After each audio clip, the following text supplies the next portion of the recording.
Jiang Lan was nothing more than an insignificant demon suppression guard. Yet he unexpectedly acquired a system that traded lifespan for power.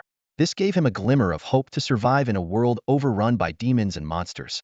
Standing in a small, dimly lit room deep within the Demon Suppression Division, he gazed at the standard-issue black robe embroidered with the word suppression draped over his body. His fingers unconsciously brushed the hilt of the blade at his waist. A flood of unfamiliar memories surged into his mind, leaving him momentarily dizzy.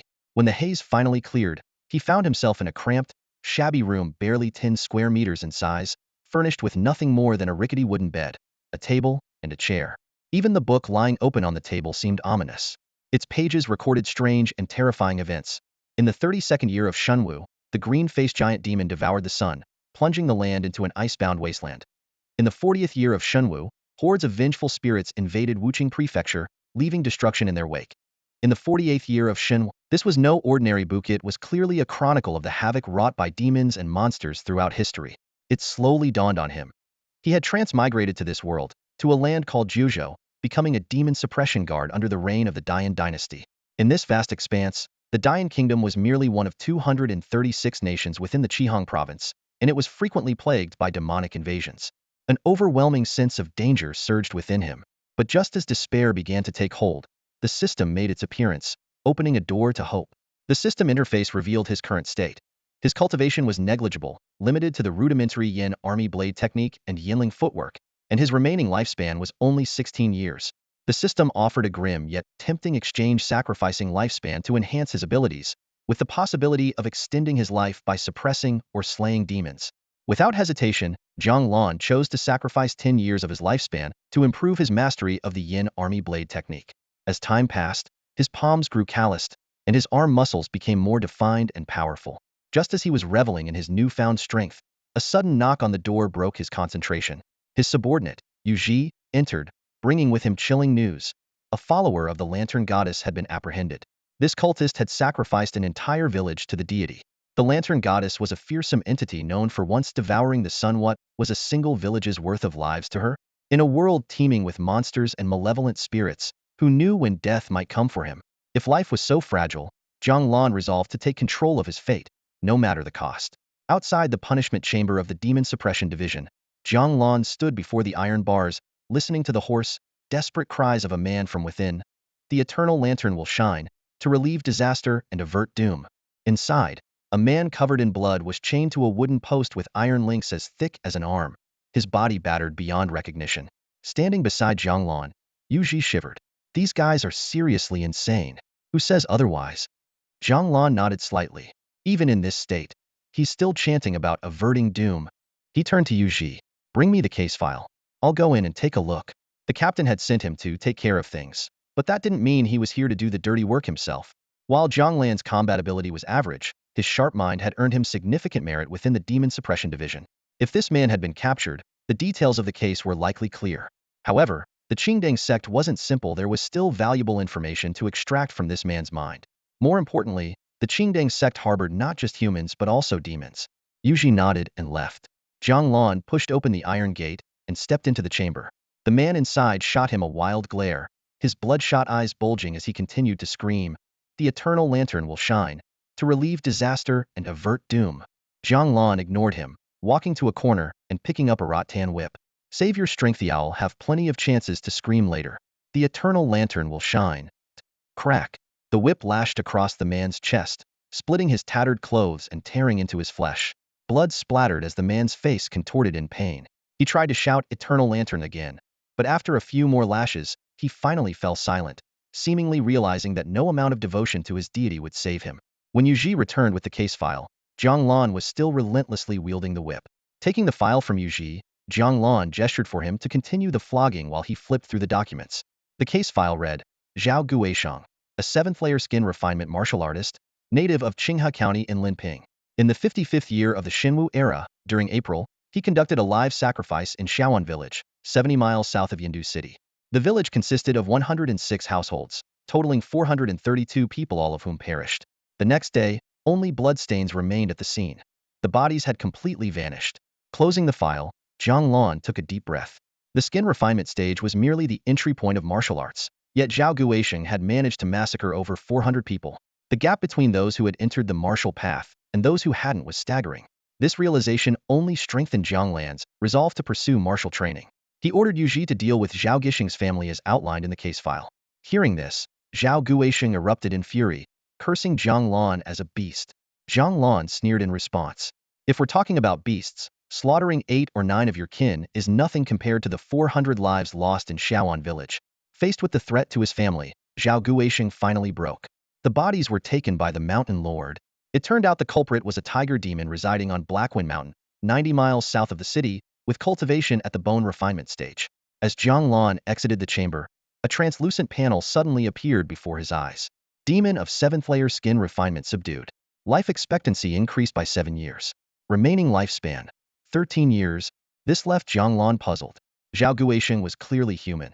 So why had the system classified him as a demon? After a moment of contemplation, the answer became clear. Perhaps Zhao Gixing's actions had already stripped him of the right to be called human. Yu Ji, still inside, couldn't help but marvel at Jiang Lan's interrogation skills. Boss, you're incredible. Inside the Wu Wei Hall of the Demon Suppression Division, a middle-aged man dressed in fine brocade paced back and forth, his expression grave. A tiger demon at the bone refining stage? Are we sure about this information? Almost certain, Jiang Lan replied, standing still as his gaze followed the man's restless movements. Chen Huguang's steps quickened, and he muttered under his breath, troublesome. That place isn't exactly close to the capital, but a tiger demon at the bone refining stage is already a force to be reckoned with. We can't just ignore it. After pacing for a while, he suddenly remembered Jiang Lan was still waiting. Looking up, he said, "Good work. Did you manage to get anything else out of them?" There wasn't time to dig deeper. As soon as I got the news about the tiger demon, I came straight here to report. You really take after your father. Quick thinking, Chen Huguang said with a faint smile. Seeing that Jiang Lan didn't respond, he continued, leave the tiger demon to us. Go back and get some rest. Tomorrow, interrogate the others and see if you can uncover more information about the Qingdang cult. That cult has been getting bolder lately. There have been several cases just in the past month. Understood. Jiang Lan clasped his hands in salute, but made no move to leave. Anything else? Sir, I'd like to take another look at the 3 origins essence technique. Chen Huguang let out a sigh. Fine. Since you're so determined, head to the library and take a look. But don't push yourself too hard. Even if you don't succeed this time, the Demon Suppression Division won't let you go hungry. As he spoke, he tossed a bronze token to Jiang Lan. The token bore the raised character "Forp" command. While it didn't grant unrestricted access throughout the division, it was more than enough to enter the library. Thank you, Uncle Chen. Jiang Lan smiled. Chen Huguang, a captain in the division, had a life debt with Jiang Lan's father and had looked out for him over the years. You brat. You lack the talent but still insist on trying. Even if you master it, sending you out to fight demons would be far less peaceful than cracking a whip here in the division. Jiang Lan didn't reply. In the martial path, combat skills were just the basics. To achieve the level of moving mountains and draining seas, one had to master a profound cultivation technique. Unfortunately, his natural aptitude was mediocre. Even after studying the technique over a dozen times, he hadn't made any progress. If not for inheriting his father's position, he would have been dismissed from the division long ago. But now, things were different. With the life-sacrificing system in his possession, progress was only a matter of time. If it took a year, so be it. If it took 10 or even 100 years, as long as he lived, growing stronger was inevitable. Eagerly, Jiang Lan made his way to the 3rd floor of the library. The space was eerily empty, save for a round table in the center. On it lay a single book, the 3 Origins Essence Technique. This was the only cultivation manual the Demon Suppression Division possessed, and even this was merely a copied version. He immediately began reading. The heavenly origin gathers innate qi. He lost track of time as he immersed himself in the text. Suddenly, a virtual screen appeared before his eyes. Cultivation Technique, 3 Origins Essence Technique, successfully acquired. Suppressing his excitement, Jiang Lan closed the book.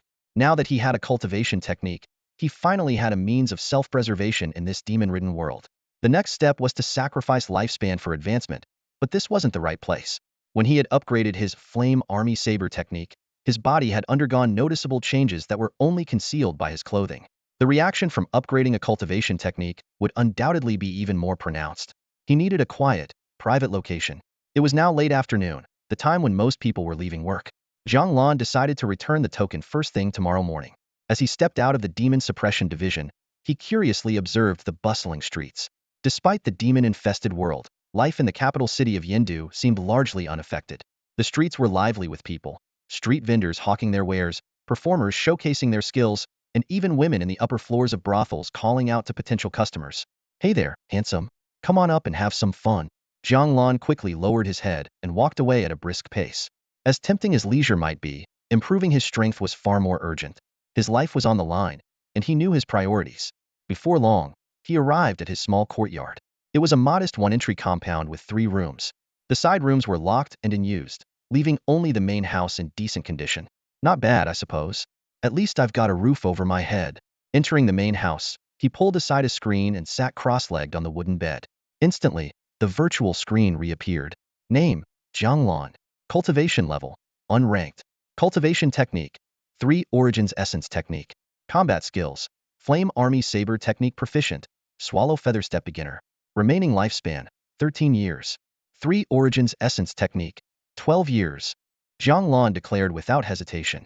Keeping a single year of lifespan was enough. In this world, living in isolation wasn't an option. Even Captain Chen was troubled by a bone-refining tiger demon, which showed that the Demon Suppression Division wasn't entirely secure. The strongest officer in the division was only at the Gathering Chi stage. Facing a powerful demon could easily spell disaster for them all. Jiang Lan had only one path forward: becoming stronger. The shimmering screen of light gradually displayed lines of text, chronicling Jiang Lan's 12 arduous years of cultivation.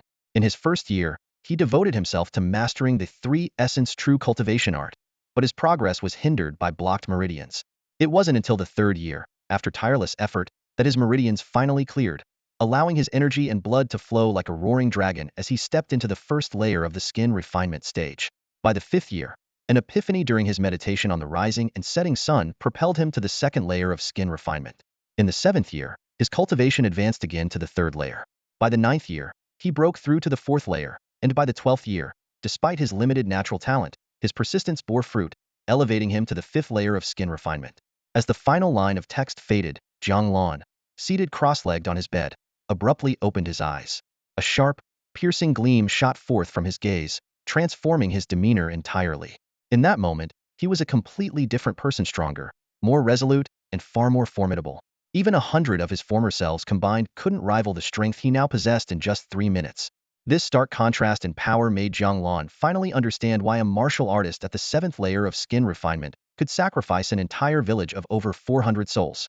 If he were to face ordinary people now, he realized, he could do the same. He lowered his gaze to his hands, a momentary daze washing over him.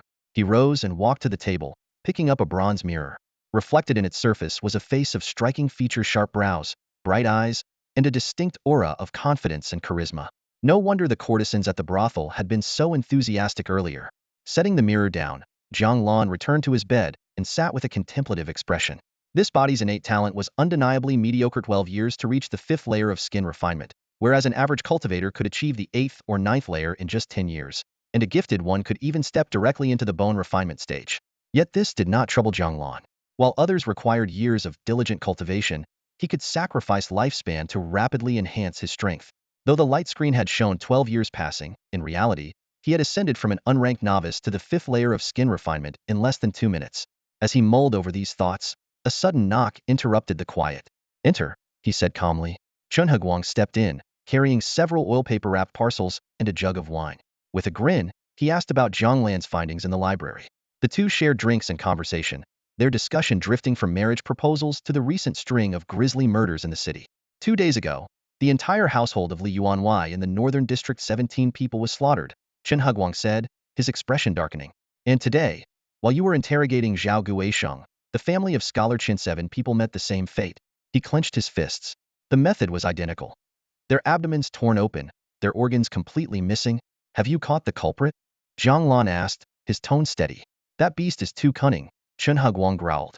"It's a wolf demon at the 3rd or 4th layer of skin refinement. We've scoured the entire city, but it's vanished without a trace." His voice hardened with fury. "To commit such atrocities right under our nose, if I catch it, I'll skin it alive." Jiang Lan gazed thoughtfully into the distance. A faint glint flickered in his eyes. It seemed he already had a suspicion about where the creature might be hiding. 2 hours later, at the end of the northern street in the city, Jiang Lan stood before the small courtyard sealed with the Demon Suppression Division's talisman, his expression grave. This was the site of the gruesome massacre earlier that afternoon, the place where a wolf demon slaughtered Scholar Qin's family of 7. His hand instinctively tightened around the hilt of his sword at his waist. Back at the tavern, he hadn't shared his suspicions with Chen Haguang. Instead, he decided to hunt the wolf demon alone. According to the coroner's analysis, the wolf demon's strength was likely between the third and fourth level of skin refinement, well within Jiang Lan's ability to handle. Even if the coroner's estimate was off, the demon would at most be at the fifth level. Each level in martial cultivation represented a vast difference in power, unless the wolf demon had intentionally concealed its strength during the killings. But with only 1 year left to live, Jiang Lan had no time to waste. Rather than waiting for death, he resolved to fight with everything he had. The path before him was clear. Kill, carve out a brighter future with his blade, and pave a way to transcendence through bloodshed. Taking a deep breath, Jiang Lan kicked open the courtyard gate. With a loud bang, the seal on the door shattered instantly. The moment he stepped inside, his heightened sense of hearing picked up the sound of chaotic footsteps from within the main house. This confirmed his theory. Despite deploying numerous personnel over the past 2 days, the Demon Suppression Division had failed to locate the wolf demon and instead allowed Scholar Qian's family to meet a tragic end. If the division wasn't entirely incompetent, then the wolf demon must have hidden in a place they'd never suspect, like the crime scene itself. As Jiang Lan approached the door of the main house, a thunderous boom erupted. The wooden door exploded into splinters as a massive black figure burst through. A claw the size of a fan swiped directly at his face. Prepared for the ambush, Jiang Lan swiftly retreated several steps with nimble ease. Only then did he see his opponent clearly. A towering figure over 2 meters tall, covered in black fur with rippling muscles. The creature stood upright like a man, but bore a wolf's head atop its broad shoulders. Its glowing green eyes locked onto him with predatory intensity. Heh.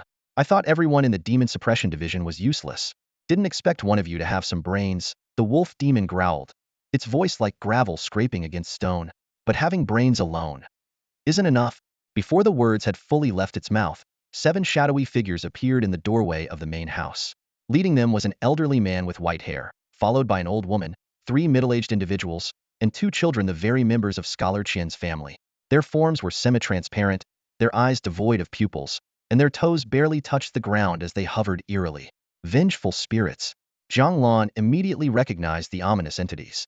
Legends told of certain demons capable of transforming their victims into vengeful ghosts to lure in friends and family to their deaths. This technique was typically exclusive to tiger demons, but evidently, this wolf demon had mastered the same dark art. Heh. The wolf demon let out a sinister chuckle. Let them keep you company. Your grandpa wolf is out of here. With that, it leaped onto the roof in one swift motion.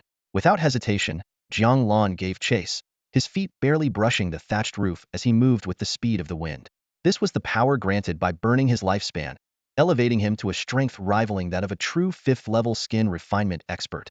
The wolf demon glanced back, its expression shifting to one of shock. It had assumed the vengeful spirits would be enough to deal with this overconfident youth, but now it realized how gravely it had underestimated him. Just as the wolf demon prepared to leap toward the distant courtyard wall, a flash of cold steel sliced through the night. With a heavy thud, the wolf demon's massive head flew into the air, its headless body tumbling off the roof. The severed head rolled a few times before coming to a stop in the corner of the courtyard. Jiang Lan gazed down at the lifeless body of the wolf demon, his voice calm as he muttered, I know having brains alone isn't enough. That's why I brought a blade. A glowing panel appeared before him. Slain. Black wolf demon, level 4 skin refinement. Lifespan gained, 40 years. Remaining lifespan, 41 years. The 7 vengeful spirits remained motionless at the doorway, as if they hadn't yet grasped what had transpired. Their strength was only at the 1st level of skin refinement, posing no threat to Jiang Lan. This was why he had bypassed them entirely to go after the wolf demon. With the demon dead, these spirits would soon dissipate. Moments later, the soul of Scholar Qian was the first to show a look of release and gratitude. Thank you, benefactor. After the time it took to finish a cup of tea, Jiang Lan sat quietly on a wooden chair in his home, reflecting on his current state. His cultivation had reached the 5th level of skin refinement, and he had mastered the 3-element true essence technique, the flame army blade technique, and the beginner-level wild goose feather step. He had 41 years of life essence remaining, which could be used to enhance his strength through infusion, or extended by subduing or slaying demons. Time flew by, and over the course of 35 years, Jiang Lan's cultivation advanced by leaps and bounds. In the 4th year, he broke through to the 6th level of skin refinement. By the 8th year, he reached the 7th level. In the 13th year, he entered the 8th level, and by the 18th year, he achieved the 9th level. After being stuck at the 9th level for 6 years, he finally broke through to the 1st level of bone refinement in the 20th year. By the 35th year, he had further advanced to the 2nd level of bone refinement. The moment he opened his eyes, They gleamed with a sharp radiance. His true essence surged through his body like a roaring dragon, and the sound of his blood flowing was audible. The sheer power of the second level of bone refinement was overwhelming, leaving Jiang Lan momentarily unaccustomed to it. He stepped out of his courtyard and gazed at the willow tree with a trunk as thick as a human thigh swaying in the wind. He refrained from striking it, instead walking a few steps further to find a locust tree as thick as two people could wrap their arms around. With a single strike of his hand, a deafening crack echoed through the air. The locust tree trembled violently, its leaves scattering as the point of impact split apart. Jiang Lan effortlessly caught the falling trunk and set it aside by the roadside before quietly leaving. By the time the street lamps of nearby homes were lit and residents discovered the broken locust tree, Jiang Lan had long disappeared. From a distance, startled cries could be heard. "Old man, come quick. Someone's ruined the old locust tree in front of our house." Back home, lying on his wooden bed, Jiang Lan clenched his fists, his mind restless. With his second-level bone refinement cultivation, he was now almost on par with Chan Hagwang, a captain in the Demon Suppression Division, making him a formidable middle force. Yet in a world where even a passing great demon could destroy an entire dynasty, this level of power was far from sufficient. He was well aware of the martial cultivation hierarchy: skin refinement, bone refinement, chi cultivation, essence gathering, and mortal shedding. The realms of demons paralleled this structure, and upon reaching the mortal shedding stage, they could choose to shed their demonic forms, though most demons scoffed at such a notion. As for realms beyond this, his memory held no records. Lost in thought, exhaustion crept over him. It had been an eventful day, and if not for the excitement of his breakthrough, he would have long fallen asleep. Letting out a yawn, Jiang Lan closed his eyes and drifted into a deep slumber. The next morning, just as Jiang Lan arrived at the Demon Suppression Division for roll call, Yu Ji came rushing over in a flustered state. Sir, something terrible has happened. Zhao Guisheng is dead." Jiang Lan frowned, recalling that Zhao Guisheng was the Green Lantern cultist captured the previous day. "I'll take a look," he said, turning towards the interrogation room. Before leaving, he added, "Bring the coroner and meet me there." In cell B4, Zhao Guisheng's lifeless body was chained to a wooden post. His cheeks were sunken, blood seeped from his orifices, and his bulging eyes were frozen in terror. This death did not resemble ordinary poisoning. The once robust man from yesterday was now reduced to skin and bones, as if all his vitality had been drained. Before long, Yu Ji arrived with the coroner, Zhang Qianshan. Upon seeing the corpse, Zhang Qianshan instinctively stepped back and swallowed hard. This is the work of a wraith. Can you determine the strength of the wraith that killed him?" Jiang Lan pressed. "I can't," the coroner replied with a shake of his head. "All prisoners here are pierced with sealing needles, rendering martial artists completely powerless. Even the weakest wraith could have easily taken his life." Jiang Lan's eyes flickered as he suddenly asked, "Zhang Wuzhua, can you determine when the person died?" "Last night," Zhang Qianshan answered curtly. Yu Ji, noticing the thoughtful expression on Jiang Lan's face, quickly chimed in, "Boss, are you asking if Brother Zhang can pinpoint the exact time?"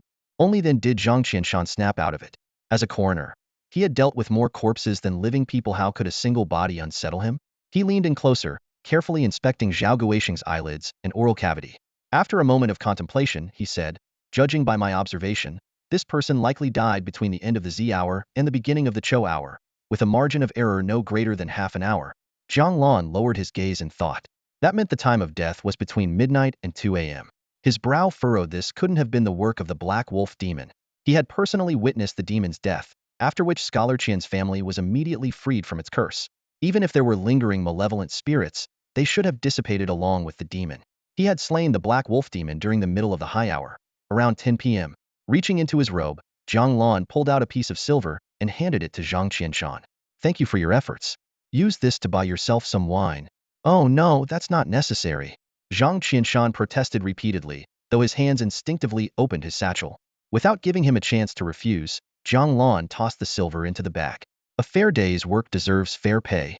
After Zhang Qianshan left, expressing his gratitude profusely, Yu Ji asked curiously, "Boss, looking at corpses is part of his job. The higher-ups would have called him here eventually. Why pay him?" "The higher-ups are the higher-ups. I am me," Jiang Lan replied. Yu Ji seemed to ponder this, then suddenly said seriously, "Boss, I think you've changed." "Changed how?" "You've gotten more impressive," Yu Ji said enthusiastically. "Before, I could understand what you were saying. Now, half the time, I have no idea what you're talking about. Then maybe the problem lies with you." "See? I don't even understand that," Yu Ji exclaimed. "What do you mean?" "I'm suggesting you read more books." "Boss, did you forget? I can't read."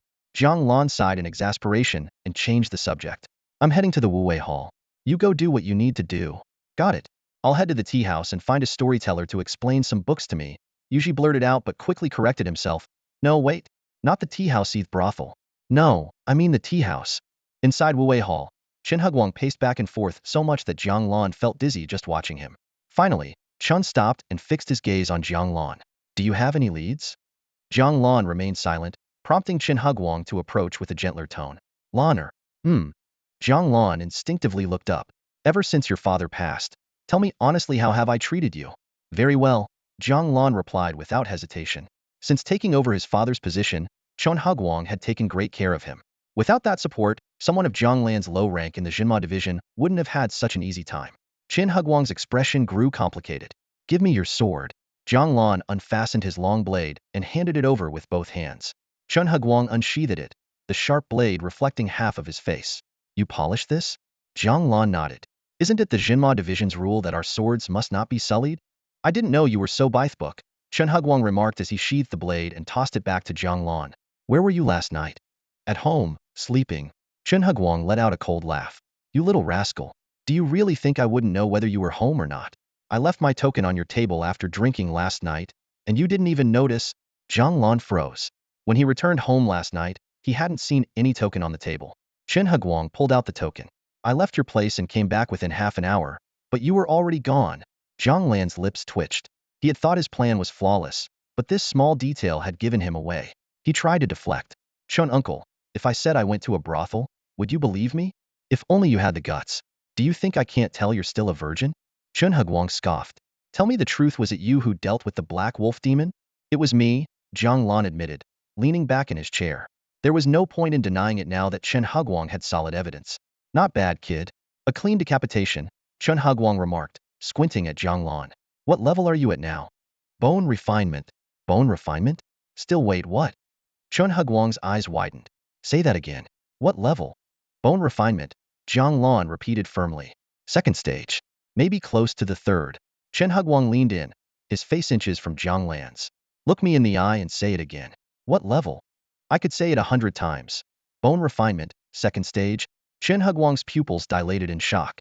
20 years old and already at the second stage of bone refinement, this was a genius among geniuses. He, having wasted over 40 years of his life, was still only at the third stage. When did you reach this level? Jiang Lan remained silent. Chen Huguang patted his shoulder. Forget it. I won't press you. Having strength is a good thing. This way, even if I die fighting demons one day, I can brag to your father in the afterlife. After a pause, he added with some confusion. But tell me, after hiding your abilities for so long, why reveal them over this wolf demon? Jiang Lan smirked faintly. He could have kept his actions concealed, but this outcome worked just as well. Hiding his strength indefinitely was not a viable long-term strategy. Now that he had confided in Chen Huguang, he wouldn't have to go to such lengths to cover his tracks when slaying demons in the future. Chen Huguang had been a close friend of his father, and Jiang Lan felt no concern about exposing his true abilities to him. The wolf demon was indeed ruthless and bloodthirsty. Jiang Lan explained to Chen Huguang, I was worried he might strike again, so I had no choice but to take matters into my own hands. Honestly, you could have just told me directly, and I would have brought reinforcements with me. I couldn't be certain the wolf demon was hiding at the crime scene. It was just a hunch at the time. I intended to investigate, but I happened to run into him. In a direct confrontation, I couldn't just turn tail and run, could I? Chen Huguang nodded in agreement. If it had been him, and he had the strength to take down the enemy, he wouldn't have gone back for reinforcements either. Besides, the wolf demon had shown cunning by using the cover of the obvious. If Jiang Lan had left to report back, by the time help arrived, the wolf demon would likely have vanished without a trace. Enough. What's done is done. There's no point dwelling on it. As for your strength, I won't breathe a word of it to anyone else. You trust me that much? I say I'm at the second stage of bone refinement, and you take my word for it? Chen Huguang looked at Jiang Lan with a complicated expression. I've watched you grow up. Even if you told me you'd already reached the transcendent realm, I'd believe you. Then, he shifted the subject. But let's set that aside for now. What's your take on Zhao Gixing's death? Since Chen Huguang already seemed to know the truth about him, Jiang Lan saw no point in hiding it. I suspect it's mostly likely the work of the tiger demon from Black Wind Mountain. That checks out. Vengeful spirits are indeed rare. At this, Jiang Lan seemed to recall something. Speaking of which, the black wolf demon I killed yesterday also knew how to manipulate vengeful spirits. Chen Huguang frowned in thought, his expression growing grim. That damned Green Lantern sect. They just don't know when to quit. Who knows what these bastards are plotting now? Green Lantern sect? Jiang Lan was momentarily taken aback. Weren't we talking about vengeful spirits? How did this lead to the Green Lantern sect? Chen Hugwang slapped a green sachet onto the table. Found this on the wolf demon's corpse today. Jiang Lan's eyes flickered. He recognized the sachet was a token of the Green Lantern sect, used by its members for identification. However, while it had been found on the Black Wolf demon, it might not necessarily have belonged to him. It could have been taken from Qin Shouzai or Li Yuanwei. Just then, a foul, musky odor wafted into Jiang Lan's nose. He glanced at the sachet and immediately understood this scent confirmed the sachet belonged to the wolf demon. It was already steeped in the creature's smell. The Green Lantern sect didn't only recruit human followers. It also counted demons and monsters among its ranks. Since its founding at the end of the 32nd year of Shenwu, the sect had been an obscure, insignificant group. But over the past 2 years, for reasons unknown, its numbers had swelled, and its influence had grown rapidly. In recent months, they had even begun conducting widespread human sacrifices, claiming countless innocent lives. Just as Jiang Lan was about to inquire about the scouts' progress, the doors of the Wu Wei Hall burst open with a loud crash. A man dressed in black staggered in, collapsing heavily to the ground, his chest heaving with labored breaths. Lu Yu? What happened? Where's Kai Chuang? Chen Hugwang immediately recognized the man as one of the 2 scouts he had sent out the previous day. Lu Yu lay sprawled on the ground, gasping for air. It took him a long moment before he could speak. Dead, he's dead. Seeing his state, Jiang Lan stepped forward to help him sit up. Take your time. Catch your breath and explain slowly. Nearly a quarter of an hour passed before Lu Yu's breathing steadied. He gratefully accepted the water Jiang Lan handed him, draining it in one gulp before exhaling deeply. What happened? Did you run into the tiger demon? Chen Hugwang asked urgently. No, Lu Yu's eyes were wide with terror, a mix of fear and relief at having survived. Shaoxi village, it's overrun with undead. Undead? Explain in detail. Lu Yu sat on the floor, lowering his head as he organized his thoughts. Kai Chuang and I planned to gather information in the villages near Blackwind Mountain. That night, we reached Shaoxi village, about 30 miles from the mountain. We didn't find anything useful and decided to stay the night, planning to continue at dawn. The village chief arranged a house for us. But before the sun rose, a black and white furred undead broke in. Kai Chuang held it off to buy me time to escape. At this, Lu Yu buried his head in his hands, his voice breaking into sobs. Don't cry just yet. That undead, did it have more black fur or white fur? Jiang Lan asked with a steady voice. Lu Yu wiped his tears hastily. More black fur.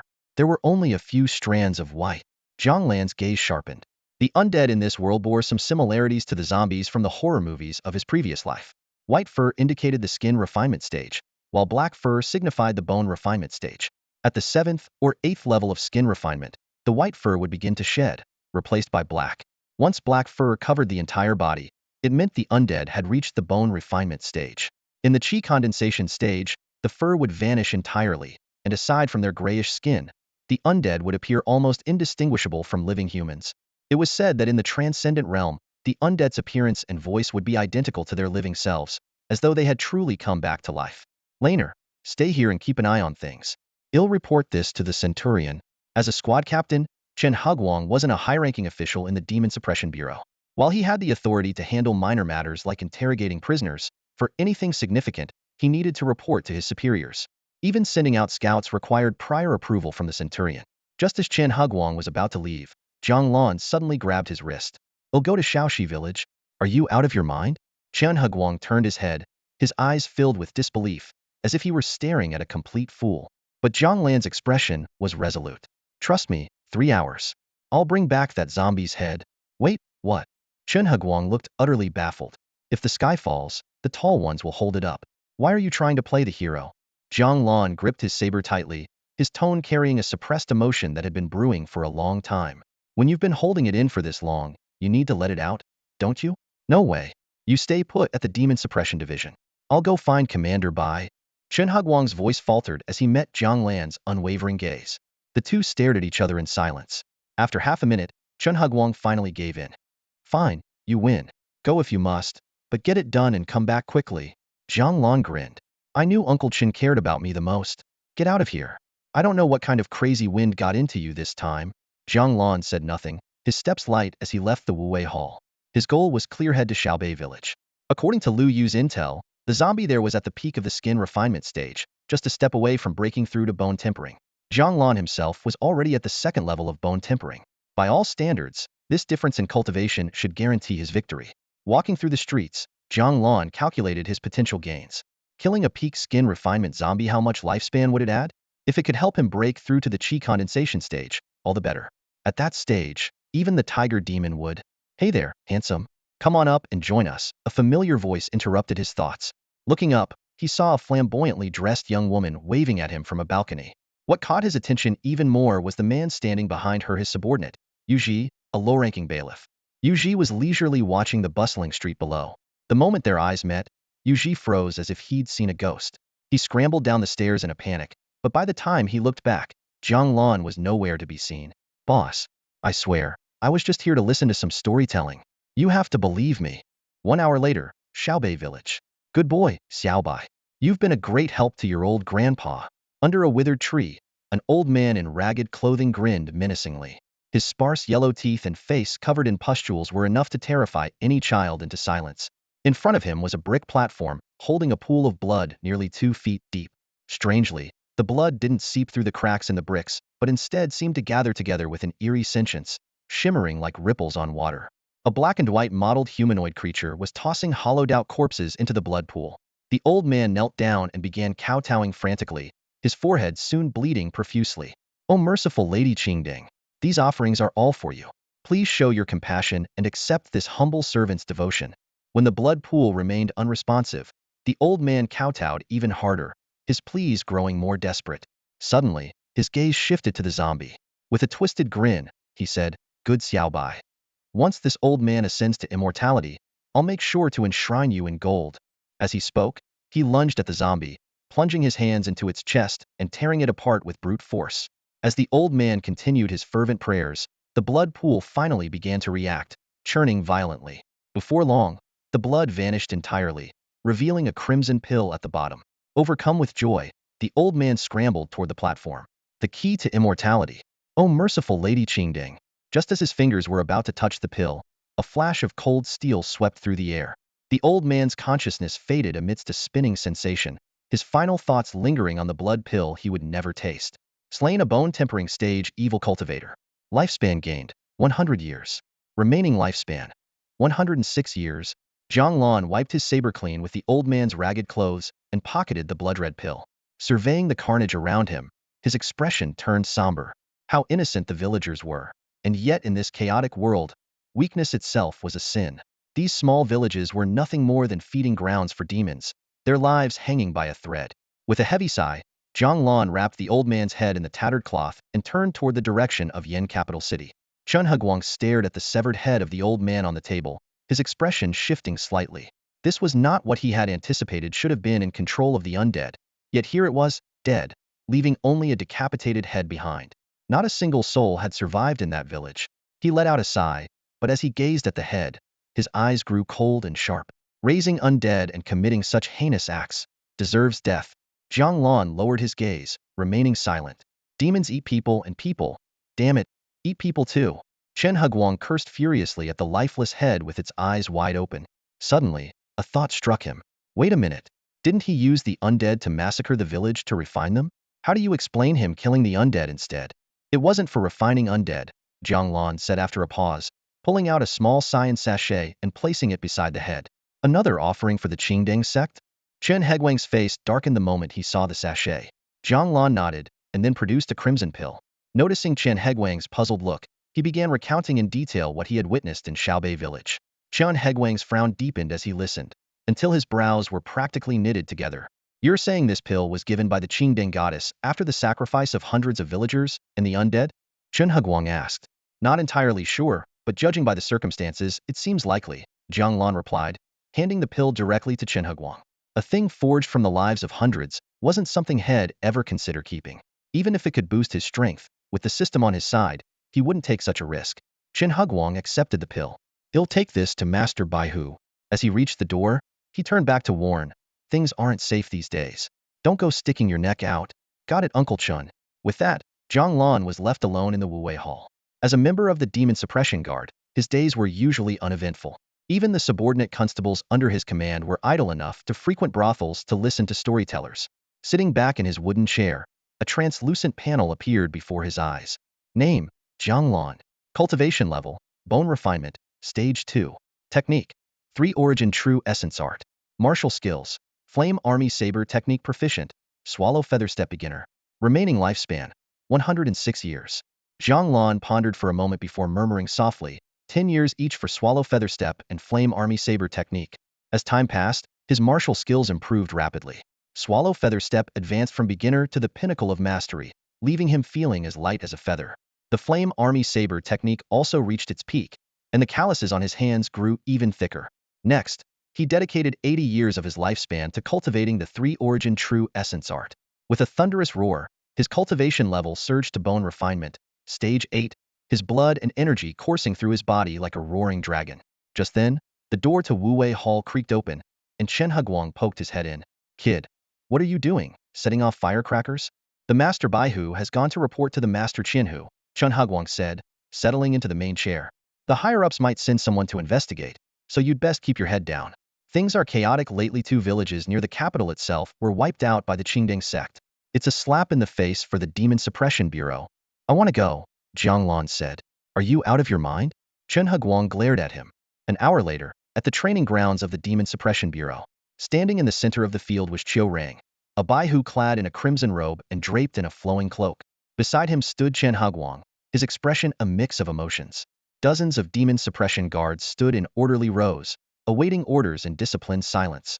Qiu Rang began assigning tasks. He first pointed to the 2 guards on the far right. "You 2, head to Shaoxi village and stand guard." "Yes, sir." The 2 responded in unison, stepping forward. "You 2, to Shaodong village," he continued, assigning another pair, who promptly acknowledged their orders. Finally, his gaze landed on Jiang Lan and a younger man. "You 2, head to Shaonan village." "Understood." Jiang Lan and the young man stepped forward to accept the task. Chen Huguang glanced at Jiang Lan, his eyes filled with melancholy. He couldn't fathom why Jiang Lan would willingly take on such a dangerous mission. He could have lived a peaceful life within the bureau, yet he chose to risk his life. If it were for personal gain, it might have made sense, yet the daily mission stipend was only a single chin of silver, barely enough for a decent meal. Moreover, Shaonan village was near Haifeng Mountain, where a bone-tempering realm tiger demon was known to prowl. No one could say for sure how advanced its cultivation was. After finishing the assignments, Qiu Rang gave a stern warning. "For the next 3 days, each of you must guard the village you've been assigned to. If you encounter danger, release a signal flare. I will personally lead reinforcements to eliminate that tiger demon." "Yes, sir." The guards responded in unison. "Dismissed." Qiu Rang waved his hand, and the guards dispersed to their respective missions. Jiang Lan and his partner began their journey to Shaonan village. Only now did Jiang Lan take a good look at his companion, a bald young monk of 17 or 18, with delicate features that seemed out of place in the harsh environment. Unlike the standard black uniforms of the Demon Suppression Bureau, the young monk wore a simple monk's robe. Jiang Lan recognized him. His Dharma name was Bao Jing, a survivor from a temple in Yindu City. 2 years ago, the temple had been attacked by demons, and Bao Jing was the sole survivor. Due to his promising talent in martial arts, he had been recruited by the Bureau. Noticing Jiang Lan studying him, Bao Jing's face flushed slightly. "Ba, Jiang Shizhu, let's hurry on our way, lest we delay the mission." Jiang Lan raised an eyebrow and handed him a cylindrical signal flare. Bao Jing clumsily caught it. The flare resembled a firework, designed to shoot into the sky and emit a bright light when ignited. The 2 set out along the main road. Jiang Lan, already at the 8th level of the bone-tempering realm, deliberately slowed his pace, yet Bao Jing still struggled to keep up. "Jiang Shizhu, could you slow down a bit?" Suddenly, Bao Jing seemed to recall something and exclaimed in surprise. "I remember now, aren't you known to have not yet entered the martial Dao realm? Everyone in the Bureau talked about it." Jiang Lan shot him a glance and replied calmly, "I had an epiphany." Bao Jing's face turned red again. Ba, Jiang Shizhu, your comprehension is truly remarkable." In truth, Jiang Lan preferred to work alone. With Bao Jing barely having entered the bone-tempering realm, he would likely be more of a liability than an asset. But orders were orders, and the Bureau was short-staffed, with numerous villages on the outskirts requiring protection. If not for this shortage, teams of 3 or 4 would be standard. A 2-person team was barely sufficient. At least one could signal for help if the other faced danger. Shaonan village was less than 10 li from Haifeng Mountain, making it the closest settlement to the tiger demon's territory. The danger there far exceeded that of other locations. Though Qiu Rang's assignments appeared casual, they were carefully calculated. Chen Huguang had already reported Jiang Lan's cultivation level, albeit underestimating it to the 2nd level of the bone-tempering realm. To Qiu Rang, Jiang Lan and Bao Jing represented the Bureau's top combat strength. Nearly an hour later, as night began to fall, the two were less than 10 li from Shaonan village. Though Bao Jing lacked Jiang Lan's stamina, he held up well, showing no signs of exhaustion despite the long trek. Suddenly, both of them stopped in their tracks. Ahead, an old man stood hunched over, balancing eerily on the tips of his toes. Ba, Bao Jing said, pressing his palms together in a gesture of respect as he stepped forward. Elder, are you all right? Jiang Lan's eyes narrowed, a sharp glint flashing in them. He knew immediately this was a vengeful ghost, identical to the one he had encountered at Scholar Qian's house the previous night. Young man, the ghost rasped, its voice coarse like sandpaper. I've lost my way home, can you help me? Ba, elder. Where is your home? Bao Jing asked kindly, now standing beside the ghost. I can't remember. No matter. I remember, Bao Jing said, his gentle smile slowly taking on a sinister edge. Your home is in the Pure Land. Allow this humble monk to grant you liberation. With a swift motion of her hand, Bao Jing conjured a massive phantom imprint of a palm. The spectral hand struck the wretched ghost with immense force, shaking the ground and leaving a palm-shaped indentation about a foot deep. The ghost collapsed heavily, its form dimming to near transparency. Jiang Lan observed silently, deep in thought. The ghost cultivation was merely at the 4th or 5th level of skin refinement. He had initially assumed Bao Jing had been deceived, but, seeing her strength, decided not to intervene. Who could have expected this monk, shy and reserved one moment, to suddenly send someone to eternal peace in the next? The stark contrast left him speechless. As the ghost's figure grew fainter, Jiang Lan's hand instinctively tightened around the hilt of his blade. At that moment, Bao Jing turned to face him. Her delicate, fair face remained unchanged, but her pupils had turned a blood-red hue, resembling those of a ravenous demon. Jiang benefactor, do you have business here? Or, are you planning to take my prey? She asked, her voice calm but carrying an edge. Jiang Lan paused briefly before replying bluntly, I need this ghost. Bao Jing's crimson eyes deepened in hue. Jiang benefactor, this one belongs to me? Jiang Lan shrugged and drew his blade. The metallic hum of the unsheathing blade echoed as its gleaming edge caught the light. Though this ghost was merely at the 4th level of skin refinement, absorbing it would grant him 40 years of life. Life itself was the foundation of survival, and he wouldn't allow anyone to stand in his way. In this world, strength trumped reason. Such an opportunity was not one he could afford to miss.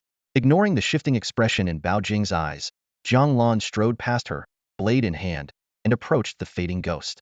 With a single flash of his blade, the ghost's head separated cleanly from its body. Slain one ghost at the 5th level of skin refinement. Gained 5 years of life. Remaining lifespan, 11 years. Jiang Lan frowned deeply. The black wolf demon he had slain earlier, at the 4th level of skin refinement, had granted him 40 years. By that logic, this ghost should have provided 50. Why had he only gained 5? Was it because his own strength had increased, or was there another reason altogether? As he pondered, a sudden gust of force came from behind. Another massive phantom palm hurtled toward his back.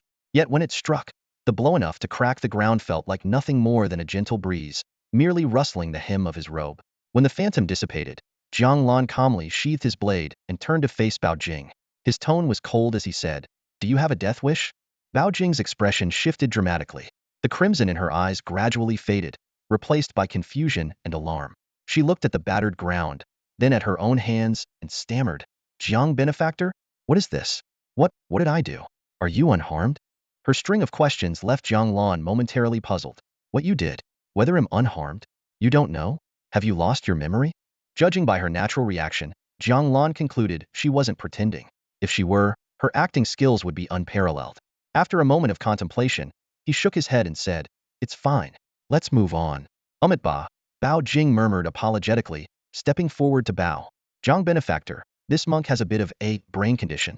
If I've offended you in any way, please forgive me. A brain condition? Jiang Lan repeated, raising an eyebrow.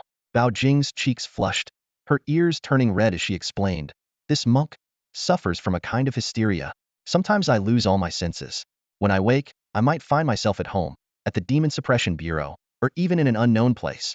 This time, waking up still in the same spot is the first in 2 years. Jiang Lan gazed into the distance, silent for a moment before saying, No matter. Let's go. 2/4 of an hour later, they arrived at the entrance of Shaonan village. A group of idle villagers sat nearby, laughing and chatting. Their conversation revolved around the scandalous tales of Widow Li. One particularly gaunt man embellished the story, claiming she had recently become exceptionally radiant, even refusing simple offerings of steamed buns. A flicker of disdain flashed in Jiang Lan's eyes, but quickly faded. He thought to himself, it's their business, mutual consent. It has nothing to do with me. The scrawny man noticed the strangers and stood up, asking, well, we haven't had visitors in ages. Where are you two from? Without a word, Jiang Lan tossed him a token. The man caught it, his face filled with confusion. What's this? Giving me some broken token, what's that supposed to mean? The others gathered around, equally puzzled, muttering that they couldn't read. Jiang Lan's expression darkened. It wasn't surprising that these villagers were illiterate. Even Yu Jisheng, a well-off city dweller, couldn't read, so how could these rural idlers? The Demon Suppression Bureau is conducting official business. Fetch your village chief, Jiang Lan ordered. At the mention of the Demon Suppression Bureau, the villagers' faces turned pale. The scrawny man broke out in a cold sweat and immediately fell to his knees, pleading, Officer, I meant no offense. Please forgive me. I'll kowtow to you. As he moved to prostrate himself, Jiang Lan grabbed him by the collar, lifting him to his feet. Don't kneel to me. Go and get your village chief. Moments later, a slightly hunched old man appeared at the entrance of the village. Upon seeing Jiang Lan and the young monk Bao Jing, he immediately bowed deeply multiple times, his voice trembling with respect. Please forgive me, my lords. Please forgive me. Jiang Lan raised an eyebrow and asked, What crime have you committed? The unruly villagers were ignorant and offended you, my lords. I will arrange a banquet to welcome you at once, the old man replied humbly. Jiang Lan studied the village elder for a moment. From his refined speech, it was clear he had received some education. Jiang Lan then glanced around and waved his hand dismissively. There's no need for a banquet. Ignorance is no crime. Just find us a quiet place to stay. This village didn't seem prosperous, and Jiang Lan wasn't here for food or drink. As for Bao Jing, he adhered to a vegetarian diet. Of course. Please, follow me, my lords, the village elder said, leading the way. After a few steps, he turned back respectfully and asked, May I ask, my lords, what brings you to our humble Shaonan village? Bao Jing said, pressing his palms together. Recently, strange creatures have been causing trouble near the outskirts of Yindu City. The Demon Suppression Bureau sent Jiang Shizhu and me to guard the area, fearing the chaos might spread to the villages. Unexpectedly, the elder showed no particular reaction to this news. He simply said, Then I must trouble you both. Just as Jiang Lan found the elder's reaction peculiar, a faint yet distinctive fragrance wafted through the air. Beneath the pleasant aroma was a subtle, fishy undertone that reminded Jiang Lan of the scent he had once encountered on foreigners in his previous life. Looking up, he saw a strikingly beautiful woman approaching gracefully. Her skin was smooth and fair, and though she wore coarse clothing, it couldn't conceal her slender waist and alluring figure. Her appearance was more befitting of a courtesan from Yindu City than a village woman. She bore no calluses on her hands from labor, and her garments were spotless. Bao Jing, catching a whiff of the fragrance, glanced up briefly before lowering his gaze again and softly chanting, Ba. The woman's eyes lit up with excitement as she saw the two men. Bao Jing's youthful, delicate features and Jiang Lan's commanding presence, enhanced by his bone refinement cultivation, made them both exceptionally striking. Elder, who are these gentlemen? She began. Li Widow? Why aren't you at home? What are you wandering around for? The elder interrupted with a frown. These are esteemed officials from the Demon Suppression Bureau. If you offend them and get yourself killed, don't say I didn't warn you. The woman swallowed nervously and immediately dropped to her knees, kowtowing. This humble woman, Li, did not recognize your esteemed presence. Please forgive me, my lords. Each time her forehead touched the ground, Jiang Lan caught a glimpse of her fair skin. Jiang Lan didn't help her up. Only after she had kowtowed several times did he turn to the elder and say, Let's go. Moments later, the village elder brought them to a secluded house. My lords, if there's nothing else, this old man will take his leave. Not so fast, Jiang Lan said, sitting down on the heated brick bed. I have some questions for you. Of course, my lord. Ask, and I will answer to the best of my knowledge. Tell me about that Li Widow. The elder's eyes flickered, as if he understood something. My lord, I can have Li Widow bring your dinner later if you'd like. Jiang Lan's face darkened. Answer only what I ask. Yes, of course, the elder stammered. Li Widow isn't originally from this village. She married Li Si, one of our villagers, half a year ago. 2 months ago, Li Si died suddenly from a certain illness, leaving her widowed. Jiang Lan's eyes narrowed thoughtfully. He was now almost certain that Li Widow was a demoner, at the very least, someone practicing sinister arts that drained life essence. He had noticed the frail and emaciated appearance of the men at the village entrance earlier. Their vitality had been severely sapped, and if this continued, they wouldn't survive much longer. You may leave now. Yes, my lord. If you need anything, they'll be in the courtyard next door. After the elder left, Jiang Lan and Bao Jing exchanged glances. Little monk. Jiang Shizhu. They paused for a moment before speaking simultaneously. You first. Jiang Lan took the lead. That Li widow, did you sense anything unusual about her? Ba, Bao Jing said, pressing his palms together again. This humble monk feels that the lady is not an ordinary person. However, my Tianyin Tong heavenly eye abilities are limited, so I could not discern her true nature. Jiang Lan's lips curled into a faint smile. This village was proving to be more intriguing than he had expected. He had thought this assignment would be uneventful, but Xiaonan village was full of surprises. Not only was Li widow suspicious, but even the village elder seemed odd. Combined with the vengeful ghost they had encountered earlier on the road, the tiger demon had ruled Black Wind Mountain for years, devouring countless people and commanding an army of vengeful spirits. Encountering one in broad daylight suggested that this region was indeed dangerous. Yet the villagers seemed utterly indifferent. Even the elder had shown no reaction when told they were here to prevent demon attacks. Such apathy was far from normal. Living in a place where death by demons was a constant threat, anyone would at least feel some relief knowing help had arrived. Jiang Lan shook his head with a wry smile. He wasn't inclined to meddle in unnecessary matters. With his bone refinement 8th level cultivation, he was confident he could protect himself. What interested him more was how much this 3-day mission could extend his lifespan. The night in Xiaonan village grew darker as Bao Jing, the monk, prepared for his night vigil. Rest easy, benefactor Jiang, he said to Jiang Lan. As a martial artist at the 8th level of bone refinement, Jiang Lan wasn't in any hurry to sleep. For someone of his level, going 2 or 3 days without rest was hardly an issue. As night fell, a sudden knock at the door broke the silence. Jiang Lan, who had been lying on the heated brick bed listening to Bao Jing chant scriptures, immediately sat up. Come in. The door creaked open, and a strikingly beautiful woman in red stepped in, carrying a few worn-out plates filled with meat and flatbread. Honored sirs, this humble woman, Li, greets you both, she said with a bow. Jiang Lan raised an eyebrow at the plates and then gestured toward Bao Jing. I don't eat meat.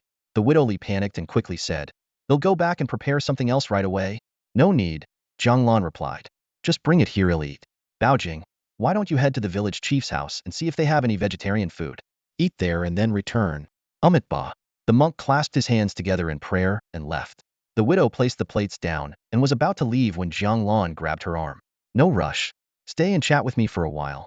Sir, she purred, her voice dripping with seduction. Enough to make even Jiang Lan feel a momentary stir in his heart. He pulled her into his arms, and she gazed at him with alluring eyes, as if looking at her beloved. What's your name? He asked. This humble woman is called Humayr, she whispered softly into his ear, her breath sending shivers down his spine.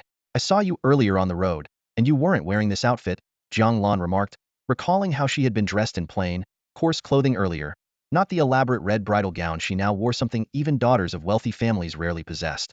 To meet you, sir, I naturally had to dress up, Humayr said, gently licking his earlobe. Do you like it? When Jiang Lan didn't respond, she added, Sir, let me help you undress. I just want to look at you. Jiang Lan murmured, his voice trailing off. Humayr slipped out of his embrace and began removing her red gown. Seeing Jiang Lan's unwavering gaze, she smiled smugly. Sir, do you find me beautiful? Beautiful. Jiang Lan's eyes suddenly sharpened. It'd be perfect if it weren't for that fox tail. Humayr's expression changed instantly. She turned to flee but found herself crashing into Jiang Lan, who had somehow already moved to block the door. Shurna blade was drawn. Spare me, sir. Humayr dropped to her knees, pleading. I've never taken a life all these years. I've only absorbed a little young energy, that's all. Jiang Lan pointed his blade toward the heated brick bed. Go over there. Trembling, Humayr obeyed and shuffled to the bed. Sit down, and put your clothes back on. Once she had dressed, Jiang Lan asked, Are you familiar with Black Wind Mountain? I came from Black Wind Mountain. She stammered. There's a tiger demon on that mountain. Do you know it? What level of bone refinement is it at? I don't know. Sliced the flash of a blade, severed her left arm, sending it to the ground. Ah, she screamed in agony. Do you know now? Jiang Lan asked coldly. 6th level of bone refinement. She whimpered. Anything else you should tell me? No. Nothing. Please, sir. Spare me. I swear I'll never harm another soul. Slash. A silver gleam streaked through the air, and Humayr's head rolled to the floor, blood gushing from her neck and spraying the ceiling. Jiang Lan wiped his blade clean on her red gown and muttered to himself, Whether you harm others or not is none of my concern. But sparing you would harm me. He glanced at the lifeless body. Eliminated a 9th level skin refinement fox demon. Gained 9 years of lifespan. Remaining lifespan. 20 years. Moments later, Meyer's corpse began to undergo a shocking transformation. What once was a body indistinguishable from that of an ordinary woman aside from the tail was now gradually covered in a layer of red fur, and her form started to shrink. In the blink of an eye, all that remained on the ground was the lifeless body of a fox. Just then, hurried footsteps echoed from outside the door. Jiang Lan turned to look, only to see monk Baojing and the village chief rushing into the room one after the other. Upon witnessing the scene before them, monk Baojing pressed his palms together and murmured, Ba. Meanwhile, the village chief stood frozen in shock, staring wide-eyed at the decapitated fox corpse on the ground. The blood from its severed neck had nearly drained, save for the occasional drip. The entire room was splattered with blood. Even the ceiling bore dark red stains. Where did this fox come from? The village chief stammered. It's not a fox. It's Widowly, Jiang Lan said calmly. What? The village chief's eyes widened in disbelief. Do you have a cleaner room? Jiang Lan asked, his tone indifferent. Yes. The village chief snapped out of his daze. Sirs, let me take you to the east room. With that, he hurriedly led the way. The east room was just next door. Though it was early summer, the room carried a distinct chill. Jiang Lan didn't mind. As long as there was a place to stay, it was enough. Even if the room was haunted, to him, it would merely be an offering of more years of life. The village chief lingered hesitantly at the doorway. Sir, that Widowly, she was really a fox demon? Jiang Lan glanced at him. Didn't you see for yourself? Ah. The village chief's face turned pale with fear, and he quickly excused himself. Once the village chief had left, Jiang Lan lay down on the heated brick bed. Despite having just slain the fox demon, not a single drop of blood stained his body. Jiang Benefactor, monk Baojing spoke up. If you intended to kill the fox demon, you could have told me directly. Why did you send me away? I was worried you'd try to compete with me, Jiang Lan replied nonchalantly. Compete for what? Monk Baojing asked, puzzled. Never mind. Pass me the pillow, would you? Thanks. Seeing that Jiang Lan had no intention of elaborating, monk Baojing handed over the pillow. I'll take a nap. Ba. Monk Baojing muttered to himself. He couldn't help but wonder Jiang Benefactor had just promised to keep watch with him through the night. Why had he suddenly changed his mind? Could he have been injured in the fight with the fox demon? But Jiang Lan wasn't truly planning to sleep. With his eyes half closed, a familiar translucent screen appeared before him. Name, Jiang Lan. Cultivation, bone refinement, level 8. Technique, 3-element essence breathing technique. Martial skills, flame army saber technique mastery, wild goose feather step mastery. Remaining lifespan, 20 years. He intended to convert his remaining lifespan into strength. The fox demon was likely just the tip of the iceberg in this village. There could be even greater dangers lurking ahead. Lifespan could be replenished by hunting demons, but if he lacked the strength to survive, he would lose everything. Flame army saber technique, 15 years, Jiang Lan silently commanded. Though 15 years of lifespan wouldn't be enough to break through to bone refinement level 9, it would at least enhance his martial skills. Advancing from bone refinement level 7 to 8 had already cost him 20 years, leaving only his martial skills to improve for now. As for wild goose feather step, being a movement skill, its improvement held less immediate significance. Thus, the saber technique was the natural choice. As the text on the screen flashed, Jiang Lan's comprehension of the flame army saber technique deepened. Upon reaching the return to simplicity stage, he noticed that the calluses on his hands had completely disappeared, and the once unbalanced muscles on his arms had smoothed out. To an outsider, he might no longer appear to be a martial artist, yet his strength had not diminished. Instead, it had increased by at least 20. Return to simplicity? And it's still not the limit? Jiang Lan mused. However, he didn't dwell on it. Killing more demons and monsters would naturally reveal higher realms of mastery. He sat up abruptly, startling monk Baojing. Jiang Benefactor, weren't you going to rest? I'm done resting. That was 3 minutes, monk Baojing muttered, dumbfounded. As the night deepened, the two engaged in idle conversation. Did your hysteria start after you joined the Demon Suppression Division? Jiang Lan asked. Yes, monk Baojing replied.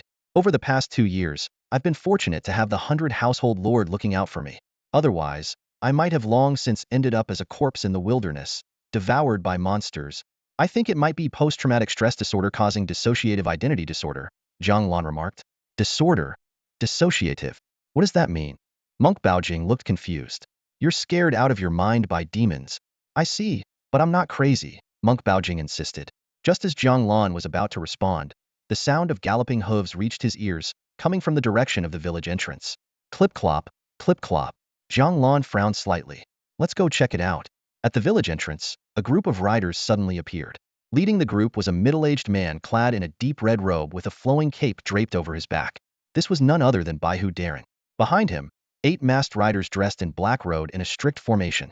Their robes were embroidered with a striking Zhan character, emanating an aura of chilling menace. At the rear of the group trailed a riderless chestnut steed. Baihu Darin? Bao Jing stared in astonishment at the formidable group. Is there a place to stay? Take us there, Baihu said curtly. Moments later, the group arrived at the east wing of the village chief's house. Baihu seated himself on a wooden chair, while the 8 masked riders stood as straight as spears behind him. I originally planned to head directly to Haifeng Mountain, but something unexpected happened along the way. Zhan 16 is dead, Baihu said gravely. Jiang Lan stood silently nearby, listening. He knew that alongside the Jinma Wei, the Jinma division also had an even more elite unit, the Zhanya Wei. These were orphans raised and trained by the Jinma division from a young age. They had no names, only numbers like Zhan 1, Zhan 2, and so on. If one member fell, the others would automatically shift up in rank. This team's prowess far surpassed that of the Jinma Wei, with even the weakest among them nearing the 3rd tier of bone refinement. Taking a deep breath, Baihu continued, the situation near Haifeng Mountain is complicated. It's already late, and entering the mountain recklessly could lead to disaster. Passing through Shaonan village, I remembered you were here, so I decided to stop by. As he spoke, he suddenly frowned and sniffed the air. Why is there such a strong scent of blood in this room? And, mixed with the smell of perfume? As a seasoned warrior, his senses were far sharper than those of ordinary people.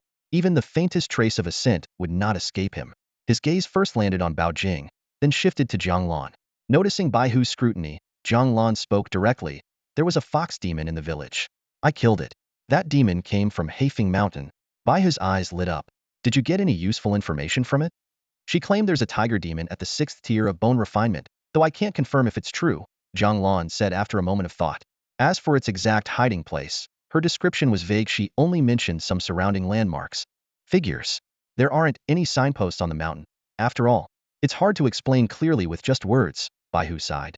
However, Jiang Lan's tone shifted. If Baihu Darin allows me to join you, I might be able to help find the way. Baihu fell silent. Among the 9 Zhanya Wei he brought, all were experts at the 6th or 7th tier of bone refinement, yet they had already lost one member. Taking Jiang Lan along would be akin to sending him to his death. But the sooner they located the tiger demon, the fewer lives would be lost. With Haifeng Mountain spanning dozens of miles, a blind search could take an immeasurable amount of time. After a long internal struggle, Baihu finally shook his head. No, it's too dangerous. Jiang Lan smiled faintly to himself. This Baihu seemed to be a man of principle and compassion. In his eyes, Jiang Lan, with only a 2nd-tier bone refinement level, would surely face near-certain death if danger arose. It was rare to encounter a superior who would consider the well-being of his subordinates and not prioritize success at any cost. No need to worry. If things get dangerous, they'll stay in the rear, Jiang Lan said calmly. Besides, the longer it takes to find the tiger demon, the more harm it could bring to the people.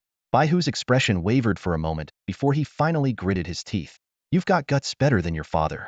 If you make it back alive, they'll promote you to Xiaowei. Jiang Lan raised an eyebrow.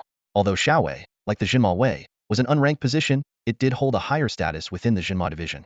Typically, Jinma Wei only became eligible for the title after reaching the bone refinement stage. However, the higher-ups often delayed these promotions, as evidenced by Bao Jing and others, who had been at the bone refinement stage for half a year yet remained Jinma Wei. Thank you, Baihu Darin, Jiang Lan said with a slight bow. To be honest, he wasn't particularly interested in the Xiaowei position. What truly intrigued him was the 6th-tier tiger demon. Its head alone could grant him over 100 years of extended life.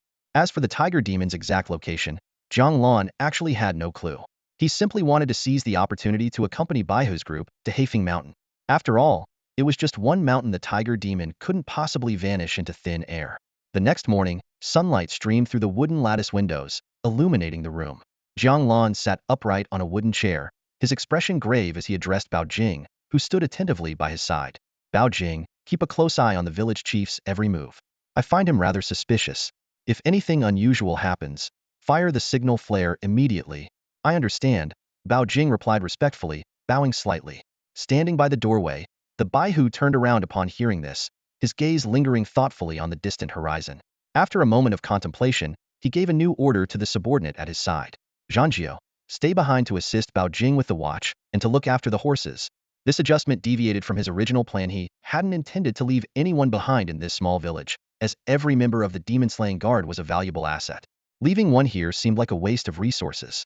But since Jiang Lan had raised concerns, the Baihu decided to err on the side of caution. Understood. The black lad, masked Zhang Yaowei, responded in a low, steady voice. Without another word, he stepped to Bao Jing's side. These demon slayers, trained from childhood in the Xinma division, were more like disciplined warriors who followed orders unquestioningly. To them, commands were absolute. The Baihu glanced at the sun, now fully risen, and decisively gave the order. The rest of you, move out with me. Yes, sir. 15 minutes later, a group of 8 marched single file along a narrow mountain path, with Jiang Lan positioned third in line. The Baihu spoke as they walked. We're less than 10 miles away from Black Wind Mountain. Stay alert. Once we take down that tiger demon, there'll be plenty of food and drinks at the victory feast.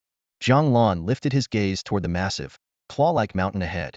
Its peak was shrouded in dense black clouds, exuding an ominous, foreboding presence. That was Black Wind Mountain. Instinctively, he tightened his grip on the long blade at his waist, a flicker of determination flashing in his eyes. If he could slay the tiger demon, the life force he gained would be enough to break through to the Qi condensation realm. While still far from being able to contend with the great demons capable of manipulating the heavens and earth, it would at least grant him some degree of self-preservation in the capital of Yin. The tiger demon's Heda was determined to claim it. For this group of martial artists, a 10-mile journey was a matter of moments. In less than 15 minutes, they arrived at the base of Black Wind Mountain. Where the sunlight had been bright moments ago, the atmosphere now turned oppressively dark as they stepped into the mountain's shadow, as though a heavy black curtain had been drawn overhead. The Baihu's breathing grew heavier as he muttered, "This place reeks of evil. Stay sharp." The group gripped their blades tightly, silently following the Baihu's hand signals as they advanced deeper into the mountain. Jiang Lan narrowed his eyes, sensing the thick, almost tangible presence of Yin energy all around. Normally, Yin energy was an ethereal force, but here, even the faintest breeze felt spine-chilling. A cursed place like this could not exist without the accumulation of countless deaths over centuries. As they ventured further, the tension among the group heightened. The Baihu swallowed hard and turned to Jiang Lan. "Didn't that fox demon tell you the exact location?" Jiang Lan replied casually, "Not yet, it's still further in."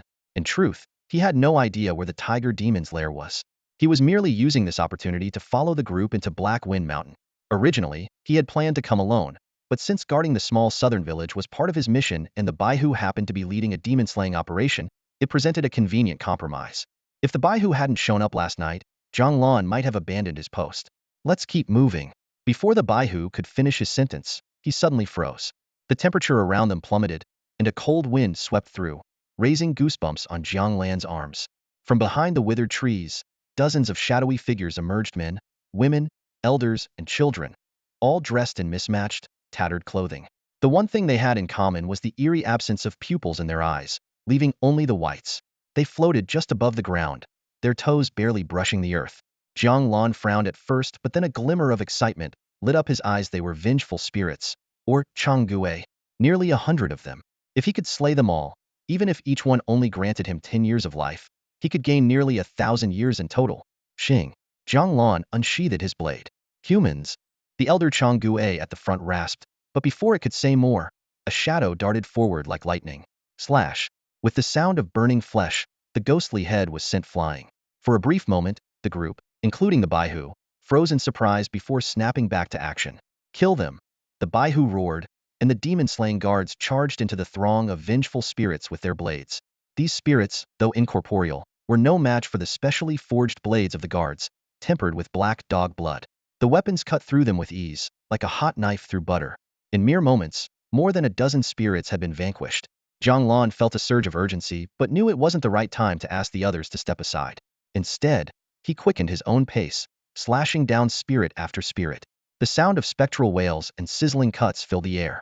These vengeful spirits, though terrifying in appearance, were relatively weak, equivalent to martial artists at the 7th or 8th stage of body refinement. They were likely minions of the tiger demon. According to the texts, a vengeful spirit's power was typically one major realm lower than its masters, with an upper limit at the bone refinement stage. No records in the Yin dynasty's history had ever mentioned a Qi condensation level vengeful spirit, which made sense if there were no limits. A single transcendent demon could easily raise an army of core formation spirits. Within 5 short minutes, the group had annihilated nearly 100 vengeful spirits, leaving nothing but empty air in their wake. Jiang Lan alone had slain over 20. As he sheathed his blade, a virtual screen appeared before him, its text rapidly updating. Killed a 9th stage body refinement vengeful spirit. Gained 9 years of life. Remaining lifespan, 29 years. Killed a 9th stage body refinement vengeful spirit. gained 9 years of life. Remaining lifespan, 38 years. Killed an 8th stage body refinement vengeful spirit. Gained 8 years of life.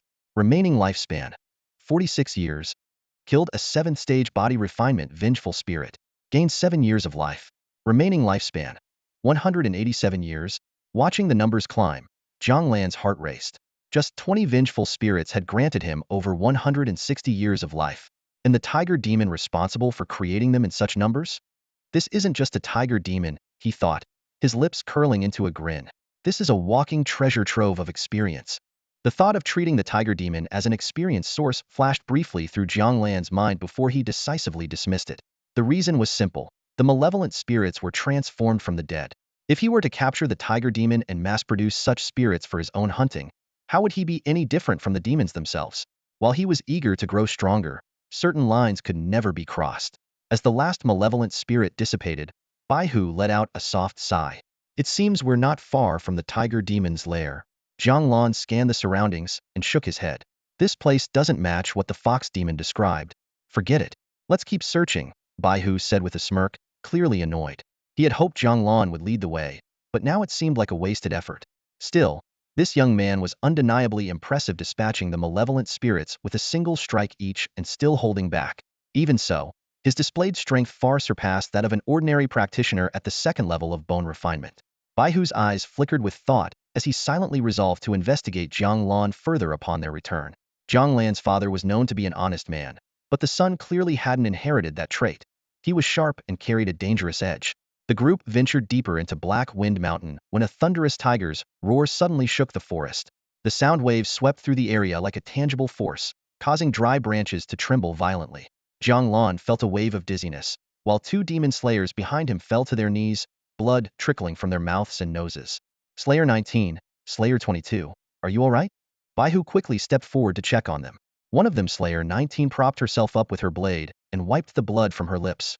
I'm fine, sir, she said in a clear, feminine voice, which made Jiang Lan raise an eyebrow. It was only then he noticed there was a woman among the demon slayers. Once both had steadied themselves, Baihu spoke in a grave tone. You two stay here and wait. Though reluctant, the two could only obey. Baihu mused to himself. Even though these two are the weakest in the team, they still possess the 5th level of bone refinement. For the tiger demon's roar alone to injure them, it must be beyond the 6th level. He turned to Jiang Lan. That fox demon lied to you. Jiang Lan's eyes flickered with realization. Humayr had indeed deceived him. This tiger demon was at least at the 8th level of bone refinement, possibly even the 9th. If it had reached the chi condensation stage, that roar alone would have been enough to kill them. Spent the lifetime hunting, only to be fooled by the hunted. That Humayr deserved her fate, Baihu muttered, then suddenly fixed his eyes on Jiang Lan. Wait a minute, you're completely unharmed? Jiang Lan snapped out of his thoughts and replied frankly, I've already reached the 8th level of bone refinement. You could have said that earlier. Baihu exclaimed in surprise. It'd be great having someone like you around. I feel I'm on the verge of a breakthrough, Jiang Lan said. I'd like to request your protection, sir. Initially, Jiang Lan had planned to slay the tiger demon before breaking through. However, considering the possibility that the demon might be at the 9th level of bone refinement or stronger, decided it was safer to advance first. After all, Baihu was only at the 8th level, and the others were between the 5th and 7th. If the tiger demon's strength exceeded their expectations, the entire team might be wiped out. After weighing the options, Baihu gritted his teeth and said, Fine, I'll trust you this once. If that beast shows up, they'll risk my life to hold it off for you. But if I die, you'd better avenge me. He then barked orders to the group. Demon slayers. Yes. Protect Jiang Lan while he breaks through. Understood. Jiang Lan remained silent. Baihu was surprisingly loyal. Baihu, just give me a minute. A minute? Baihu echoed, confused. Jiang Lan sat cross-legged on the ground and began circulating the 3-essence true cultivation technique. Time seemed to blur as memories of his cultivation journey flashed before him. 26 years to reach the 9th level of bone refinement, 60 years to peak, 72 years to fill all 17 apertures, 85 years to break through to the 1st level of chi condensation, 120 years to reach the 2nd level, and 165 years to achieve the 3rd. When he opened his eyes, a divine light shot out from them. Did you succeed? Baihu asked. I did. The 9th level of bone refinement? Chi condensation. What? Chi absorption? The joke lingered in the air, unanswered. Jiang Lan slowly stood up from the ground, his body brimming with an overwhelming surge of true chi. It coursed through the 36 major acupoints with the force of crashing waves, creating a roaring sound only he could hear. With a soft exhale, Jiang Lan reflected inwardly. A journey of 180 years, from the 8th stage of bone refinement to the 3rd stage of qi absorption without the system's assistance, his natural talent alone would never have allowed him to reach this realm before his life came to an end. Xiao Lan, stop joking with Uncle Chiu. Did you really break into qi absorption? Jiang Lan didn't respond with words. Instead, he turned toward a withered tree not far away and thrust his palm forward. A visible wave of qi surged outward, striking the tree as thick as a grown man's thigh. With a thunderous crack, the tree snapped in two and collapsed to the ground in a crooked heap. Chiu Rang's eyes widened in disbelief, his chest heaving. This was unmistakable. True qi projection was a hallmark of the qi absorption realm, a technique only achievable by those who had mastered it, aside from a few rare martial arts exceptions. What's more, the sheer force of Jiang Lan's strike far surpassed the famed merciful palm of the monk Bao Jing. Even the surrounding demon-slaying guards couldn't conceal their astonishment. "I'll take care of that beast myself," Jiang Lan said calmly, resting a hand on the hilt of his blade. "I'll go with you," Xiu Rang offered after a brief moment of shock. "No need. I can handle it alone. You stay here and wait," Jiang Lan replied, his tone steady. Xiu Rang opened his mouth to protest but swallowed his words. He knew Jiang Lan was right. If the tiger demon truly possessed the strength of a 9th-stage bone refinement practitioner, their presence would only hinder him rather than help. "Be careful," Xiu Rang said finally. As Jiang Lan's figure disappeared into the distance, Xiu Rang's expression turned peculiar. The more he thought about it, the stranger it seemed. Was he supposed to be the one leading this demon-slaying mission? How had the script flipped so drastically? Still, as long as the tiger demon was eliminated, the process hardly mattered. Following the sound of growls, Jiang Lan arrived at the mouth of a massive cave. The interior was shrouded in darkness, exuding a nauseating stench of blood far more intense than what had encountered during the human sacrifices in Xiaobei village. How many lives had been lost to create such a vile odor? From within the cave, a pair of crimson eyes, glowing like lanterns, pierced the darkness. A hulking figure emerged into the faint light. The tiger demon was not the striped predator Jiang Lan had initially imagined. Instead, it resembled the black wolf demon he had once encountered in Yin City, though far larger. Standing over 10 feet tall, its muscular frame rippled with power, and its single arm was thicker than Jiang Lan's waist. Its tiger-striped head bore 2 sharp fangs, each stained with dried, dark red blood. "You've got guts, boy, daring to cross your tiger grandpa," the demon growled, its voice a guttural rumble. "Turn around and leave now, and I might just spare your pathetic life." Jiang Lan said nothing. With a sharp metallic ring, he unsheathed his blade. Against a doomed opponent, words were unnecessary. The tiger demon took 2 heavy steps forward, its eyes narrowing as it scrutinized Jiang Lan. Suddenly, its expression twisted into a very human-like rage. It was you who killed my 3rd brother, wasn't it? That mangy dog of yours?" Jiang Lan replied coldly. "Roar." The tiger demon let out an earth-shaking bellow, its crimson eyes blazing even brighter. Its chi flared violently as its muscles swelled, and it crouched as if preparing to pounce. But instead of charging at Jiang Lan, the demon suddenly veered midair, its body twisting unnaturally. Landing on all fours, it bolted toward the distance at full speed. As a beast, the tiger demon had keenly overheard Jiang Lan and Xiu Rang's earlier conversation. It knew full well that even with the aid of a blood pill, a 9th-stage bone refinement practitioner like itself stood no chance against someone who had ascended to qi absorption. Its earlier aggression was a bluff, an attempt to scare Jiang Lan off. When that failed, it had no choice but to flee. Against ordinary humans, it would have attacked without hesitation, but this was no ordinary human. Jiang Lan froze for a brief instant, caught off guard by the demon's sudden retreat. Then, without hesitation, he activated his swift feather step and gave chase. "Mercy!" The plea was cut short by a sickening sound. Jiang Lan's blade, infused with true qi, pierced the tiger demon's back and emerged from its abdomen, pinning it to the ground. The sheer force tore the demon's lower body apart, scattering its innards across the forest floor in a grisly display. Even in its death throes, the tiger demon twisted to face Jiang Lan, its blood-red eyes locking onto his with a venomous glare. Blood bubbled from its mouth, yet it managed a chilling smile. "The eternal lantern will shine, salvation will come, boy. Just you wait. Your tiger grandpa will return for you." Before it could finish, the tiger demon collapsed lifelessly. Target eliminated. Peak 9th stage bone refinement tiger demon. Reward, 200 years of lifespan. Remaining lifespan, 207 years, the system intoned in Jiang Lan's mind. Jiang Lan withdrew his blade, wiping it clean on the demon's fur. Standing over the corpse, he whispered, "They'll be waiting for you to come back as a ghost." With one swift motion, he severed the tiger demon's head. Moments later, Jiang Lan returned, carrying the massive head in his hand. Thud. The tiger's head hit the ground with a dull impact. It's done. Let's go, Jiang Lan said flatly. Qiu Rang stared at the severed head in stunned silence before turning his gaze to Jiang Lan, his expression a mix of awe and unease. Are you even human? Or are you some kind of demon yourself? Jiang Lan grinned, his voice light but firm. I'm human now, and I'll always be human. As dusk settled, the Demon Suppression Division was filled with laughter and cheer. The training grounds were laden with food and wine as everyone raised their cups in celebration. Baihu Qiu Rang held a wine jar, his face beaming with joy, occasionally taking hearty gulps. Baihu, you're incredible. Baihu, did you really take down that mountain lord all by yourself? Stop talking nonsense. If Baihu didn't do it, then who? You good for nothing? Qiu Rang's gaze inadvertently swept over Jiang Lan, who was quietly gnawing on a chicken leg in the corner. A flicker of complexity flashed through his eyes. Quickly regaining his composure, he raised his wine jar and laughed heartily. Ha! Exactly. If it wasn't me, who else could it be, you useless lot?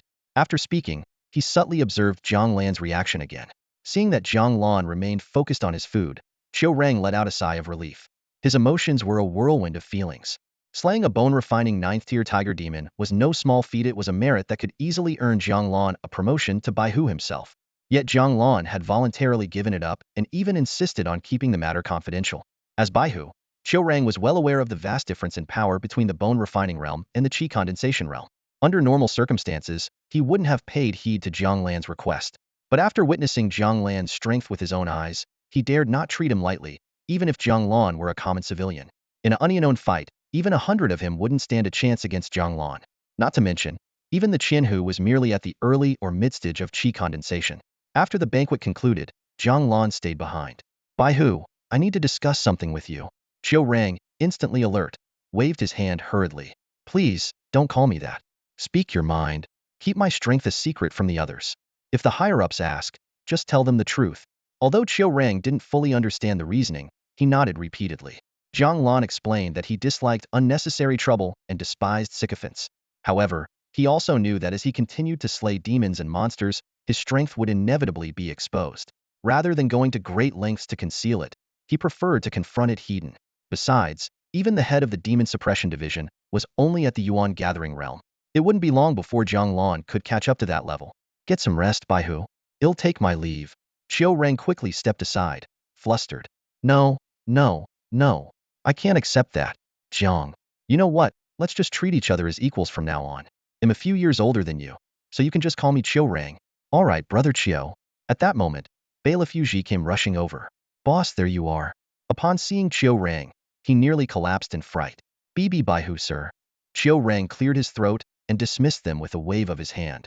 Yuji, feeling as though had been pardoned, hurriedly dragged Jiang Lan away, constantly shooting him meaningful glances along the way. Jiang Lan chuckled and reminded him to watch his words in the future. As night deepened, Jiang Lan walked alone through the silent yamen toward the Wuwei Hall. Most of the 499 rooms were shrouded in darkness, with only a few faintly illuminated by candlelight. Suddenly, a flash of red flickered at the edge of his vision, followed by a chilling whisper. Give me back my head? Jiang Lan heard a strange noise and instinctively scanned his surroundings with heightened alertness. The night breeze gently caressed the air, and an eerie silence enveloped the area, making it seem as though the sound had been nothing more than an illusion. He stood still for a moment, waiting for the noise to resurface, but the quiet persisted. If you won't come out, I'm leaving, he muttered under his breath. When no response came, he turned and began walking toward the Wuwei Hall. As he approached the hall, Jiang Lan noticed the faint glow of candlelight streaming from within. He knocked lightly on the door. Laner? Come in, came the voice of Chen Hugwang from inside. Pushing the door open, Jiang Lan saw Chen Hugwang seated at a desk, holding a case file. The man glanced up at him. Uncle Chen, did you call for me? Jiang Lan asked. Sit. Chen Hugwang gestured, motioning for him to take a seat nearby. Once Jiang Lan was settled, Chen handed him the file. Jiang Lan skimmed through the documents by the flickering candlelight. After a while, he raised his head. The Qingding sect again? Chen Hugwang rubbed his face in frustration. Who else? We're lucky we caught someone this time. Who knows what else could have happened? These scoundrels. When will they all just disappear? He paused, then added. But this case is strange. The men were killed in a typical manner disemboweled, but the women were all drained dry. Their bodies turned into withered husks. Not a drop of blood left. Where's the suspect? I'll interrogate them, Jiang Lan offered. Cell B6. But there's no rush to it tomorrow, Chun Hugwang said. Try to find out if there's someone pulling the strings behind the scenes. I don't believe an operation like this could happen without a larger organization involved. His tone turned serious. The main reason I called you here is to ask about that tiger demon. Tiger demon? Jiang Lan echoed. Chen Hugwang stood up and scrutinized him. You killed that tiger demon, didn't you? Jiang Lan was momentarily stunned, wondering if Qiu Rang had told Chen Hugwang. But on second thought, since their return from Haifeng Mountain, Qiu Rang had been busy preparing for the celebratory banquet, while Chen Hugwang had been preoccupied with this case and hadn't attended the event. It seemed unlikely they'd had a chance to talk. Seeing Jiang Lan's reaction, Chen Hugwang sighed and sat back down. So, I was right after all. Jiang Lan looked curious, unsure how he'd given himself away. He'd never intended to hide his strength from Chen Hugwang, but he was intrigued to know how the man had figured it out. You're wondering how I knew, aren't you? Chen Hugwang asked, noticing Jiang Lan's nod. I guessed. Jiang Lan opened his mouth to speak, but Chen Hugwang continued. Of course, it wasn't just a random guess. That tiger demon was at the 9th level of bone refinement. Demons are naturally stronger than humans in terms of physicality. Defeating a demon of the same level would place someone among the best of martial artists. I know the capabilities of the Baihu captain. Though he's strong, he's likely no match for that tiger demon. As for the demon slayers, the strongest among them are only at the 7th level of bone refinement. They wouldn't have been much help. If the battle had resulted in heavy casualties, it might have made sense. But only one person died, and that happened on the way back. That doesn't add up. Jiang Lan's eyes flickered with surprise at the sound reasoning. He stood up and said, then tomorrow, Uncle Chun, you should handle the interrogation. Once you've identified the mastermind, let me know, and I'll take it from there. Huh. Wait, what? Chen Hugwang stood as well, confused. What do you mean? You're clearly better at analyzing things. You should take the lead. All I can do is whip people into talking, Jiang Lan said matter-of-factly. Where's the logic in that? Chen Hugwang sighed in exasperation. Sit down. Let's have a talk. Once Jiang Lan was seated again, Chen Hugwang began. Laner, ever since your father passed, how have I treated you? Jiang Lan's expression turned odd.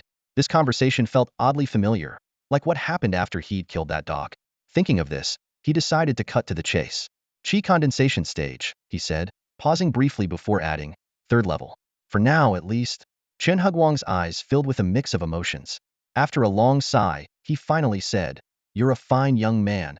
The two sat in silence for a while before Chen Hugwang spoke again, his tone serious. Each person has their own fate and opportunities.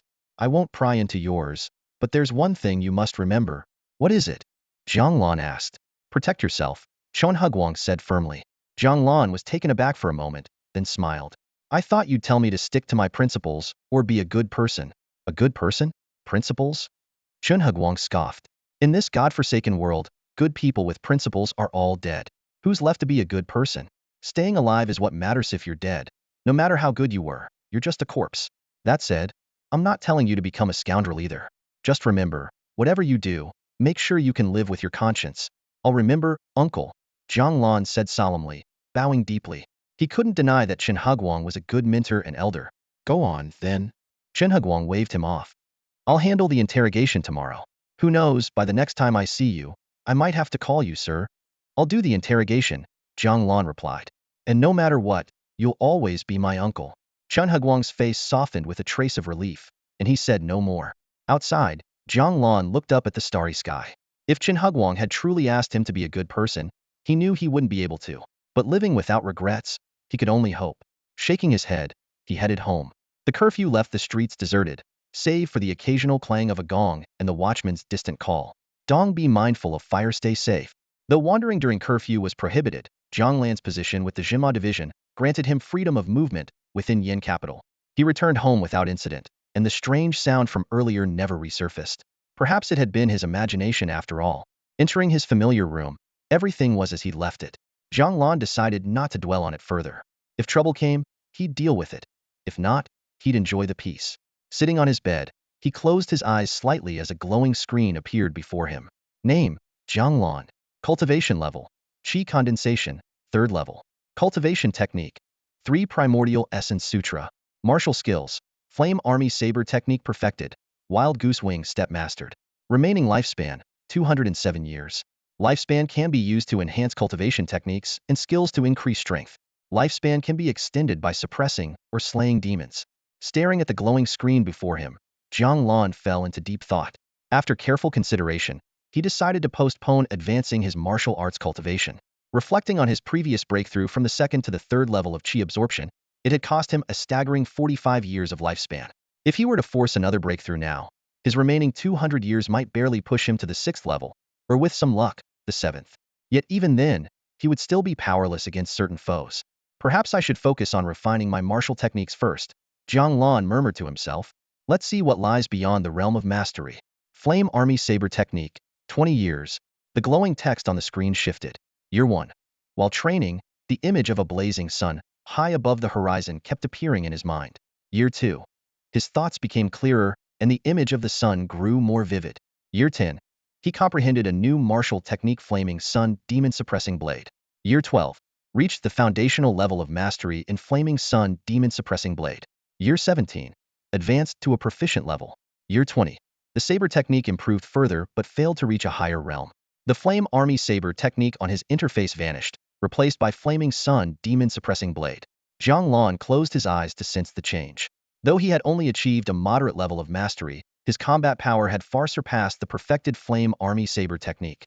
Now, he could imbue his blade with true energy, significantly enhancing its effectiveness against demons and monsters. Swallow Feather Step, another 20 years, he declared. The glowing text updated once more. Year 4. Swallow Feather Step reached the realm of mastery. Year 7. Continued refinement. Year 13. Gained insight from observing fish. Year 20. Comprehended a new movement technique, Soaring Dragon Glide. Eager to test his progress, Jiang Lan leapt out of bed. His body felt as light as a feather, as though he were moving through water yet unimpeded. With a single stride, he appeared outside his room in an instant. This newfound technique far exceeded his expectations. He approached the half-broken locust tree, the very one he had split with a palm strike earlier. Drawing his blade, he executed the Flaming Sun Demon Suppressing Blade. The blade gleamed with a golden-red glow, radiating intense heat like a branding iron. With one swift slash, the tree trunk was severed cleanly, the cut surface charred black. Suddenly, a searing pain flared at his waist. Hastily, Jiang Lan sheathed his blade and lifted his garment, revealing reddened skin. Smiling wryly, he thought, even at the qi absorption stage, I can't withstand this heat. As the night deepened, faint voices drifted from a nearby house. Old man, did you hear something just now?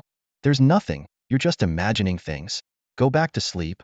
Returning to his courtyard, Jiang Lan submerged the sheathed blade into a water tank. After quenching, the blade gleamed even brighter than before, resembling a polished mirror. He resolved to visit a blacksmith soon to modify the scabbard and solve the issue of overheating. Seated cross-legged on his bed, Jiang Lan contemplated his remaining 167 years of lifespan. He decided to visit the Demon Suppression Division's library the next day to seek inspiration for creating new techniques. Having more cards up his sleeve could make all the difference in critical moments. He fell asleep fully clothed, his blade by his side. The strange sounds from earlier lingered in his mind. At dawn, an enraged voice echoed from afar. Who the hell did this? Chopping down the tree at my doorstep? Huh? You better hope I don't catch you. Jiang Lan sat up in bed, his brows furrowed. The sounds he heard last night at the Demon Suppression Department, could they really have been an illusion? After pondering for a moment without finding an answer, he decided to get up. He stepped into the courtyard, quickly washed up, and began heading toward the Demon Suppression Department. As he walked along the street adjacent to the department, a familiar voice called out from a nearby building, "Hey, handsome, come on in and have some fun." Looking up briefly, he saw 6 or 7 brightly dressed women leaning against the railing. One of them, noticing his glance, even threw him a flirtatious wink. Jiang Lan silently looked away, activated his Dragon Serpent movement technique, and in just a few breaths, disappeared into the Demon Suppression Department. Boss. 3 voices greeted him in unison. The 3 figures standing in front of him were his subordinates, all wearing white uniforms. Leading the group was Yu Ji, a wiry man with a sharp and capable look. To his left was Zhang Wan, short and stout, his perpetually squinting eyes giving him a cheerful appearance. On the right was Zhao Wu, tall and thin, his stern demeanor reminiscent of a strict schoolteacher. Yu Ji, come with me to the interrogation room, Jiang Lan instructed curtly, casually tossing a small piece of silver. Zhang Wen, Zhao Wu, you two go handle the roll call. After that, head to South Street and get some breakfast. Got it. Zhang Wen grinned as he caught the silver. Jiang Lan said no more, giving Yu Ji a glance before the two headed straight for the interrogation room. Inside interrogation room number 6, a prisoner was tied to a massive wooden stake. Hearing footsteps, the man immediately began struggling and shouting, "Sir, sir, am innocent. Please, have mercy. Shut it. Yuji kicked the iron bars, then turned to Jiang Lan. Boss, we're here. Wait outside for me. Jiang Lan opened the iron gate and stepped into the room. Sir, I swear I've been wronged. Jiang Lan sat down on a small stool, his cold gaze sweeping over the prisoner. Your elderly mother, your wife, and your 2 children all dead by your hand. What grievance could you possibly have? The prisoner lowered his head at Jiang Lan's words, his body seeming to go limp as if all strength had left him. Moments later, he began to sob. Jiang Lan narrowed his eyes, waiting for a while before speaking. Stop crying. Explain your so-called grievance. The prisoner's sobs only grew louder, escalating into wailing. Jiang Lan smirked faintly, walked to a corner, and picked up a relatively light rattan whip. Light as it would still tear flesh when used. Snap! The whip lashed down, tearing through the prisoner's shirt and leaving a long, bloody welt across his chest. His cries abruptly stopped, replaced by a scream of pain. 2 more lashes followed. Jiang Lan tossed the whip aside and returned to his seat. Now, can you talk properly? The prisoner's chest heaved violently for a long time before he finally raised his head with difficulty. I've been framed. Whether you've been framed or not, I don't know, Jiang Lan said, his gaze sharp. But what I can give you now is a chance to explain. My family. I didn't kill them. Jiang Lan's eyes glinted. Tell me everything.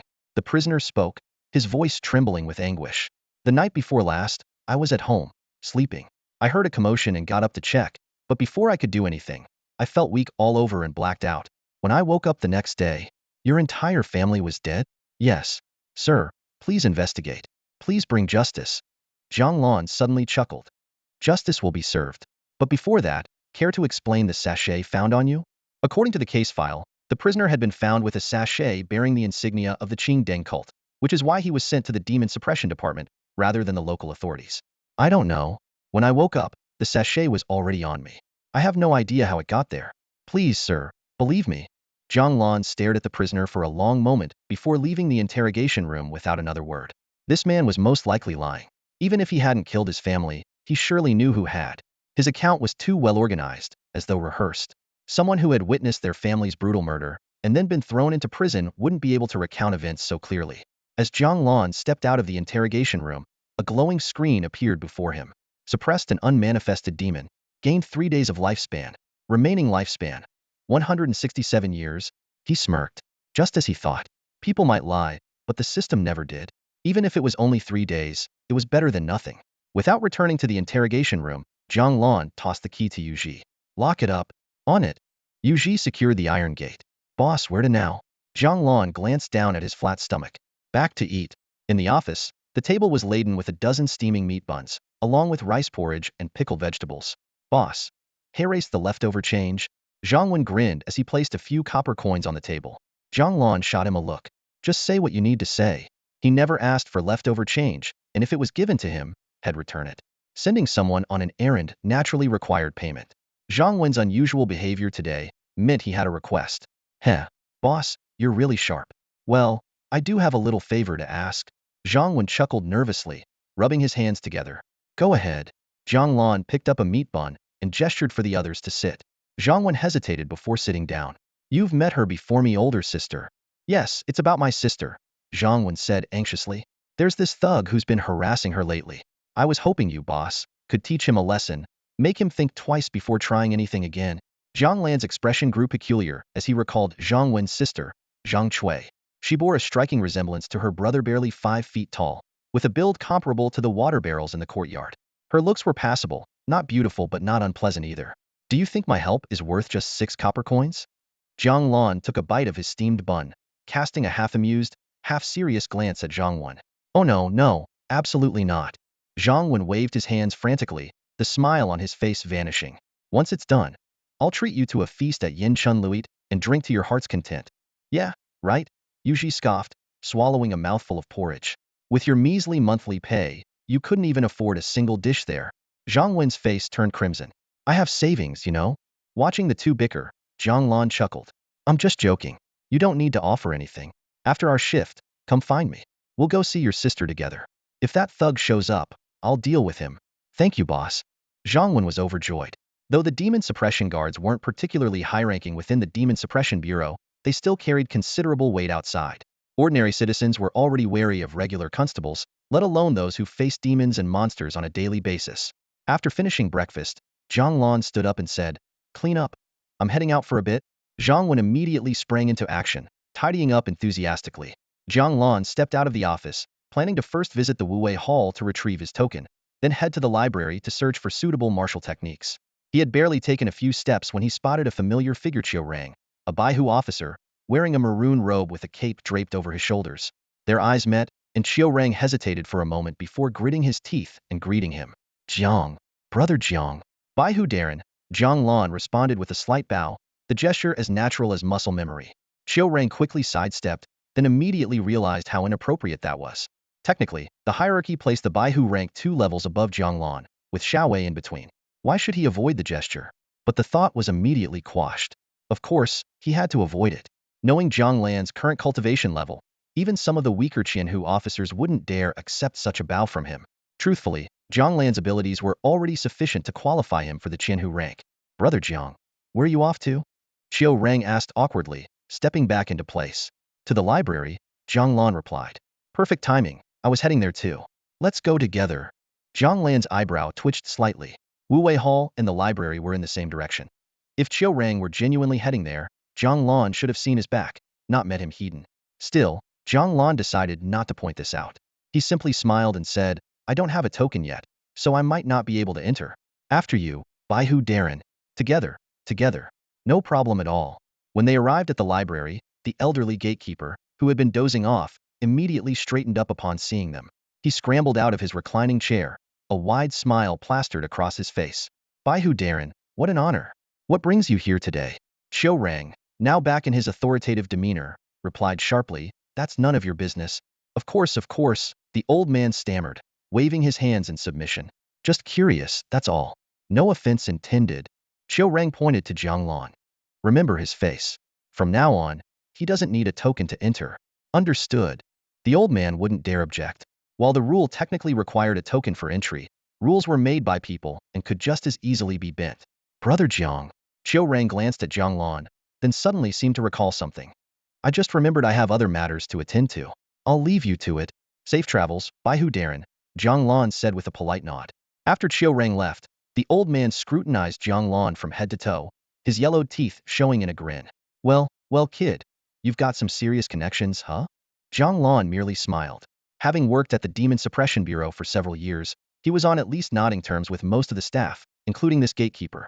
"All right, go on in. Just give me a heads up next time," the old man said. "Thank you, Uncle Huang," Jiang Lan replied before stepping into the library. The first floor was filled with novels, biographies, and books on folklore and history. Jiang Lan only gave it a cursory glance before heading up to the second floor. This level, though less densely packed, was where martial techniques were stored. As for the third floor, he had visited it a few days earlier. It housed only a single cultivation method, the threefold essence true art. While cultivation methods were rare and highly valuable across the Yin Empire, martial techniques were far more accessible. The library had a decent collection, and martial schools in the capital also passed down their own techniques. However, without a proper cultivation method, no matter how advanced one's martial skills were, they could only impress ordinary people. Jiang Lan headed straight for the shelves. He had already decided to look for a fist technique and a leg technique. After interrogating that criminal earlier, he also wanted to find a stealth skill for tracking purposes. He just wasn't sure if the library had anything like that. He casually picked up a book titled Mountain Shaking Fist, skimmed through a few pages, and placed it back. The technique was certainly powerful, but it was far too bold and aggressive for his taste. As a blade user, he needed his fist techniques to serve as a backup strategy. A flashy, over-the-top style like this wasn't suitable. He couldn't very well throw down his blade mid-battle, shout "Take this, Mountain Shaking Fist," and then charge up a strike, could he? What he needed was something quick and effective in critical moments. Flipping through a few more books, he came across Flowing Cloud Palm but shook his head again. Too soft, more suited for women. Suddenly, an idea struck him. Who said a hidden card had to be fists or legs? No matter how skilled a fighter's unarmed techniques were, they couldn't compare to the lethality of a weapon. Why not consider hidden weapons as a trump card? Half an hour later, Jiang Lan had 2 martial arts manuals in his hand: stealth technique and shadow blade art. These were rare treasures he had painstakingly unearthed after scouring nearly every corner of the second floor of the library pavilion. The other techniques either didn't suit his needs or failed to pique his interest. Sitting on a small stool, Jiang Lan began to focus intently on studying the stealth technique. This martial art emphasized precise breath control, agile footwork, and the clever use of the surrounding environment to achieve near-perfect concealment. For him at this moment, it was exactly what he needed. Even better, its power could be further enhanced by infusing it with his life essence. Before long, he had mastered the stealth technique. Jiang Lan then moved on to the shadow blade art. This was an advanced technique for using concealed weapons. When perfected, it allowed the practitioner to infuse their hidden weapons with qi, enhancing their speed, stealth, and lethality. The philosophy behind concealed weapons was simple: strike once and kill, leaving no chance for the enemy to survive. In no time, Jiang Lan had gained a firm grasp of both skills. A faint smile appeared on his lips as a familiar virtual screen materialized before him. Name: Jiang Lan. Cultivation level: Qi absorption, 3rd layer. Cultivation technique: 3 Essence True Condensation Technique. Martial arts: Blazing Sun Demon Suppressing Blade Minor Accomplishment. Soaring Flood Dragon Steps Beginner. Stealth Technique Beginner. Shadow Blade Art Beginner. Remaining lifespan: 167 years. Jiang Lan decided to allocate 30 years of his lifespan to each of the new martial arts.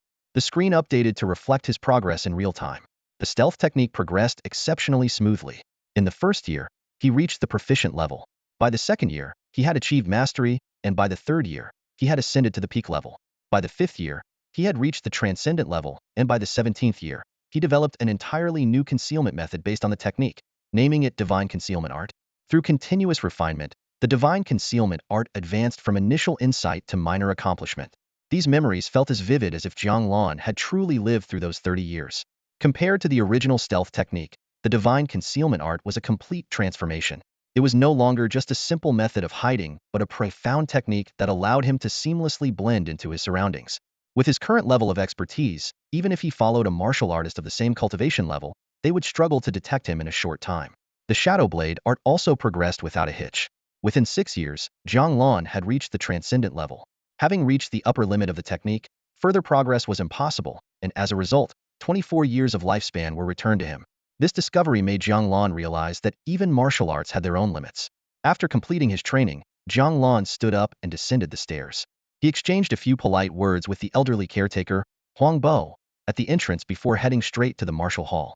Upon arriving at the door, he knocked lightly. With Chen Heguang's permission, Jiang Lan entered the room, and the two began discussing the case of Zhao Guisheng. Jiang Lan argued that the real culprit was someone else, not the Black Wind Mountain Tiger Demon as previously suspected. He explained that if the Tiger Demon had truly ordered ghost minions to commit the crime, it would have reacted in some way upon seeing him, whether out of an attempt to conceal its tracks or fear of exposure. However, the Tiger Demon's behavior suggested it was entirely unaware of the incident, indicating that another mastermind was behind the scenes. Chen Heguang smacked his lips, a glimmer of intrigue flashing in his eyes. If that's how it is, this is getting interesting. So, what's your plan? During the interrogation, the guy claimed he didn't know a thing, which is why I plan to release him first thing in the morning, Jiang Lan replied calmly. Chen Heguang looked puzzled at first but quickly caught on. Ah, you're letting out the bait to catch the fish? Makes sense. A fox always shows its tail eventually. A smile of approval crept onto his face. Young people really do have sharp minds. All right, I'll assign a few men to tail him in secret. No, I'll handle it myself, Jiang Lan said firmly. There's likely a bigger player behind him. If I leave it to others, there's too much room for error. For someone to willingly sacrifice their entire family, the mastermind must be extraordinary, possibly even a high-ranking member of the Qingdang sect. Jiang Lan had already mapped out his plan the moment he left the interrogation room that morning. The stealth technique he recently learned was tailored for this very purpose: to lure out the big fish. If his suspicions were correct, this lead could uproot an entire network of Qingdang sect members. Jiang Lan wasn't the type to profess altruism, but the Qingdang sect's atrocities were truly heinous, deserving of eradication. Even if he was overthinking it, at most, he'd lose a few days of his time. Chen Heguang frowned slightly but decided against arguing after considering Jiang Lan's abilities. Remember what I always say: look after yourself. If the sky falls, let the taller ones hold it up. Don't risk your life trying to play the hero. It's not worth it. You also said to live with a clear conscience, Jiang Lan replied with a grin. Chen Heguang gave him a long, meaningful look. You. Jiang Lan stood and bowed respectfully. Uncle, I have other matters to attend to, so we'll take my leave. Go on, then. That prisoner is yours to handle however you see fit. Back in the empty barracks, Jiang Lan lay on the creaky wooden bed, closing his eyes to rest. Everything that needed saying had been said. Now, he just had to wait until his shift ended to stop by the blacksmith's shop and perhaps help Jiang Wen deal with that scoundrel bothering his sister. By early afternoon, Jiang Lan was sitting on a wooden chair, Flipping through the Great Yin Chronicles, the first book Head encountered upon arriving in this world. A knock at the door broke his concentration, and outside stood Jiang Lan, grinning sheepishly and rubbing his hands together. Boss? Let's go check on your sister, Jiang Lan said, rising to his feet. The streets bustled with the lively calls of vendors, their stalls lining both sides of the road, creating a scene reminiscent of an ancient town tourist district. Suddenly, a playful voice rang out from above. Hey, handsome, come on in and have some fun. I promise I'll be like nothing you've ever tried before. Jiang Lan glanced briefly at the woman leaning out of the upstairs window, then turned toward the blacksmith's shop nearby. I've got something to take care of. Wait here for a bit. Inside, a wiry old man was hammering away at a glowing red iron ingot. At the sight of Jiang Lan's Demon Suppression Guard uniform, he immediately set down his tools. Officer, what can I do for you? Jiang Lan unfastened his blade and placed it on the counter. I need a scabbard made for this. Just one requirement: it must be heat resistant. Heat resistant? The old man looked puzzled. Jiang Lan tossed a silver ingot onto the counter. Can you do it? Yes, of course. The old man's eyes lit up as he eagerly nodded. Just remember, nothing else matters as much as the heat resistance, Jiang Lan emphasized, recalling last night's burn. If Head reacted any slower, he might have lost a layer of skin. Rest assured, sir, he'll handle it perfectly. Good. Also, make me 3 willow leaf throwing knives. Weapons like throwing knives weren't uncommon in Yan's capital, where martial arts schools were plentiful. The old man agreed readily. Consider it done, officer. Come by tomorrow morning to pick them up. As Jiang Lan exited the shop, he noticed Jiang Wen grinning foolishly at the woman on the balcony. Aren't you pretty well off? Why not go up and take a look? Jiang Lan teased, in a rare light-hearted mood. Boss? You're back. Jiang Wen snapped out of his daze, scratching his head awkwardly. Nah, my mom says I need to save my money for a proper wife. Jiang Lan smirked faintly. Let's go. Jiang Wen's sister, Zhang Chui, was an apprentice herbalist at the Wanfu Hall, responsible for preparing remedies for common ailments. More serious cases were left to the senior practitioners. The hall was about 5 li away, a 15-minute walk for the average person. Suddenly, the rhythmic pounding of a drum echoed through the streets. A wedding? At this hour? Jiang Wan and Jiang Lan exchanged glances. Sounds like the drum at the yamen. Could someone be striking the petition drum? Jiang Wan guessed. Let's go check it out. Jiang Lan's curiosity was piqued. In his memory, the petition drum was little more than a decorative relic. Guards kept watch over it day and night, ensuring ordinary folk couldn't even approach it, let alone strike it. After all, the magistrate was known for his benevolency, couldn't bear to see his people suffer. Striking the drum signified a grievance, and under the magistrate's governance, how could such grievances exist? Besides, this was the imperial capital, home to the emperor himself. A minor issue might be overlooked, but if it escalated, the magistrate wouldn't just lose his head. In front of the Chengtian prefecture yamen, a muscular middle-aged man with bulging muscles was striking the drum of petition. His arms, as thick as an average person's thighs, clearly marked him as a martial artist.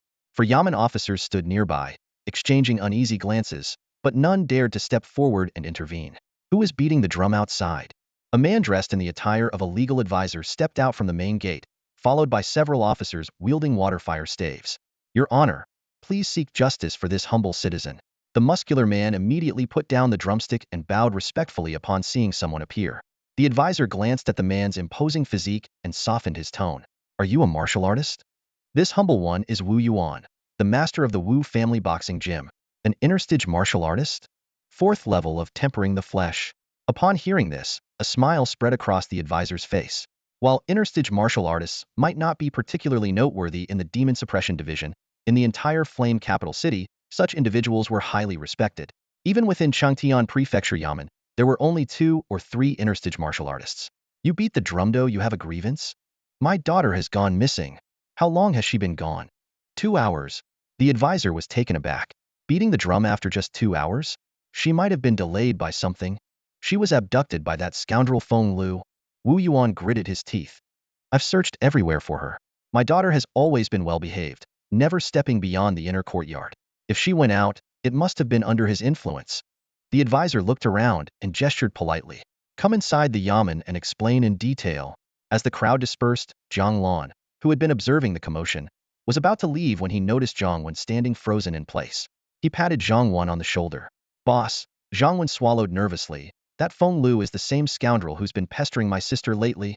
Jiang Lan furrowed his brows, but before he could say anything, Jiang Wen bolted toward the Wanfu Hall pharmacy. Using his exceptional agility, Jiang Lan followed closely behind. Inside the pharmacy, Zhang Chui stood behind the counter. Seeing her brother arrive out of breath, she smiled and said, Zhangwan, done with your shift? I'm just glad you're all right, Zhangwan said, catching his breath. Did Feng Lu come looking for you today? A faint blush crossed Zhang Chui's face, almost imperceptible. No, no. Why are you suddenly asking about this? Jiang Lan, ever observant, noticed Zhang Chui's subtle reaction. However, it could simply be a sign of youthful affection. After confirming Zhang Chui's safety, Jiang Lan politely declined her offer to stay for tea. Before leaving, he instructed Zhang Wan, tomorrow, you and Zhao Wu don't need to come to the Demon Suppression Division. Stay with your sister and keep an eye on her. Let me know if anything happens. After a simple bowl of vegetable noodles, Jiang Lan returned to his small courtyard. His remaining lifespan was 107 years, and his martial skills had reached their current peak. It was time to advance to the next stage of martial cultivation. Sitting cross-legged on his wooden bed, he began practicing the three essence true cultivation technique. 50 years later, he broke through to the fourth level of qi absorption. Another 50 years passed, and he reached the peak of the fourth level. After an additional 3 years, he finally advanced to the fifth level of qi absorption, entering the mid-stage of this realm. At this point, Jiang Lan's entire body surged with vitality, and his true energy flowed through his acupoints like rolling thunder. In martial cultivation, each major stage was divided into 9 levels, with every 3 levels marking a minor phase. The gap in strength between the third and fourth levels of qi absorption was as vast as an impassable chasm. The next morning, sunlight streamed through the wooden lattice of the Demon Suppression Division's Bing 6 punishment chamber. Jiang Lan stood before a wooden post, his gaze fixed on the prisoner bound by iron chains. Release him, Jiang Lan gestured to Yu Ji. Yu Ji stepped forward quickly and skillfully unlocked the chains binding the prisoner. The man staggered off the post, his knees buckling as he collapsed to the ground. Thank you, righteous lord. Thank you for clearing my name, he cried, bowing deeply. You're free to go, Jiang Lan said calmly. But remember, report to the Demon Suppression Division every 3 days. Yes, yes. The man nodded repeatedly, kowtowing until his forehead nearly touched the ground. Jiang Lan gave Yu Ji a meaningful look. Understanding immediately, Yu Ji stepped forward, hauled the man up, and dragged him out of the cell. Together, they escorted him out of the Demon Suppression Division, watching as the man limped away, disappearing around the street corner. Did you put it on him? Jiang Lan finally asked. Boss, you can count on me. Yu Ji grinned. I dusted him with plenty of the tracking powder. Even if he changes clothes or bathes, it won't come off. Jiang Lan nodded slightly. The tracking powder was a special tool developed by the Demon Suppression Division, leaving an undetectable scent on a person's body. Only specially bred scent-tracking insects could identify this odor, allowing precise tracking even across dozens of miles. Each insect was cultivated in a solution of the corresponding powder from its larval stage to ensure accuracy. Let's head back. I'm stopping by the blacksmith's, Jiang Lan said before turning to leave. It was nearing the end of the morning hour, and the streets were unusually quiet, with the brothels yet to open for business. Jiang Lan walked straight into the blacksmith shop. The old blacksmith, recognizing him immediately, retrieved several items from a shelf and carefully laid them out on the counter. Sir, they're all ready, the blacksmith said respectfully. Jiang Lan's attention was first drawn to the noticeably reinforced scabbard. The blacksmith smiled as he explained, You wanted something heat-resistant, so I added some plaster inside the scabbard. I've tested it, and it works perfectly without any issues. This improvement pleasantly surprised Jiang Lan. Compared to his original idea of a wooden insulation layer, plaster was indeed a better choice. It wouldn't char under high temperatures. On the counter were also 3 5-inch willow leaf throwing knives. Though their design was simple, their sharpness was evident. To Jiang Lan's surprise, the blacksmith had also crafted a leather sheath with 3 slots, allowing the knives to fit snugly and securely. Jiang Lan took out 2 chien of silver fragments and placed them on the counter. The blacksmith hastily declined, Sir, I can't accept this. What you gave me yesterday was more than enough. Take it, Jiang Lan said with a smile. As a demon suppression guard earning a monthly salary of 5 taels, along with additional allowances for assignments and an inheritance of over 100 taels from his father, Jiang Lan was financially well off. In an era where a single copper coin could buy a meat bun, his income afforded him a comfortable life. After securing his new equipment, Jiang Lan returned to the Demon Suppression Division and headed straight to the martial hall. Chen Heguang was waiting at the entrance and handed him a brocade box as soon as he arrived. Laner, this is the tracking insect. Jiang Lan opened the box to reveal a plump, white larva-like creature, which immediately lifted its head, pointing north. As Jiang Lan moved, the insect's head consistently adjusted to face the same direction. This thing is rather fascinating, Jiang Lan remarked. It's the work of those alchemists. Why else would the division spend so much money keeping them around? Chen Heguang replied. His words reminded Jiang Lan of something. By the way, that blood pill I brought back earlier, any progress on it? Jiang Lan asked. No idea. I handed it over to Commander Baihu and didn't follow up, Chen Huguang replied, then looked at Jiang Lan with curiosity. Wait a moment. You went to Black Wind Mountain, killed the tiger demon, and entered the Qi condensation realm. By all rights, you should have been promoted by now. Why hasn't there been any news? It's all the same to me. Being a demon suppression guard is fine, Jiang Lan said, indifferent to official rank. In this world where strength reigns supreme, even as a demon suppression guard, his Qi condensation realm cultivation made him someone whom even Commander Chiu Rang dared not address casually. As they spoke, Zhao Wu burst in, his face tense with urgency. Boss, something's happened. Jiang Lan froze for a moment, immediately realizing something was wrong. Today, neither Zhang Wen nor Zhao Wu had come to work. They were taking care of Zhang Wen's sister. Now, seeing Zhao Wu rushing over in such a hurry, it was clear something had happened. He quickly tucked the brocade box containing the sin-seeking bug into his robe and grabbed Zhao Wu, striding out without even saying goodbye to Chen Huguang. Behind him, Chen Huguang's voice called out, "Do you need me to send someone with you?" Jiang Lan simply waved a hand to signal no, disappearing with Zhao Wu around the corner. What on earth happened? Jiang Lan asked as they walked briskly. Zhao Wu, panting heavily, followed behind. Zhang Wen's sister said she wasn't feeling well today, so she didn't go to the pharmacy. But that thug Feng Lu showed up at her house directly. Zhang Wen and I went out to drive him away, but when we got back, Zhang Shui was gone. Have you searched thoroughly? Everywhere. Even the latrine. Seeing that Zhao Wu was struggling to keep up, Jiang Lan stopped and bent slightly. Get on, I'll carry you. Although he could have gone alone, considering it concerned Zhang Wen's sister, he felt it was important to have someone else level-headed present. Zhao Wu hesitated for a moment before gritting his teeth and climbing onto Jiang Lan's back. Jiang Lan activated his Jiao Dragon Glide technique, becoming a blur as they vanished down the street. In less than 20 breaths, the two arrived at Zhang Wen's house. Zhao Wu, shaken by the sudden burst of speed, stumbled to a tree and began dry heaving. Jiang Lan walked straight into the courtyard, where Zhang Wen rushed out, his eyes red. Boss, please help me find my sister. Calm down. Speak slowly, Jiang Lan said, gesturing for him to settle down. When Feng Lu came, was anyone else with him? Zhang Wen stammered incoherently, prompting Jiang Lan to turn to Zhao Wu, who had regained his composure. Zhao Wu stated firmly, he was alone. I saw him sneaking around through the window, so I went out to chase him. After a detailed inquiry, Jiang Lan learned that the two had chased Feng Lu to the street corner, and the entire ordeal had taken less than the time it takes to brew a cup of tea. During that time, apart from the cries of a bun seller, there had been nothing unusual. Your sister probably left on her own, Jiang Lan said gravely. Are there any valuable items in the house? Zhang Wen dashed inside to check, and soon returned in a panic. All the jewelry is gone. Even my monthly allowance is missing. Yet, there were no signs of the house being ransacked. This confirmed Jiang Lan's suspicion Zhang Shui had left voluntarily. However, considering the accusations made at the Chengtian prefecture yesterday, this was likely more than a simple elopement. What do you know about Feng Lu? Jiang Lan asked, narrowing his eyes. Zhang Wen replied, ever since he started pestering my sister, I've asked around and found out a few things. Zhang Wen, his expression anxious, said urgently, he used to come from a decent family, but he's a hopeless gambling addict. His luck is terrible, yet he keeps betting. He ended up owing the gambling hall a huge debt and squandered away all his family's assets. Then, with growing impatience, he asked, Boss, where's my sister? Do you know where she went? Jiang Lan remained silent. Zhao Wu glanced at Zhang Wen with a smirk. If the boss were that omniscient, he might as well set up a fortune-telling stall outside the Chenghuang temple. Zhang Wen fell silent, but the worry on his face was unmistakable. His older sister was missing, and he was desperate. Which gambling hall does he frequent? Jiang Lan finally broke the silence. Jutsai Hall, Zhang Wen replied. Fitting name. Lead the way. Let's start there. In the vast expanse of Yin City, finding someone without any leads was like searching for a needle in a haystack. Jiang Lan knew they had to proceed methodically. Starting at the gambling hall seemed like the best course of action. Perhaps the regulars there could provide some useful information. Zhang Wen, driven by urgency, immediately took the lead, sprinting toward the gambling hall. In less than 15 minutes, the three of them arrived at Jutsai Hall. The establishment was a grand two-story building with ornate eaves and intricate brackets, exuding an air of extravagance. Above the entrance hung a large plaque bearing the words Jutsai Hall. As they pushed the doors open, an entirely different atmosphere engulfed them.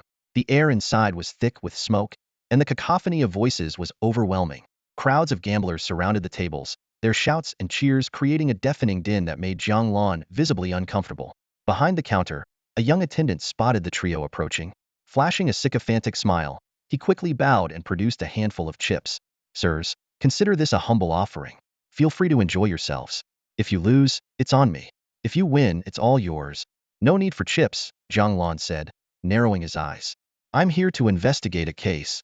The attendant's face stiffened. Sir, Jutsai Hall belongs to Prince Qing. Investigating a case here might not be appropriate. Not appropriate? Jiang Lan's voice was calm but carried an edge. So you're saying I can't investigate? That's correct, the attendant replied, his tone hesitant yet firm. With a sharp metallic sound, Jiang Lan drew his blade. And now? Is it appropriate? The attendant's face turned pale. He opened his mouth as if to protest, but Jiang Lan cut him off by turning to Zhang Wen. Make sure everyone stops. Zhang Wen stepped into the center of the hall and shouted, quiet. His voice, however, was drowned out by the chaos. Some gamblers even jeered, look, there's a fool shouting over there. Must have forgotten his meds this morning. Anyway, I'm betting small on this one. Seeing the lack of response, Jiang Lan leaped onto the central gambling table. Drawing a deep breath, he bellowed, his voice reverberating like thunder. This is an official investigation by the Demon Suppression Bureau. Everyone freeze. The hall fell silent in an instant. All eyes turned toward Jiang Lan, their faces pale with fear. The Demon Suppression Bureau's reputation was far more terrifying than the local authorities. Anyone caught in their crosshairs would suffer dearly. Anyone who knows Fenglu, step forward, Jiang Lan commanded. The room remained deathly quiet. His gaze hardened as he channeled his energy, driving his blade into the table with a loud crack. Only the hilt remained visible. I'll say it again. If you know Fenglu, step forward. The crowd froze in terror. Jiang Lan turned to Zhang Wan and Zhao Wu. If no one speaks up, we'll take everyone in. The threat caused instant panic. Some began stammering excuses about being first-time visitors. Others started name-dropping influential connections. Finally, a young man in coarse clothing stepped forward and pointed at someone nearby. Sir, I know. He's the one closest to Fenglu. The atmosphere shifted immediately. The crowd erupted with accusations, each person eager to shift the spotlight. Zhao Wu observed the scene with a grin. Boss, you're brilliant as always. Moments later, 7 or 8 gamblers were shoved away from the gambling table. Jiang Lan swiftly withdrew the long blade embedded in the table, leapt down, and pulled a silver ingot from his robe, slamming it heavily onto the table. You lot, whoever can tell me where Fenglu is right now. This silver is yours. The gamblers, now standing aside, brightened at the sight of the silver. One man with a pockmarked face darted his eyes around, a hint of eagerness in his expression. But before he could speak, Jiang Lan's blade came down hard on the table with a sharp crack. The table split cleanly in two, chips and gambling tools scattering across the floor. The sudden act startled everyone, and the pockmarked man swallowed his words. Jiang Lan's gaze was sharp as a blade, sweeping over the group. I keep my word. But anyone who dares to lie to me for this silver will end up like this table. The men nodded rapidly, heads bobbing like chickens pecking grain. Jiang Lan pointed to the youngest man on the far left. You first. Sir, I don't know. The young man swallowed nervously, shaking his head. Jiang Lan didn't press him further and turned to the second man, who also denied knowing anything. When he reached the third man, there was finally a glimmer of progress. The man hesitated, then said, I haven't seen Fenglu for a few days now. About half a month ago, he lost everything he had here and hasn't been back to Jutsai since. But he did mention finding some kind of money-making opportunity. What kind of opportunity? Jiang Lan asked sharply. We're just gambling acquaintances, the man stammered. Fenglu's not exactly the most trustworthy person. I didn't take his words seriously at the time. Jiang Lan frowned in thought. A money-making opportunity, it seemed like a clue, but not a clear one. Just as he was about to continue questioning, the gambling den's doors flew open with a loud bang. A group of men filed in, led by a rotund man dressed in fine silk. Despite his luxurious attire, his eyes gleamed with menace. Who the hell has a death wish, causing trouble in my Jutsai Fong? The fat man bellowed as he entered. Jiang Lan calmly assessed the newcomers. Behind the fat man were a dozen or so enforcers, all seasoned fighters with hardened expressions. Hiring this many skilled martial artists in Yen capital would cost a fortune, but for a gambling den, money was hardly an issue. It's you, huh? The fat man's gaze fixed on Jiang Lan. Aren't you with the Jinma division? Stirring up trouble here, don't you think that's crossing the line? Jiang Lan tilted his head and replied nonchalantly, What line? You've got some nerve. The fat man's face darkened with rage. Didn't your boss ever tell you who owns Jutsai Fong? You are just a lowly Jinma guard, and you think you can act this cocky? Careful, or you won't live to see tomorrow. Even if your Baihu were here, they wouldn't dare act like this. Jiang Lan couldn't be bothered to argue. He activated his movement technique, Dragon's Glide, and in the blink of an eye, appeared directly in front of the fat man. The man's pupils shrank in shock, but before he could react, Jiang Lan struck him on the back of the neck with a precise chop. With a dull thud, the fat man collapsed, unconscious. The enforcers exchanged uneasy glances. The gambling den had spent a fortune to employ them, but with their boss down, retreating wasn't an option. Besides, there were 10 of them. Surely they could handle one Jinma guard? What they failed to realize was just how vast the gap in strength between them and Jiang Lan truly was. Get him! One of the enforcers roared, charging toward Jiang Lan. The others followed suit. Boss! Watch out! Someone shouted. In the blink of an eye, the brawny enforcers of the Jutsai Tavern were sprawled across the floor, their bodies lying in disarray. Strangely, their faces bore a peaceful expression. Jiang Wen stared at the scene, his face etched with terror. Boss, did you kill them all? Jiang Wen's voice trembled. As a member of the Demon Suppression Guard, accidentally killing a few people during a case wasn't unheard of, but this situation was different. Moments ago, the servant had made it clear that this tavern belonged to Prince Qing. Jiang Lan cast a sidelong glance at Jiang Wen, his tone calm. They're not dead, just unconscious. He wouldn't act so rashly. If even Jiang Wen could foresee the consequences, how could he not? Though the fat man was despicable, he didn't deserve to die. Besides, the priority now was finding Zhang Quivery. Moment wasted increased the danger. Turning away from the fallen men, Jiang Lan addressed the elderly beggar. Old man, do you know where she is? The others in the tavern looked at Jiang Lan as if he were some kind of monster. Only the old beggar remained composed, his expression one of someone accustomed to life's tempests. I saw her yesterday, the elder replied. Jiang Lan's eyes lit up. Where? There's a god of wealth temple outside the city. Do you know it? The beggar asked. Jiang Lan thought for a moment. There were indeed many dilapidated temples outside Yindu City, but he had never heard of a god of wealth temple. Please tell me more. The old beggar spoke succinctly. Exit through the south gate, follow the main road for 3 miles, and you'll come to a fork. Take the path on the far right, and after another 4 or 5 miles, you'll see it. Jiang Lan stepped closer to the beggar. Old man, may I speak with you privately? He then gestured to Zhang Wan and Zhao Wu with his eyes, and the 4 of them left the tavern together. Once they reached another street, Jiang Lan handed the beggar a silver ingot. This is to thank you. I was starting to think you'd go back on your word, the old man said as he accepted the silver. If I'd given it to you in there, it might have brought you trouble, Jiang Lan explained. The beggar chuckled. Thoughtful of you, young man. Let me give you some advice. That god of wealth temple is not a peaceful place. It's fine to go during the day, but don't go at night. With that, he tucked the silver away and disappeared down the street. Jiang Lan watched the beggar until he vanished from sight, lost in thought, until Zhang Wen's voice pulled him back. Boss? You just gave him silver. Aren't you worried he might be lying? It wasn't my silver, it was yours, Jiang Lan replied, turning to Zhang Wen. What? Where am I supposed to find 5 taels of silver? Zhang Wen asked, dumbfounded. Isn't your family rather well off? Jiang Lan remarked. After a pause, Zhang Wen gritted his teeth. Fine.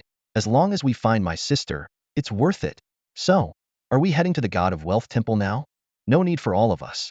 I'll go alone, Jiang Lan said, taking a brocade box from his chest and handing it to Zhao Wu. Keep this safe or deliver it to Captain Chun at the bureau. If Prince Qing's men come looking, go find 100-man Commander Chiu. Understood, Zhao Wu replied, then asked, Commander Chiu? Yes. Tell Chiu exactly what happened. He'll handle it. Boss, since when were you this strong? You took down a dozen men in just 3 breaths. I couldn't even see what happened. Zhao Wu exclaimed in awe. Just a lucky breakthrough, Jiang Lan replied simply. I'm off. You 2 head back to the bureau. If anyone asks, just say I'm out on a mission. As they watched Jiang Lan leave, both Zhao Wu and Zhang Wen still assumed he was merely at the skin refining level, unable to discern the true depth of his abilities. Meanwhile, back at the Jutsai Tavern. Manager, wake up. The servant's face lit up with relief as the portly man slowly opened his eyes. At first, the manager looked disoriented, but as the events from earlier came rushing back, his face twisted in fury. That little punk dared to lay hands on me? Where is he? They left, the servant stammered. Left? What about Huashu and Qinyong? The manager demanded. The servant nervously pointed to the side. They're still lying there. The manager turned his head with difficulty, seeing the enforcers sprawled across the floor. Cold sweat broke out on his forehead. Even the weakest of these men were at the 3rd level of skin refining, and Huashu and Qinyong were at the 7th level highly skilled fighters. For someone to take them all down and leave unscathed, their strength had to be formidable. But soon, the manager gritted his teeth. So what if he's strong? He's just a demon suppression guard. Could he possibly be a bone refining master? Even if he is, crossing Prince Qing will get him killed. Manager, the floor's cold. Should I help you up? the servant offered. Then hurry up and give me a hand, the manager snapped. The servant used all his strength but couldn't budge the manager. Only then did the man realize half his body was numb. His face went pale. Am I paralyzed? A quarter of an hour later, Jiang Lan stood at a fork in the road and chose the path on the far right. The moment he stepped onto the path, an unusual chill swept over him, carried by a biting wind. Though it was early summer, the cold carried an almost piercing intensity. Given Jiang Lan's martial cultivation, he was long immune to the effects of heat and cold. Such a breeze should have been insignificant. Yet what made him frown was the eerie sensation that followed the distinct feeling of being watched. It was as if a pair of invisible eyes were locked onto him. Logic told him there was no one behind him, but the unsettling feeling refused to fade. Summoning the dragon swim technique, Jiang Lan quickened his pace toward the direction of the Fortune God Temple, just as the old beggar had described. As he ventured deeper, the sky underwent a dramatic change. The bright midday sun was swallowed by thick, brooding clouds. A gentle breeze soon turned into a fierce wind, causing the willows along the roadside to rustle violently. Lightning flickered amidst the dark clouds. Ahead, a dilapidated temple came into view, its main gate tightly shut. Though worn by time, the architectural style, with its sweeping eaves and intricate brackets, hinted at its former glory. Cobwebs covered the eaves, and two crows perched on the broken roof tiles, preening their feathers. As Jiang Lan approached, the crows let out sharp caws and flapped away into the sky. Jiang Lan stood silently before the temple gate, observing his surroundings. To him, these peculiar occurrences were nothing more than cheap attempts to create an air of mystery. If there was truly someone or something capable of threatening his life, why go to such lengths to stage these theatrics? Tightening his grip on the blade at his waist, he pushed open the creaking temple door. At that precise moment, a bolt of lightning tore across the sky, followed by a deafening clap of thunder. Inside, the temple was shrouded in darkness, and the air was thick with the metallic tang of blood. Thanks to his advanced martial skills, Jiang Lan could clearly make out the three statues on the altar. The central figure was a toad, its tongue covered with copper coins, its body adorned with golden ingots, and draped in a robe that shimmered like gold yet seemed otherworldly. Its crimson gemstone eyes glinted ominously. To its left stood a proud, multicolored rooster, while on the right was an enormous white snake, towering over 7 feet tall. The most unsettling feature of the snake was the 7 human female heads sprouting from its neck, each adorned with a distinct crown. Jiang Lan's gaze lingered on the head farthest to the right. Something about it struck him as eerily familiar. Memories surfaced, and he recalled the man who had beaten the drum of justice at the Yamen Gate. This head bore a striking resemblance to that man, about 50% similar. Could it be connected to the missing daughter of that martial man? Outside, the strange phenomena began to subside, and the sky cleared once more. Jiang Lan carefully surveyed the square-shaped, run-down temple. Apart from the altar and the statues, there was only an old, greenish oil lamp, no incense burner in sight. Though there were no visible traces of blood, the scent of it lingered stubbornly in the air. He decided to wait behind the altar. The altar was solid, reaching up to his forehead, with a decorative cloud pattern carved around its edge that provided just enough cover. Activating the concealment technique, Jiang Lan suppressed his presence to the utmost, blending seamlessly with the temple's shadowy interior. Less than half an hour later, voices came from outside, one of them ingratiating and servile. "It's an honor to serve you, sir. Truly my good fortune." The temple door creaked open, and 3 figures stepped inside. Leading the group was a man in a black robe, followed by a young man dressed in coarse linen, his face plastered with a fawning smile. The third was a plump woman with a vacant expression, none other than Zhang Wen's sister, Zhang Cui. The young man rubbed his hands together nervously and said, Sir, I've brought the person as you instructed." The man in black only responded with a faint hum. The young man hesitated for a moment, then awkwardly rubbed his hands again. "About the reward you promised me earlier."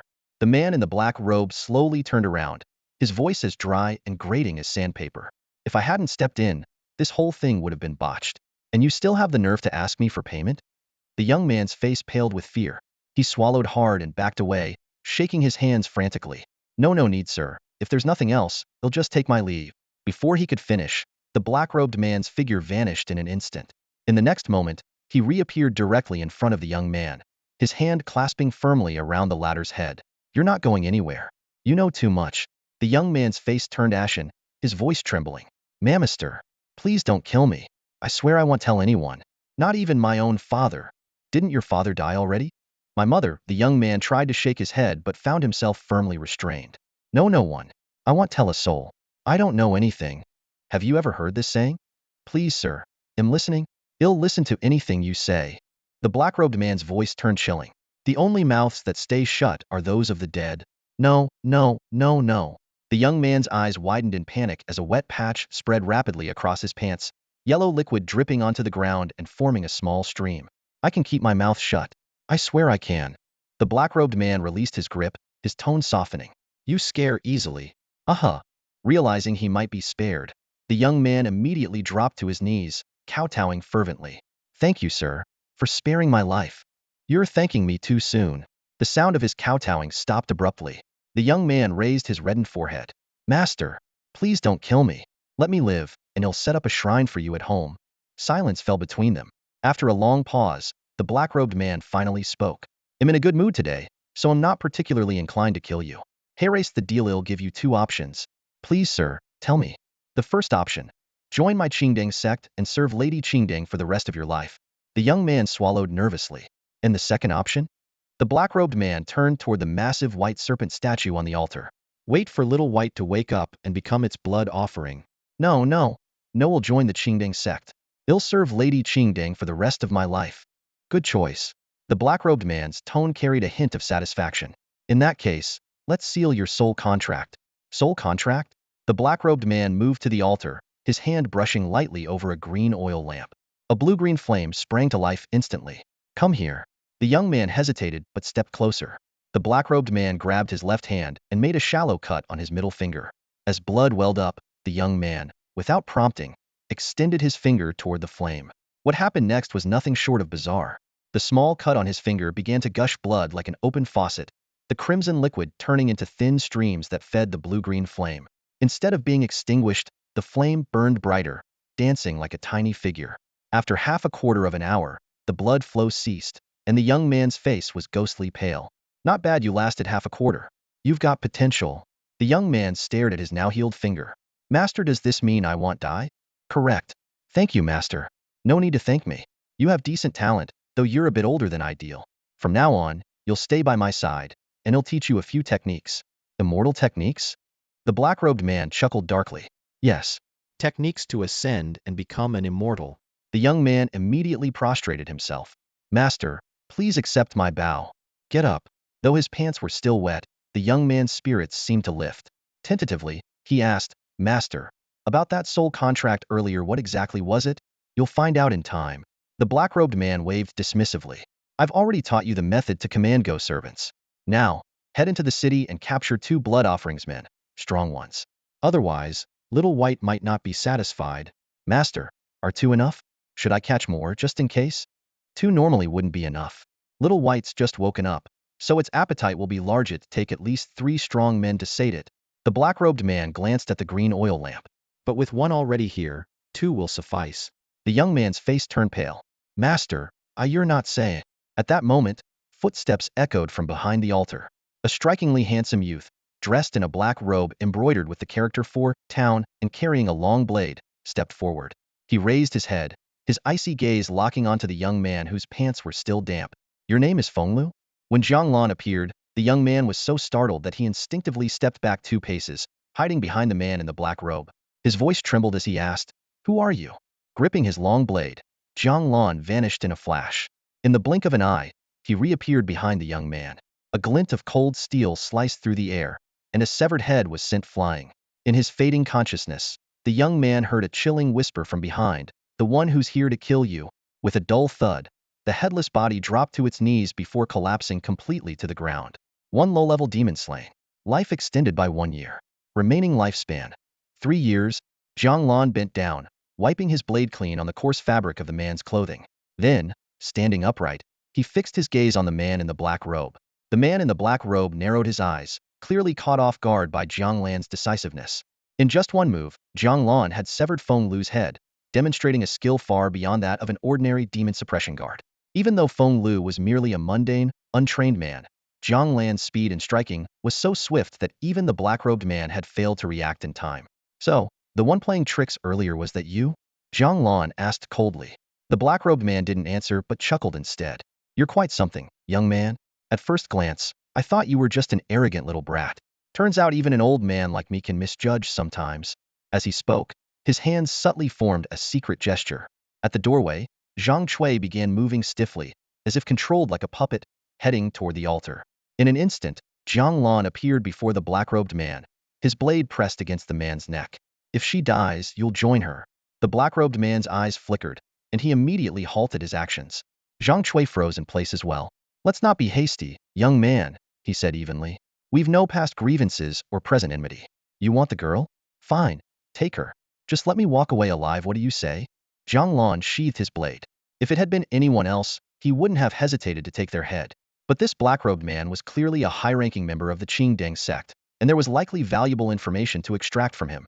For now, killing him wasn't an option. On the altar, a golden toad and a bird resembling a phoenix subtly turned their gaze toward Jiang Lan, blinking as they observed him. The black-robed man noticed this and spoke in a more conciliatory tone. Young man, though we serve different masters, there's no deep-seated hatred between us. Sparing me would benefit us both. Why not think it over? When Jiang Lan remained silent, the man's tone grew colder. If not, don't think he'll go down easily. If you insist on a fight, the outcome is far from certain. You sure do like to have the last word, Jiang Lan replied with a faint smile. As a martial artist in the early stages of qi cultivation, the black-robed man could tell that Jiang Lan's strength surpassed his own. That earlier strike had displayed a mastery of blade techniques that seemed honed over decades. Still, he wasn't entirely intimidated. This was his territory, after all, and the altar held 3 potential allies. Although the white-robed figure had lost its head, a 4-against-1 scenario wasn't entirely hopeless. The only issue was that Jiang Lan's resolve seemed unshakable, which might render his golden toad's abilities ineffective. After a moment's thought, Jiang Lan slid his blade back into its sheath. Fair enough. We've no past grudges. But I still need something to report back with. The black-robed man gestured toward Zhang Cui. That's fine. Take her with you. If you're worried about further trouble, I'll leave Yandu City myself. Much obliged, old man, Jiang Lan said with a grin. But taking just one person back won't cut it. Everyone at the bureau knows him here. He'll need more than that, some useful information. You're trying to interrogate me? Let's not make it sound so harsh. Think of it as a trade. I want to take your head back, but he'll need someone else's. The black-robed man fell silent for a long while before suddenly laughing. You're quite the character, young man. If not for our differing allegiances, I'd invite you for a drink. Fine, ask your question. Just one thing, Jiang Lan said. 5 days ago, a family of 4 was killed in the city. Who was responsible? People die every day. Be more specific. A flicker of killing intent flashed in Jiang Lan's eyes before quickly fading. In the west of the city, on Zhuke Avenue, a man's mother, wife, and 2 children were all killed. The women had their blood drained. Their blood drained? And only the women's? The black-robed man's expression shifted as realization dawned. That must have been Red Luan, that wretched woman. The man in the black robe, though seemingly calm and composed most of the time, would betray a deep-seated hatred whenever the name Hong Luan was mentioned. His voice would carry such venomous loathing it felt as though he wanted to tear the owner of that name apart with his bare hands. Hong Luanchi is one of the Qingdang sect, isn't she? Jiang Lan asked, his tone cautious yet probing. The black-robed man didn't answer directly. Instead, he countered with a question of his own. If I told you where she was, would you kill her? Jiang Lan pressed his lips together, his brows knitting slightly. After a brief pause, he uttered a single, resolute word, kill. Any monster or demon that comes my way has no right to live, he added coldly. To Jiang Lan, every member of the Qingdang sect was a demon. This wasn't a personal bias, but a conclusion dictated by the system he relied on. Whether he killed or subdued them, the system always labeled them the same. Demon. Good, good, good. The black-robed man exclaimed, repeating the word 3 times with a dark chuckle. I don't know exactly where Hong Luan is at the moment, but give me a day. Come back to the Kaishan temple tomorrow, and he'll tell you her location. Jiang Lan glanced down at the long blade in his hand. The reflection on the back of the blade shimmered faintly, revealing the restless figures of a golden toad and a long feathered pheasant. Old man, are you trying to fool me? Or do you just want to test how sharp my blade is? What do you mean by that, young man? The black-robed man asked, his voice tinged with amusement. Let's not even discuss whether Hong Luan is real or not. If I come here tomorrow, what's stopping you from vanishing along with your accomplices? You already have 3 allies. If you call for reinforcements, we'll be walking straight into a death trap, won't I? The black-robed man burst into hearty laughter. You've got guts, I'll give you that. So, tell me, what do you suggest we do? Jiang Lan pondered for a moment before replying. Wherever you go, they'll follow. Once we find Hong Luan, we'll settle everything then. And if we don't find her? The black-robed man pressed. Jiang Lan's fingers brushed lightly against his blade. They'll still need to bring back a head to report to the Demon Suppression Division. If I can't find hers, I'm afraid I'll have to borrow yours. The 2 exchanged words, testing each other's resolve. In the end, The black-robed man agreed to lead Jiang Lan to Hongwan. But just as the agreement was reached, Jiang Lan struck without warning. In a flash of cold steel, the black-robed man's head fell from his shoulders. A system notification echoed in Jiang Lan's mind. Demon of the third Qi condensation stage slain. Lifespan increased by 330 years. Remaining lifespan, 333 years. Jiang Lan crouched down, using the black robe to wipe the blood from his blade until it gleamed in a dark, muted hue. He had already extracted the information he needed. The man's head was no longer of any use. As for finding Hongwan, Jiang Lan had his own methods. His sin-seeking insect would guide him. At that very moment, the 3 clay statues on the temple's altar began to crack and crumble. From beneath the fractured shells emerged 3 true forms, 3 demons. Among them, a 7-headed white serpent revealed itself, its massive jaws opening wide. 7 distinct female voices spoke in unison, their tones dripping with malice.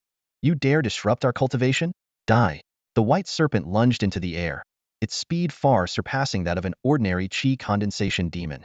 It shot toward Jiang Lan with terrifying force. Only then did Jiang Lan realize he had underestimated the strength of these monsters. The massive white serpent, nearly 8 feet long and bearing 7 heads, launched itself from the altar like an arrow released from a bow, hurling straight toward Jiang Lan. Unfazed, Jiang Lan raised his long blade, positioning it horizontally before his chest. The blade, infused with the fiery energy of the flaming sun demon-slaying technique, glowed red-hot like molten iron. SSHD. With a single slash, 3 heads on the serpent's left side were severed cleanly and fell to the ground. The disembodied heads, resembling crowned women, rolled across the floor. The cuts were precise, without a trace of blood, leaving only charred, blackened stumps. The remaining 4 heads shrieked toward the heavens, while the serpent's body writhed in agony. Just as Jiang Lan prepared for another strike, a brilliantly feathered wild pheasant suddenly soared into the air. Its fluttering wings painted vivid arcs of color that momentarily captivated Jiang Lan. Then, a deafening chorus of frogs erupted around him, and his surroundings transformed in an instant. The dilapidated god of wealth temple vanished, replaced by a resplendent, opulent palace. Jiang Lan found himself seated high upon a throne, surrounded by mountains of gold, silver, and jewels. Before him danced dozens of enchanting women, their movements synchronized with the seductive rhythm of ethereal music. Such a beguiling illusion might have ensnared an ordinary soul, but Jiang Lan, armed with memories of a future life, remained unmoved. Recognizing the scene as a mere illusion, Jiang Lan tried to rise but found himself paralyzed. Without hesitation, he bit down hard on his tongue, the sharp pain drawing blood. He spat the blood forcefully, and the illusion shattered like fragile glass. The ruined temple reappeared before him along with a monstrous serpent head lunging toward him, its gaping maw wide enough to swallow his entire skull. Jiang Lan reacted instantly. His blade cut through the air, blazing with fiery red light, and cleaved the serpent's massive mouth into 2 grotesque halves. The wild pheasant attacked again, its beak shimmering with radiant, multicolored light. This time, Jiang Lan remained resolute. Utilizing the dragon's glide maneuver, he closed the distance in a flash and struck. Though the pheasant narrowly avoided the blade, it was immediately struck down by 3 razor-sharp throwing knives, crashing to the ground. The serpent demon, seeing its ally defeated, attempted to flee, but Jiang Lan was faster. In a blur of motion, he intercepted the creature and severed all its remaining heads with a decisive slash. A system notification appeared before his eyes. Demon slain. Longevity reward. 1,343 years in total. The golden toad, still perched on the altar, fixed its gem-encrusted eyes on Jiang Lan and croaked pleadingly, "Spare me. I surrender. I can help you solve your cases. I've never taken a human life." Jiang Lan remained indifferent, ignoring the toad's desperate words. His blade descended mercilessly, beheading the creature in one swift motion. Its body collapsed, scattering coins and gold ingots across the floor. Jiang Lan had no interest in forming alliances with demons, nor did he trust their deceitful promises. Sheathing his blade, Jiang Lan surveyed the scene. He removed the black-robed figure's clothing and used it to wrap up the severed heads lying scattered on the ground. The heads of the black-robed man, the pheasant, the golden toad, and the serpent demon, whose features resembled those of a warrior. With his task complete, Jiang Lan prepared to leave, his resolve as unshakable as ever. Jiang Lan carefully wrapped the severed head in his black robe, but his gaze was quickly drawn to the copper coins and gold ingots scattered nearby. These valuables had fallen from the corpse of the golden toad. He picked up one of the gold ingots and weighed it in his hand, a flicker of surprise crossing his eyes. The feel of it told him it was genuine. With a slight squeeze, the gold ingot dented like soft clay, further confirming its authenticity. In the Dian dynasty, the exchange ratio of gold to silver was 1 to 10. This 5-tailed gold ingot was equivalent to 50 taels of silver, which, in modern terms, amounted to around 100,000. Scattered on the ground were 20 to 30 gleaming gold ingots, along with a handful of copper coins. This time, it wasn't an illusion, it was real wealth. Even with Jiang Lan's composure, seeing what amounted to a few million in modern currency lying before him quickened his pulse. He carefully counted them. Including the first one, there were 32 gold ingots in total. Regardless of their origin, Jiang Lan didn't hesitate to stash them in the inner pocket of his robe. Instantly, his chest bulged noticeably. This trip had proven immensely fruitful. Not only had he rescued someone, but he also extended his lifespan by 1,000 years, stumbled upon a windfall of wealth, and even gleaned information about Hong Luan. Stretching his body, Jiang Lan shifted his focus to Zhang Cui, who still stood frozen nearby. During the fight, he had deliberately avoided her, and now the slightly plump young woman remained as motionless as a puppet. After a moment's thought, Jiang Lan hoisted Zhang Cui under his arm and began heading toward Yin capital. The exorcists at the Demon Suppression Bureau would likely have a way to cure her. Meanwhile, at the Demon Suppression Bureau, Qiu Rang, a 100 household officer, was lounging in a rattan chair, basking in the sun. He was startled awake by the sound of hurried footsteps. The gatekeeper, Jin Yong, came rushing in, flustered, reporting that someone from Prince Qing's estate had arrived to demand justice. Frowning, Qiu Rang stood up, about to ask for details, when 2 young men hurried in. The tall, thin Zhao Wu introduced himself as a subordinate of Jiang Lan and proceeded to recount everything that had happened at the gambling den. Only then did Qiu Rang understand it. Turned out Jiang Lan had overturned the Qing Prince Estate's Jucai Fong gambling house. No wonder they had come seeking retribution. When Qiu Rang reached the entrance of the Demon Suppression Bureau, he saw over a dozen people gathered there.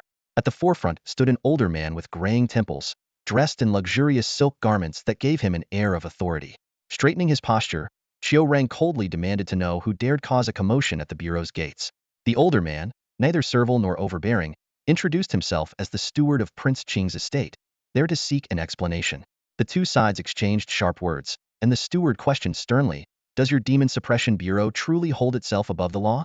In front of the grand gates of the Demon Suppression Division, the tense atmosphere between Qiu Rang and the steward of the prince's household was palpable. "Royal law? Our Demon Suppression Division handles cases impartially. Why don't you explain how we've defied the law?" Qiu Rang stood firm, refusing to back down. The steward sneered, his eyes filled with disdain. "Why don't you explain first? What kind of justice are you upholding by allowing your demon suppression guards to cause trouble at the prince's properties? What kind of case are you handling?" Qiu Rang remained composed. Zhao Wu had already informed him of the details, and he was ready to counter. "Do you think your gambling den is the imperial palace? A gambler committed a crime, and you think our Demon Suppression Division has no right to investigate?" The steward smirked coldly. "A gambler committed a crime? Then go after the gambler directly. What does it have to do with my Jucai gambling house?" Just as the confrontation was reaching its peak, an authoritative voice echoed from within the gates of the Demon Suppression Division. "Who dares cause a commotion at my door?" Before the words had fully settled, a tall and imposing figure strode out. The man was a middle-aged warrior, standing 7 feet tall, clad in dark battle armor. His mere presence exuded an air of authority, so imposing that the very atmosphere seemed to freeze. Everyone present felt as if a heavy weight was pressing down on their chests. Qiu Rang was the first to react. He hurriedly dropped to one knee, one hand supporting himself on the ground. Sir Shenwu. This imposing man was one of the Qianhas of the Demon Suppression Division, a commander overseeing 1,000 men. Typically, Qianhas rarely intervened in routine matters unless it was a significant or extraordinary situation. To Qiu Rang's dismay, not only had this incident drawn the attention of a Qianhu, but it was his direct superior. Sweat began to bead on Qiu Rang's forehead as he inwardly lamented, "Jiang, my dear brother, hurry back. Your brother here can't handle this alone." "What's going on?" the Qianhu asked in a calm yet commanding tone. "Sir Qianhu." Qiu Rang hesitated. "Speak truthfully. No need to hold back." Qiu Rang felt even more conflicted. Telling the truth would mean betraying Jiang Lan. Jiang's mission was to track down the gambler who had abducted Zhang Wen's sister, a matter entirely unrelated to demons or monsters. The Demon Suppression Division, unlike the city's magistrate office, had no business involving itself in such mundane affairs. As Qiu Rang wrestled with his thoughts, a figure approached from the distance. The man carried a bulging black bundle in his left hand and had another individual slung under his right arm. The newcomer had sharp, refined features, with a cold edge in his expression. He was dressed in the black robes of the Demon Suppression Division, the character for suppression emblazoned on the back. A long blade hung at his waist, its scabbard swaying in rhythm with his steps. Upon reaching the group, He set down both the bundle and the unconscious man before bowing slightly to the Qianhu. Jiang Lan of the Demon Suppression Division, reporting to Sir Qianhu. The Qianhu's brows furrowed slightly. The name sounded familiar, but he didn't dwell on it. Instead, he turned to the steward. What justice are you seeking? The steward, intimidated by the Qianhu's overwhelming presence, was momentarily speechless. Qiu Rang, however, breathed a sigh of relief. Thank the heavens, you've finally returned. Gathering his courage, the steward stammered as he pointed at Qiu Rang. This man allowed his subordinates to cause a ruckus at my Jutsai gambling house, forcing it to shut down for several days. The financial losses have been severe. Did you send someone to cause trouble? The Qianhu turned his piercing gaze to Qiu Rang. Qiu Rang shook his head vehemently, gritting his teeth. We were investigating a case. The Qianhu's eyes flashed like lightning as he glared at the steward. The Demon Suppression Division conducts investigations. Who are you to come here demanding justice? Get lost. With a thunderous roar, the steward felt his ears ring and his vision darken. He collapsed in a dead faint. His attendants hurriedly lifted him and fled in panic. As the crowd dispersed, the Qianhu stepped forward, delivering a swift kick to Qiu Rang's backside. Get up. What? You'd kneel there forever if I didn't tell you to stand. Qiu Rang scrambled to his feet, grinning sheepishly. Boss, you're not mad, are you? Mad? What for? If I hadn't put on a bit of a show to scare them off, do you think they'd have left so easily? Qiu Rang's face lit up with an ingratiating smile, his flattery practically dripping. Cut the nonsense, the Qianhu snapped, his tone suddenly serious. Explain yourself. What's this about? Why were you causing a scene at someone's gambling den? Qiu Rang immediately pointed at Jiang Lan. It was him. He's the one who went. Now that the bystanders were gone, he had no hesitation in shifting the blame. After all, they were all on the same side. And with Jiang Lan's martial prowess, even if he had done something wrong, it wasn't likely to cause much trouble. Besides, Jiang Lan had entered the casino to save someone, which was a justifiable action in any jurisdiction. The Qianhu's gaze shifted to the young woman standing beside Jiang Lan.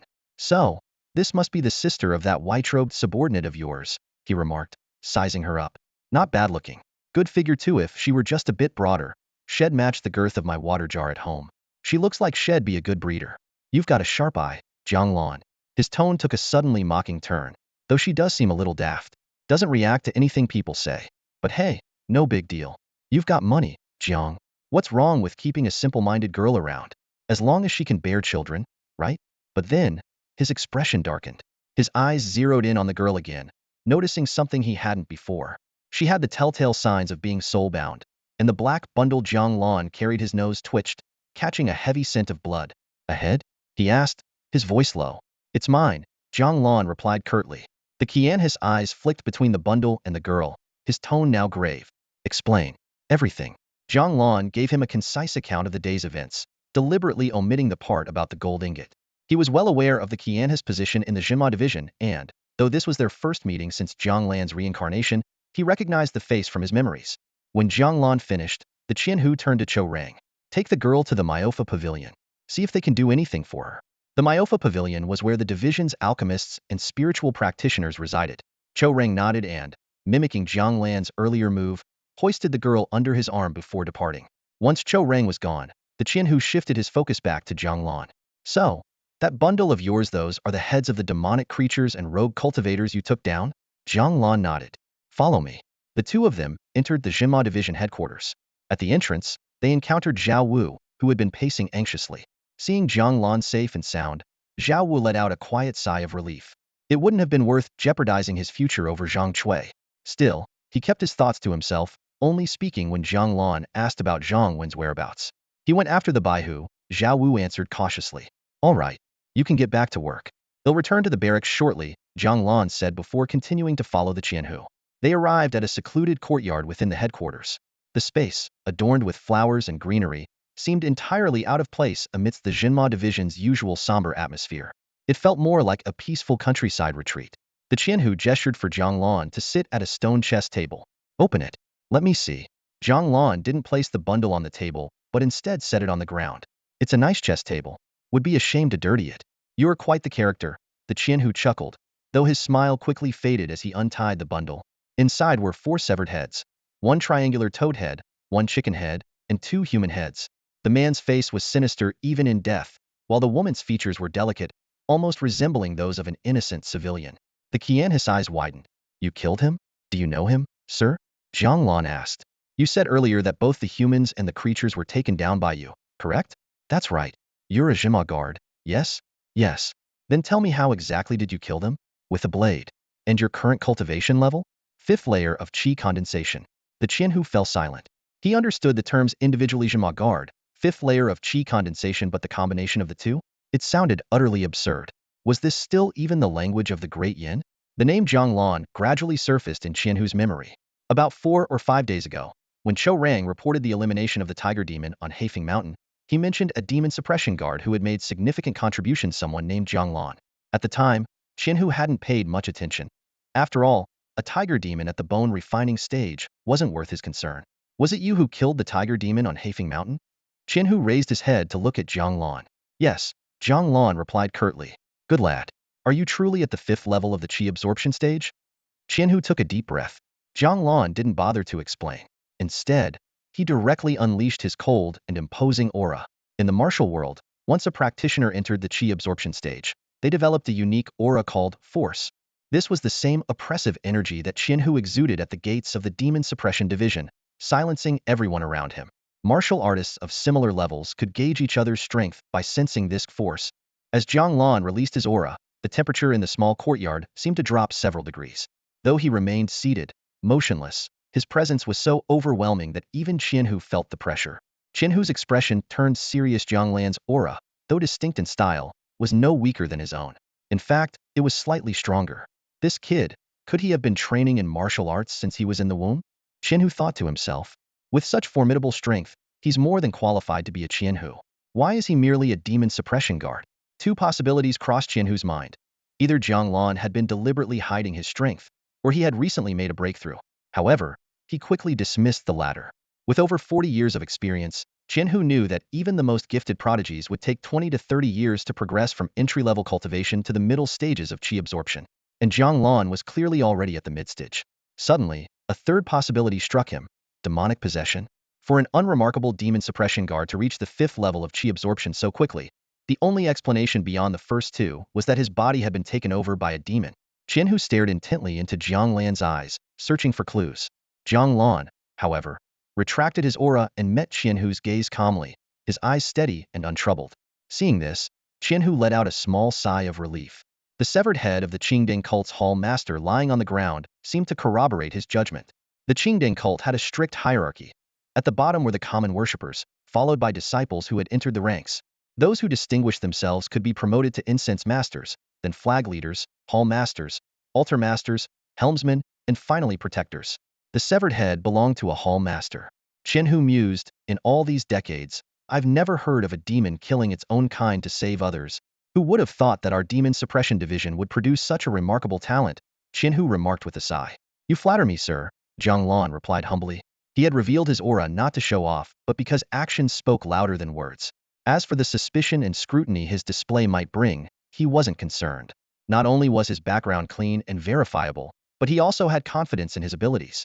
With a lifespan of over 1,300 years, he could ascend to the Yuan gathering stage in a minute if necessary. Those stronger than him might pose a challenge, but those weaker were merely individuals he could address politely as sir. Qianhu decided not to dwell further on Jiang Lan's strength for now. He made a mental note to have someone investigate Jiang Lan's background thoroughly. If nothing suspicious was found, Jiang Lan's promotion was inevitable. But if he truly was possessed by a demon, the Demon Suppression Division had the means to deal with it. Pointing to the severed head on the ground, Qianhu asked, Do you know who this is? No, Jiang Lan replied. I only know he's with the Qingding cult, not just an ordinary member, though. He recalled how the man, dressed in black robes, had expertly set up a soul pact with Feng Lu. The man's proficiency clearly came from experience. Though Jiang Lan had decapitated him with one strike, the man had been a formidable mid-stage qi absorption cultivator.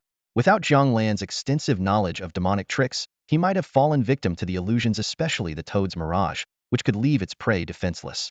Indeed, he wasn't ordinary. His name was Qiu Yangfeng, a hall master of the Qingding cult. I've fought him several times, but that rat always managed to slip away using his ghost summoning and demon controlling skills. Jiang Lan blinked. Ghost summoning and demon controlling, that sounds about right. He must have had some sort of secret detection ability. How did he fail to notice you? Qianhu asked, puzzled. He did notice me. Then that doesn't make sense. Qianhu frowned. With how cautious he is, He should have fled the moment he sensed you. Jiang Lan was silent for a moment before glancing down at his standard-issue black robe. He saw me as just a demon suppression guard and thought he could feed me to his pet snake. The leader froze for a moment, then burst into hearty laughter. Haha, what goes around comes around. That scum spent his entire life committing vile deeds, only to meet his end because of a single garment. He quickly stifled his laughter, his expression turning serious. Good riddance. That wretched dog was rotten to the core, doing as he pleased just because he had some skill. Today, he met a fitting end. Jiang Lan nodded slightly. Just the 7 human heads around the white serpent's neck represented 7 lives lost. That alone was enough to condemn Qiu Liangfeng to death 1,000 times over. Had Jiang Lan not arrived at the Temple of Wealth in time, Zhang Chui would likely have become the 8th victim. Your skills are truly remarkable. Not only did you kill Qiu Liangfeng, but you also took down the 3 demons under his command. Each of them was formidable, even slightly stronger than he was. Without their daily diet of human blood, they would have turned on him long ago. Faced with the leader's praise, Jiang Lan responded modestly, "You flatter me, sir." The leader waved his hand dismissively. "Let's set aside our respective strengths for a moment and focus on rank. I am a Qianhu, and you are a Jinma Wei, correct?" Though unsure of his intent, Jiang Lan nodded. Yes. You killing Qiu Liangfeng is a great accomplishment. As someone of higher rank, I must reward you accordingly. So, tell me, what do you desire? Jiang Lan chuckled. So this was his way of offering a reward. It made sense. Jiang Lan's display of strength today was on par with the Qianhu's. If the man showed no intention to foster goodwill, it would come off as cold and ungrateful. However, Jiang Lan truly had no desires at the moment. Before today, he might have asked for some silver or gold. But after slaying that toad demon and acquiring a fortune, he, being naturally frugal, now had enough wealth to last him a long while. After a moment of thought, Jiang Lan said, "I seek no reward, but I do have a question. Does the Qianhu know of someone named Hong Wan from the Qingdang sect?" Hong Wan. The Qianhu pondered for a moment. "I seem to recall the name, but I don't know much about her. How did you come by it?" Jiang Lan pointed to the severed head of the man in black robes. He mentioned it. Then it must be her. The Qingdang sect is a den of snakes and rats. There's not a single decent person among them. The Qianhu paused before asking, "Is she in Yendu City as well?" Jiang Lan shook his head. For now, he only knew that the escaped criminal was connected to Hong Wan, but he couldn't confirm whether the two were still in contact.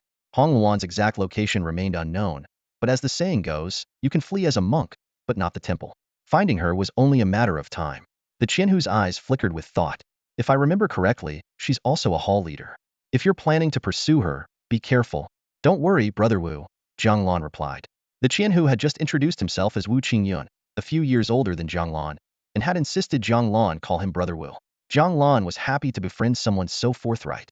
Wu Qingyun, though sharp, lacked the air of cunning and had a straightforward nature. "Brother Jiang," Wu Qingyun said, his expression growing serious. "With your strength, you're more than capable of being a Qianhu. Staying a mere Jinma Wei is a waste of your talents. However, your abilities and background are rather mysterious, so we'll need to investigate. I hope you understand. If everything checks out, I'll personally recommend you for promotion. But if there's an issue..."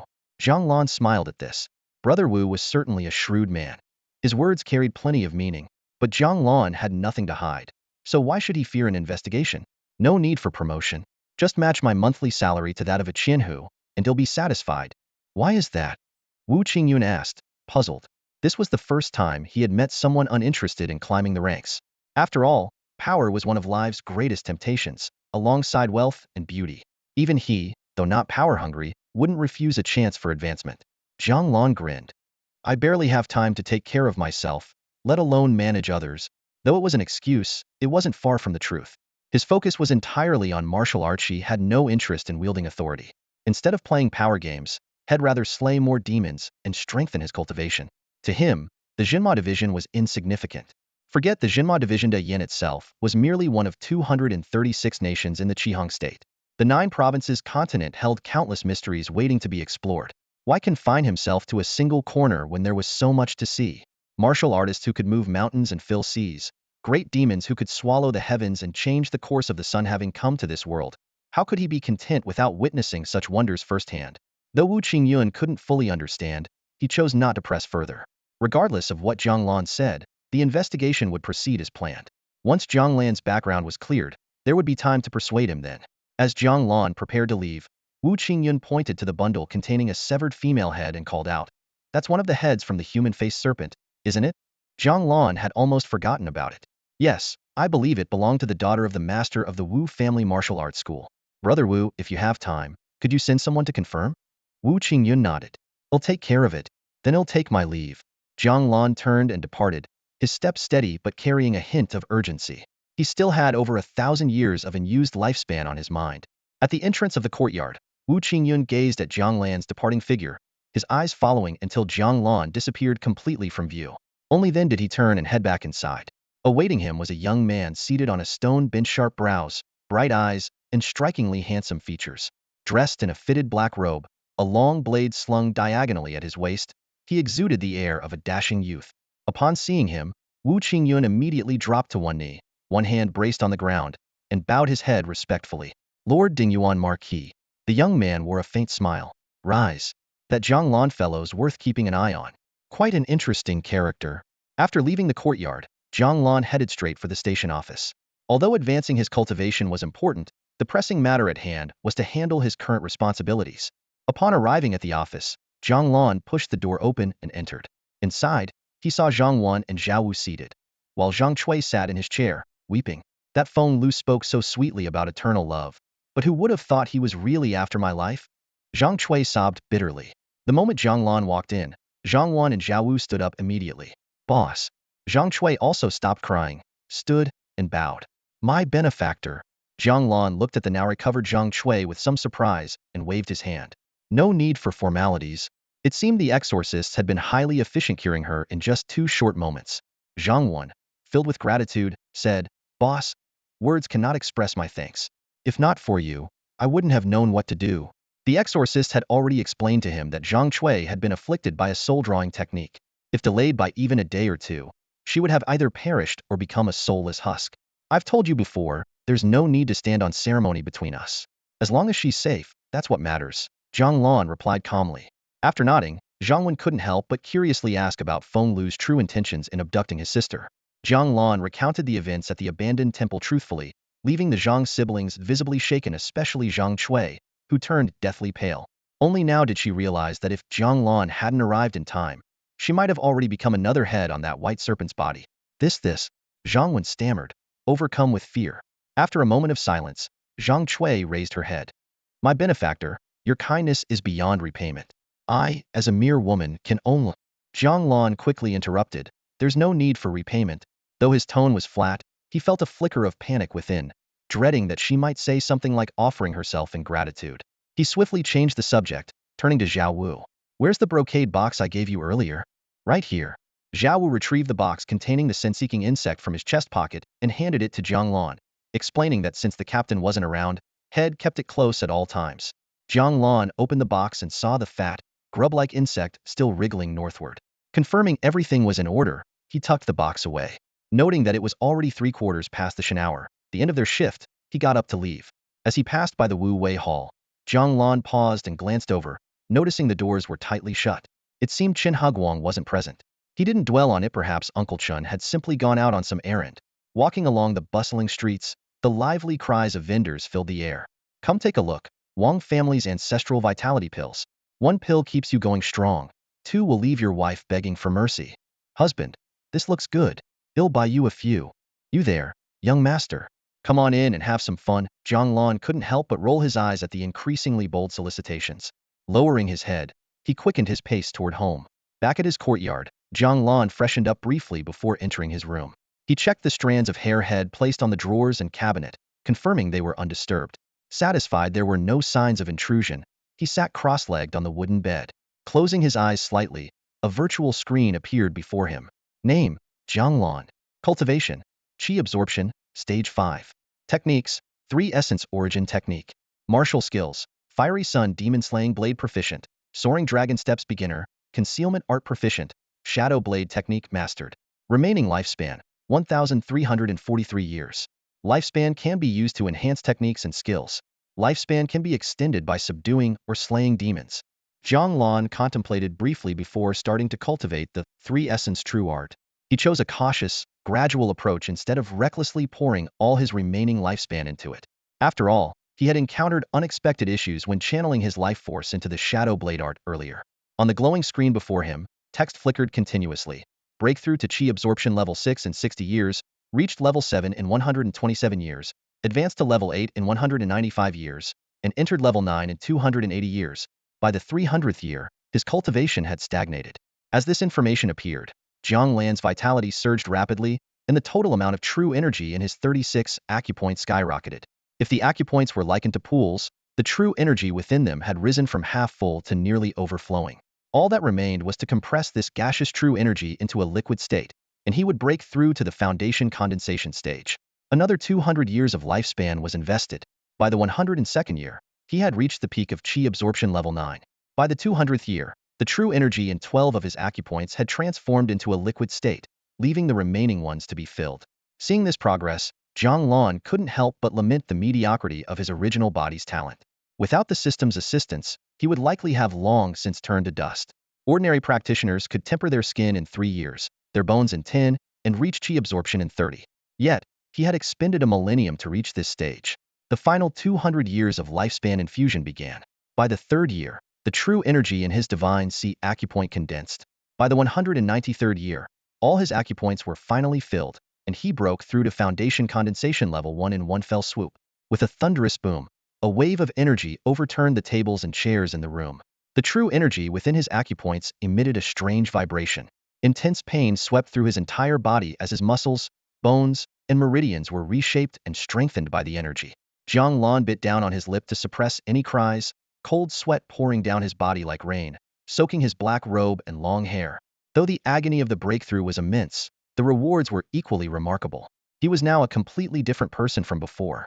Even if faced with an onslaught of tens of thousands of qi absorption level 5 practitioners, he would feel no pressure. He checked the tracking insect he carried, relieved to see it still squirming, now pointing northwest. Exhaling a breath of relief, Jiang Lan fetched a tub, filled it with well water, and washed away the sweat clinging to his body. Though the water was cold, such extremes no longer affected him. After changing into clean clothes and hanging his damp garments to dry, Jiang Lan examined his reflection in a bronze mirror. The breakthrough had added a hint of sharpness and refinement to his features. The glowing screen displayed his current cultivation level as Foundation Condensation Level 1, mastery over several martial techniques, and a remaining lifespan of 643 years. Just as he pondered why the breakthrough hadn't extended his lifespan, a knock came at the door. "Boss, are you home?" Jiang Lan stood up, pushed the door open, and saw Zhang Wan and Zhao Wu standing outside. Zhang Cui was nowhere to be seen. He stepped aside and motioned for the two to come in. Once they were seated, Jiang Lan finally asked, "What brings you here?" A flicker of hesitation crossed Zhang Wen's face before he pulled out a silver ingot from his pocket and placed it on the table. Jiang Lan picked it up and weighed it in his hand.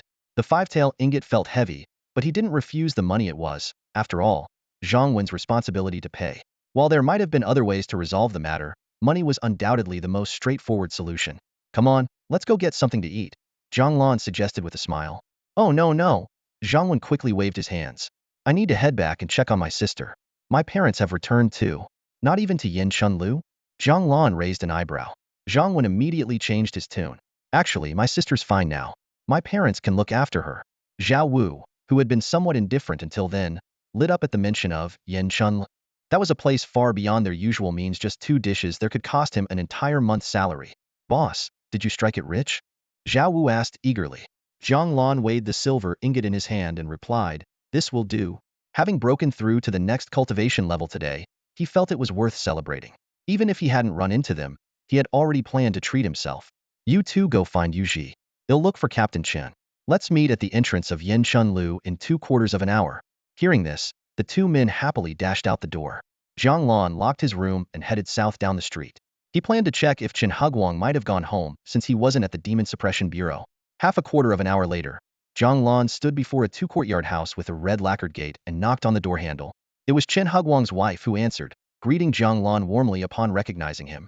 Jiang Lan, however, didn't step inside and simply asked if Chen was home. When she told him that Chen Hugwang wasn't there, her expression grew visibly anxious. Jiang Lan reassured her, but just as he was doing so, a figure in fine clothing appeared in the distance. It was Chen Hugwang. His expression and demeanor, however, seemed somewhat off. "Xiao Lan, what are you doing here?" Chen Hugwang asked as he approached. Jiang Lan explained his purpose, but Chen Hugwang seemed impatient and tried to brush him off. Narrowing his eyes in thought, Jiang Lan decisively grabbed Chen Hugwang and led him away, leaving the worried woman behind. Along the way, Chen Hugwang struggled to break free but failed. Before long, The two arrived at the grand and opulent Yin Chunlu. Standing at the entrance were Jiang Lan, Zhao Wu, and Yu Ji, their plain attire starkly contrasting the extravagant clothing of the guests entering and exiting the building. In the private room of Yin Chunlu, Jiang Wan clicked his tongue, a hint of disappointment flashing across his face. Tiske. After all this food, it doesn't seem any better than what we get at the office kitchen. Rubbish. It's way worse. Yu Ji immediately retorted. Oh, how so? Jiang Wan asked, clearly unconvinced. Yu Ji picked up a tofu-wrapped dumpling with his chopsticks, shoved it into his mouth, and chewed aggressively. This thing's called jade dumpling, but isn't it just a regular dumpling with tofu skin instead of dough? The meat filling tastes the same, and they dare sell a plate of these for 5 taels of silver. 5 taels could buy you enough dumplings to feed your whole family until they burst. Damn it, burst your whole family. Jiang Lan watched the scene unfold, a faint smile playing at the corners of his mouth.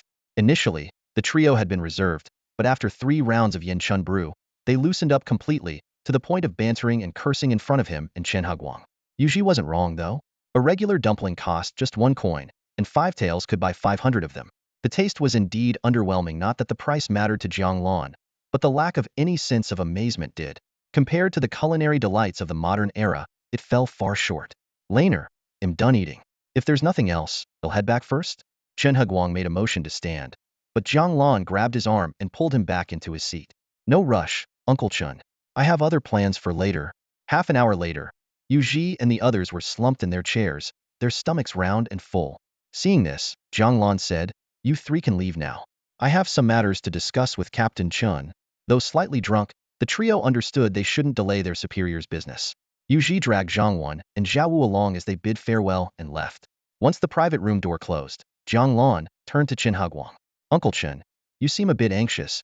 There's a pile of case files waiting for me to review. How could I not be? Chen Hugwang replied, his tone tinged with helplessness. Oh, funny, I don't recall you ever taking case files home to review. Isn't that something you always finish at the Wu Wei Hall? Jiang Lan's voice carried a hint of suspicion. Chen Hugwang fell silent for a moment, his expression subtly shifting. When did you figure it out? Jiang Lan raised his cup and downed the wine in one gulp. The moment I laid eyes on you. Heh. Chen Hugwang's smile turned cold. And yet you played along with me all this time, even inviting me to this feast at Yin Chunlu. Invited you? You're quite shameless. Jiang Lan shot him a cold glance. This feast was, of course, for Uncle Chun. Uncle Chun is pitiable, really. A lifetime of hardship, finally becoming a captain. Only for your meager salary to barely support your family. Forget Yin Chun Lu, even buying a roasted chicken or braised goose from a street vendor would probably make your heart ache for days. By that logic, he does sound quite pitiful. He's not pitiful. Everyone has their own way of living.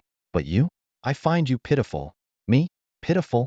Chen Hugwang laughed, leaning forward abruptly. Kid, do you even know who I am? I don't know, and I don't care to. Jiang Lan poured wine for both of them. What I do know is that if you weren't possessing Uncle Chen's body, your head would have been separated from your neck long ago. So, be smart, drink this cup, and get lost. Naive brat, so arrogant. Jiang Lan sipped his wine calmly. It wouldn't be hard to figure out Uncle Chen's whereabouts today.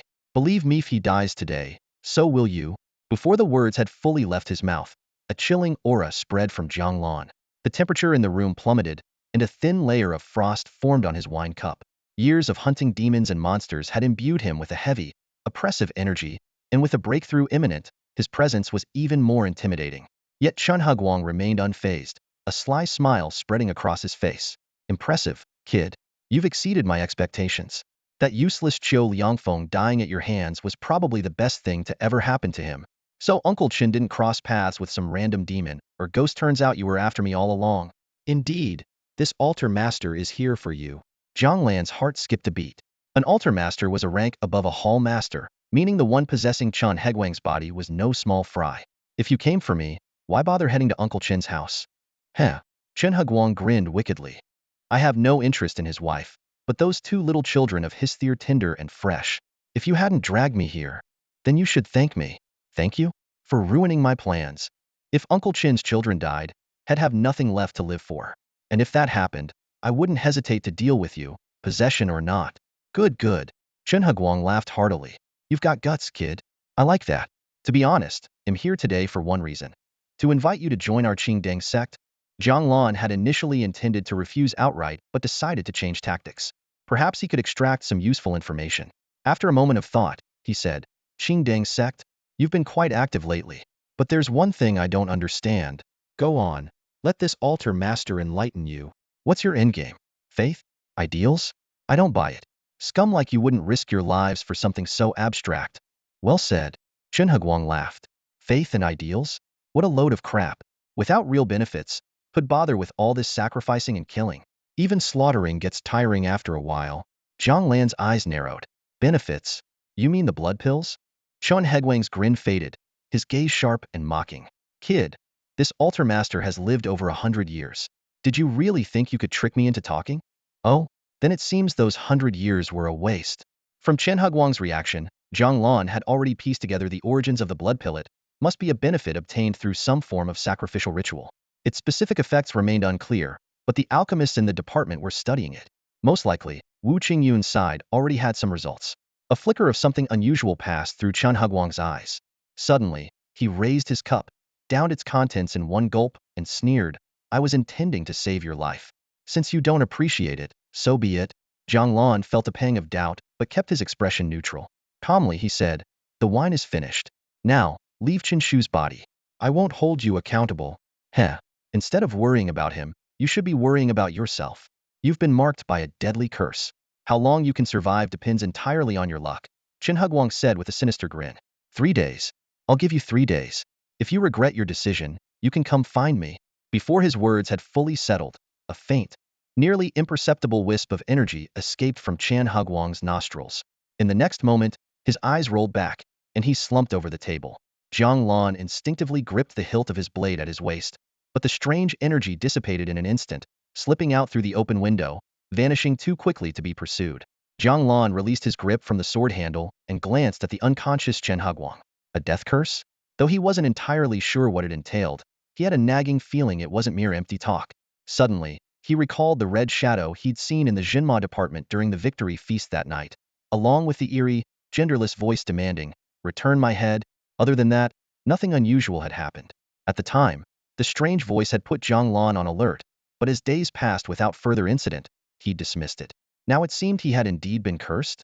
A faint smile tugged at the corner of Jiang Lan's lips. She had been worrying about not having a target. He wondered how much extra lifespan this so-called death curse could bring him. Hopefully, it wouldn't be too weak. A mere few years or decades would be of little use to him. Just then, Chen Huguang groggily opened his eyes and glanced around in confusion. As his mind gradually cleared, he asked, Lanner, where is this? Yin Chunlu, Jiang Lan replied. Yin Chunlu? Chen Huguang frowned in thought. Wasn't I out investigating a case? How did I end up here? He looked out the window at the darkened sky, even more puzzled. Why is it night already? Jiang Lan didn't answer immediately. Instead, he poured Chen Huguang another cup of wine. Yin Chun brew, 3 taels of silver a jar. Though tempted, Chen Huguang set the cup aside, still preoccupied.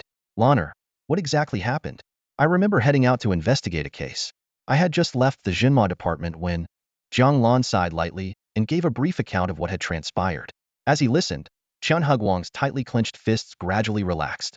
He wasn't angry with Jiang Lan but rather filled with lingering fear. Had Jiang Lan not sought him out in time, his family might have fallen victim to a terrible fate. It's fine now. It's all fine. Chen Huguang slumped back into his chair, muttering to himself. Don't worry, Qinshu. Just clear out a room for me at home.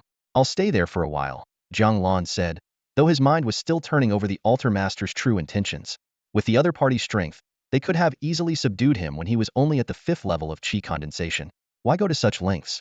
Moreover, it was clear the altar master had only learned about the incident at the God of Wealth Temple after Jiang Lan had returned to the Jinma department. Otherwise, they would have intercepted him much earlier. Why try to recruit him? Jiang Lan looked out at the bustling crowd in the street below and shook his head. There was no point in overthinking it. For now, he still had more than 600 years of lifespan left. Even with poor aptitude, advancing 2 or 3 more stages shouldn't be a problem.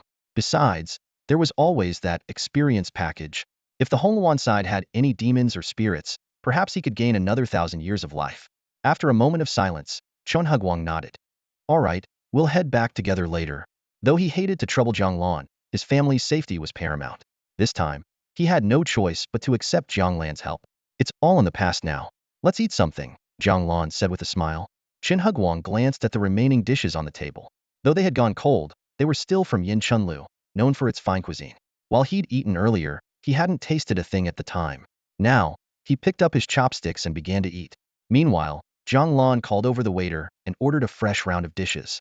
Pickled duck feet, braised ham hock, steamed crab, chicken oil rolls, jade dumplings, and sweet steamed custard. One of each. No need, no need. I'm already full. Chun Higuang quickly waved his hand. Jiang Lan shot him a glance. Those are for Auntie. A short while later, at Chun Higuang's home, the dining table was laden with an array of exquisite dishes, their enticing aroma filling the air. A graceful woman widened her eyes in astonishment, exclaiming, "Oh my Laner, how much did all this cost?" Jiang Lan chuckled softly and waved his hand dismissively. "It's nothing worth mentioning. 8 taels and 3 chien of silver," Chun Higuang interjected with a smirk, revealing the truth. "How much?" The woman shook her head repeatedly. No, this is far too expensive. It's already been bought, and nephew and Uncle Chan just finished eating. If you don't have some, Aunt, it'll spoil by tomorrow," Jiang Lan persuaded. "Mom, I want this." A delicate little girl, as lovely as a porcelain doll, stretched out her chubby hand, pointing at a plate of sugar-steamed custard. "Me too." A younger boy beside her mimicked her, pointing with a drool-covered finger at the plate. Seeing his wife about to scold the children, Chun Higuang quickly intervened. "You two little rascals, aren't you forgetting to thank your elder brother?" "Thank you, Brother Jiang." "Thank you, Big Brother Jiang." Their innocent voices brought a smile to Jiang Lan's face. "Aunt, please don't feel bad. Consider this meal as payment for letting me stay." After explaining that Jiang Lan needed to stay for a few days, the woman went off to prepare the East Wing room. Chun Higuang led Jiang Lan to the room and, after closing the door, let out a long sigh of relief. If Jiang Lan hadn't arrived in time, today could have ended in disaster. He had been suppressing his emotions earlier to avoid worrying his wife. Jiang Lan took a look around. Though the East Wing room had been unoccupied for some time, it was impeccably clean and exuded an elegant, traditional charm. After a brief exchange, Chun Higuang left the room. Left alone, Jiang Lan began pondering how to track down the altar master. For now, he only knew the person's title and nothing more. Perhaps he could gather information from Wu Qingyun, and if that didn't work, he might have to rely on Hongwan. He brought out a brocade box containing a sin-seeking insect and placed it on the 8 Immortals table. Then, he began practicing the 3 Essence True Cultivation technique, simulating his cultivation progress over the next 600 years.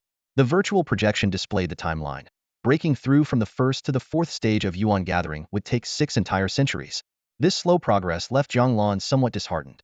However, he quickly realized that the issue might not lie entirely with his talent. The cultivation technique itself could be the key.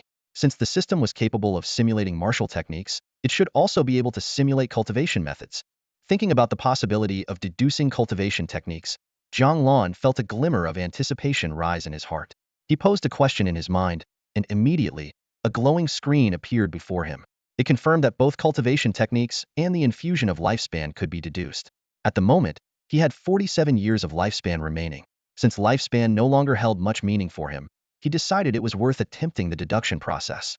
Without hesitation, he resolved to invest 20 years. The text on the glowing screen began to shift. In the first year, he focused intently on the San Yuan Yunjinju technique, but found no breakthrough. By the 3rd year, nothing had changed. 10 years passed, still no progress. After 20 years, he was left empty-handed. Jiang Lan's expression grew peculiar. Unwilling to give up, he gritted his teeth and invested another 20 years. Yet the result was exactly the same year after year. From the 1st to the 20th, his mind remained completely blank. Now left with only 7 years of lifespan, Jiang Lan realized that the San Yuan Yunjinju was clearly a bottomless pit. 40 years of effort had yielded no results, and fully deducing it might require thousands of years. Instead of persisting, it was wiser to explore alternative methods and seek new cultivation techniques. For now, his current level 4th stage of gathering yuan should suffice for what lay ahead. Jiang Lan reasoned that the Qing Deng sect altar master's strength was likely around the 1st or 2nd stage of gathering yuan. Otherwise, the altar master would have acted decisively at Yin Chun Tower rather than hesitating. The lack of certainty in taking action indicated limited strength. Shaking his head, Jiang Lan rose and pushed open the door. He saw Chun Higuang enjoying a warm moment with his 2 children, doting on them as he fed them sweet pastries. Jiang Lan quietly closed the door, not wanting to disturb the scene. Returning to his bed, he didn't bother laying out any bedding. Instead, he lay down gripping his blade. Though his eyes were closed in rest, he remained vigilant, ready to respond to any disturbances outside. The night passed peacefully. At dawn, a knock came at the door. Chun Higuang peeked in and informed him that breakfast was ready. Before leaving his room, Jiang Lan checked the embroidered box containing the sin-seeking insect. Seeing the white insect still pointing northwest, He confirmed that the target hadn't moved. In the courtyard, a breakfast table had been set up, following the customs of the Great Yin Kingdom. Though Jiang Lan was no longer affected by heat or cold, he observed the local traditions. The table was laden with rice porridge, pickled vegetables, eggs, and steamed bunce, a feast for this era.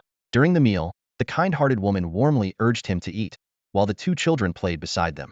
After finishing his meal, Chun Huguang departed to report for duty, taking care to explain that Jiang Lan was staying home to recover from wind heat illness. Once Chun Huguang left, the woman's smile faded. She sent the children back inside, wanting to speak to Jiang Lan alone.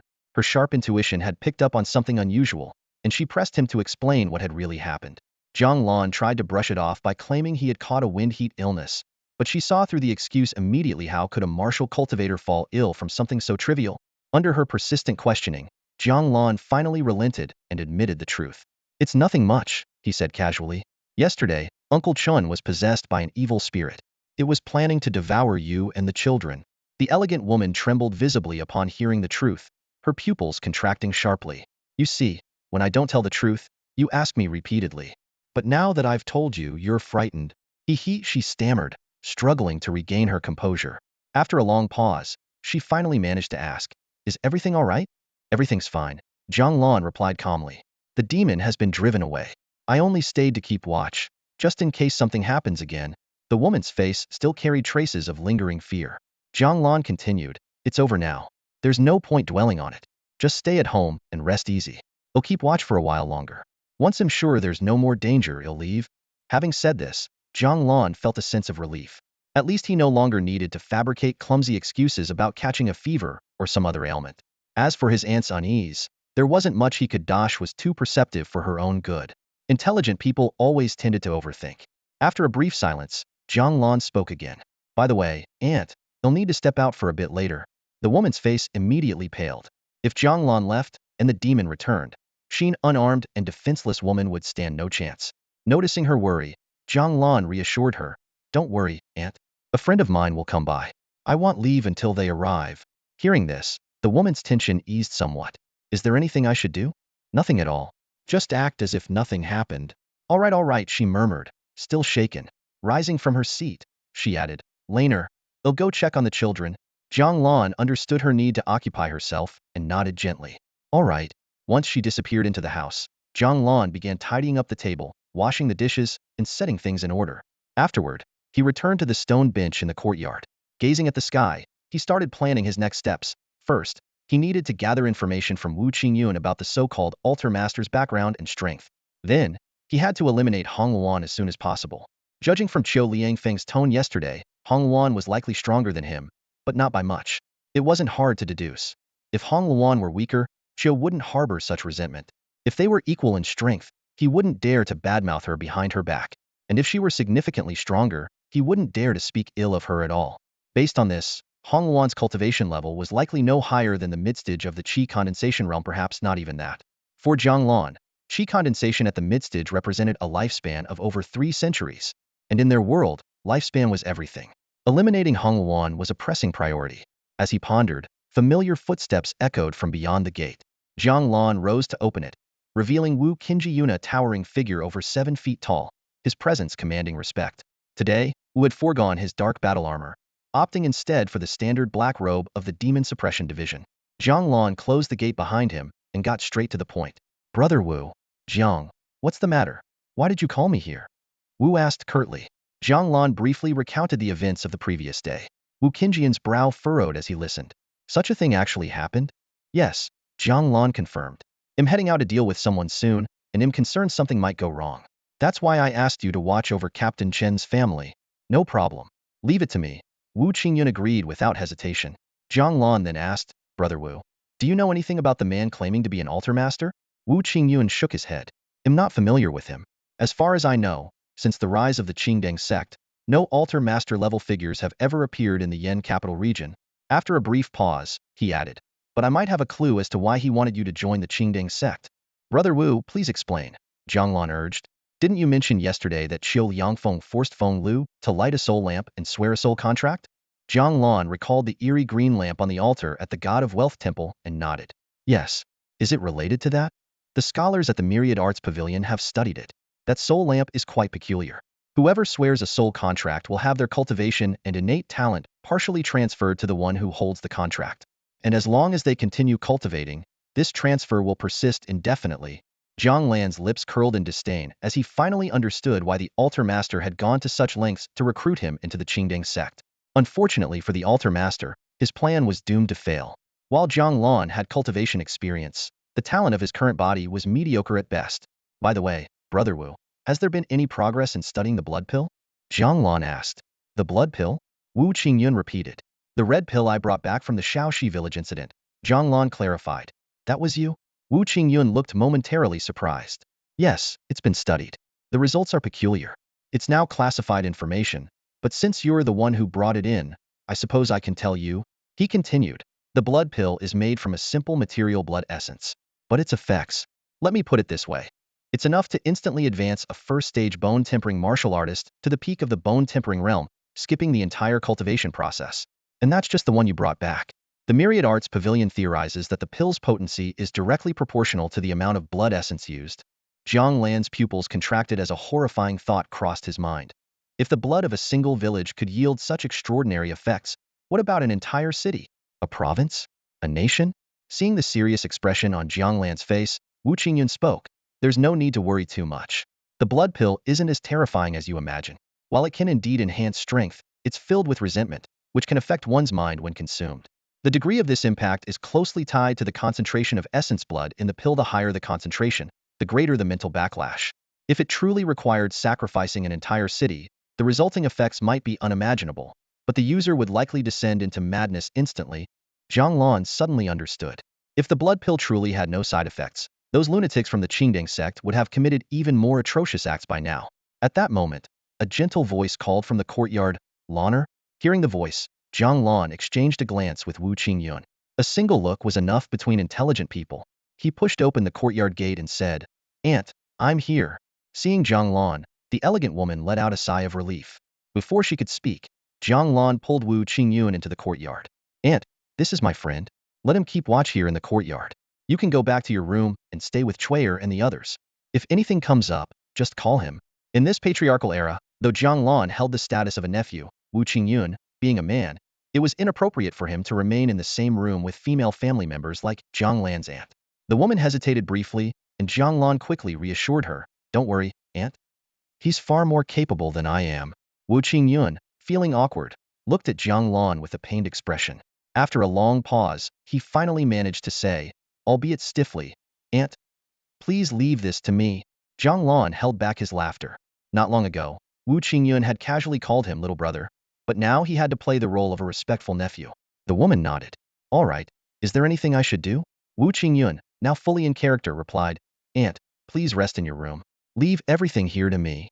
Once she had returned to her room, Jiang Lan smirked faintly. In such precarious times, Wu Qingyun was the most reliable person he knew, even if it meant inconveniencing his aunt temporarily. Brother Wu, I'll be back shortly. Wu Qingyun sat on a stone stool, staring straight ahead as he waved Jiang Lan off dismissively. After exiting the courtyard, Jiang Lan retrieved a brocade box from his robes. The direction indicated by the sin-seeking worm inside had shifted, now pointing northwest toward the Demon Suppression Division. By his calculations, it had been exactly 3 days since the criminal had left. Back then, Jiang Lan had casually instructed the man to report to the Demon Suppression Division every 3 days. He hadn't expected the man to actually comply. Striding toward the division, Jiang Lan double-checked the worm's direction. Its tiny head still pointed northwest. Yendu City was arranged in a square layout, divided into an inner and outer city. The inner city housed the royal palace and the residences of a select few wealthy merchants and aristocrats, while the outer city was home to the common folk. The Demon Suppression Division's headquarters was situated in the southeastern corner of the inner city. Beyond that, heading northwest would lead directly into the inner city itself. It was still early in the morning, and the streets had yet to bustle with the midday crowd. Even the women in the two-story tea houses had not begun soliciting customers. Only one familiar figure in a light green dress waved at him from a balcony. Young master, come on in and have some fun. This young woman often called him handsome young man. Perhaps she was simply persistent, or perhaps Jiang Lan was overthinking it, and she greeted every passerby with the same enthusiasm. Regardless, her dedication to her work was commendable, starting so early in the day. Jiang Lan kept his head down and continued walking. Upon entering the Demon Suppression Division, he immediately saw Yuji chatting animatedly with two unfamiliar white-uniformed officers. Those yellow jade bunsa, they're absolutely divine. The food at Yinchun Tower is unmatched anywhere else. Yuji exclaimed, his eyes half-closed in bliss. Jiang Lan chuckled to himself. He distinctly remembered Yuji claiming just last night that the food at Yinchun Tower was no better than the meal served in the division's mess hall. And yet today, it had suddenly become divine. The two officers listening to him looked utterly captivated, while Yuji swayed with self-satisfaction until his gaze met Jiang Lan's amused eyes. Captain, Yuji immediately straightened up. Has Huang Ming shown up today? Jiang Lan asked. Yuji thought for a moment before realizing who Jiang Lan was referring to. No, he hasn't. I've been here since roll call, keeping watch. This kid sure had a way of making his slacking off sound dignified. Still, based on the sin-seeking worm's direction, the person in question should be nearby. Jiang Lan checked again. The worm's head still pointed northwest. This location was already at the southeastern edge of the inner city. Heading further northwest would either take him into the inner city or to the opposite side of the outer city. Got it. Jiang Lan turned and left the Demon Suppression Division. At his current position, whether he checked in or not hardly mattered.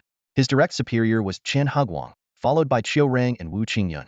As for who outranked Wu Qingyun, that was far above Jiang Lan's pay grade, unlikely to involve him. Outside the division, Jiang Lan paused briefly to think before deciding to inspect the outskirts of the inner city first. Activating his dragon swim technique, he swiftly arrived at the eastern gate of the inner city. Checking the sin-seeking worm again, he saw its head had shifted westward. The target was inside the inner city. Jiang Lan's eyes flickered, and he furrowed his brows slightly. The issue with the inner city was indeed troublesome. Even the Demon Suppression Bureau needed to go through layers of approvals just to gain entry. After all, the residents there were either nobles or wealthy merchants. Without confirmed evidence of demonic disturbances, every step had to follow protocol. But the situation was urgent, and there was no time for bureaucracy. Jiang Lan glanced around and noticed a clothing shop. He stepped in, and the plump shopkeeper greeted him warmly. Officer, looking for some fine clothing? Bring me your best fabric, Jiang Lan said bluntly. The shopkeeper's eyes lit up, and he quickly scurried upstairs to fetch the garments. Jiang Lan found a seat and looked down at his uniform from the Demon Suppression Bureau. It was clearly unsuitable for blending into the inner city. Moments later, the shopkeeper returned with two outfits, one in black and the other in white. Have a look, sir. Both are made of top-quality silk. I'll take the black one, Jiang Lan interrupted. The shopkeeper blinked, surprised at his decisiveness. Would you like to try it on first, officer? No need. How much? 2 taels and 3 chien. But I'll round it down to 2 taels for you. Jiang Lan pulled out a silver ingot from his chest pocket and handed it over, taking the black robe in return. The fabric was cool and smooth to the touch, undoubtedly high quality, even better than many modern materials he had encountered. The robe's cut was similar to his uniform but included a sash, and it fit him perfectly. Once he changed into the new attire, Jiang Lan's demeanor transformed. The black robe accentuated his tall, upright figure, and combined with his composed and confident aura, he now exuded an air of striking nobility. You look truly distinguished, sir, the shopkeeper exclaimed sincerely. Jiang Lan paid no heed to the compliment. After pocketing the 3 taels of change, he said, keep my previous clothes safe. I'll come back for them later. Of course. Jiang Lan flicked his fingers, sending a small silver piece into the shopkeeper's hands. Before the man could express his gratitude, Jiang Lan had already disappeared into the streets. The inner city had 8 gates, positioned at the cardinal directions and the 4 corners. Jiang Lan was closest to the eastern gate, Qinglong Gate, and reached it in less than the time it takes to drink half a cup of tea. The city walls loomed high, with guards stationed heavily at both sides of the gate and the watchtowers above. But such defenses were meaningless to Jiang Lan. He activated the concealment technique, his figure gradually blending into the surroundings. Then, using the dragon serpent movement technique, he shot toward the gate like an arrow. The 30 zhang distance was covered in the blink of an eye, and the guards only felt a strange breeze pass by. This wind feels unusual, one guard muttered with a frown. Probably a sign of changing weather. Let's just focus on guarding the gate. Jiang Lan had already slipped into the inner city. The ease of his infiltration didn't surprise him after all. The guards were ordinary mortals with no cultivation. If they could see through his concealment technique, then the years of his life he had sacrificed to master it would have been in vain. The inner city was a stark contrast to the outer city. The streets were wide and immaculate, and the residences were grand in scale. A 2-courtyard home like Chen Higuang's in the outer city was nothing here. Most properties started at 5 courtyards, and mansions with 8 or even 10 courtyards were not uncommon. The shops along the streets were opulent, and the passers-by were dressed in luxurious attire, though their eyes betrayed a hint of unease. It didn't take long for Jiang Lan to deduce the cause. These high-ranking officials and wealthy elites due to their privileged positions, were privy to far more secrets. They understood the terror of demons better than the commoners of the outer city. The latter, having either never encountered demons or perished upon doing so, coupled with the Demon Suppression Bureau's tight control of information, lived in a strange bubble of ignorance and fearlessness. Taking out the ornate box, Jiang Lan glanced at the direction indicated by the scent-seeking insect. Huang Ming, a seemingly ordinary man who had lost his entire family, was somehow living in the inner city. There was definitely more to this story. Following the insect's guidance, Jiang Lan walked for about 15 minutes before stopping in front of an imposing estate. Its crimson gates and majestic stone lions were clear signs of wealth and status. "This is the place," he murmured. Standing at the door, Jiang Lan paused briefly in thought. The situation within this inner city estate was still unclear, and entering rashly could be risky. Though he had mastered the art of stealth, it was far from true invisibility. If confronted face-to-face, his presence would inevitably be exposed. Moreover, this was the inner city, and any unexpected mishap here would be far more troublesome to handle than in the outer city. After careful consideration, Jiang Lan decided to act immediately. While the dead of night might offer better cover, the safety of his aunt and younger siblings could not be delayed. The altar master of the Qingdang sect might have left, but there was always the chance he could return at any moment. Recalling the greed in the altar master's eyes when he spoke of Chen Hugwang's children back at Yin Chunlu, Jiang Lan felt a tightness in his chest. If not for his timely intervention, the altar master would have targeted the Chen family first. To truly eliminate this threat, Jiang Lan knew he needed to grow stronger. While his current cultivation level at the 4th stage of Yuan Gathering Realm was barely sufficient, it left him uncertain of victory against an opponent of unknown strength. If he could locate the person known as Hong Yuan, perhaps he could gather some information about the altar master. After all, they were both members of the Qingdang sect. Even if their positions differed, Hong Yuan was bound to know something. With that thought, Jiang Lan lightly tapped his toes on the ground and silently leapt into the courtyard. Before him lay a small pond where several unusually plump koi swam lazily. The expansive 5-section courtyard was eerily silent, devoid of any human presence. Aside from the strikingly red koi, there wasn't a single soul in sight. Jiang Lan frowned slightly. This unnatural stillness only reinforced his belief that Hong Yuan was hiding here. A household wealthy enough to own such an estate in the inner city couldn't possibly lack basic servants, let alone be completely deserted in broad daylight. Suddenly, the sharp creak of a door shattered the silence. Jiang Lan quickly stepped back and concealed himself behind a rockery. A man dressed in servant's clothing emerged, carrying a wooden bucket. It was none other than Huang Ming, the man Jiang Lan had released 3 days prior. Yet now, Huang Ming's eyes were vacant, his face expressionless, as he moved mechanically toward the koi pond. With a loud splash, crimson liquid poured into the pond. The koi immediately became frenzied, scrambling to devour the bloodied water. Moments later, the pond returned to its pristine clarity, leaving only a faint metallic smell lingering in the air. Before Jiang Lan could make his move, Huang Ming reappeared with another bucket of fresh blood. This time, Jiang Lan silently followed him, shadowing his every step into a nearby room. The interior was eerily quiet, with a large wooden barrel half the height of a man sitting at the center, filled to the brim with blood. Huang Ming, seemingly oblivious to Jiang Lan's presence, bumped into him directly. Yet even after the collision, he turned and continued on his way, as if nothing had happened. This complete lack of response to external stimuli was clearly no ordinary mental fodget, was the behavior of a puppet under someone's control. Just then, a faint, muffled sound reached Jiang Lan's ears. Jiang Lan lowered his head, listening intently. A faint sound, barely audible, came from beneath the floorboards. If not for his hearing, far surpassing that of an ordinary person, he would have never noticed it. The room was spacious and unobstructed, allowing everything to be taken in at a glance. At the center stood a wooden barrel, while a wooden table leaned against the corner of the wall. On the table sat an incense burner with 3 sticks of incense too short, and 1 long burning faintly. Behind the burner was a green oil lamp, identical to the solar-ring lamp he had seen at the Temple of Wealth. On the wall protruded a copper beast's head, its bell-sized eyes staring forward, and its gaping mouth seemingly ready to devour anyone who came too close. Jiang Lan approached the beast's head and reached into its dark mouth. His fingers brushed against a cold, raised surface. With a gentle press, a series of clicks echoed. The floor beside him began to shift, revealing a staircase descending into the depths below. Just then, the door swung open. Huang Ming entered, carrying a wooden bucket. The moment his eyes fell on the open trapdoor, he froze mid-step, 1 foot hanging in the air as if paralyzed. Jiang Lan instantly activated the Jiao Long Yu technique, flashing to Huang Ming's side. Grabbing him by the collar as easily as lifting a chick, Jiang Lan hoisted him up. Confirming that there were no ordinary people left in the courtyard, he saw no need to hold back any further. The staircase was flanked by small greenish lights, casting an eerie glow that enhanced the sinister ambience. Jiang Lan carried Huang Ming down swiftly. The moment his foot touched the ground, the surrounding darkness was dispelled by the sudden illumination of red lanterns. The underground space was far more expansive than the room above.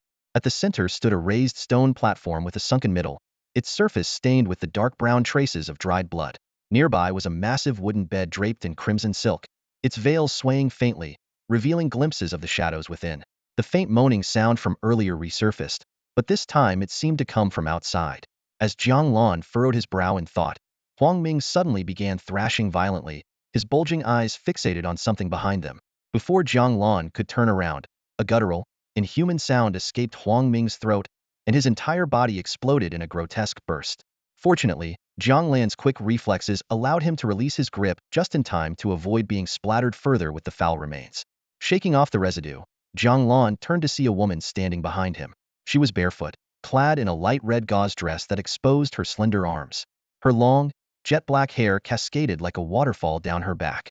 Her face was as delicate as a painting, with arched brows, peach blossom eyes, and a small cherry-red mouth curved in a smile. "Young master," she said, her voice lilting and sweet. "If you were coming to visit me, you could have at least given me some notice. I would have prepared properly to welcome you as a host should." Jiang Lan chuckled. "No need for hospitality. But this robe of mine is worth 2 taels of silver." "Young master, talking about silver between us seems so mundane," she replied with a teasing smile. Jiang Lan studied her for a moment before speaking. "That Chiu Yangfeng wasn't wrong. Your head is indeed far more attractive than the one sitting on his shoulders." A flicker of unease crossed the woman's eyes, but she quickly masked it. She sauntered over to the bed, gracefully sat down, and crossed one creamy white leg over the other. "My, such a ruthless heart you have, young master. Even with a face like mine, you'd still have the heart to cut my head off." Clang. Jiang Lan unsheathed his long blade. The woman's expression shifted slightly, evidently caught off guard by his decisiveness. Before that, Jiang Lan said, stepping forward, "I need to confirm something. Are you Hong Luan?" "I am," she replied. "Good." He took 2 more steps closer. "Now, I'll ask, and you will answer. If you fail to answer, you know the consequences." "I understand," she said, her tone soft but steady. "First question. How long have you been in Yindu City?" "Over a month now," she replied. "Good." "Second question." Jiang Lan fixed his gaze on her alluring eyes. "In this past month, how many lives have you taken?"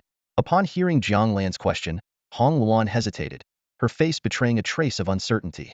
She remained silent for a long time, her gaze darting nervously to the long blade in Jiang Lan's hand. The fear of losing her head with a single misstep gripped her tightly. "Forget it. Whatever number of lives you've taken has nothing to do with me. Let's talk about something else," Jiang Lan said, shaking his head lightly as he broke the tense silence. "Talk about what?" Hong Luan finally managed to speak, her voice trembling.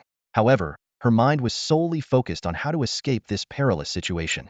If she could survive and leave this place, she swore to flee far away from Yindu City. The young man standing before her with the blade was far too terrifying. Regret consumed her. She should have left long ago, but her greed for the blood offerings within the city had led her right into this trap. "Besides you, how many members of the Qingding sect are in this city?" Jiang Lan asked directly, cutting to the heart of the matter. "About 4 or 5, Hong Luan blurted out without a second thought. Jiang Lan narrowed his eyes. This was an unexpected surprise. He had initially assumed that there might be 1 or 2 Qingding sect members infiltrating the city, but to hear there were 4 or 5.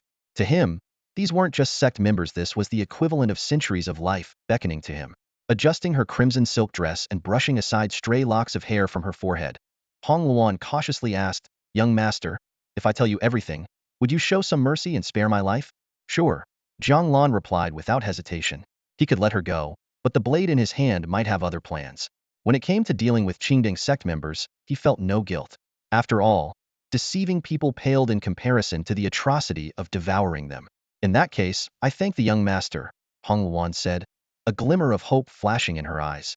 However, it was evident she did not fully trust Jiang Lan's promise. In a place like the Qingding sect, naivete was a surefire way to end up as someone else's meal. "So, what do you want to start with?" she asked tentatively. Jiang Lan could tell she was testing him, but given his limited knowledge of the Qingding sect, especially their activities within Yindu City, decided to seize the opportunity. Suddenly, he recalled something. "The one who knows the soul reaping technique, who is that?" "Soul reaping?" Hong Luan pondered for a moment before realization dawned on her. Oh, you mean Zhu Zai? Tell me more, Jiang Lan urged, momentarily distracted by the odd name but quickly refocusing on the matter at hand. Hong Luan knew this was not the time to withhold information, so she began. He's a hunter, spends most of his time with beasts, and studies strange techniques. Once, a warrior accidentally killed one of his creatures, and Zhu Zai used his soul-reaping method on him. 10 days later, the man died a gruesome death. As she spoke, Hong Luan's hand moved stealthily toward the crimson quilt on the bed. But Jiang Lan's sharp reflexes caught her in the act. A flash of silver streaked through the air, stopping just a hair's breadth from her forehead. Don't bother with tricks. Next time, this blade won't stop at a warning, Jiang Lan said calmly. Hong Luan broke into a cold sweat, forcing a smile. No, I wouldn't dare. Just then, a familiar moaning sound echoed through the house. Hong Luan's expression changed slightly, while Jiang Lan turned toward the source of the noise. If I'm not mistaken, that sound must be coming from the original owner of this residence, right? He asked. Hong Luan bit her lip, too afraid to deny it. Jiang Lan chose not to press further, instead shifting his focus. Now, tell me about your sex altar master. At this, Hong Luan's demeanor shifted dramatically. Her chest heaved, and the faint glimmer of light reflected off her crimson dress. Suddenly, she raised her head and gave a seductive smile. Young master, when all of this is over, will you truly let me go? I will, Jiang Lan replied evenly. The altar master will be here soon. Why not ask him yourself?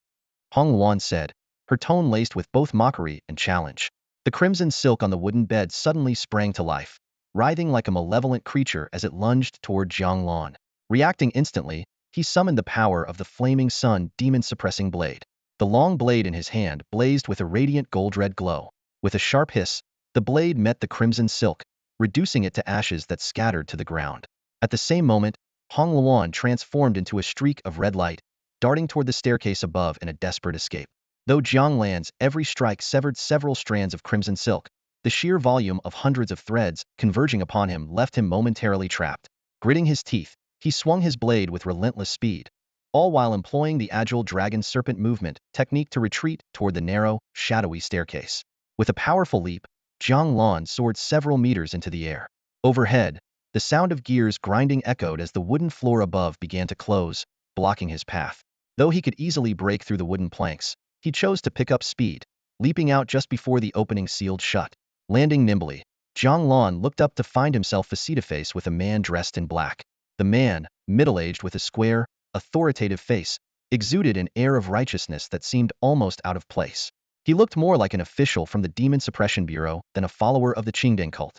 Behind him, Hong Luan clung to his sleeve, her expression pitiful and tearful. Well, we meet again, little demon-suppressing guard, Jiang Lan sneered, his long blade angled toward the ground. They say a person's face reflects their heart, but I never thought a beast like you could have such a handsome exterior. The man chuckled. You're not so bad yourself. Not the same, Jiang Lan replied, shaking his head. I'm human, so being easy on the eyes isn't unusual. But you're just a beast. Kid, that sharp tongue of yours doesn't quite match that face. And your face doesn't match the person behind it, Jiang Lan shot back, his grip tightening on the hilt of his blade. Which is why I'll be taking that head of yours as a trophy. The man's smile faded, replaced by a dark, menacing expression. A chilling aura enveloped him as black mist seeped from his body, carrying with it the echoes of wailing and screams. A biting wind swept through the room as his previously upright demeanor twisted into something sinister. His eyes glowed blood-red, and his presence alone was enough to cause an ordinary person to drop dead from sheer terror. Quite the show, Jiang Lan remarked, raising an eyebrow. In response, he unleashed his own aura. A sharp, icy killing intent surged outward, engulfing the room. His already cold, indifferent eyes turned even more piercing, as if the man before him were nothing more than a corpse. Their opposing forces clashed, and Jiang Lan's aura even began to overpower his opponents. Been hiding your strength, huh? The man muttered, his expression shifting. Hiding it? How else would I kill you? Jiang Lan replied. Before the words had fully left his lips, he had already appeared behind the man. Hong Luan froze in terror. She had summoned the cult's altar leader for help, confident that his presence would ensure her safety. Yet now, watching Jiang Lan overpower him, dread gripped her heart. Just as the thought crossed her mind, her world spun violently. Her vision flipped several times before coming to a halt. She would never understand why her perspective had suddenly shifted to the ground. Her headless body lay lifeless nearby, her neck scorched black by the flaming sun demon suppressing blade, leaving no blood in its wake. Jiang Lan's expression remained stoic. Beauty was nothing more than a fleeting facade, and Hong Luan had taken countless lives in the capital city of Yin.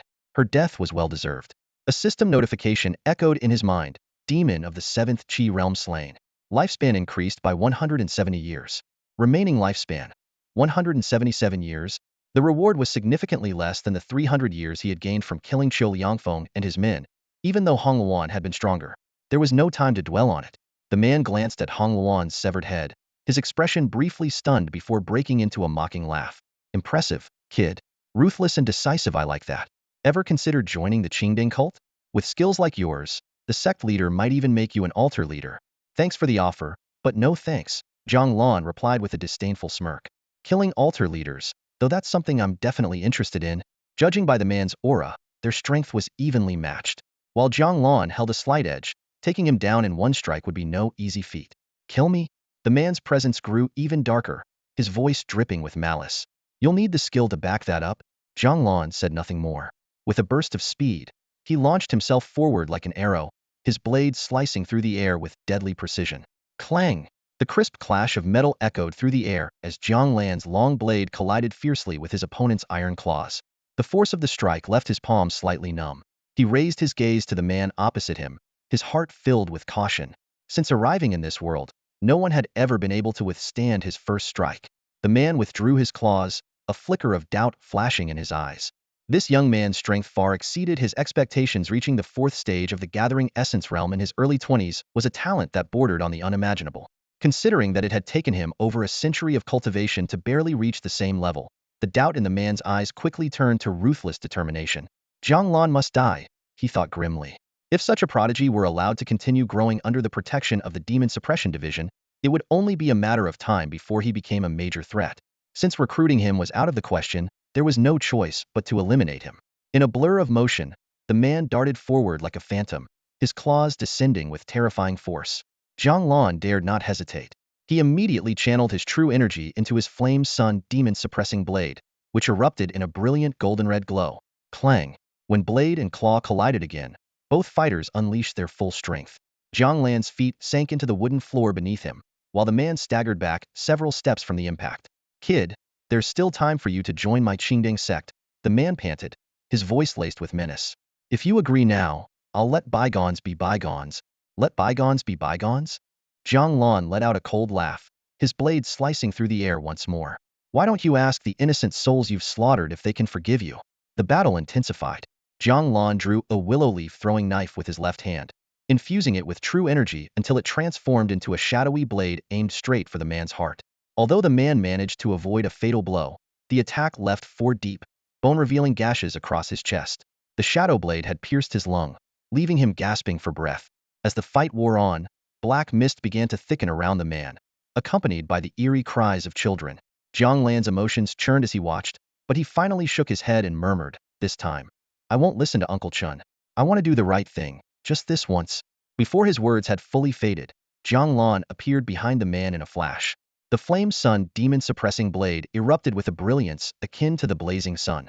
With a single, decisive strike, the man's iron claws melted instantly, and his body was cleaved in two. The lethal blow drained Jiang Lan of all his true energy. He fell to one knee, using his blade for support as blood seeped from the wound on his chest, staining his black uniform a dark, rusty red. His vision blurred, and as unconsciousness crept in, he realized that without help, he might not survive this encounter. The excessive depletion of mental energy left Jiang Lan feeling dizzy, his vision blurred as the virtual light screen before him became unclear. Relying on instinct, he silently recited "increase cultivation" in his mind. Instantly, the text on the screen began scrolling rapidly. As the system activated, his body began to recover at a speed visible to the naked eye. The 4 deep wounds on his chest, exposing bone, quickly scabbed over and fell away, while his consciousness gradually sharpened. When his vision fully cleared, Jiang Lan straightened up and carefully read the information displayed before him. Year 634. Your cultivation realm has advanced to the 6th level of Gathering Essence. Year 965. Although progress was slow, through accumulated effort over time, your martial realm finally broke through to the 7th level of Gathering Essence. Year 976. Your cultivation remained at the 7th level of Gathering Essence, with no further breakthroughs. As the text vanished, Jiang Lan's injuries were already healed. Advancing directly from the 4th level of gathering essence to the 7th seemed like a mere leap of 3 minor stages, but in reality, it marked a qualitative transformation from the mid-stage to the late stage of gathering essence. With his current strength, he could now easily handle 10 opponents of the caliber he had previously faced simultaneously. Feeling the surging power within him, Jiang Lan noticed the final display of a lifespan of 976 years. He recalled that after killing Hong Wan, he only had 177 years left. This meant that defeating the Altar Master had granted him an additional 800 years of life.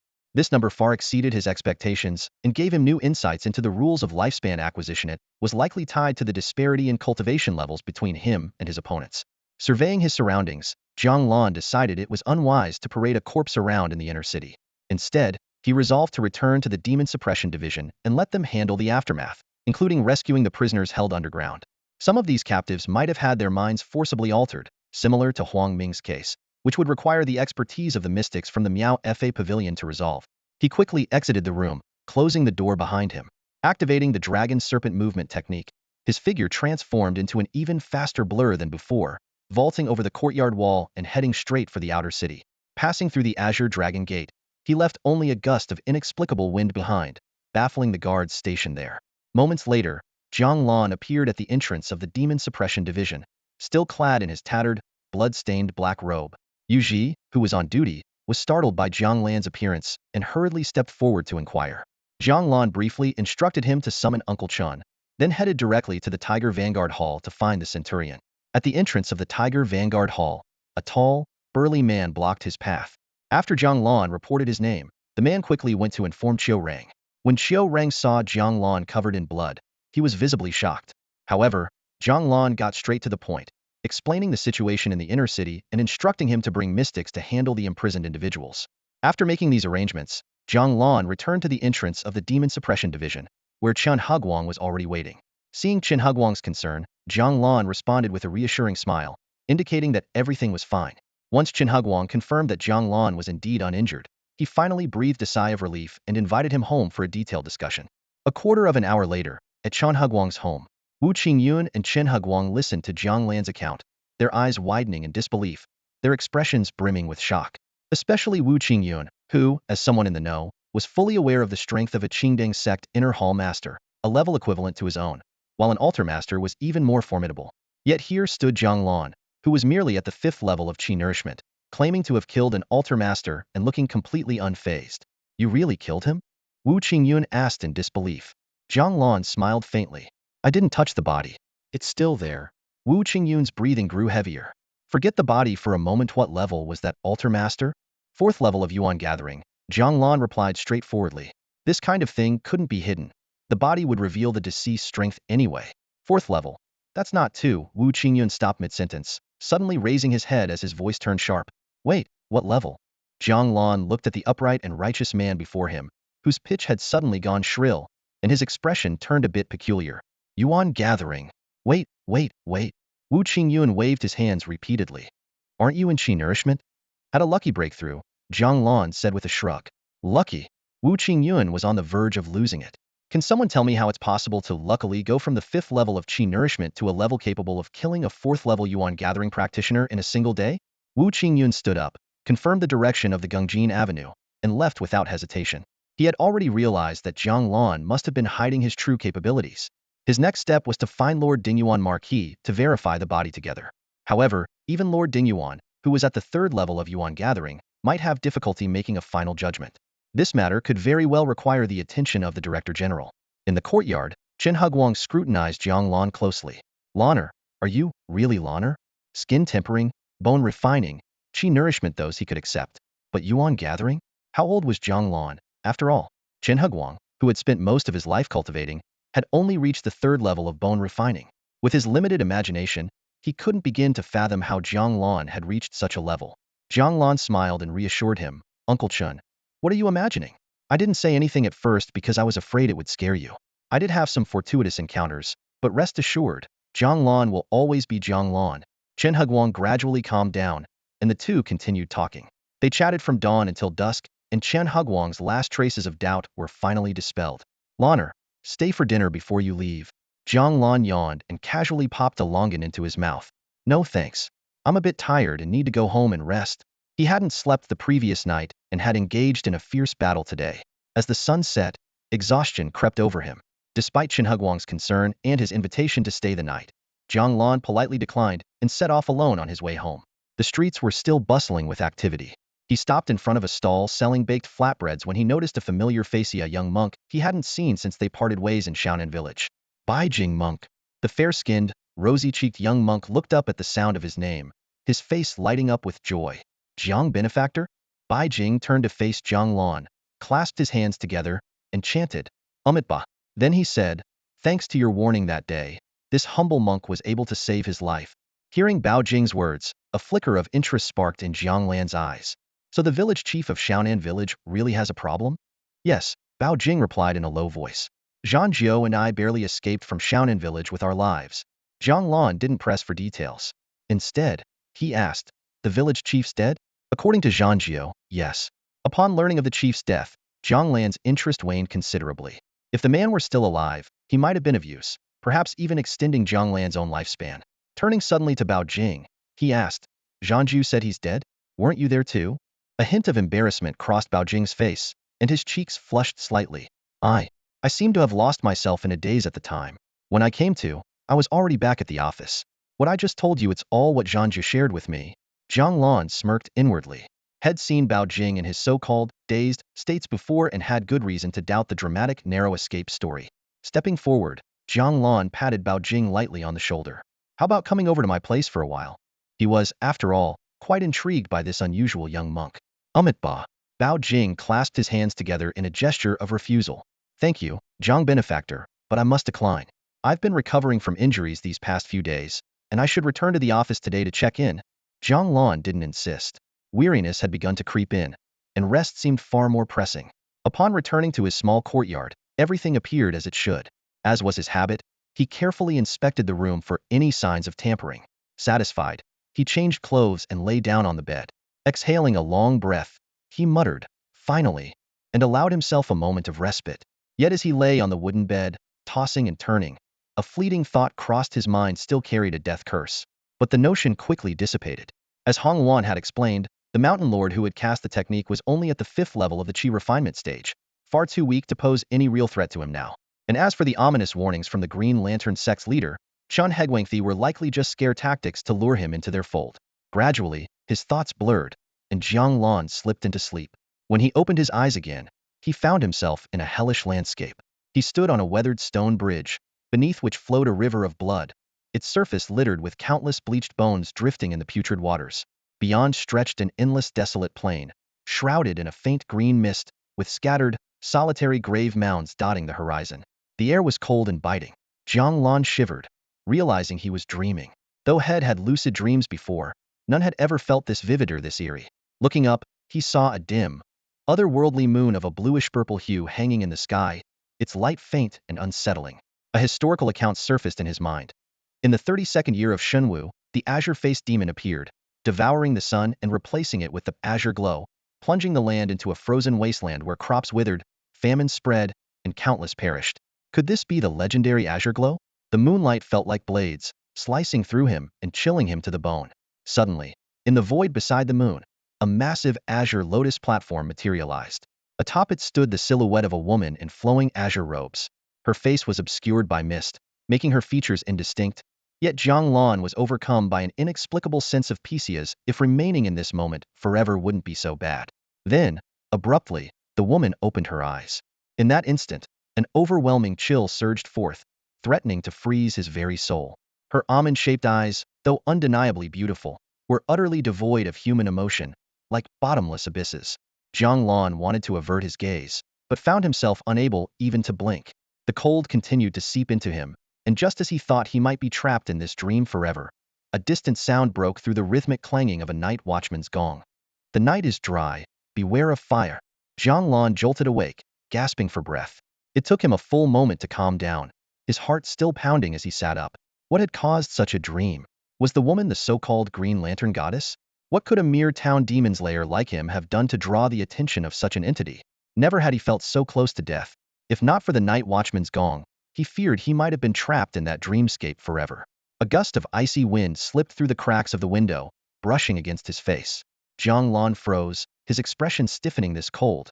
It felt all too familiar. With great effort, he turned his head to look out the window. There, suspended in the night sky, was a pale blue moon. Was it still a dream? Jiang Lan gazed up at the pale green full moon hanging in the sky, but quickly averted his eyes. The memory of the earlier experience lingered up, bone-chilling terror that seemed to freeze his very soul. He dared not look again. The woman in green robes seated on the lotus pedestal, she could only be Qingding Yangyang. Someone capable of nearly shattering his soul with just a glance could only be her. Jiang Lan couldn't think of anyone else who possessed such overwhelming power. His priority now was to escape this bizarre dreamscape. Gripping the hilt of his blade, which rested against the edge of the bed, Jiang Lan rose and pushed open the door. A gentle breeze brushed against his face, far less biting than before. He looked up again. The moon had returned to its usual form, casting a soft, silvery glow. Was he awake now? To confirm, he pinched his thigh. Sharp pain shot through him, unmistakably real. But even that wasn't enough to fully convince him. Blade in hand, he stepped out of the courtyard and wandered along the street for a moment before stopping in front of a charred tree stump about 2 feet high. Drawing his long blade, Jiang Lan channeled his inner energy into it, causing the sword to glow with a golden red hue. Gripping the weapon with both hands, he swung it down in one fierce motion. A deafening crash echoed through the street as wood splinters flew in all directions. When the dust settled, the stump was gone, and in its place was a half-foot-deep gash in the stone pavement, wisps of white smoke curling from the cracks. Turning back toward the courtyard, he had barely taken a step when a familiar voice rang out, laden with irritation and anger. "You again, you cursed scoundrel. What do you have against the old locust tree by my door?" Ah, he was definitely awake now. Placing the blade against the wall, Jiang Lan sat at the table, lost in thought. The origins of that dream puzzled him. Was it because he had killed too many followers of the Qingding cult and drawn the attention of Qingding Yangyang herself? He quickly dismissed the idea. A being powerful enough to kill with a single glance wouldn't bother with the lives of a few cultists. After a long, fruitless contemplation, Jiang Lan decided to let it go. If it was a blessing, he wouldn't avoid it. If it was a calamity, there was no escaping it. What mattered now was strengthening himself to face the unknown. He had no desire to experience that life-threatening dread ever again. A translucent screen materialized before him, displaying his current status. Name, Jiang Lan. Cultivation level, gathering essence, 7th stage. Cultivation technique, 3 essence true accumulation art. Martial skills, Flame Sun Demon Suppressing Blade proficient, Dragon Serpent Steps beginner, Hidden Spirit Technique proficient, Shadow Blade Technique mastered. Remaining lifespan, 1 year. Jiang Lan carefully considered his next steps for a breakthrough. Achieving one wasn't difficult for him if only he had enough lifespan. However, each advancement in cultivation required several centuries of life. Breaking through to the 7th stage of gathering essence alone had cost him over 300 years. At this rate, even if he exterminated every Qingding cultist and demon in Flame Capital, it still wouldn't be enough to reach the transcendent mortal realm. His current power, at the 7th stage of gathering essence, was already on par with the director of the Demon Suppression Bureau, making him one of the city's top combatants. The scattered Qingding cultists and demons left in Flame Capital were far weaker. Most were at the early stages of body refinement, with the strongest barely reaching the Qi condensation realm. Killing a Badaref and mint-level demon might grant him a year or 2 of life at best. Jiang Lan decided to focus on his cultivation technique. The system had repeatedly hinted that the 3 essence true accumulation art was holding him back. Otherwise, each minor breakthrough wouldn't cost hundreds of years of lifespan. If that was truly the case, wouldn't advancing to a major realm require 3 to 5 millennia? And yet, a typical gathering essence cultivator was fortunate to live even 500 years. At dawn, he would visit the Demon Suppressing Bureau. The director would surely summon him to reward his recent success in slaying a cult altar master. While the Bureau only had the 3 essence true accumulation art as its official technique, someone of the directors standing in the Great Flame Empire could undoubtedly procure others. With a new technique in hand, Jiang Lan could resume hunting demons and observe whether his cultivation speed improved. After all, for him, mastering any technique was as effortless as speaking a few words. As the first light of dawn crept across the horizon, Jiang Lan rose from his wooden chair, pushed open the door, and began walking toward the Demon Suppressing Bureau. At dawn, Jiang Lan passed by the familiar brothel on the quiet street. The sky was just beginning to brighten, and the establishment had yet to open. The storytellers, usually dressed in flamboyant attire, were nowhere to be seen. He cast a casual glance at the building before continuing on his way to the Zhenma division. As he arrived at the entrance of the Zhenma division, he happened to see Bao Jing, the monk, walking over from the opposite side, carrying a small bundle of flatbreads. Jiang Lan gave him a slight nod of acknowledgement and walked straight inside, with Baojing following close behind. Several Jinma guards, who lived within the division, were already gathered at the entrance, chatting and laughing. However, the moment they saw the two men enter, their conversations abruptly ceased, and a trace of nervousness appeared on their faces. Jiang Lan was initially puzzled. He had been keeping a low profile lately and assumed his colleagues were unaware of his recent activities. Why were they so tense? It didn't take long for him to notice that their gazes were fixed on Baojing rather than himself. Though his curiosity was piqued, he chose not to inquire further and headed directly to his office. Lying on the small, worn wooden bed in his modest quarters, Jiang Lan finally allowed himself to relax. Ever since the dream he had the previous night, a vague sense of unease had been lingering in his heart. Only now did that feeling begin to dissipate. The vision of the woman seated on the lotus platform had left a profound impression on him. While he suspected she might be the legendary Qingding Yangyang, he couldn't be entirely certain. Apart from such a mythical entity, he couldn't fathom what else could nearly take his life with just a single glance. Amidst his exhaustion and swirling thoughts, Jiang Lan unknowingly drifted off to sleep. This time, no strange dreams disturbed him. Instead, he was awakened by the sound of the door opening. "Boss," came the surprised voice of Yuji from the doorway. "Boss, what brings you here so early? I thought you hadn't arrived yet." Fully awake now, Jiang Lan nodded at Yuji. "Couldn't sleep at home, so I came in. Do me a favor, mark my attendance, and bring back some breakfast while you're at it." Reaching into his pocket, he realized his money pouch was still in the torn clothes he had worn yesterday. "Forgot my money. Just get it for me first. They'll pay you tomorrow." "Ah, it's no big deal, boss. After all, you treated me to dinner at Yin Chunlu before. Buying you breakfast is nothing." "They'll be right back," Yuji said cheerfully, heading off to mark Jiang Lan's attendance. Just as Jiang Lan was about to settle in for a nap, footsteps echoed outside, followed by a knock on the door. "Come in." The door opened to reveal Yuji and Wu Qingyun, along with a young man in a black robe, bearing a sword at his waist. His striking features and composed demeanor immediately caught Jiang Lan's attention. Realizing what this was about, Jiang Lan gestured for Yuji to leave. "Wudage, who is this?" Jiang Lan asked. A flicker of complexity passed through Wu Qingyun's eyes before he introduced the man. "This is the Jinma envoy of our division, Dingyuan Marquis."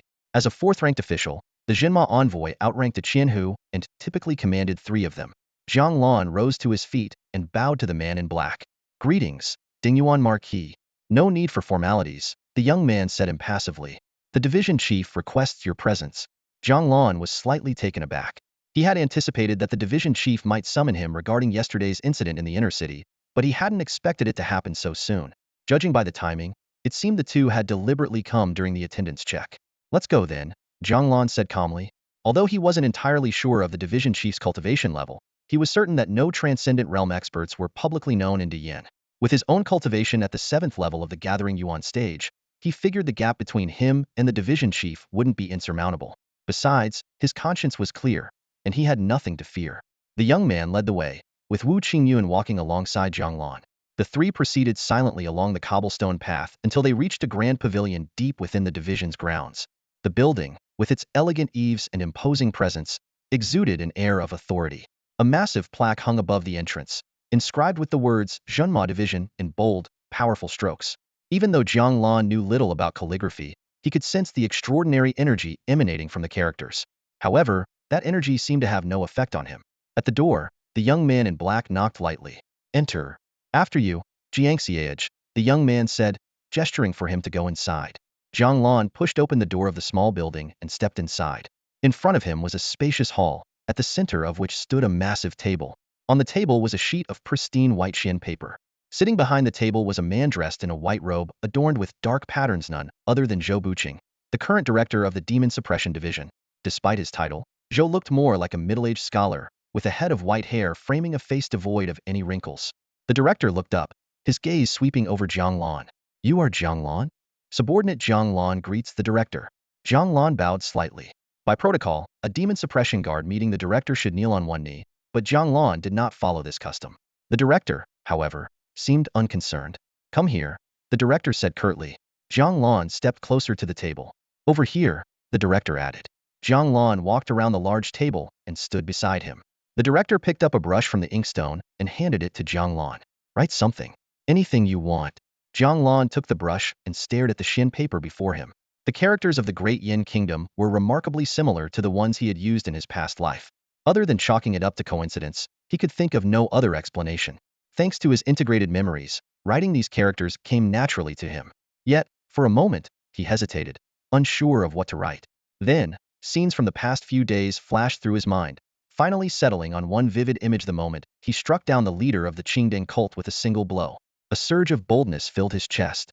With a decisive stroke, Jiang Lan wrote a single large character on the Xian paper. Kill. As he completed the final dot, the brush ran out of ink.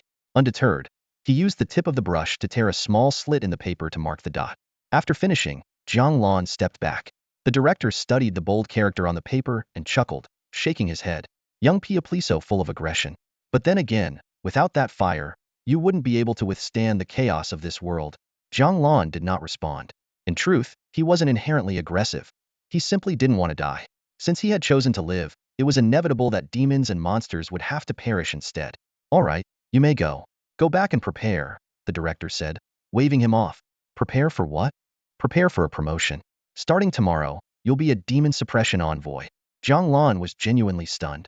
He had expected this meeting with the director to involve some sort of interrogation, yet it ended after writing a single word. He couldn't believe the director hadn't already investigated his background thoroughly. But since no questions were asked, Jiang Lan saw no reason to invite trouble. He didn't leave immediately, but instead stood in place. What is it? Something else on your mind? The director asked. Director, I don't seek rank or titles. However, I do have a request, Jiang Lan said. Let's hear it, the director replied. I would like to request a cultivation technique.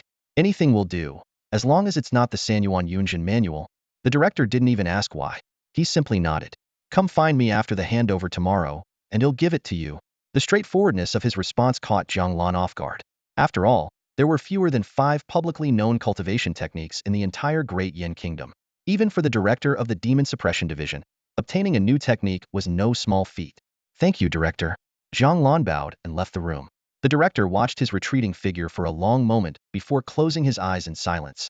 Outside, Dingyuan Marquis and Wu Qingyun were waiting. After nodding to Jiang Lan, the Marquis entered the building.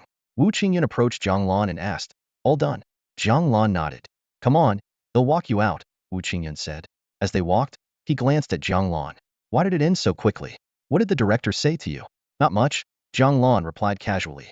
I just wrote a word, and then he said I'd be promoted to Demon Suppression Envoy tomorrow. Wu Qingyun's eyes widened in shock. Demon Suppression Envoy? Brother Wu, Jiang Lan said with a faint smile, half joking. Starting tomorrow, you'll have to address me as Sir. The next morning, in the Linhong Hall of the Demon Suppression Division, Dingyuan Marquis wore a faint smile as he addressed Jiang Lan. Congratulations, Brother Jiang. From now on, you and I are equals. However, given the abrupt personnel changes within the division, you'll need to select your own team. A roster will be delivered to you shortly. Jiang Lan sat calmly across from the Marquis. His expression was composed as he replied, There's no need for the roster. I can barely manage my own affairs, let alone concern myself with others. Just assign Xiu Rang and his unit under my command, and that will suffice. While his position had been elevated, Jiang Lan had no interest in power or authority. He was already preoccupied with his own matters, let alone managing others. The Marquis studied Jiang Lan for a moment before suddenly remarking, I've met all kinds of people, but you are quite the enigma. You possess extraordinary skills, yet you keep them hidden until they reveal themselves. That is, you are in a position through your abilities, only to shun the authority that comes with it. Truly peculiar. Jiang Lan offered a slight smile. This was something he couldn't easily explain himself. Rising from obscurity to his current level in just half a month was unprecedented. He had never deceived anyone. His rapid progression simply spoke for itself. As for authority, it held little value in his eyes. Even the strongest in Dayan were merely at the threshold of transcending mortality, while his aspirations lay far beyond the confines of this small kingdom. My ambitions do not lie here, Jiang Lan said plainly. Seeing Jiang Lan's resolve, the Marquis refrained from pressing further. Since Jiang Lan had made his stance clear, there was no need to force the matter. After all, the people he could choose from were originally subordinates of other demon suppression officers. Allowing him to make his own choices was more of a compromise than anything else. If Jiang Lan was willing to shoulder the responsibility alone, so be it. Even if the division chief questioned it later, it would no longer be the Marquis's concern. This Linhong Hall will serve as your office from now on. Stay here after the afternoon dismissal, and I'll introduce you to the other officers, the Marquis said as he stood. Jiang Lan understood that the officers referred to the 3 other demon suppression officers. While he anticipated minimal interaction with them in the future, it wouldn't hurt to make their acquaintance. He rose to see the Marquis off. Thank you, Marquis Dingyuan. After sending off the marquee, Jiang Lan returned to the hall and sank into the grand armchair. The Linhong Hall, in terms of both size and decor, far surpassed Jinhaguang's Wuwei Hall and Qiurang's Huban Hall. Though it was a single-story structure, it boasted 4 rooms, a main hall, 2 side chambers, and a living quarters tucked behind a screen. The total area was approximately 150 square meters. On the desk lay a set of official robes, a hat, and a seal of office. The desk itself was crafted from premium rosewood, emanating a faint, pleasant fragrance. Jiang Lan stepped into the inner chamber to change into the official robes, though he left the hat aside. Pushing the door open, he headed out to retrieve a cultivation manual. Linhong Hall was located deep within the Demon Suppression Division, not far from the division chief's residence. Arriving at the small building adorned with a plaque reading Demon Suppression Division, he knocked lightly on the door. "Come in," the chief's voice called from within. Jiang Lan entered to find the chief seated behind a long table, eyes half closed. Upon Jiang Lan's arrival, the chief opened his eyes and said, "The manual is on the table. Take it." Jiang Lan's gaze immediately landed on an ancient text lying on the table. It was an original manuscript rather than a copy. He felt a surge of joy not because it was the original, but because obtaining the manual had been so effortless. "Thank you, Chief. No need for thanks. You've accomplished much for the division recently. This is your due reward." I considered adding more to the reward, but nothing else seemed fitting. Fine silks would be of no use to you, and you have no shortage of gold or silver. This manual alone is more than enough. I ask for nothing else, Jiang Lan replied earnestly. The chief shifted the topic. "I've heard from Xiaoyu that you don't intend to assemble your own team?" Jiang Lan nodded. "I have little interest in authority and dislike unnecessary trouble. Simplicity is best." "You little rascal." The chief looked at him meaningfully. "You're quite selfish." Jiang Lan chuckled lightly. It was true. His reluctance to form a team stemmed from his aversion to complications. While it sounded noble to say he wasn't power-hungry, at its core, it was simply a matter of self-interest. "In this world, even if I were selfless, how many could I truly protect?" he remarked. "That's what you say, but your actions tell a different story," the chief countered, seeing through him. "Still, if you wish to avoid trouble, I won't force you." "Go on then."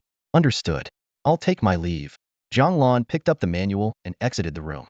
Outside, he eagerly examined the ancient text in his hands. The cover bore 5 bold characters, Golden Sun Transformation Technique.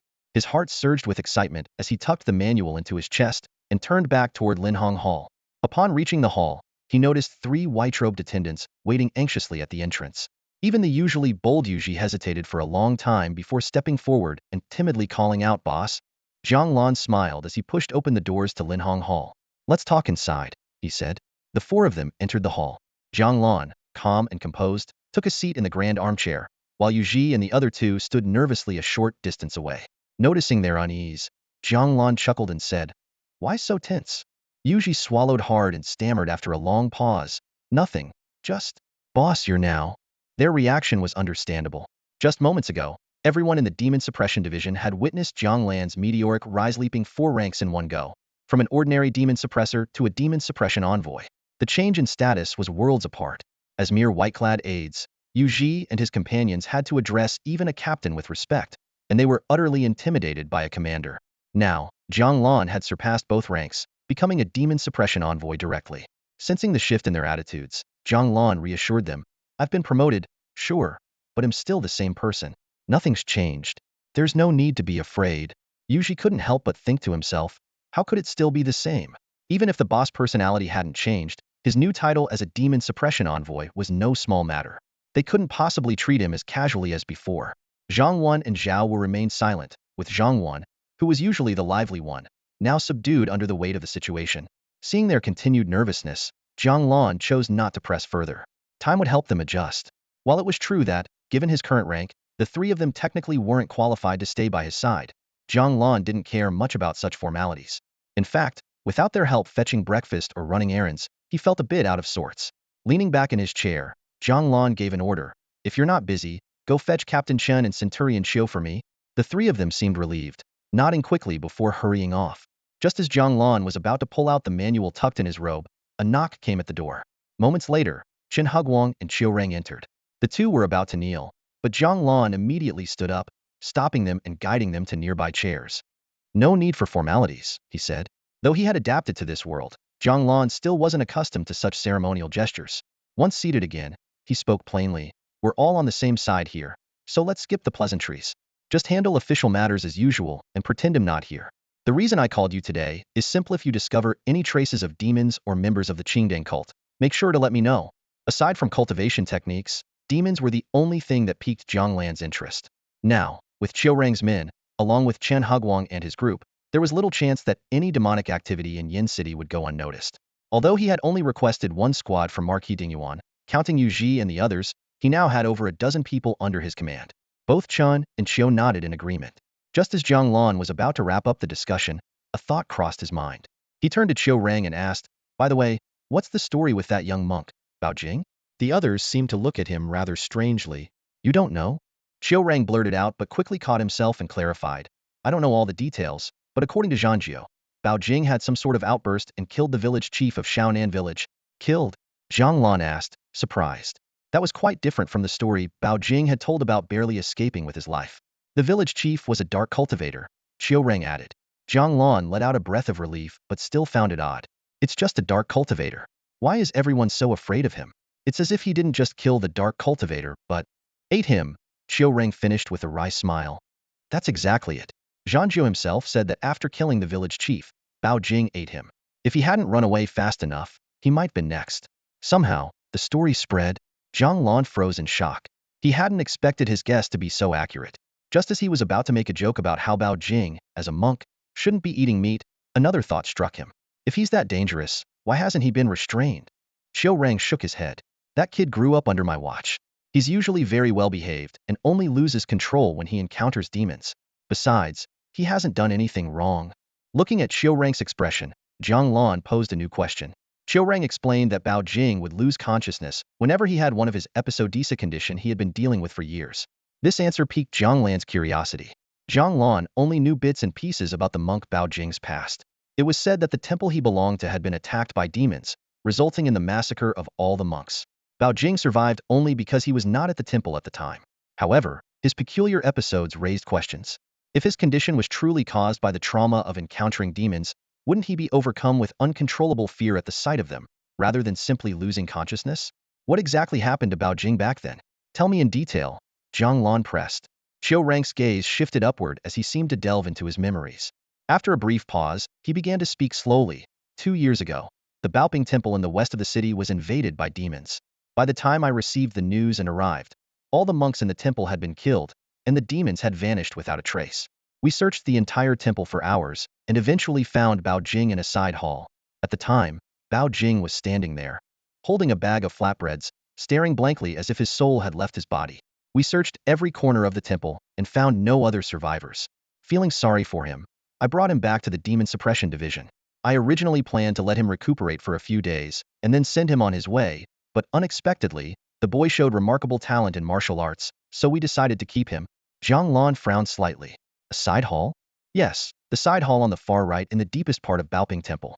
It's a very secluded spot, but the temple has been rebuilt since then. I visited it not long ago, and the side hall is still there. What was the scene like back then? Do you still remember? Speaking of the scene, a flicker of unease crossed Qiu Rang's eyes. He swallowed before replying. A mountain of corpses and a sea of blood. The entire ground of the temple was soaked in blood, bodies were strewn everywhere, and there was barely any place to step. This description only deepened Jiang Lan's confusion. If the ground was covered with corpses, how did Bao Jing manage to reach the side hall? Logically, he must have returned from outside after the incident. If he had been hiding in the side hall the whole time, it would have been impossible for the demons not to find him. At that time, Bao Jing wasn't yet a martial artist that would have been completely defenseless against the demons. Even if he somehow avoided detection, standing alone amidst such carnage with a bag of flatbreads in hand, what kind of mental fortitude would that require? Didn't you find it suspicious back then? Jiang Lan asked, fixing his gaze on Qiu Rang. Someone capable of serving in the Demon Suppression Division, even if not extraordinarily intelligent, would certainly not be dull. If Jiang Lan could sense something was amiss just from the description, there was no way Qiu Rang, who had been at the scene, would have overlooked it. Of course I did, Qiu Rang admitted. At the time, everything about Bao Jing felt off. I nearly suspected he was possessed by a demon and almost had my men take him down, but he seemed utterly lost, like an empty shell. After bringing him back to the Demon Suppression Division, I specifically asked a mystic from the Myofa Pavilion to examine him. The mystic said he was merely frightened and had no other issues, so we let him stay. Jiang Lan fell silent, lost in thought. He was well aware of the capabilities of the mystics from Myofa Pavilion. If they claimed there was no problem, it was likely true. Yet, Bao Jing's episodes were undeniably strange. You mentioned earlier that Baoping Temple has been rebuilt? Jiang Lan suddenly recalled this detail. Although he had some vague memories of the temple, he didn't have a clear impression of it. Yes, it was rebuilt long ago. The temple is thriving now, with a constant stream of worshippers every day. That wasn't surprising. As the capital of the Yin Empire, Yin City had a dense population, and it was natural for people to visit temples to pray. Most sought blessings for marriage, children, wealth, or power. Even Jiang Lan wasn't entirely exempt from such customs. What he sought was a path to transcendence. For him, power and wealth were merely byproducts of that pursuit. Jiang Lan made a mental note of Baoping Temple. Though he had been preoccupied with his recent demotion and the associated responsibilities, he decided to find time to visit the temple. If the mystics were correct in their assessment of Bao Jing, then the issue might lie with the temple itself. However, 2 years had passed since the incident, and he could only determine the current state of the temple through a personal visit. I have nothing more to ask for now. Everyone can carry on as usual. Brother Qiu, you may go back. Qiu Rang stood up and bowed. Then, my lord, I shall take my leave. Though Qiu Rang wasn't as stiffly formal as Yu Ji and the others, he still maintained a respectful demeanor toward Jiang Lan. No need to be so formal. Didn't I just say? Treat me the same as before, Jiang Lan said with a chuckle. Qiu Rang didn't say more. He exited the room and closed the door behind him. On another chair, Chen Huguang sat with a faint smile. Lord Jiang, may I ask why you've kept me behind? Jiang Lan rolled his eyes, clearly unimpressed by Uncle Chen's joke. Laner, you're newly appointed, but your attitude doesn't seem quite right, Chen Huguang remarked bluntly. What's wrong with it? Jiang Lan looked up and asked. Chen Huguang's expression turned serious. I may just be a captain, but I've been in the Demon Suppression Division for quite a few years. With your current demeanor, I'm afraid you won't be able to command your subordinates. Sure, at first, they might respect you because of your status, but people are like that. Show them too much kindness, and they'll start taking advantage of you. Jiang Lan chuckled and retorted. Other than Xiu Baihu and you, Uncle Chun, who else under me would dare act out? There aren't many people now, but what about later? Do you think you'll always have just a handful of subordinates? Chen Huguang began imparting his wisdom on leadership. Your position comes with responsibilities. Acting accordingly benefits everyone. Jiang Lan nodded in agreement. I understand, Uncle Chun. Though he hadn't experienced it firsthand, he grasped the point Chen Huguang was making. Still, with his current team being close-knit, he felt there was no need to be overly formal for now. Shifting the topic, Jiang Lan asked, Uncle Chun, is there an open position among the Demon Suppression Guards under your command? The structure of the Demon Suppression Division was straightforward. Beneath the division chief were 3 Demon Suppression Commanders, each overseeing 3,000 households, who in turn managed 300 households. At the captain level, the number of Demon Suppression Guards varied, typically around 3 per captain. Overall, the division consisted of about 200 guards, with additional members from specialized groups like the Mysterious Arts Pavilion and the Demon Slayers trained since childhood, totaling no more than 400 to 500 personnel. These were spread across the Great Yin Empire, with about 100 stationed in the capital, and an additional 400 to 500 auxiliary staff. Yes, since you've been promoted, a position under me has naturally opened up, Chen Huguang replied. Which captain is Monk Bao Jing under? Jiang Lan inquired. He's under Old Yang. Are you interested in him? Chen Huguang asked. Jiang Lan nodded. Yes. No need for a formal transfer, Chen Huguang explained. Both Old Yang and I report to Qiu Baihu, and now that Qiu Baihu is under your command, Monk Bao Jing is already considered one of your people. Hearing this, Jiang Lan raised an eyebrow, pleased that he could skip the hassle of transferring personnel. All right then, Uncle Chen, let Qiu Baihu arrange it later. He paused, remembering that Marquis Ding Yuan had mentioned introducing him to the other colleagues in the evening. Actually, let's do it tomorrow. I'll treat everyone to a meal. It's important to get to know my colleagues, and even more important to familiarize myself with my team. After all, he relied on these people to help track down demons. All right, I'll inform Qiu Baihu, Chen Huguang said as he stood to leave. If there's nothing else, I'll take my leave. All right, Jiang Lan said, rubbing his temples. The next couple of days will likely be busy. Once things settle down, I'll come visit you and Aunt. Chen Huguang waved his hand dismissively, knowing Jiang Lan's new position came with many responsibilities. Moreover, the issue with the Qingdang sex leader had already been resolved. No need for a visit. Your aunt is doing just fine. Focus on your work. I'll be off now. Jiang Lan stood to see him off. At the door, he noticed Yu Ji and 2 others standing in a row outside, looking somewhat tense as they spotted him. Jiang Lan waved them off with a smile. Don't just stand there. Find something to do. If there's really nothing, let Yu Ji take you to listen to a storyteller or something. Zhang Wan and Zhao Wu stifled their laughter, while Yu Ji looked slightly embarrassed. Having worked with Jiang Lan for some time, Yuji understood his humor and awkwardly replied, "All right, boss, we'll get going then." With that, he quickly led the other two away. Watching them leave, Jiang Lan shook his head with a smile and returned to his room. Sitting back down, he retrieved the newly acquired Golden Sun transformation technique from his robes and began reading. Yang represents protection and solidity, deriving from the south side of the mountain and the north side of the water. Jiang Lan quickly immersed himself in the text. The Golden Sun transformation technique was entirely different from the three essence true cultivation technique he had been practicing. While the latter focused on refining innate energy to strengthen oneself, the former directly harnessed solar energy for use.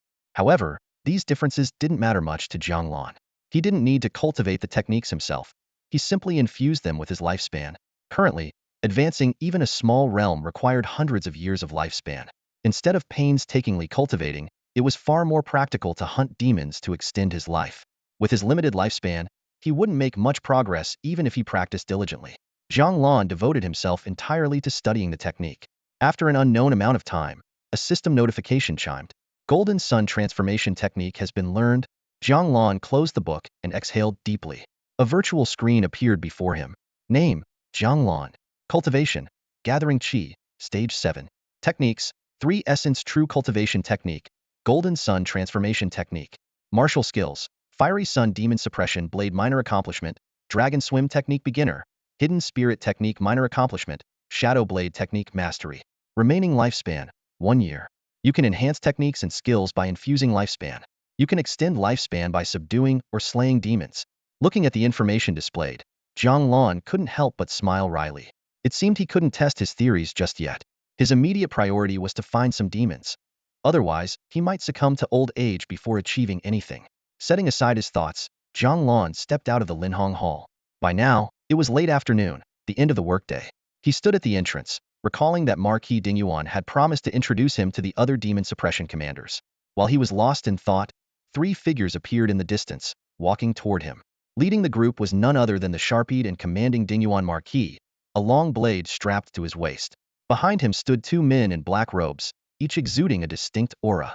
To the right was a towering, bald man, standing nearly 7.5 feet tall, his muscular frame rippling under the sunlight, his shiny head reflecting a dazzling glare. To the left was a man with delicate, almost effeminate features, holding a silk folding fan, his gait so graceful and peculiar it seemed almost otherworldly. The 3 approached Jiang Lan. The Dingyuan Marquis gestured toward the bald man. "This is Chen Wang." Then, pointing to the other man, he added, "And he is Lin Zifeng." Jiang Lan nodded as a sign of acknowledgement. Chen Wang grinned broadly and gave his gleaming head a rub. Lin Zifeng, on the other hand, scrutinized Jiang Lan with his narrow, phoenix-shaped eyes, a faint flicker of disdain flashing across them as he turned away. Though subtle, this expression did not escape Jiang Lan's notice, and he frowned slightly. As an ordinary demon suppression guard, he was certain he had never met Lin Zifeng before, let alone offended him. Sensing the awkward tension, the Dingyuan Marquis quickly intervened to ease the atmosphere. "Brother Jiang, why don't we head to Yin Chunlu for a chat?" Jiang Lan nodded in agreement. Since Bai Yu himself was trying to smooth things over, Jiang Lan saw no reason to dwell on it. The group of 4 soon arrived at Yin Chunlu and settled into a quiet, elegant private room. Jiang Lan, primarily there for business, had no intention of forming personal connections and merely engaged in casual conversation when necessary. "Brother Jiang, you've got skills I, Chen Wang, am impressed." The bald man grabbed a wine jar, slapped the clay seal off with one hand, and declared, "I'll drink this first."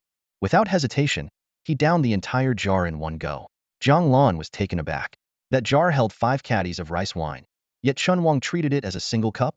An ordinary person would have collapsed before finishing it. However, Jiang Lan maintained a calm demeanor, taking a small sip about a tenth of the jar before setting it down. "I'm not much of a drinker. 1 cup is enough for me. But if you ever need assistance within the department, feel free to ask." Bai Yu chuckled. "Brother Jiang, I doubt you'll be of much help to them. These 2 don't usually stay in the capital. They only returned yesterday and were supposed to leave immediately, but they stayed an extra day because of the news about your demotion." Jiang Lan finally understood. No wonder there were 3 demon suppression officers in the capital at the same time. Chen Wang and Lin Zifeng must have made a special trip back. This also explained Lin Zifeng's earlier resentment, likely blamed Jiang Lan for delaying their schedule. As the dishes were served, the group engaged in light, sporadic conversation. Suddenly, Lin Zifeng stood up and announced, "I need to return to Jinchang Prefecture." His voice was androgynous, making it difficult to discern his gender. Bai Yu tried to dissuade him. "Why the rush? It's already late, why not leave in the morning? Lin Zifeng shook his head. I don't know why, but I've had an uneasy feeling. I need to go check on things. Just as Jiang Lan was about to speak, the sound of flapping wings came from outside the window. A pitch-black crow landed on the windowsill, preening its feathers. Upon seeing it, Lin Zifeng immediately opened the window to let it in. Jiang Lan noticed a small cylindrical container tied to the crow's leg. Lin Zifeng retrieved a slip of paper from the container, and his expression darkened instantly. Without offering an explanation, he turned to leave. Bai quickly stopped him. Zifeng, what's going on? Something's happened in Qinglin County. A lot of people have died, Lin Zifeng said, gripping his folding fan tightly. I need to handle it immediately. Bai froze. What kind of monster could it be to require your personal attention? Hearing this, Jiang Lan's eyes flickered with a hint of intrigue. A demon? Demons one significant enough to warrant the personal intervention of a demon suppressor. Jiang Lan calculated silently. Such a being would at least be at the late qi absorption stage, if not already in the gathering essence realm. Can I go with you? Jiang Lan asked. Lin Zifeng looked at him, startled. This wasn't some impulsive decision on Jiang Lan's part, but rather a calculated move driven by his desperate need for longevity. To him, a powerful demon was the best source of life essence. Before Lin Zifeng could respond, Jiang Lan turned to Bai. Lord Dingyuan, may I trouble you to return the manual on my desk to the director when you head back? Bai was momentarily stunned, and by the time he processed Jiang Lan's words, the latter had already left the room with Lin Zifeng. Bai and Chen Wang exchanged confused glances, left standing in the private dining room. Lin Zifeng, lost in thought about matters in Qinglin County, followed Jiang Lan out almost absent-mindedly. As they passed the counter, there was a loud clink as a gleaming gold ingot landed on the counter, rolling a couple of times before coming to a stop. The change can go to whoever comes after us, Jiang Lan's voice floated back. Behind the counter, the innkeeper stared wide-eyed at the gold ingot. Even though the Banquet Spring Pavilion was an upscale establishment, he had never seen anyone pay for a meal with solid gold. The two left the pavilion and stepped onto the street. Lin Zifeng halted again. Are you sure you want to come with me? Of course, Jiang Lan replied without hesitation. The prospect of extending his lifespan was right in front of him. How could he let the opportunity slip away? Besides, I've got nothing to do at the office. Joining you to hunt demons gives me something to occupy my time. And we can watch each other's backs. Lin Zifeng, preoccupied with his concerns about the county, decided not to argue further. Fine. Just stay close. Before he finished speaking, Lin Zifeng moved, vanishing in a blur as he sped toward the city outskirts. Jiang Lan activated his dragon swim technique, effortlessly keeping pace. Though his movement seemed casual, each step propelled him great distances, maintaining a consistent 3 to 5 paces behind Lin Zifeng. Within moments, they reached the city gates. With no pedestrians to slow them down, Lin Zifeng prepared to accelerate further, but paused momentarily to glance back at Jiang Lan. I can keep up, Jiang Lan assured with a faint smile. Lin Zifeng said no more, increasing his speed and transforming into a streak of light along the official road. Jiang Lan followed with the same unhurried demeanor, staying close behind. Based on his assessment, Lin Zifeng's cultivation was likely between the 3rd and 4th levels of the gathering essence stage fast, but not beyond Jiang Lan's own capabilities. The scenery blurred as they raced forward. The speed of a gathering essence cultivator was beyond the comprehension of ordinary people. They could cover 100 miles in just half an hour. Lin Zifeng remained silent, his expression tense, focusing solely on their journey. Jiang Lan recalled that Jinchang Prefecture was less than 300 miles from the capital. At this pace, they would arrive in an hour and a half. Suddenly, Lin Zifeng came to an abrupt stop, and Jiang Lan followed suit. They were on the main road, flanked on both sides by dense forest. Chirp, chirp, chirp, chirp. An eerie sound echoed from the woods, accompanied by rustling movements. Pairs of glowing violet eyes emerged from the Shadowsa pack of half-human-tall monkeys with greenish faces, sharp fangs, and filthy black fur about 3 inches long. The creatures, numbering more than a dozen, leaped from the forest, charging toward the two men. Jiang Lan and Lin Zifeng exchanged a glance before stepping forward to confront the threat. Clang! Jiang Lan's blade left its sheath, and with one swift motion, he decapitated a snarling monkey. These creatures fell like stalks of wheat under their assault, and in no time, the entire pack lay dead at their feet. A series of notifications flashed in Jiang Lan's mind. Slayed a 3rd-level skin refinement forest demon, gained 3 years of life. Slayed a 2nd-level skin refinement forest demon, gained 2 years of life. Slayed a non-ranked skin refinement forest demon, gained 10 days of life. In the end, Jiang Lan gained only 13 years of lifespan, leaving him somewhat disappointed. If he had acted faster and killed more of them before Lin Zifeng, he might have earned a few more years. Just a bunch of mindless beasts, Lin Zifeng remarked, folding his fan. I thought it might be something more daring. Jiang Lan surveyed the carnage. These mindless creatures had likely claimed the lives of many travelers. While a group of skin refinement level monkeys was no threat to them, for ordinary people, encountering such creatures would be a death sentence. Lin Zifeng shook his head silently. The brief battle seemed to have eased some of the tension and unfamiliarity between the two. The world's been growing more chaotic in recent years, Lin Zifeng said with a sigh. At this rate, even the main roads might become unusable in a few years. Jiang Lan understood his sentiment. Along the way, they had seen almost no merchant caravans or travelers. Even the few carriages they passed had armed guards. For ordinary people, traveling these roads was akin to courting death. Let's keep moving, Jiang Lan said, clicking his tongue. Right. We're halfway there.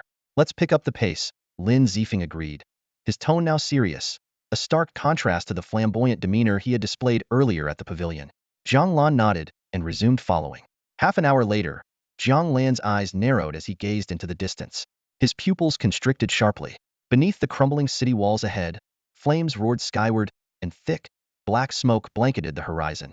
Faint screams and cries of agony reached their ears, blending into a cacophony that blurred the line between the mortal world and a living nightmare. Lin Zifeng stood there, his face as dark as a storm cloud, as if it could drip water. The crumbling city walls, the vanished guards, and the corpses strewn everywhere painted a harrowing scene. Without sparing Jiang Lan a word, he strode briskly toward the breach in the wall. Jiang Lan followed closely behind Lin Zifeng, stepping through the broken wall into the county town. The sight that greeted them was suffocating bodies lay scattered haphazardly across the streets, mangled and broken. The stench of blood was so thick it churned the stomach. Cries of anguish and curses echoed from all directions, creating a cacophony that resembled the depths of hell. Though Jiang Lan had read historical accounts of atrocities where less than 1 in 100 survived, witnessing such devastation firsthand brought a chilling new understanding of those words' raw brutality. He lifted his gaze toward the horizon, searching for the cause of this once peaceful town's descent into ruin. Suddenly, a deep, guttural roar neither fully bovine nor entirely beastly rumbled from afar. Jiang Lan's eyes narrowed as he focused on the source. A massive, jet-black serpent, over 30 feet long, rose into the air. Its body was as thick as a strong man's waist, and its cyan vertical pupils locked onto Jiang Lan with an unsettling intensity. Upon closer inspection, Jiang Lan noticed 2 fleshy protrusions atop the creature's head. This was no ordinary serpent, it was a jiao, a mythical dragon-like being. Lin Zifeng was already seething with rage, his entire presence radiating a suffocating killing intent. But before he could act, Jiang Lan stepped forward, raising his blade to block Lin Zifeng. I'll handle this. Stay here and wait for me, he said firmly. Before the words had fully left his lips, Jiang Lan's figure vanished. Lin Zifeng remained rooted to the spot, his fists clenched tightly as he stared in the direction Jiang Lan had disappeared. The speed Jiang Lan had just displayed far exceeded Lin Zifeng's expectations. It was a level of agility that could not be achieved by mere physical technique alone. Jiang Lan now stood directly beneath the jiao. You dare to stand in my way? The jiao thundered from above, its voice deep and resonant like rolling thunder. I'm not here to stop you, Jiang Lan replied calmly, shaking his head. I'm here to kill you. As he finished speaking, his blade unsheathed with a chilling sound. A frigid wave of energy surged outward, extinguishing the nearby flames and causing the blood on the ground to freeze solid. The jiao let out an enraged roar and dove downward. Its massive tail, carrying the weight of 1,000 pounds, lashed toward Jiang Lan with a deafening crack that split the air. Die! Jiang Lan stood unmoving, his expression unyielding. The yin-yang demon-suppressing blade in his hand blazed with a golden red light as he poured his qi into it, slashing upward to meet the attack. Though the jiao managed to twist away at the last moment to avoid a fatal blow, the scales on its tail were scorched dark red. The sheer force of the collision sent Jiang Lan skidding backward, carving a deep trench into the ground. As the jiao landed, its form shifted, transforming into a humanoid figure. It now appeared as a young man with horns sprouting from his head and scales covering his body. He had 4 arms, 2 resembling those of a human, while the other 2 were covered in hard, blade-like scales that gleamed menacingly.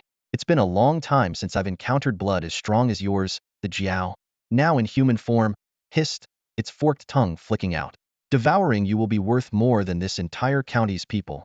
A cold, murderous aura radiated from Jiang Lan, and the ground beneath him froze entirely. You're not the first to try and make me your prey, he said, his tone icy. But I could use a new sheath for my blade. Your hide might just do. Though the jiao's power was formidable, Jiang Lan showed no sign of backing down. If his opponent sought to consume him, then Jiang Lan would not hesitate to turn the tables and make the jiao his means to extend his own life. Becoming my blood sacrifice should be an honor for you. The Jiao sneered as it lunged forward, shattering the ground beneath its feet. Jiang Lan steadied his breath, sinking his chi deep into his dantian. He raised his blade horizontally, its golden red glow blazing brighter than ever, and pointed it directly at the charging Jiao. You're nothing but a crawling beast. What makes you think you're worthy of calling yourself a lord? Boom. Two figures clashed violently in midair. The Jiao demon clung tightly to Jiang Lan's blade with both hands, refusing to let go even as it sizzled and scorched his palms. Meanwhile, his lower arms morphed into sharp claws, aiming straight for Jiang Lan's chest. Jiang Lan, unfazed, channeled even more true energy into his blade, causing it to glow an even fiercer gold and crimson. The Jiao demon seemed impervious to pain, holding the blade firmly despite the smoke rising from his charred hands. Just as his claws were about to pierce Jiang Lan's chest, a cold glint flashed in Jiang Lan's eyes. You like grabbing things? Then grab all you want. With a sudden twist, he flipped the blade upward with all his strength. Slash. Several fingers, along with half a hand, were severed cleanly. At the same time, the Jiao demon's claws managed to rake across Jiang Lan's chest. In a desperate move, Jiang Lan twisted his body to avoid a fatal strike, but the claws still left a deep gash, exposing bone and tearing through his black robe. The two separated. The Jiao demon clutched his mutilated hands, his slit pupils burning with venomous hatred. You wretched thing, how dare you injure me? Jiang Lan staggered back a few steps, a sharp, numbing pain spreading from the wound on his chest. Looking down, he saw the injury had turned black and swollen, with dark purple blood seeping out. The Jiao demon sneered cruelly. You've been struck by my venomous scales. Just wait for death to claim you. Jiang Lan cast him a cold glance, his tone laced with disdain. Cheap tricks. Without hesitation, he tore off his tattered robe and pressed the searing blade directly onto his wound. The sound of sizzling flesh filled the air, but Jiang Lan's expression remained unmoved.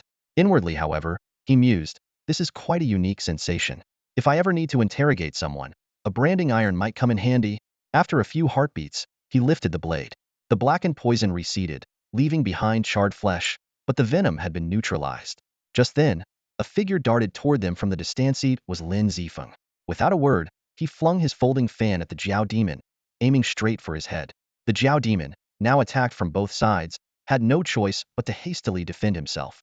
Forced into a corner, he reverted to his true form, a massive threes hanglong dragon that soared into the sky. Seizing the opportunity, Jiang Lan grabbed the dragon's tail and yanked it downward, using the momentum to leap onto its back. No matter how wildly the Jiao demon thrashed and twisted in midair, Jiang Lan clamped his legs around the dragon's body, refusing to budge. Staying in human form might have given you a slim chance of survival, but reverting to your true form? You're just digging your own grave. Jiang Lan sneered as his blade began to glow brilliantly once more. Slash. The blade sliced through the dragon's scales effortlessly, severing its massive body in two. A torrent of foul-smelling blood gushed out as the Jiao demon writhed in agony. The last remnants of flesh connecting its body snapped apart with a sickening sound. As the lifeless body crashed to the ground, Jiang Lan approached the still-twitching dragon head. Calmly, he said, I'll be taking your hide, then, with one final strike, his blade cleaved through the head, splitting it cleanly into 3 parts. A familiar translucent screen appeared before him. Jiao demon of the 8th layer, slain. Lifespan gained, 1,300 years. Remaining lifespan, 1,314 years. Jiang Lan exhaled deeply, his heart still pounding. This battle had been perilously close. One misstep, and it could have meant total annihilation. Turning to Lin Zifeng, he spoke with a hint of reproach. Didn't I tell you to stay put? Lin Zifeng, however, was focused on the charred wound on Jiang Lan's chest. What about you? Are you all right? Should I take you to a healer? Jiang Lan glanced down at his battered and bloodied state, letting out a wry laugh. I wonder if breaking through to the next realm will even fix this mess. Surveying the crumbled ruins around them, he added sarcastically, Are you sure there's even a healer left in a place like this? Lin Zifeng opened his mouth but found himself at a loss for words. Seeing Lin Zifeng remain silent, Jiang Lan broke the quiet. Right now, I'm not the one you should be worrying about. He looked around. Everywhere his gaze landed, there were ruins and devastation. This once peaceful and harmonious county had been ravaged by a Jiao demon, leaving behind nothing but shattered homes and countless lives lost. Compared to the scar on my chest, the priority now is to tend to the surviving citizens in the city, Jiang Lan said bluntly. Lin Zifeng knew he was right. Seeing Jiang Lan's calm demeanor, he gritted his teeth and said, They'll handle things here first. Take care of yourself. Jiang Lan didn't respond. Instead, he crouched down, long blade in hand, and began measuring the Jiao's corpse. His earlier words during their confrontation with the demon had not been empty boasts. The value of these scales was indeed extraordinary. Seeing Jiang Lan engrossed in his task, Lin Zifeng didn't linger. I owe you for your help today. Once I return to the capital, I'll make sure you are properly rewarded. After all, if he had faced the Jiao demon alone, he might not have survived. Go, Jiang Lan replied without looking up, waving a hand dismissively as he continued stripping the scales. He had come here for the sake of extending his lifespan, and now that his goal was achieved, any reward seemed irrelevant. With practiced efficiency, he peeled away the skin and extracted the tendons, quickly reducing the Jiao's scaly corpse into 3 pale strips of flesh. Before him lay a heap of black scales and 2 segments of Jiao tendons, each about 1.5 zhang long. Though he wasn't entirely sure of their specific uses, treasures from a Jiao's body were bound to be valuable. He'd figure out their purpose once he returned to the bureau and found skilled craftsmen to work on them. He casually piled the materials on the ground and glanced around. Not far away stood a fabric shop. Its doors were tightly shut, and though it had escaped the flames, a mangled male corpse lay at its entrance, his abdomen crushed into pulp. Stepping over the body, Jiang Lan pushed open the door. Inside, various bolts of fabric were neatly displayed. Just as he was about to take some cloth, a faint trembling sound came from behind the counter. A woman was curled up there, clutching something in her arms. Hearing his footsteps, the woman buried her head lower, her shoulders trembling violently. Only then did Jiang Lan realize he wasn't wearing his robe. He turned back, retrieved his black robe, and pulled out a gold ingot from its folds. "Shopkeeper, I'm here to buy cloth," he said, knocking lightly on the counter and placing the gold down. The woman slowly raised her head, revealing a tear-streaked face. In her arms was a sleeping infant, no older than a few months. "You," she stammered, her voice filled with confusion. "I'm here to buy cloth. The thing outside is dead," Jiang Lan stated flatly. A flurry of emotions flashed across the woman's face: fear, doubt, grief, anger before she broke down into uncontrollable sobs. The infant, startled awake, began wailing as well. Jiang Lan stood silently nearby. After what felt like an eternity, the woman looked up at him again, her expression complicated. "That demon, you killed it, didn't you?" "I did." Hearing his confirmation, the woman's eyes brimmed with venomous hatred, as if she wanted to tear Jiang Lan apart. "Why didn't you come sooner? If you'd come earlier, my husband wouldn't have died. Why didn't you come earlier?" Her anguished cries startled the baby into another round of loud wailing. Jiang Lan felt a suffocating weight in his chest. Without another word, he turned and left the fabric shop. The night wind carried the stench of blood as he exhaled deeply. This world was absurd, yet there was no changing it. Wrapping the scales and tendons in coarse cloth, Jiang Lan began walking toward the city gates. Just as he was about to step out, 3 bursts of colorful flares exploded in the sky, briefly illuminating his vision before fading away. It felt both like a farewell and a silent lament for the countless souls lost in the city. Without looking back, Jiang Lan left. The flares had undoubtedly been sent up by Lin Zifeng, summoning help to deal with the aftermath. Jiang Lan had already done what he came to do. There was no need for him to stay and assist with moving corpses. The wind howled through the night, thunder roared, and torrential rain poured down in an instant. Alone, Jiang Lan pressed on through the storm, heading toward the capital. 3 hours later, as dawn broke, he stood before the gates of Yin capital. The city gates were still closed, and the guards atop the walls called out sharply, "Who goes there?" Jiang Lan tossed his token up toward the wall. "Demon Suppression Bureau." The guard flinched at the unexpected object. Upon closer inspection, he saw the 3 characters for Demon Suppression Agent engraved on the token and quickly barked orders to open the gates. "Open the gates. Quickly. I didn't realize it was the Lord returning to the city. Please forgive me, sir." The soldiers on the city wall spotted the Demon Suppression Officer's token and waved the usual verification process. Who would dare forge such a token? That would be a surefire way to lose one's head. Besides, even if someone were bold enough to try, they wouldn't go through all that trouble just to sneak into the city before the gates officially opened. As the city gates creaked open, a soldier descended quickly from the wall, his face plastered with a sycophantic smile as he handed the token back to Jiang Lan. "Sir, here is your token." Jiang Lan took it without much ceremony, casting the soldier a sidelong glance. "Do you need to accompany me back to the headquarters for confirmation?" "No, no, absolutely not." The soldier waved his hands frantically. "Please, sir, proceed into the city." Moments earlier, atop the wall, he had harbored a shred of doubt about Jiang Lan. But now, standing before him, that doubt had completely evaporated. The man in front of him, his hair still slightly damp, draped in a black robe that bore a dark scar across the chest, a long blade at his waist, and a blood-stained bundle in hand, looked every bit like someone who had just returned from slaying demons. What truly unnerved the soldier, though, was the unintentional aura Jiang Lan exuded, one that made it hard to breathe. As a seasoned gatekeeper, the soldier knew that only a true martial master could command such an imposing presence. Seeing Jiang Lan's displeased expression, he dared not risk offending him further. Jiang Lan strode into the capital with long, purposeful steps. 2/4 of an hour later, he arrived at the entrance of the Demon Suppression Bureau. Before he could step inside, he saw Baiyu approaching briskly from the other end of the street. What happened? How's Zifeng sighed? Baiyu started to ask, but Jiang Lan turned and interrupted him. Come with me. The two entered the Linhong Hall. Jiang Lan settled into the grand chair, while Baiyu stood before him, his expression heavy. What's going on? Jiang Lan tossed the blood-stained bundle onto the table. The cloth fell open, revealing scales and 2 severed pieces of a flood dragon's sinew. Ran into a flood demon. You killed it? Yes. Many people died in Qinglin County. How many? Lost count. Jiang Lan replied flatly.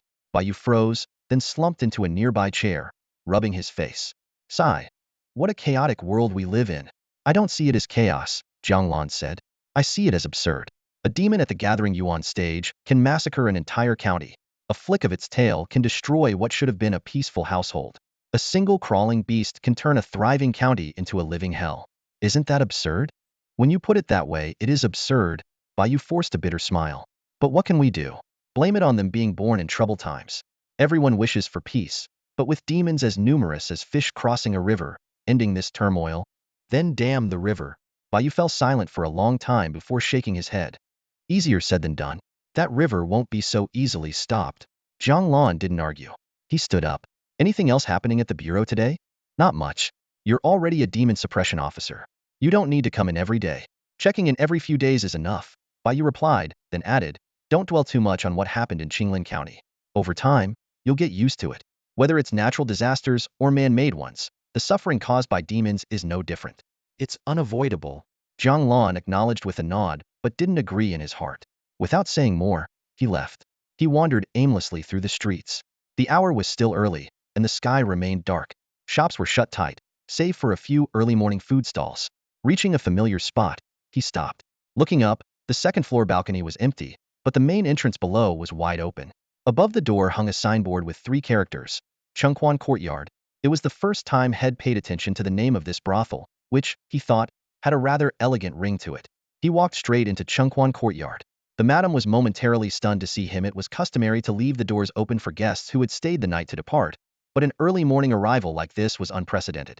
Still, she quickly plastered on a smile and hurried forward to greet him. Oh my sir, you're here so early. The girls are all still asleep. I don't need the girls. Do you have wine? Wine.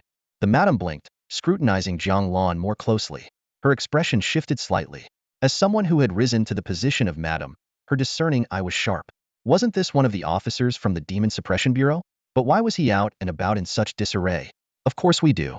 What kind of wine would you like, sir? Jiang Lan found a table and sat down.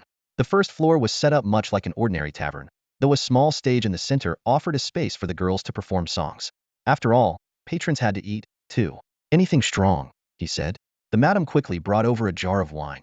Sir, our daughter's red is famous throughout the capital. Jiang Lan ignored her, unsealing the jar and taking a long swig. The heavy thud of the jar hitting the table followed. Bring another. After downing 3 jars of newer Hong, Jiang Lan's eyes glimmered with a faint trace of intoxication. Through the glazed window, he gazed at the sky, which had yet to brighten completely. A series of light footsteps echoed from the staircase, but he paid them no mind, continuing to stare blankly into space. It wasn't until the footsteps paused beside him and a familiar voice broke the silence that he was drawn back to the present. Young master, I've called on you day after day, but you wouldn't give me so much as a glance. What brings you here alone, drowning your sorrows in drink today? Jiang Lan turned his head. The speaker was a young woman dressed in a pale green silk gown, her fair and slender arm peeking out from the delicate fabric. She had an oval face adorned with a pair of round, innocent eyes beneath willow leaf brows, and her cherry lips curved into a playful smile as she looked at him. Jiang Lan set the wine jar down. This woman, a courtesan with whom he was barely acquainted, didn't warrant outright dismissal. She gracefully smoothed her skirt and seated herself at his side. Young master, what's troubling you? Tell me about it, she coaxed. Jiang Lan took another sip of wine, wiping the liquid from the corner of his mouth before replying. Trouble? Not quite. There's just something I can't seem to figure out. Talk to you about it? Very well. Tell me, what do you think is the purpose of life? The woman fell silent for a moment before answering. I suppose, for a man, it's perhaps to amass great wealth, to achieve academic glory, or to rise to power as a noble or minister. Oh. Jiang Lan's eyes gleamed with a deeper drunken haze. Men strive for these things. What about you? I don't have such lofty ambitions, she replied with a slight smile. I suppose I live simply because everyone else is living. Haha, well said, because everyone else is living, Jiang Lan chuckled. But as for me, I live not to become a noble, not to achieve academic glory, nor to amass great wealth. Then what for? The woman blinked in surprise. For peace under heaven, Jiang Lan said firmly. Her initial impulse to laugh faded as she met his gaze, which carried a conviction that surprised her. Instead, she found herself nodding, almost believing him. I see. Young master, I believe you. Yet Jiang Lan knew she didn't truly believe him. How could she? The world was vast, and demons and monsters ran rampant. How could true peace ever be achieved? Even he didn't know where this ideal had come from, only felt the world had been in chaos for far too long. It was time for peace. Finishing his fourth jar of newer Hong, Jiang Lan set it down with a heavy thud. Did the madam send you? She did, the woman admitted. Jiang Lan placed a gold ingot on the table. Go back, he said, rising to his feet and leaving without waiting for her response. Back at home, Jiang Lan tidied up, changed into fresh clothes, and sat cross-legged on his wooden bed. A familiar virtual interface materialized before him. Name, Jiang Lan. Cultivation level, Gathering Essence, Stage 7. Techniques, 3 Essence True Cultivation Technique, Golden Sun Vitality Technique. Martial skills, Fiery Sun Demon Suppressing Blade Minor Accomplishment, Swimming Dragon Technique Beginner Level, Concealment Technique Minor Accomplishment, Shadow Blade Technique Mastery. Remaining lifespan, 1,314 years. Jiang Lan pondered briefly. Previously, each breakthrough to a minor stage had cost him nearly 400 years of lifespan. Now that he had started cultivating the Golden Sun Vitality Technique, perhaps the process could be accelerated. He decided to give it a try. Golden Sun Vitality Technique, 200 years. The cultivation process went remarkably smoothly. The technique shared some similarities with the 3 Essence True Cultivation Technique, making it easier for him to grasp. In just 176 years, he advanced to the 8th stage of Gathering Essence. Though he hadn't pushed further, the unexpected progress delighted him.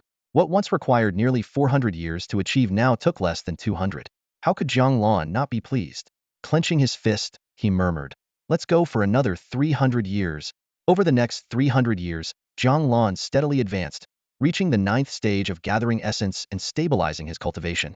With less than 100 years required to reach the peak, he invested the remaining time.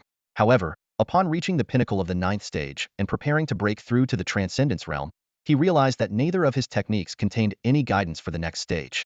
He attempted to merge the two techniques, and while he made some progress, time ran out before he saw any concrete results. Jiang Lan shook his head in resignation. It seemed likely that the creators of these techniques themselves hadn't reached the transcendence realm, so how could they have written methods for advancing beyond it? The Great Yin Kingdom, despite its grandiose name, was nothing more than a tiny, insignificant nation, one that had never even produced a single publicly acknowledged master capable of transcending mortality. Jiang Lan lowered his head in contemplation. In such an environment, finding a method to break through and transcend mortality was no small challenge. Before him lay two choices. The first, to journey to another country or pledge allegiance to a powerful faction in hopes of acquiring the necessary techniques, though this would mean leaving the Great Yin behind. The second, to forcibly fuse his two existing techniques at the expense of his lifespan, gambling on the chance of a breakthrough. The former would not cost him his lifespan but came with no guarantee of success. The latter, however, would undoubtedly consume hundreds, if not thousands, of years of his life. After much deliberation, Jiang Lan ultimately decided to first attempt to fuse the techniques. After all, he had already secured a position in the Demon Suppression Bureau, giving him far more opportunities to encounter demons and monsters than he would have elsewhere. Venturing into unfamiliar lands seemed far more unpredictable. With his decision made, words began to appear on the system's light screen. Year 1. Immersed in research. Year 36. Initial signs of progress, beginning trials. Year 50. Abandoning previous ideas, starting anew. Year 96. Discovering the correct direction, resuming attempts. Year 382. Preliminary fusion of the two techniques achieved, but more time is needed. Year 713.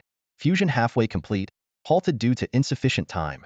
700 years, and only halfway there. Jiang Lan grinned. This progress was still within acceptable limits. If he could encounter a demon of comparable strength, perhaps he could gain an additional 1,000 years or more of life. Through his previous experiences, Jiang Lan had already discerned the system's mechanics. The lifespan gained from slaying a demon had nothing to do with the demon's remaining lifespan but was instead determined by the difference in strength between them. The smaller the gap, the greater the lifespan gained. He even speculated that if his opponent's level far exceeded his own, the lifespan reward might multiply exponentially. This figure was not fixed, seemingly dependent on a minimum threshold of the opponent's strength. For instance, the Lin Xiao he had encountered earlier on the road, an insignificant creature, only added a few days to his life. A first-level skin refining demon granted 1 year, a second-level 2 years. But for Jiang Lan, such demons were mere trifles, easily dispatched with a wave of his hand. Rising from his bed, Jiang Lan realized that the lifespan gained from slaying the Jiao demon had already been exhausted. He pushed open the door, stepping into the dazzling midday sunlight. The air, freshened by the rain, carried a faint fragrance, far preferable to the stench of blood. After casually enjoying a bowl of plain noodles from a roadside stall, Jiang Lan headed in the direction of Baoping Temple. Though he had instructed Xiu Rang and Chen Huguang to inform him immediately if they discovered any signs of demons, there had been no news so far. This was to be expected. While demon sightings in the capital were not uncommon, they only occurred once every 10 days or so, and Jiang Lan had been in his role as a demon suppression envoy for just 1 day. With no leads from the bureau, he could only rely on himself to search. Ever since hearing about the incident with monk Baojing, Jiang Lan had harbored suspicions about Baoping Temple. While the likelihood of a demon still lurking in the temple was slim after all, the disaster had occurred 2 years ago, and the temple had since been renovated. It wouldn't hurt to investigate, especially with nothing else to do. As he approached the western part of the city, he began to notice elderly figures by the roadside, each seated behind banners bearing phrases like fortune-telling with iron precision, divine cloth seer, and fate readings by birth date. The sight made Jiang Lan chuckle, reminiscent of fortune-telling stalls outside temples in his past life. Just as he was about to reach the entrance of Baoping Temple, a voice suddenly called out beside him, "Young man, hold your step." Turning toward the sound, Jiang Lan saw an elderly man with white hair seated on a small stool. His hair was tied neatly behind him, and he exuded an air of otherworldly wisdom. The most striking feature, however, was his eyes, completely white, with no visible pupils. Behind him was a banner with just 3 characters. "Yao Banxian, do you have business with me, sir?" Jiang Lan asked. Yao Banxian's pupilless eyes swept over Jiang Lan, scrutinizing him for a long moment before he finally spoke. "Young man, I see a dark cloud hanging over you. You are fated to die soon." Jiang Lan couldn't help but laugh. Setting aside how long I might live, how does a blind man see a dark cloud over my head? The old man first pointed to his own eyes, then to Jiang Lan's. "With these, I see only the surface," he said, before tapping his chest with his finger. "But with this, I see the truth." Jiang Lan raised an eyebrow, his gaze lingering on the old man's eyes as he silently mused about the invention of pure white contact lenses in the Great Yin. Sensing Jiang Lan's scrutiny, Yao Banxian said, "No need to look. These eyes of mine have been blind for years." This piqued Jiang Lan's curiosity. "Old man, if you claim I'm fated to die soon, how long exactly do I have?" After another round of careful observation, Yao Banxian replied, "No more than a year." Jiang Lan raised an eyebrow again. After infusing his techniques, his lifespan did indeed amount to just 1 year. However, he couldn't be sure if Yao Banxian truly had some ability or was merely making a lucky guess. "And you, old man," Jiang Lan smirked, "do you have a way to break this fate?" Jiang Lan, though he had asked Yao Banxian for guidance, didn't hold much hope in his heart. In his mind, while there were indeed extraordinary individuals in the world, it seemed too much of a coincidence to encounter one so easily. As for how Yao Banxian could see through his situation, Jiang Lan simply attributed it to some special trick or skill. Yao Banxian didn't respond immediately. Instead, he smacked his lips, brought 3 fingers together, and rubbed his thumb and middle finger back and for the clear gesture for money. Jiang Lan chuckled knowingly and asked, "Elder, how much do you want?" Yao Banxian raised 1 finger. "1 chin of silver?" Yao Banxian shook his head. "1 liang of silver?" Another shake. 10 liang? Jiang Lan was taken aback. He knew fortune tellers could ask for hefty fees, but he hadn't expected such a steep price. 10 liang of silver was enough to support an average family for an entire year. Yet, to his surprise, Yao Banxian still shook his head. Jiang Lan laughed in exasperation. "Then tell me, how much do you want?" A smile spread across Yao Banxian's face. 1 copper coin. Now it was Jiang Lan's turn to be stunned. He had been guessing higher and higher, only to find the answer was so simply mere copper coin, the price of a steamed bun. This unexpected twist piqued his curiosity about Yao Banxian even more. Jiang Lan pulled out a copper coin from his pocket and placed it on the table. "Please, enlighten me, elder." Yao Banxian picked up the coin and spoke directly. "Though a dark cloud lingers above you, your fate is extraordinary. Fear not, within 3 days, calamity will turn to fortune, and your life will be long and prosperous. The words were vague and open to interpretation. If they turned out to be true, it would simply mean that if Jiang Lan managed to rid himself of any lurking demons within 3 days, his lifespan would naturally increase, qualifying as turning misfortune into fortune. Jiang Lan then took out another copper coin. Elder, could you also tell me if my journey to Baoping Temple will succeed? Not enough. Yao Banxian shook his head. Different question, different price. This one will cost 1 liang of silver. Jiang Lan handed over the silver without hesitation. After pocketing it, Yao Banxian said, it will succeed, but not without obstacles. I'll leave you with this. He who ties the knot must untie it. The cryptic phrase reminded Jiang Lan of Monk Baojing. Yet, he remained skeptical of Yao Banxian's abilities. If he truly possessed such extraordinary powers, why would he be relegated to fortune-telling by the roadside? Just as Jiang Lan was about to leave, Yao Banxian suddenly stood up and made a few gestures in front of Jiang Lan's forehead, claiming they were destined to meet and that he wanted to lend him a helping hand.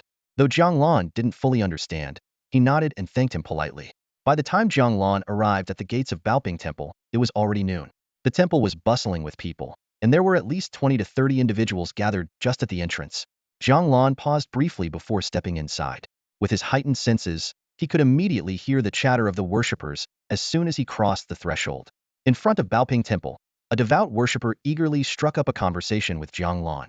Brother Liu, didn't I just see you here a few days ago? And here you are again today. He rubbed his hands together in excitement. I'm here to fulfill my vow. My wife's belly has been growing noticeably bigger these past weeks, she's expecting. As he spoke, his gaze turned meaningful, landing on Jiang Lan. Brother Liu, if I recall correctly, you and your wife have only been married for less than a month, haven't you? And she's already showing? If that doesn't prove how miraculous Baoping Temple is, I don't know what does.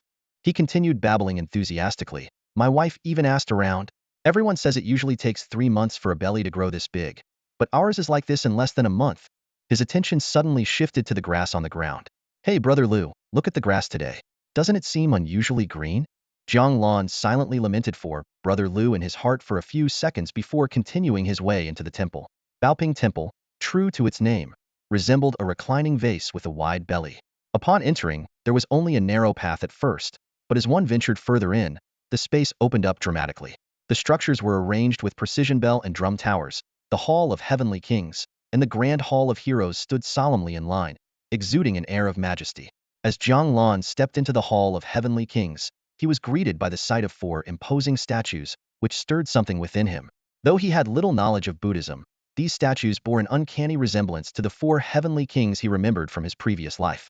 Not only were the inscriptions strikingly similar, but even the myths and legends seemed identical. He gazed at them for a long moment, then shook his head with a faint sigh. Whether this was a parallel world or mere coincidence, it didn't matter. What mattered was that he was here, overthinking it would be pointless. Moving past the Hall of Heavenly Kings, he arrived at the entrance to the Grand Hall of Heroes. Inside, 3 massive golden Buddha statues stood side by side, radiating a sense of solemnity and compassion. Jiang Lan recognized them as representations of the Buddha of the past, the Buddha of the present, and the Buddha of the future, known in his previous life as Dipankara, Shakyamuni, and Maitreya. Of course, he had no idea what they were called in the Great Yin dynasty. He paused briefly to take in the scene, observing nothing unusual, and prepared to move on. However, just as he walked past the 3 towering statues, he abruptly stopped in his tracks. Turning his head to glance behind the statues, an icy chill ran down his spine, raising the hairs on his skin. What he saw was no Buddha. Behind the 3 towering, resplendent Buddha statues stood another set of 3 deities, starkly contrasting the golden grandeur of the former. These statues bore no trace of solemnity. Instead, they exuded a chilling aura of terror. Even if someone claimed they were demons crawling up from the depths of hell, Jiang Lan wouldn't doubt it for a second. The statues were entirely a sinister shade of dark purple, devoid of any gold embellishments. The one on the left was the most imposing, standing barefoot atop a mountain of corpses, clutching a clay figurine in each hand, its gaping mouth poised as if to devour them. The statue on the right wielded a long staff, impaling a clay figurine on it, its twisted face radiating an indescribable, grotesque desire. The central statue appeared relatively subdued, yet its gloomy expression and blood-red eyes were so unsettling that no one dared to meet its gaze. After staring at them for a long time, Jiang Lan's discomfort began to subside. He reassured himself that since these statues were housed in the Mahavira Hall, they must have been constructed by human hands and could not have appeared out of thin air. The one on the right was likely the joyful Buddha, but as for the other 2, he would have to consult Bao Jing back at the bureau. Passing through the back door of the Mahavira Hall, Jiang Lan entered a neatly arranged area of side rooms, which appeared to serve as the monks' living quarters. The layout of the entire Baoping temple resembled a vase, with the side rooms extending outward like the handles of the vessel. Since encountering those eerie purple-black statues, Jiang Lan had felt an overwhelming sense of unease permeating the place. As an experienced demon slayer, he was highly attuned to the presence of demonic energy. His instincts told him that this temple was far from ordinary. Just as he prepared to investigate further, a young monk emerged from one of the side rooms, blocking his path. "Layman, please leave.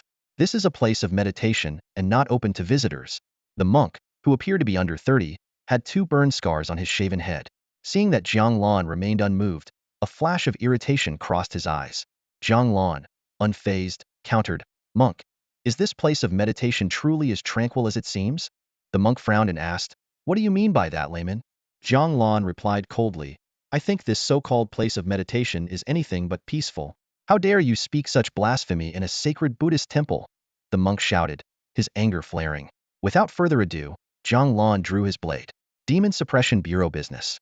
Step aside if you know what's good for you." The monk's face turned pale but quickly darkened with renewed fury.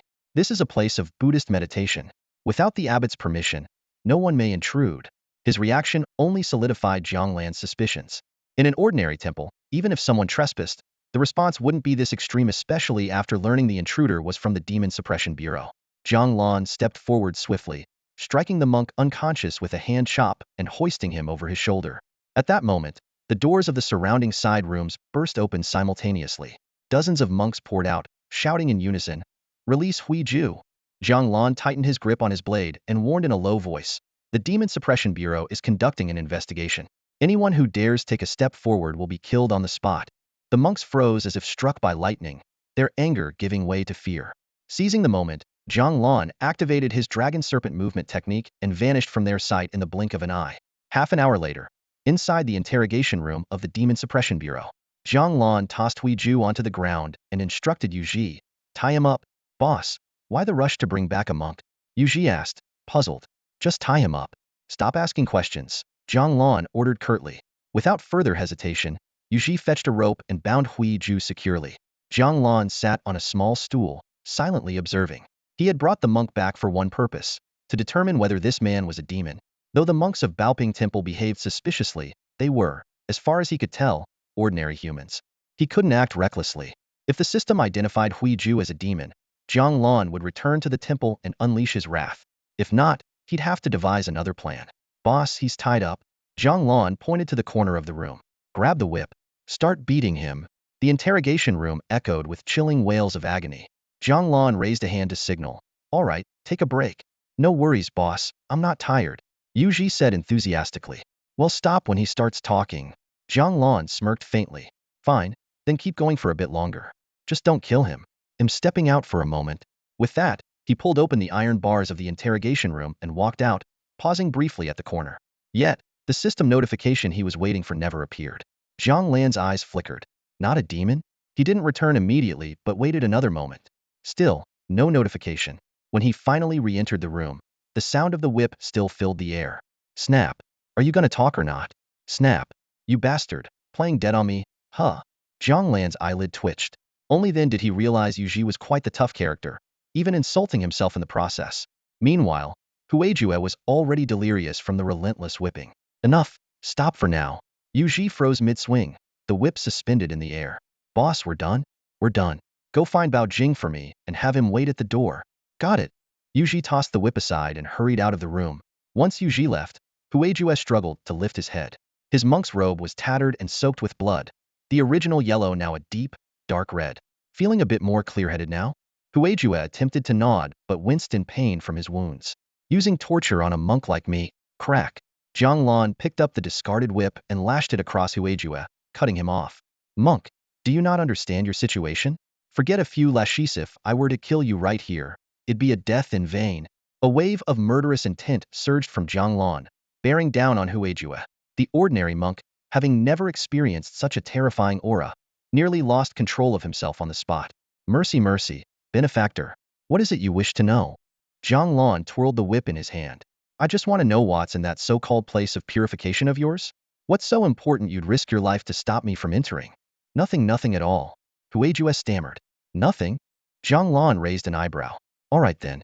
They'll send your body back later. Hopefully, your abbot will give you a decent funeral out of respect for your silence. That was the final straw for Huijue. He broke down completely, wailing. There really isn't anything, benefactor. I don't even know why I stopped you. It was like I was possessed by some evil impulse. I committed this terrible mistake without knowing why. Please spare me. Oh. Jiang Lan chuckled. That doesn't sound right. Doesn't your Buddhist faith emphasize the next life? You've been practicing for quite some time, haven't you? Let me send you off now. If you serve Buddha well, maybe your next life will be a better one. No. I'm not ready to leave this life yet. Please, benefactor, have mercy. I truly had no intention of offending you. I don't even know why I acted that way. Please spare me. Jiang Lan squinted, observing him closely. He was certain the monk wasn't lying. Since the system had deemed him an innocent civilian, there was no need to shed unnecessary blood. All right. Then tell me back at Baoping Temple, when you were screaming at me, what were you thinking? Huijue racked his brain. It was like I wasn't in control of myself. I swear, I had no intention of offending you. Fine. For now, we'll set that aside. Jiang Lan continued. Let's talk about that place of purification. Tell me something worthwhile, and I'll spare your life. I'll tell you everything I know. Huijue replied hastily. I'm not asking for anything unusual. Just tell me, are there any places in your temple you're forbidden to enter? Huijue fell silent, thinking hard, before shaking his head hesitantly. To my knowledge, there's no such place in the temple. Are you tired of living? No. Let me think again. Huijue quickly denied, his mind racing but still coming up blank. Seeing this, Jiang Lan sighed and offered a hint. It doesn't have to be a restricted area. Any place you've never been or rarely get to enter counts. Huijue pondered for a moment longer, then hesitated. There is one place. But Jiang Lan released a faint trace of killing intent. This monk still had the nerve to play coy with his life on the line. Huijue shuddered. It's the abbot's quarters. No one is allowed inside. Even when we deliver meals, we only leave them at the door. Jiang Lan raised an eyebrow. The problem clearly lay with the abbot of Baoping Temple. He recalled Huijue's earlier words at the temple. This is a place of purification. Without the abbot's permission, no one may enter. Outwardly, it was a place of purification, but in reality, it was just the monks' living quarters. Why would entering their dormitory require the abbot's explicit approval? And why had Huijue rushed out to stop him just for wandering nearby? Realizing this, Jiang Lan pushed open the iron bars and prepared to leave. Benefactor, didn't you promise to let me go? Huijue called out anxiously behind him. Someone will come to release you later. Wait here, Jiang Lan said as he locked the cell door. Outside the interrogation room, Yu Ji and Bao Jing, the monk, were already waiting. Ba, Bao Jing greeted with a bow. Jiang, Demon Suppression Envoy, for what reason have you summoned me? Jiang Lan was about to respond but turned to Yu Ji first. Go release him. Got it. Yu Ji was just about to move when a commotion erupted outside. The interrogation room was less than 100 steps from the Demon Suppression Bureau's main gate, and Jiang Lan's sharp hearing caught every word clearly. The Demon Suppression Bureau disregards justice, defies the law, and forcibly abducts monks from Baoping Temple. Is there no justice in this world? Jiang Lan's expression turned odd.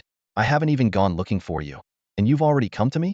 Hold on, don't release anyone just yet. I'll go take a look, Jiang Lan said, striding out with long, purposeful steps. Bao Jing quickly followed. As seasoned martial artists, their keen senses sharply picked up the rising commotion outside the main gate. Moments later, Jiang Lan stood at the entrance of the Demon Suppression Division, facing a group of several dozen bald monks clad in robes.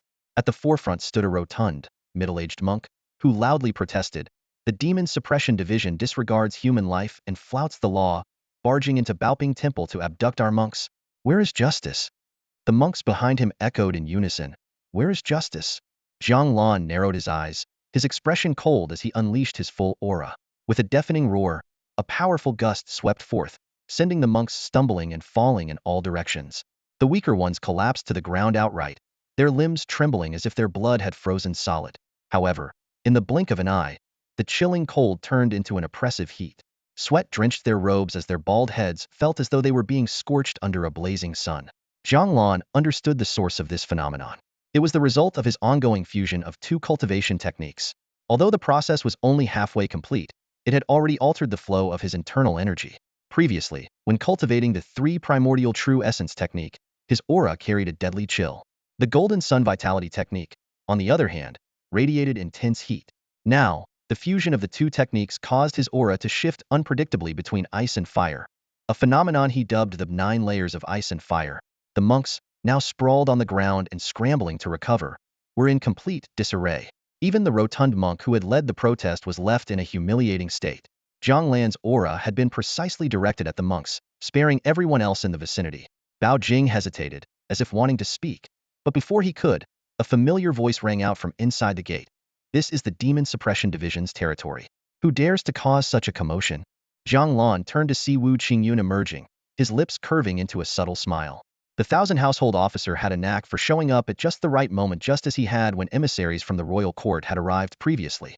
But this time, Jiang Lan had no need to rely on Wu Qingyun's authority. Wu Qingyun froze for a moment upon stepping outside. Jiang, Demon Suppression Envoy? What on earth is going on here? I brought a monk back from Baoping Temple, Jiang Lan replied dismissively with a wave of his hand. Brother Wu, you can carry on with your duties. I'll handle this. Oh, all right, I'll leave it to you, Wu Qingyun said, nodding quickly. Though he had no idea what was happening, his trust in the Demon Suppression Envoy's judgment was unwavering. He turned and left without further question. As Jiang Lan retracted his aura, he glanced at Bao Jing. You had something to say? Perhaps later, Bao Jing murmured, caught off guard. The monks slowly picked themselves up from the ground. Jiang Lan strode forward and placed a firm foot on the rotund monk's thigh. His weight pressed down like a boulder, rendering the monk completely immobile despite his desperate struggles. The other monks froze in terror, too frightened to make a sound. You're the leader here? Jiang Lan asked coldly. The fat monk, though visibly shaken, mustered his courage to retort. What crime has Hui Ju committed? On what grounds did you arrest him? Jiang Lan sneered, increasing the pressure of his foot. I arrested him because I wanted to. Do I need your permission? You can't just arrest people at will. Where's the justice? Where's the law?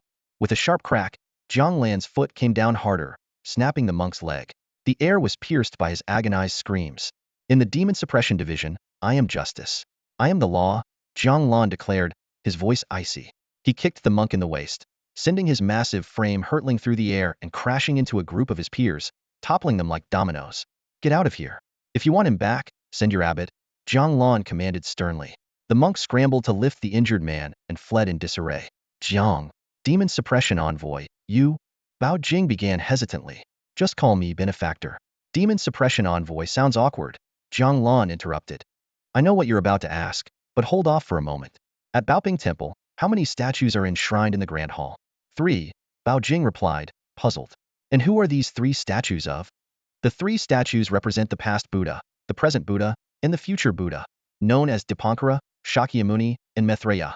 Do these 3 Buddha statues have any other distinguishing features? Jiang Lan pressed. All forms are but illusions. If you see all forms as non-forms, then you see the Tathagata, Bao Jing recited, quoting scripture. I'm not here to discuss Buddhist philosophy, Jiang Lan said, exasperated. What I mean is, behind the golden statues of those 3 Buddhas, is there anything else?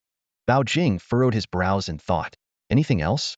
No. The Grand Hall contains only the golden statues of the 3 Buddhas. Nothing more. But didn't you just return from Baoping Temple? Surely you would know if there's something there. Wait, you didn't enter the Grand Hall? Jiang Lan described in detail to Bao Jing the bluish-purple statue he had discovered behind the deity's image. Upon hearing this, Bao Jing shook his head repeatedly, his expression grave. Impossible. I visited the temple not long ago, and inside the Mahavira Hall, aside from the 3 Buddhas, there was nothing else. Moreover, based on what benefactor Jiang has described, what you saw clearly resembles demonic entities. Baoping Temple is a Buddhist sanctuary. How could it possibly house such heretical things? He can't see it, but I can? Jiang Lan lowered his gaze, lost in thought. Suddenly, he recalled the fortune teller, Yao Banxian, who had set up a stall near Baoping Temple. Specifically, he remembered how, upon parting, Yao Banxian had approached him and made mysterious gestures over his forehead. Could all of this be connected to that fortune teller? Could he truly be some kind of immortal? Prepare yourself and meet me at Linhong Hall in half an hour, Jiang Lan instructed. Though Bao Jing said little, he had already deduced from Jiang Lan's words that something was amiss at Baoping Temple. He had initially wanted to ask why Jiang Lan intended to apprehend the monks, but now, there was no need. Understood, he replied simply. Back at the Demon Suppression Bureau, Jiang Lan addressed Yu Ji, who was guarding the entrance. Let him down for now, get him some food, and then bring him to Linhong Hall. Yu Ji smirked with a hint of schadenfreude. SK. Poor monk. Just when he was about to leave, all this happened. Looks like he's stuck here now. His tone toward Jiang Lan had grown noticeably more casual. After all, they'd spent considerable time working together, and even though Jiang Lan had been promoted to Demon Suppression Commander, their camaraderie remained unchanged. Once Yu Ji had left, Jiang Lan returned to Linhong Hall. Since the monks had already stirred up trouble by coming to his doorstep, he saw no need to rush over to them. He had already demanded that the abbot come in person. If there was still no sign of him after half an hour, Jiang Lan would handle it himself. Just as Jiang Lan settled into the armchair, a knock came from the door. "Come in," he called. Yu poked his head in before stepping fully into the hall. "Didn't you say there was something important? How did it end up involving those monks from Baoping Temple?" "It's about Baoping Temple," Jiang Lan replied. "Demons?" Yu asked. Jiang Lan shook his head slightly. "Not sure, but something's definitely off." He explained that while the monks had been fierce and menacing inside the temple, the moment they reached the Demon Suppression Bureau's gates, their demeanor completely deflated. There was undoubtedly something strange about the situation. On the street near Baoping Temple, Jiang Lan walked steadily to the spot where he had previously encountered Yao Banxian. The stall that once belonged to Yao Banxian now had a different owner. A large banner with the words Ironmouth Prophecy hung prominently. Behind the stall sat a middle-aged man with a cheerful expression. "Young friend, are you here to ask about your fortune or your future?" The man greeted enthusiastically. "Neither," Jiang Lan replied bluntly. "I want to inquire about the man who was here before Yao Banxian." The man's expression immediately turned cold. He waved his hand impatiently. "I don't know. Move along, don't waste my time." With a few clinking sounds, Jiang Lan tossed several copper coins onto the fortune-telling stall. "I need to find him. If you know him, I'd appreciate your help." The sight of money instantly brightened the man's demeanor. He broke into a smile. "Oh, I didn't catch that earlier. Who exactly are you looking for?" Jiang Lan described Yao Banxian's appearance in detail and mentioned that the man had been here just 2 hours ago. "Impossible. Absolutely impossible." The man shook his head repeatedly. "This spot has always been mine. I pay my dues to the authorities. I've been here for years and never heard of anyone named Yao Banxian." "Young friend, you must be mistaken." Jiang Lan took a deep breath and turned to the stall across the street. There sat an old man with yellowed teeth, the same person who had been present when Yao Banxian had stopped Jiang Lan earlier. Jiang Lan bent down and placed a few copper coins in front of him. "Sir, do you remember me?" The old man looked up and studied Jiang Lan with a puzzled expression. "Who are you?" "2 hours ago, I had my fortune read at the stall across the street." "Young man, you must be mistaken," the old man replied. "Li Lauer only set up his stall half an hour ago. 2 hours ago, there was no one over there. Besides, I haven't seen you around here today." Jiang Lan fell into deep thought. Could he have truly encountered a master of extraordinary abilities? The idea of the 2 stall owners conspiring to deceive him seemed unnecessary and far-fetched. "Boss, who are you looking for? Do you want me to call the others to help?" Yu Ji asked. Jiang Lan shook his head. "Let's go. We'll head to Baoping Temple first." For now, finding Yao Banxian didn't seem pressing. If the man had chosen to vanish, he likely had his reasons. The immediate priority was to address the matter at Baoping Temple. When they arrived at the temple's entrance, Jiang Lan frowned slightly. The temple gates were tightly shut. He turned to Huiju. "What time does the temple usually close?" "During the hour of Yu, or later during the hour of Su if there are many worshippers," Huiju answered without hesitation. It was currently only the early hour of Shun, far from closing time. Jiang Lan's eyes narrowed as he recalled the old saying, "A clear conscience fears no ghost knocking at the door." He took a few steps back and, to the astonishment of Bao Jing and Huiju, delivered a powerful kick to the temple gates. With a resounding crash, one of the gates, nearly a zhang and a half tall, collapsed to the ground. The loud noise drew a crowd of onlookers, but Yu Ji immediately stepped forward. "This is official business from the Demon Suppression Bureau. Get lost unless you want to join us for a lively visit." The crowd dispersed in fear. Jiang Lan instructed Yu Ji to return to the bureau and summon Xiao Baihu, or a commander, to bring reinforcements to secure the area. The 3 of them passed through the Bell and Drum Tower and the Hall of Heavenly Kings before arriving at the Mahavira Hall. The hall's doors were also shut, but the sound of chanting could be heard from within. Jiang Lan, using the same method as before, kicked the doors open. Inside, beneath 3 gilded statues of deities, rows of meditation cushions were neatly arranged. Each cushion was occupied by a monk sitting with hands clasped in prayer, undisturbed by the commotion outside as they continued chanting scripture. Closest to the statues sat an elderly monk with his back to the entrance. The deep wrinkles on his neck betrayed his advanced age. At that moment, Bao Jing froze as if struck by lightning. Her voice trembled as she stammered, "Master, master?" Jiang Lan glanced at Bao Jing, his mind recalling the information he had learned from Chou Rang. 2 years ago, Baoping Temple had suffered a demonic attack, leaving all the monks dead except for Bao Jing. Since then, Bao Jing had been living in the Demon Suppression Division, never once mentioning having a master. The scene inside the main hall was unsettling. An elderly monk led a group of young monks in chanting scriptures. Half of the hall door had been kicked down, and at the entrance stood two monks, with Jiang Lan in the middle, gripping a long blade. Bao Jing suddenly let out a startled cry, but the monks seemed oblivious, their focus entirely on the Buddha statue as they continued chanting. The eerie atmosphere was soon disrupted. Monk Huijua's gaze turned vacant, and he mechanically moved to the back row, sitting on an empty meditation cushion and joining the chanting. Jiang Lan frowned. This was far beyond what he had anticipated. At that moment, Bao Jing's eyes began to lose focus as well, and he was about to step forward. Jiang Lan acted quickly, pressing a firm hand on Bao Jing's shoulder. Bao Jing momentarily regained clarity, but in an instant, his expression darkened, his gaze becoming cold and sinister. Just like when they had encountered the vengeful spirits earlier, there was a hidden fury in the depths of his eyes. Without hesitation, Jiang Lan struck. His hand chopped precisely at the back of Bao Jing's neck. With Jiang Lan's cultivation at the qi refinement stage, subduing a martial artist at the bone tempering stage was effortless. Bao Jing collapsed to the ground. Pushing past the chanting monks, Jiang Lan headed straight for the elderly monk at the front. The chanting grew increasingly frantic, almost maddening. Jiang Lan unsheathed his blade, stepping carefully between the meditation cushions as he advanced, but the monks remained immersed in their chanting. The elderly monk had a kind and serene face, with long white eyebrows drooping on either side of his bald head. Jiang Lan hesitated no longer, his blade slicing through the air in a flash of cold light, severing the monk's head. Blood sprayed onto the Buddha statue, yet bizarrely, the chanting did not cease. The severed head continued reciting the scriptures. Suddenly, all sound stopped. The golden lacquer on the Buddha statue flaked off, revealing the same purplish-black clay figure Jiang Lan had encountered earlier. The monks chanted in unison, "We welcome the descent of the Lord of the Tainted World," before collapsing unconscious. A wisp of black smoke escaped from the clay statue, entering the headless body of the elderly monk. The severed head reattached itself with a sickening snap, and the monk's eyes opened, filled with malice and hatred. "Disturbing my meditation? You've got some nerve." "I think so too," Jiang Lan replied, raising his blade, his fighting spirit surging. He assessed that this so-called Lord of the Tainted World likely wasn't very powerful yet. After all, it still relied on the temple's incense offerings to cultivate, indicating it hadn't reached the transcendence stage. The monk's eyes glowed crimson, and behind him, a towering purplish-black shadow resembling the clay statue materialized. Moving with incredible speed, the shadow's massive hand lunged toward Jiang Lan. Jiang Lan's qi surged, enveloping his blade in a golden-red glow. Flaming Sun Demon Suppressing Blade. The blade's light clashed with the giant hand, severing it cleanly. Along with it, the monk's arm was also sliced in two. Roar! As if struck by lightning, the old monk staggered back 7 or 8 steps, his expression dark and grim. Behind him, the shifting black mist forming an ominous shadow writhed violently. His voice carried a trace of disbelief. "How can your blade harm me? Why wouldn't it?"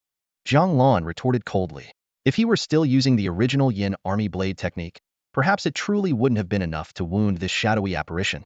But his blade technique had long evolved into the Sunfire demon-slaying blade. Under the blazing sun, all evil dissipates, and nothing remains unscathed. The old monk's eyes flickered, his murderous aura slightly receding. The shadow behind him slowly retreated back into his body. After a moment of silence, he spoke. "Young one, how about we make a deal?" Jiang Lan's lips curled into a mocking smirk. Moments ago, this monk wanted him dead, and now, after realizing he couldn't win, he wanted to negotiate? Such opportunism. No deal. Before the last word had fully left his lips, Jiang Lan was already upon him, his blade carving a streak of golden-red light aimed directly at the monk's neck. As Jiang Lan had predicted, this demon was all show and no substance. Despite its intimidating facade, it was only at the level of a practitioner at the 7th or 8th stage of energy gathering. And yet, this feeble creature dared to bargain with him? The old monk's head tumbled to the ground, but, upon hitting the prayer mat, it suddenly spoke. "Young one, you may be able to wound me, but you cannot kill me. Why not calm yourself and hear me out?" Though Jiang Lan had prepared for the unexpected, the sight still made his heart lurch. The severed head floated back up and reattached itself to the monk's empty neck as if nothing had happened. Saying nothing, Jiang Lan swung his blade again. The head fell once more, only to return to its place once again.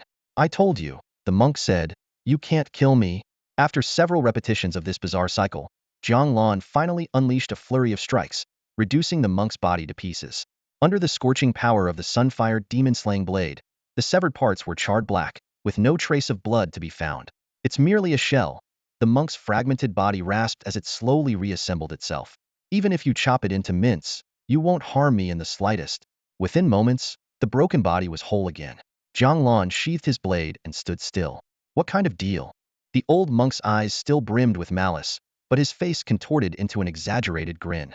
I bear no deep grudge against you, young one. There's no need for us to fight to the bitter end. If you don't want to go through this again, stop referring to yourself as this venerable one. Jiang Lan's grip on his blade tightened slightly, the pompous self-reference grating on his nerves with every repetition. The monk wisely dropped the pretentious title and continued. Ever since I arrived here, I've merely subsisted on the incense offerings. I've never harmed anyone. Jiang Lan cast his gaze toward the massive dark purple effigy behind the monk. At its base lay countless writhing clay figures and a heap of skeletal remains. Never harmed anyone? Even you must know that's a lie. That statue belongs to the sovereign, the monk corrected. I am but a fragment of his soul. Since my creation, I've dwelled solely within this temple. How could I harm anyone? The mention of the sovereign made everything click for Jiang Lan. No wonder this demon made such a grand entrance, only to reveal mediocre strength. The spectacle was all borrowed power. How long have you been here? Jiang Lan asked. I've lost track of the exact time. Around 2 years, I suppose. 2 years ago, the monks of this temple were all killed. Are you aware of that? Of course. Without their deaths, how could the statue have been erected? When the sovereign first split a fragment of his soul to create me, it was his demonic soldiers and generals who slaughtered the monks. Jiang Lan nodded in understanding. The Grand Hall's massive idol could only have been installed if the temple had undergone a significant upheaval. With the monks dead, the reconstruction wouldn't have seemed out of place. Thinking of Bao Jing, the young monk, Jiang Lan gestured toward the distance. That novice monk over there, have you seen him before? I recall him vaguely, the monk replied. When the Baoping temple was massacred, he survived and even witnessed the sovereign's true form. At the time, he was just a young acolyte. For an ordinary person to see the sovereign and not go mad, quite unusual. Jiang Lan fell silent, piecing together the clues from the monk's words. This demon and the so-called sovereign seemed to specialize in manipulating the human mind. If this monk was merely a fragment of the sovereign's soul, it stood to reason that similar entities might exist in other major temples. You've told me so much, Jiang Lan said at last. Aren't you worried I'll go after your sovereign? You. The old monk let out a laugh as though he'd just heard the most absurd joke. With your meager strength, you might manage against me, but if you were to face the sovereign himself, one glance would be enough to obliterate you. Jiang Lan's eyes narrowed, pondering whether the monk was genuinely naive or simply setting a trap. Why would he so freely divulge such critical information? Tell me, Jiang Lan said, his tone measured. What exactly do you want in this deal? Simple, the monk replied. We stay out of each other's way. I continue to enjoy the incense offerings, and you go about your business as if today never happened. Jiang Lan said nothing, his mind already working through the possibilities. He wasn't considering accepting the deal, far from it.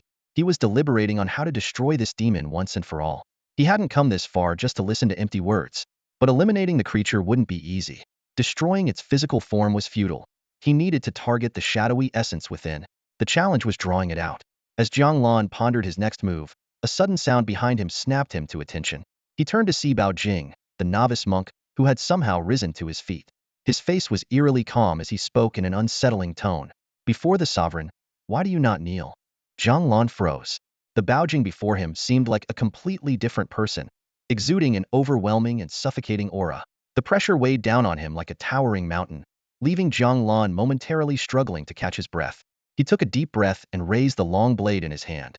Though he couldn't understand what had happened to Bao Jing, the oppressive force radiating from this small monk, who had only been at the early bone refining stage, was now on par with his own, a martial artist at the 9th level of qi condensation. Suddenly, a loud thud interrupted Jiang Lan's thoughts. He turned to see the old monk kneeling on the ground, trembling uncontrollably, his voice quivering as he cried out, Your Excellency.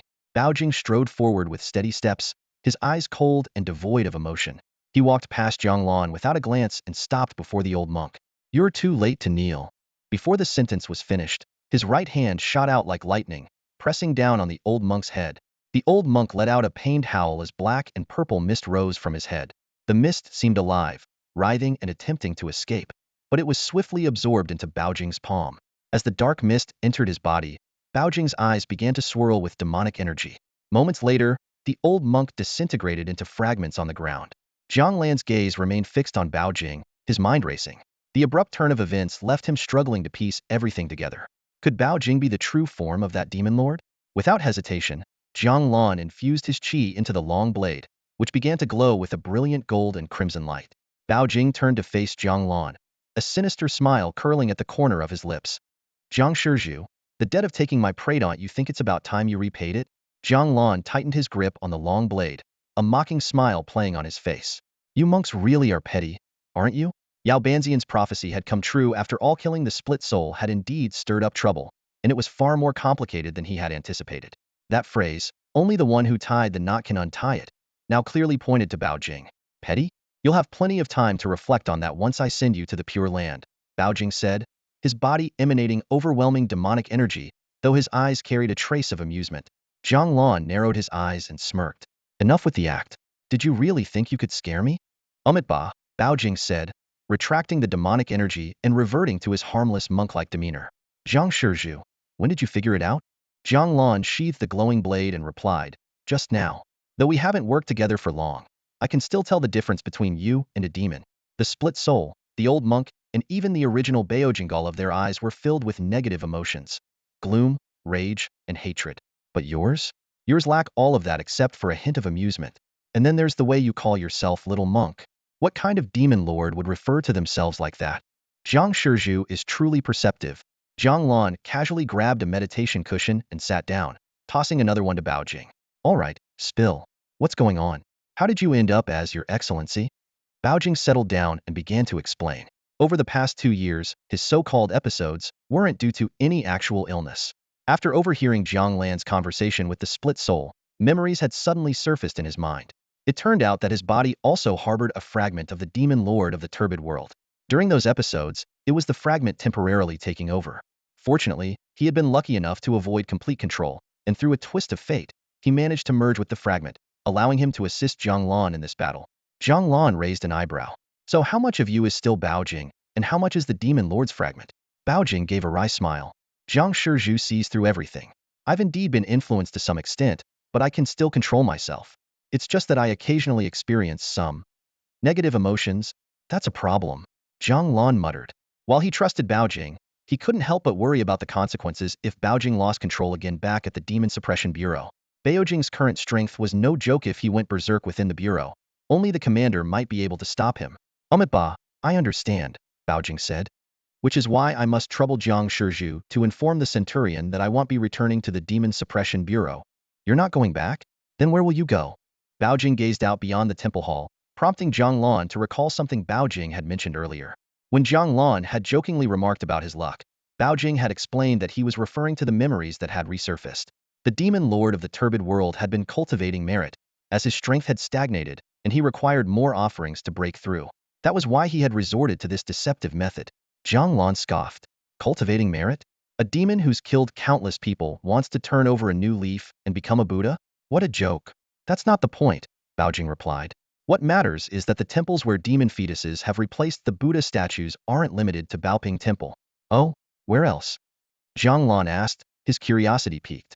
That's quite a lot. Bao Jing began slowly. From what this humble monk knows, there are 4 or 5 temples just within the borders of the Dayan Empire. As for the other nations, they are too numerous to count. Altogether, there may be 40 or 50 temples, perhaps even close to 100. Jiang Lan's eyes lit up with excitement. The scale of this demon's operation far exceeded his expectations. He had initially assumed that having 3 or 5 temples would already be impressive, but nearly 100?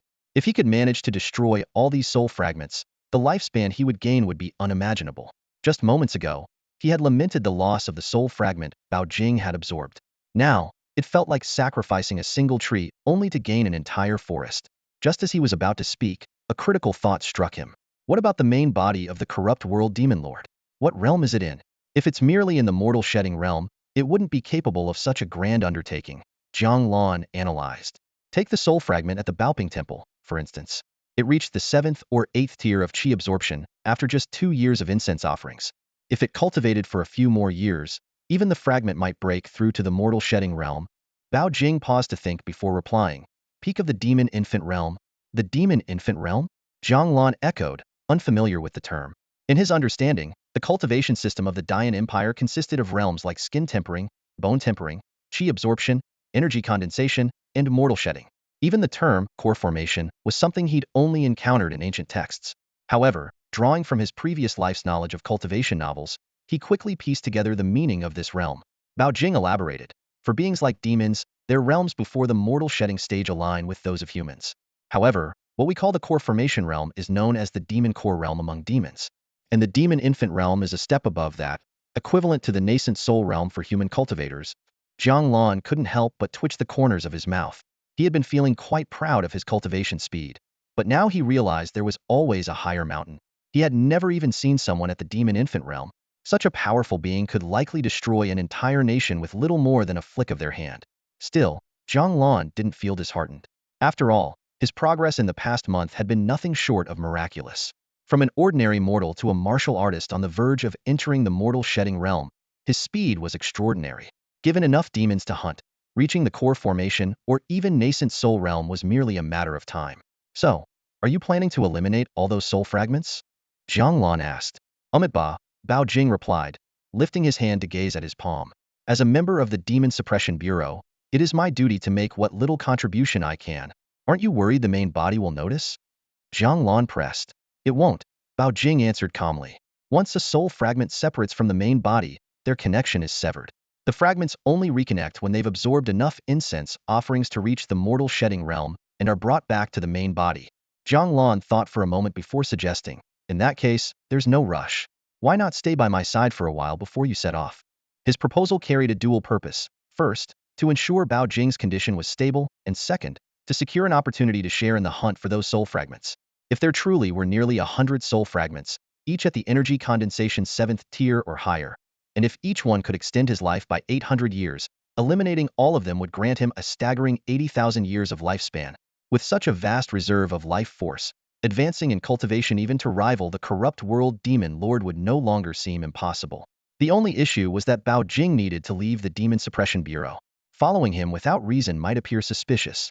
While knowing the locations of the temples would make things easier, all that information was locked in Bao Jing's mind.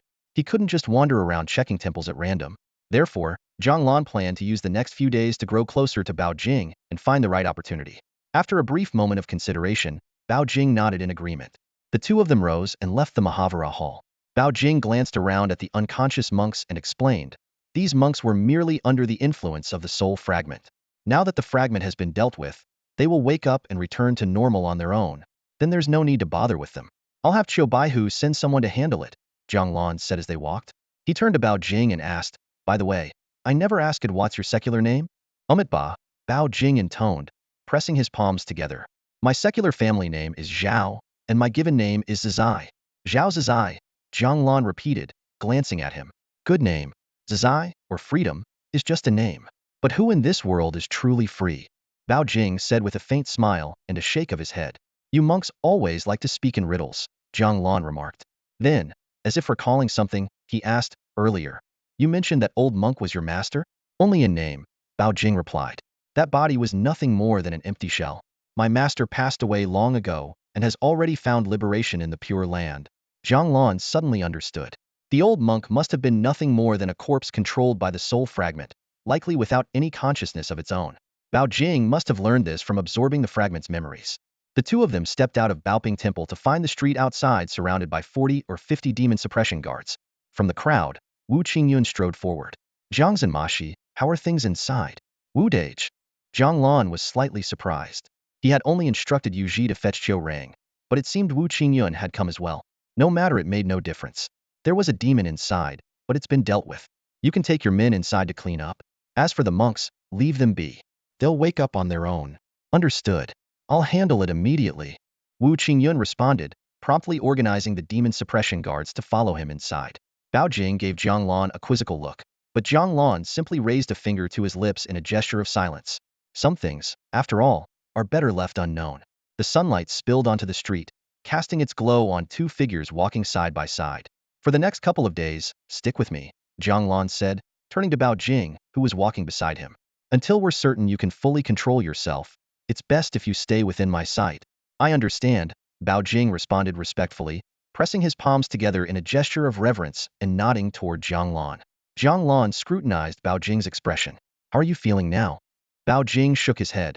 a slight frown appearing on his face. The chaotic thoughts in my mind are growing more intense. I can still manage to control myself for now, but am not sure if he'll lose control. If I do, whether I can recover or not remains uncertain. Jiang Lan's eyes flickered with thought before they suddenly lit up. Let's head back to the bureau first. But didn't we decide not to go back? Bao Jing asked, puzzled. Neither of us is trained for something like this, we're just fighters. But the practitioners at the Myofa Pavilion are incredibly skilled. They might know of a solution, Jiang Lan explained, recalling the Myofa Pavilion's expertise in studying blood pills, helping Zhang Cuy's spirit return, and assisting the people beneath the inner city. Bao Jing's eyes brightened with urgency. Then we mustn't delay, Jiang Benefactor. Let's go at once. With that, he quickened his pace. Jiang Lan followed behind, a trace of worry flashing in his eyes. Bao Jing had changed so drastically, was nothing like the person he had been when they first visited Xiaonan village. Clearly, something had profoundly affected him. The two soon arrived at the Jinma Bureau. Jiang Benefactor, where is the Myofa Pavilion? Bao Jing asked. Jiang Lan froze for a moment. Despite all his years at the Bureau, he had never actually been to the Myofa Pavilion. Quickly recovering, he pointed toward the tallest tower in the southwest. That's it, called the Zhantian Tower, meaning to divine the secrets of the heavens. The practitioners of the Myofa Pavilion work beneath the tower. At the Crimson Gates, they could see a 3-story building and the towering Zhantian Tower rising into the clouds. 2 guards stood at the entrance, and one of them recognized Jiang Lan immediately, offering a servile smile. Jiang Zhenmoshi, what brings you here? I've encountered a bit of trouble. The guard hurried inside to report, returning moments later. Jiang Zhenmoshi, the pavilion master is expecting you. Entering the small building inscribed with the characters Myofa Pavilion, Jiang Lan curiously took in his surroundings. Inside, numerous practitioners dressed in plain white robes moved about busily. Though they greeted Jiang Lan politely, their demeanor lacked the deference he was used to, which struck him as rather unusual. On the 3rd floor, the guard stopped before a door. Come in, called a familiar male voice from within. Pushing the door open, Jiang Lan stepped inside and froze upon seeing the occupant. Yao Banshan? Sitting cross-legged on a cushion, Yao Banshan lifted his pale, sightless eyes and grinned. Ah, little friend, didn't I tell you we were fated to meet again? See, I wasn't wrong, was I? Jiang Lan was momentarily at a loss for words. He would never have guessed that the Yao Banshan he had been searching for was actually the pavilion master of the Myofa Pavilion. Have a seat, Yao Banshan gestured, inviting them to sit. Once they were settled, he asked, that thing in the temple, did you deal with it? Yes, Jiang Lan replied, pointing at Bao Jing. The thing in the temple is dealt with, but it seems he's having some issues. Yao Banshan turned his attention to Bao Jing. Young monk, come here and sit in front of me. With a nod of approval from Jiang Lan, Bao Jing moved to sit before Yao Banshan. The older man studied him with his empty gaze for a moment before placing his right hand atop Bao Jing's head. Jiang Lan watched intently as Bao Jing's once calm expression twisted, revealing a storm of negative emotions, rage, violence, and madness surfacing one after another. Yao Banshan gave Bao Jing's head a light pat. Easy there, little one. Behave yourself. As Yao Banshan's words fell, the manic fury in Bao Jing's eyes vanished in an instant, replaced by his usual calm demeanor. This transformation made Jiang Lan's eyes light up. It seemed this elderly man truly was a miracle worker. But then, a startling realization crossed Jiang Lan's mind, causing his expression to shift. Just moments ago, during Bao Jing's frenzied state, his cultivation level had clearly surged to the 9th stage of the Qi absorption realm. Yet Yao Banshan had merely tapped his forehead to pacify him. Such power couldn't possibly belong to someone merely in the Yuan gathering realm. Could it be the transcendence realm? To put things into perspective, even the head of the Diyin Demon Suppression Division was only at the peak of the Yuan gathering realm. Yet this Yao Banshan before him had seemingly surpassed that and reached the transcendence realm. Judging by his casual and effortless demeanor, he might not even be at the entry level of that realm, could be far beyond. Nothing too serious, Yao Banshan said indifferently, withdrawing his hand. Just 2 fragments of a demonic soul. Let him rest and recuperate for a while, and he'll be fine. These words didn't elicit much reaction from the still-dazed Bao Jing. But Jiang Lan caught onto a critical detail: 2 fragments of a soul. Indeed, Bao Jing had originally been implanted with 1 fragment, and he had just absorbed another. Yao Banshan's ability to discern this so quickly was nothing short of astonishing. When Bao Jing eventually regained full clarity, he respectfully addressed Yao Banshan. Thank you, Lord Pavilion Master. Yao Banshan's vacant gaze landed on him. Little monk, you're quite fortunate. Your soul is unlike that of ordinary people.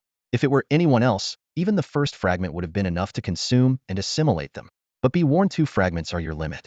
If you absorb a 3rd, you might cease to be yourself. These words left Bao Jing visibly shocked. How could a complete stranger, with just a touch to his forehead, accurately deduced the presence of 2 soul fragments within him. Most ordinary people wouldn't even know what a soul fragment was. Seeing Baojing bite his lip, looking unwilling to accept this limitation, Yao Banxian chuckled knowingly. If you're really eager to absorb more, it's not impossible. Please, Lord Pavilion Master, enlighten me. Baojing's eyes sparkled with hope. Completely assimilate the 2 fragments you already have. Only then will you be able to take in more. How long will that take? I'm a half-immortal, not a full-fledged deity. How should I know? It could take 6 months, a year, or even a decade or more. It all depends on your own fortune and effort. Baojing clasped his hands together in gratitude, reciting a Buddhist mantra. Then, with some hesitation, he asked, "But right now, Lord Pavilion Master, I often find myself plagued by dark and sinister thoughts. Is there any way to suppress them?" What's there to suppress? If you feel like doing something, just do it. In the path of cultivation, if you can't even reconcile with your own thoughts, how can you hope to progress? Baojing's eyes widened in disbelief. His intrusive thoughts weren't trivial. They involved killing, razing cities, and even annihilating nations. If he acted on them, the consequences would be catastrophic. Not to mention, he didn't even have the courage or the capacity to carry out such acts. Yao Banxian, as if reading his mind, sighed with exasperation. Of course, there's a limit. I'm not telling you to act on every whim. You need to be realistic. But killing, I simply can't bring myself to do it. Let me give you a solution, Yao Banxian said. Please, I'm all ears. You're human, so naturally you can't go around killing other humans. But as a member of the Demon Suppression Division, you can kill demons and monsters, can't you? Pain and death are the same, whether inflicted on humans or demons. The excessive hostility from those soul fragments in you needs to be vented periodically. Slaying demons should do the trick. Amida Buddha, Lord Pavilion Master, your wisdom is unparalleled, Baojing exclaimed, his tone brimming with enthusiasm. Jiang Lan, listening to this exchange, was left utterly dumbfounded. All right, that's settled. Go wait by the door. I need to have a private word with Jiang Xiaoyu, Yao Banxian instructed. Baojing nodded eagerly and turned to leave.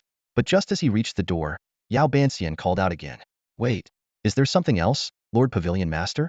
Now that you've tasted the benefits, I'm sure you won't be able to resist seeking more. But I wasn't joking. No matter how resilient your soul is, it has its limits. If you recklessly absorb more fragments, you'll end up as neither human nor ghost. Here, on that shelf, there are 3 small bamboo tubes. Take them. If you come across additional soul fragments and can't bear to let them dissipate, store them in the tubes. They should keep for a while. Baojing's face lit up with joy. He repeatedly expressed his thanks, then carefully retrieved the 3 smooth, jade-like bamboo tubes before leaving the room. Now, only Jiang Lan and Yao Banxian remained. As Jiang Lan studied the enigmatic old man, Yao Banxian broke the silence. Now it's just the 2 of us. Let's talk about you. About me? Yao Banxian's pale, almost vacant eyes seemed to pierce through Jiang Lan, focusing intently on the space above his head. After a long pause, he spoke slowly. Jiang Xiaoyu, you are blessed with extraordinary fortune. A faint wave of unease rippled through Jiang Lan's heart. He couldn't help but feel tense. Yao Banxian gave off the impression of someone who could see through anything. During their first meeting, the old man had revealed Jiang Lan's hidden secret, that he had less than a year to live. To dismiss that as mere coincidence would be foolish. What worried Jiang Lan most was the possibility that his deepest secret might be exposed. If anyone else of ordinary strength discovered it, Jiang Lan wouldn't hesitate to eliminate them. After all, his system was his lifeline in this world. It was non-negotiable. Extraordinary fortune? What do you mean by that? Jiang Lan narrowed his eyes, carefully masking his inner turmoil. I can't say for sure, Yao Banxian admitted. But above your head, I see a vast expanse of primordial purple aura. Even the Emperor of Dian cannot compare to you. Far from feeling elated, Jiang Lan frowned at this seemingly treasonous statement. Though he lacked any personal loyalty to this world's emperor, given he was an outsider himself, they were still within the borders of Dian. Such blatant disregard for imperial authority, if overheard by the wrong person, could lead to catastrophic consequences. Not that anyone would likely have the power to challenge Yao Banxian. Sensing Jiang Lan's thoughts, Yao Banxian smirked. Jiang Xiaoyu, do you really think this Myriad Arts Pavilion is under Dian's jurisdiction? Isn't that so? Jiang Lan frowned slightly. In his understanding, the Miao Fa Pavilion had always been a subordinate institution of the Demon Suppression Division. Since the division was part of the Great Yan dynasty, it was only natural that the pavilion was as well. Yao Banxian shook his head lightly, a trace of pity flashing in his eyes. The Miao Fa Pavilion doesn't belong to any single nation. It's an independent organization spanning across 236 countries in the Qihang Prefecture. Otherwise, how do you think these small nations have managed to survive? This revelation hit Jiang Lan like a hammer, completely overturning his worldview. He had always assumed that the Great Yan's longevity was due to the blessings of its national destiny. After all, based on the apparent strength of the Great Yan, a single cultivator at the transcendent realm could easily annihilate it. Yet, the Great Yin had endured for nearly 2 centuries, from its first era name to the current Shenwu year 55, spanning 4 dynasties without faltering. It simply didn't add up. Jiang Lan had only been in this world for a month, but had already encountered several formidable demons and monsters. Even the split soul within Baoping Temple had been able to stand toe-to-toe with the commander of the Demon Suppression Division. It was impossible that Head just happened to run into all the powerful demons within the Great Yan's borders. There had to be more terrifying entities hidden in the shadows, and transcendent-level demons might even be commonplace. So, it's the Miao Fa Pavilion that's secretly ensuring the Great Yan's survival? Of course. Yao Banshan's tone carried a clear note of disdain.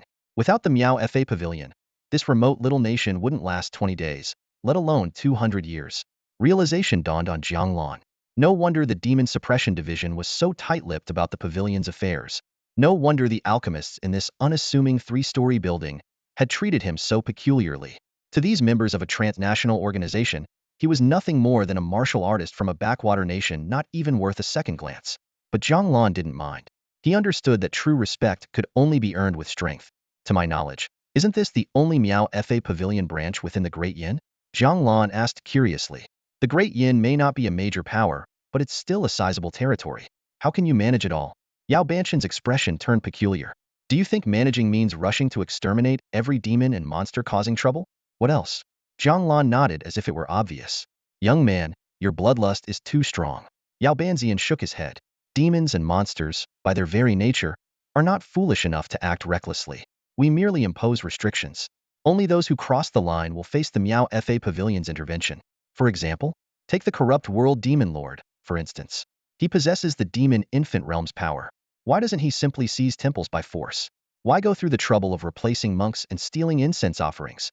Jiang Lan had assumed it was because forcibly collected incense lacked sincerity. Now, he realized there was more to it. Because of the Miao Fa Pavilion? Sharp as ever. Yao Banzian snorted coldly. If he dared act so brazenly, he'd be eliminated by us before he could even destroy a single nation. Then you already knew something was amiss with Baoping Temple? Yes, but the temple's karmic ties are none of my concern, Yao Banzian replied nonchalantly. I came here specifically for you. For me? Jiang Lan was taken aback. Yao Banzian hadn't revealed much, but his cultivation level was clearly far beyond Jiang Lan's. Why would someone like him go out of his way for a junior? Before Jiang Lan could ask, Yao Banzian continued, you carry great fortune. Though you have no karmic ties to Baoping Temple, I'd like to share a bit of your luck. Great fortune. Jiang Lan's heart skipped a beat. He thought of the system he possessed, but quickly suppressed the idea. He knew this enigmatic figure might be capable of reading even his innermost thoughts. Well, we'll take that as a blessing from you. Don't thank me just yet. Yao Banshan's tone grew serious. I've lived over 400 years and have encountered many with great fortune. Do you know where they are now? Where? They're all dead. I've met 3 before you. Though their fortune wasn't as great as yours, they've all perished. By telling you this, I'm actually putting you in danger. But I can't help myself. I'm too tempted by the karma you bear. If you succeed one day, perhaps you'll let me witness the legendary Heavenman realm. Jiang Lan was stunned again. Heavenman realm? What kind of cultivation level was that? In such a short time, his understanding of the world had been shattered and rebuilt again and again. He had initially thought that reaching the Qi condensation realm would allow him to make a name for himself, but now he realized he was barely at the starting line. It wasn't surprising. Thuft been just a small-time martial artist in the Great Yin before. Could you explain the divisions of martial cultivation realms in detail? Of course. Yao Banzian answered readily. You're familiar with the lower realms, so we'll skip to the higher ones. After the core condensation realm comes the nascent soul realm, then the divine transformation, void return, unity, and finally, the Heavenman realm. Of course, that's how we alchemists refer to them. For martial artists like you, the final realm is called the void-shattering realm. Void-shattering? A look of longing appeared on Yao Banshan's pupilless face. It sounds mysterious, doesn't it? Well, it's even more mysterious than it sounds. Simply put, in that realm, every punch and kick can shatter the fabric of space itself. Jiang Lan's eyes widened slightly, his heart shaken by the description of someone capable of shattering the void with just a punch or a kick. He couldn't help but recall the legendary saying, 2 supremes battling at the edge of the universe, even the Tao itself was obliterated. At this moment, he deeply realized how insignificant his previous goals truly were. I need to set a new, modest goal. Let's aim to reach the void-shattering realm first, Jiang Lan murmured. Have you ever witnessed a battle between void-shattering masters? Yao Banzian rolled his eyes at the question. Though he had no pupils, Jiang Lan could clearly sense the disdain in that gesture. Void shattering? In the entire Qihang prefecture, nascent soul cultivators are already considered top tier. As for the void returning, Tao integration, or heaven-human realms, I've only seen mentions of them in ancient texts. Whether such beings still exist on the 9 provinces continent is anyone's guess. Yao Banzian waved dismissively. Don't get ahead of yourself. I'm telling you this not to make you aim too high, but to remind you to stay grounded. Every gifted child I've known, blessed with great fortune, ended up paying with their lives because of arrogance and recklessness. Remember this. The day you feel yourself starting to soar is the day you're closest to death. Jiang Lan nodded earnestly in gratitude. Indeed, he had been a bit overconfident before, but Yao Banqian's words brought him back to reality. His current peak qi condensation stage might be something in the Great Yin Kingdom, but in the vast Qihang Prefecture, it was barely scratching the surface of true cultivation. Got any other questions? Ask them all at once, Yao Banzian prompted. Jiang Lan had countless questions in his heart, but he chose the most pressing ones. Do you know what realm Lady Qingding is at? And what is the Qingding sect all about? SK Tisk. Yao Banzian clicked his tongue. She's one of the few nascent soul-level beings in Qihang Prefecture. She caused quite the chaos before, and was severely injured by a joint effort of several human nascent soul cultivators. I'd guess she's still recovering from those wounds. The Qingding sect is likely just her tool for gathering blood sacrifices to heal herself. If she's so heavily injured, why not finish her off completely? Do you think it's that easy? A nascent soul-level demon isn't like those small fry you kill by chopping off their heads, Yao Banzian explained. I don't know the exact details, but it's said her injuries are so severe she'll need at least a century or two to recover even slightly. Then, why doesn't the Myofa Pavilion do something about the Qingding sect? Since they're out there sacrificing people? Everything has its priorities. The Myofa Pavilion only has so many people. Even if they deployed everyone, how many could they catch? And then neglect everything else? Then why not wipe them all out in one go? That won't solve the problem. The big players won't bother with these small matters. And for us foot soldiers, even if we wipe out the Qingding sect today, tomorrow there'll be a looting sect, a Hongding sect, or a Huangding sect. It's endless. Jiang Lan's eyes flickered with determination. While the logic was sound, he couldn't quite accept it. He had a strong desire to eliminate evil, but his abilities were limited. He vividly remembered the time in his dream when Lady Qingding nearly killed him with a single glance. It was a memory that still sent chills down his spine. This was all due to his lack of strength. If he could completely kill Lady Qingding, the Qingding sect would naturally crumble. As for any looting, Hongding, or Huangding figures that might emerge, he'd just kill them all too. Collecting soul fragments needed to be prioritized. By the way, Jiang Lan said, recalling his earlier dream, I once dreamed of Lady Qingding. She looked at me, and I almost couldn't escape. Yao Banzian frowned. You dreamed of her? That's impossible. If you had truly encountered her in a dream, you'd already be dead. When did this happen? After I killed one of the Qingding sect's altar masters, I think. Then there's nothing to worry about. What you encountered was probably just a trace of her spiritual consciousness, originally attached to the altar master's token. It might have accidentally lingered on you. Since nothing happened at the time, that fragment of her soul must have already dissipated. Jiang Lan expressed his gratitude. What's there to thank? Just come visit me more often to drink tea and chat. It's pretty dull around here, Yao Banzian said with a wave. All right, off you go. That little monk is still waiting for you. Jiang Lan stood and bid farewell. Just as he was leaving, Yao Banzian raised his hand again. Oh, by the way, you've got a curse on you. Judging by the timing, it should trigger today. A curse? What kind of curse? A life-stealing one. But the person who cast it isn't very skilled, so it won't pose much of a threat. Just be careful not to get spooked tonight while you're sleeping. Hearing this, Jiang Lan suddenly remembered Piglet Brother. If not for Yao Banqian's reminder, he might have forgotten about him entirely. That returned my head. Line had been frightening at the time, but nothing had happened since. Well, tonight would be the night to settle it once and for all. After saying goodbye to Yao Banzian, Jiang Lan stepped out the door to find Baojing standing quietly with his eyes half closed. Hearing movement, Baojing opened his eyes and looked at Jiang Lan, pressing his palms together. Ba. Let's go, Jiang Lan said, heading downstairs. Baojing followed closely behind. Jiang Benefactor, where are we going? To kill someone, Jiang Lan began, then shook his head. Forget it. It's been a long day. Let's just go home. The past 2 days had been packed.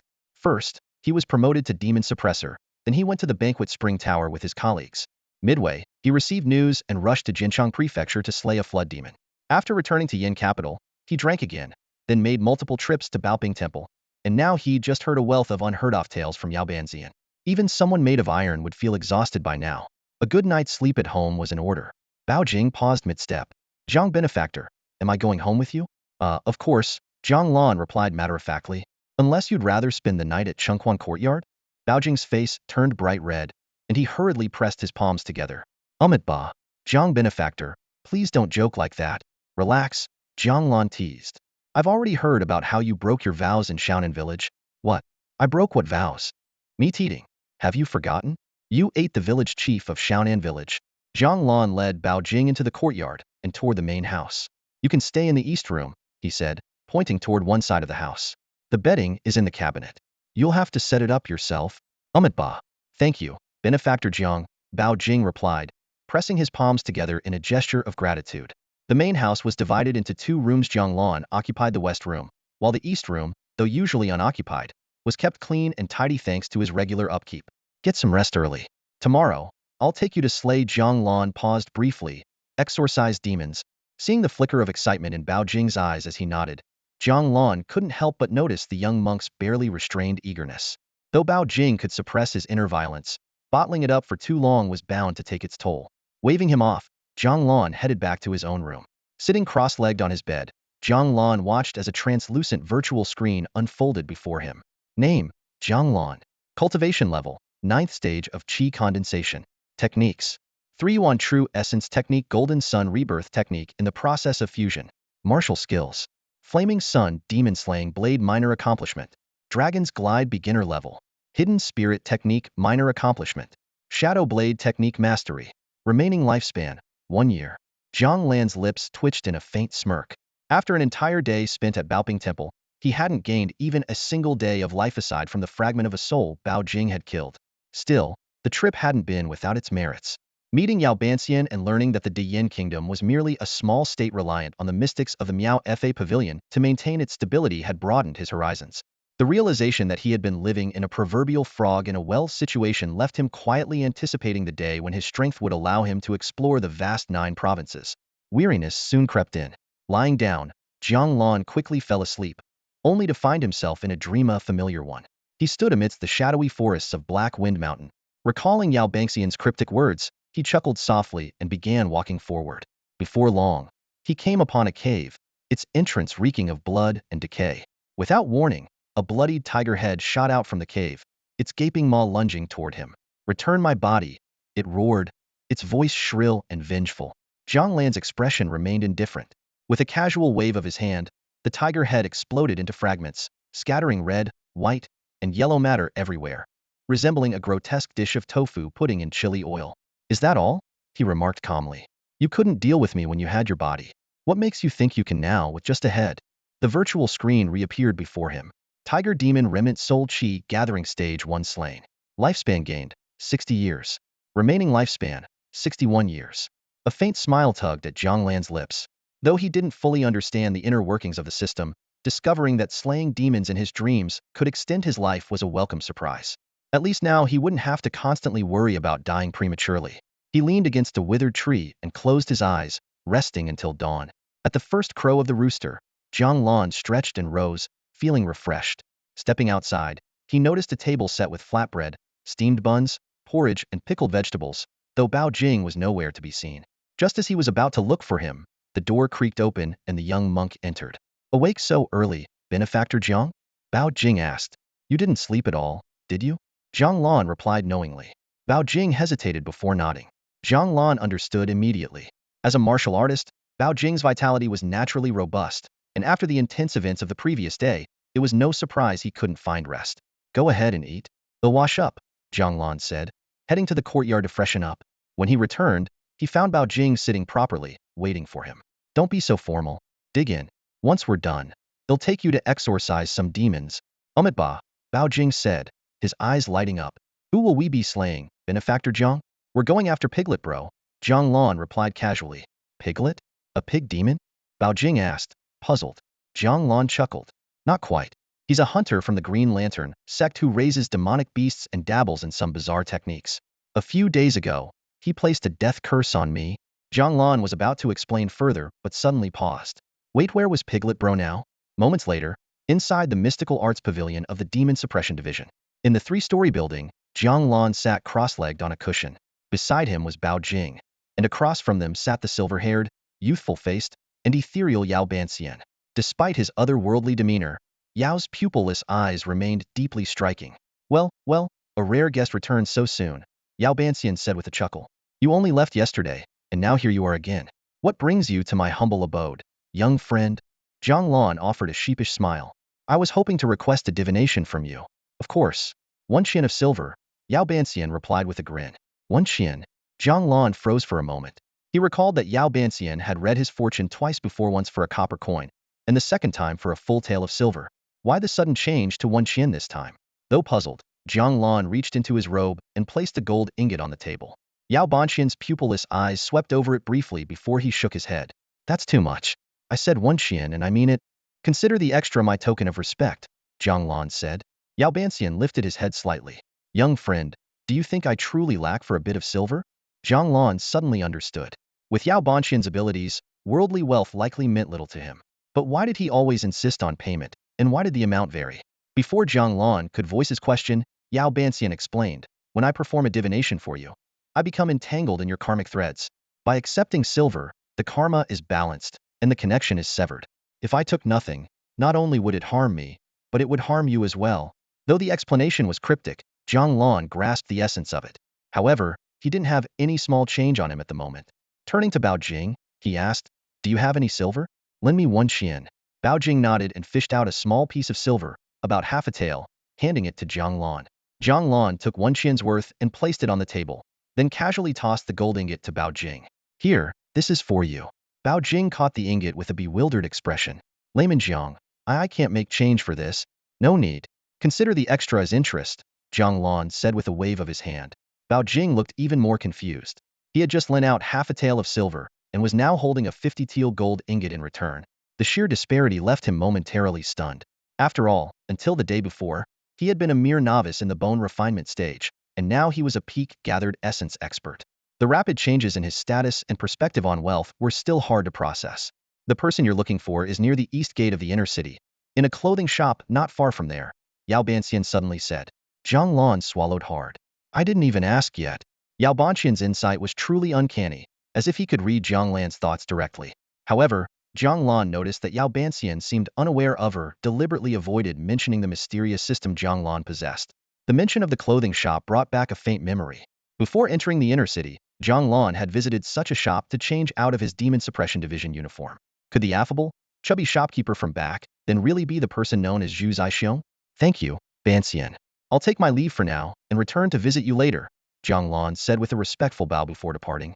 With Bao Jing in tow, Jiang Lan left the Demon Suppression Division. It was still early in the morning, just past dawn, and the spring fountain courtyard had yet to open for the day. Thanks to their advanced cultivation, the two of them reached the clothing shop near the east gate in less than 15 minutes. As they approached, Jiang Lan leaned in and whispered to Bao Jing, I'll let you deal the final blow when the time comes, but wait for my signal before taking action. Ba. Bao Jing's eyes glinted with a fierce excitement, his voice tinged with anticipation. Inside the shop, a wiry man dressed in black sat behind the counter, his head lowered. Jiang Lan stepped forward and tapped the counter lightly. Shopkeeper, look around if you're buying clothes, the man replied curtly, raising his head. I'm not here to buy. I'm here to pick up something a robe I left here before, Jiang Lan said casually, his eyes scanning the shop. By the way, the last time I was here, the shopkeeper was a chubby fellow. Where is he? The wiry man's eyes flickered briefly before he forced a smile. Oh, that's my older brother. He's at home today taking care of our elderly mother, so I'm watching the shop for him. What does your robe look like, sir? I'll help you find it. My brother's a bit careless and didn't tell me anything beforehand. If I can't find it today, perhaps you could return tomorrow. You'll find it, Jiang Lan said with a faint smile. It's quite distinctive, you can't miss it. Oh, what does it look like, sir? The robe has the word Zhan embroidered on it, Jiang Lan replied. It's the official uniform of the Demon Suppression Division. As soon as Jiang Lan finished speaking, the wiry man's expression turned guarded. While forcing a smile, he discreetly reached a hand under the counter. Sir, that official uniform from the Demon Suppression Bureau must have been taken to the second floor by my brother. I'll go fetch it for you right away. Hold on, shopkeeper. Before you look for it, I have a question, Jiang Lan said with a warm smile. What is it? The man asked, his tone slightly strained. What's your family name? Jiang Lan asked casually. A flicker of panic flashed in the wiry man's eyes, but he steadied himself. Why the sudden question, sir? My family name is Yang. Is that so? Jiang Lan's gaze sharpened, a faint smirk tugging at his lips. Shouldn't it be something else? Perhaps Zhu? Isn't that right, Piglet? Before the words had fully left Jiang Lan's mouth, the wiry man dropped into a crouch, shoving his fingers into his mouth and letting out a sharp whistle. Immediately, two dark shadows darted down the staircase from the second floor. Don't kill him just yet, Jiang Lan said, glancing at Bao Jing. Cripple him if you must, but I need answers first. Bao Jing's eyes had already turned crimson, his rage barely held in check. After the ordeal at Baoping Monastery, he had gained some control over his violent impulses, but the ferocity within him was becoming harder to suppress. Hearing Jiang Lan's instructions, Bao Jing gave a sinister grin.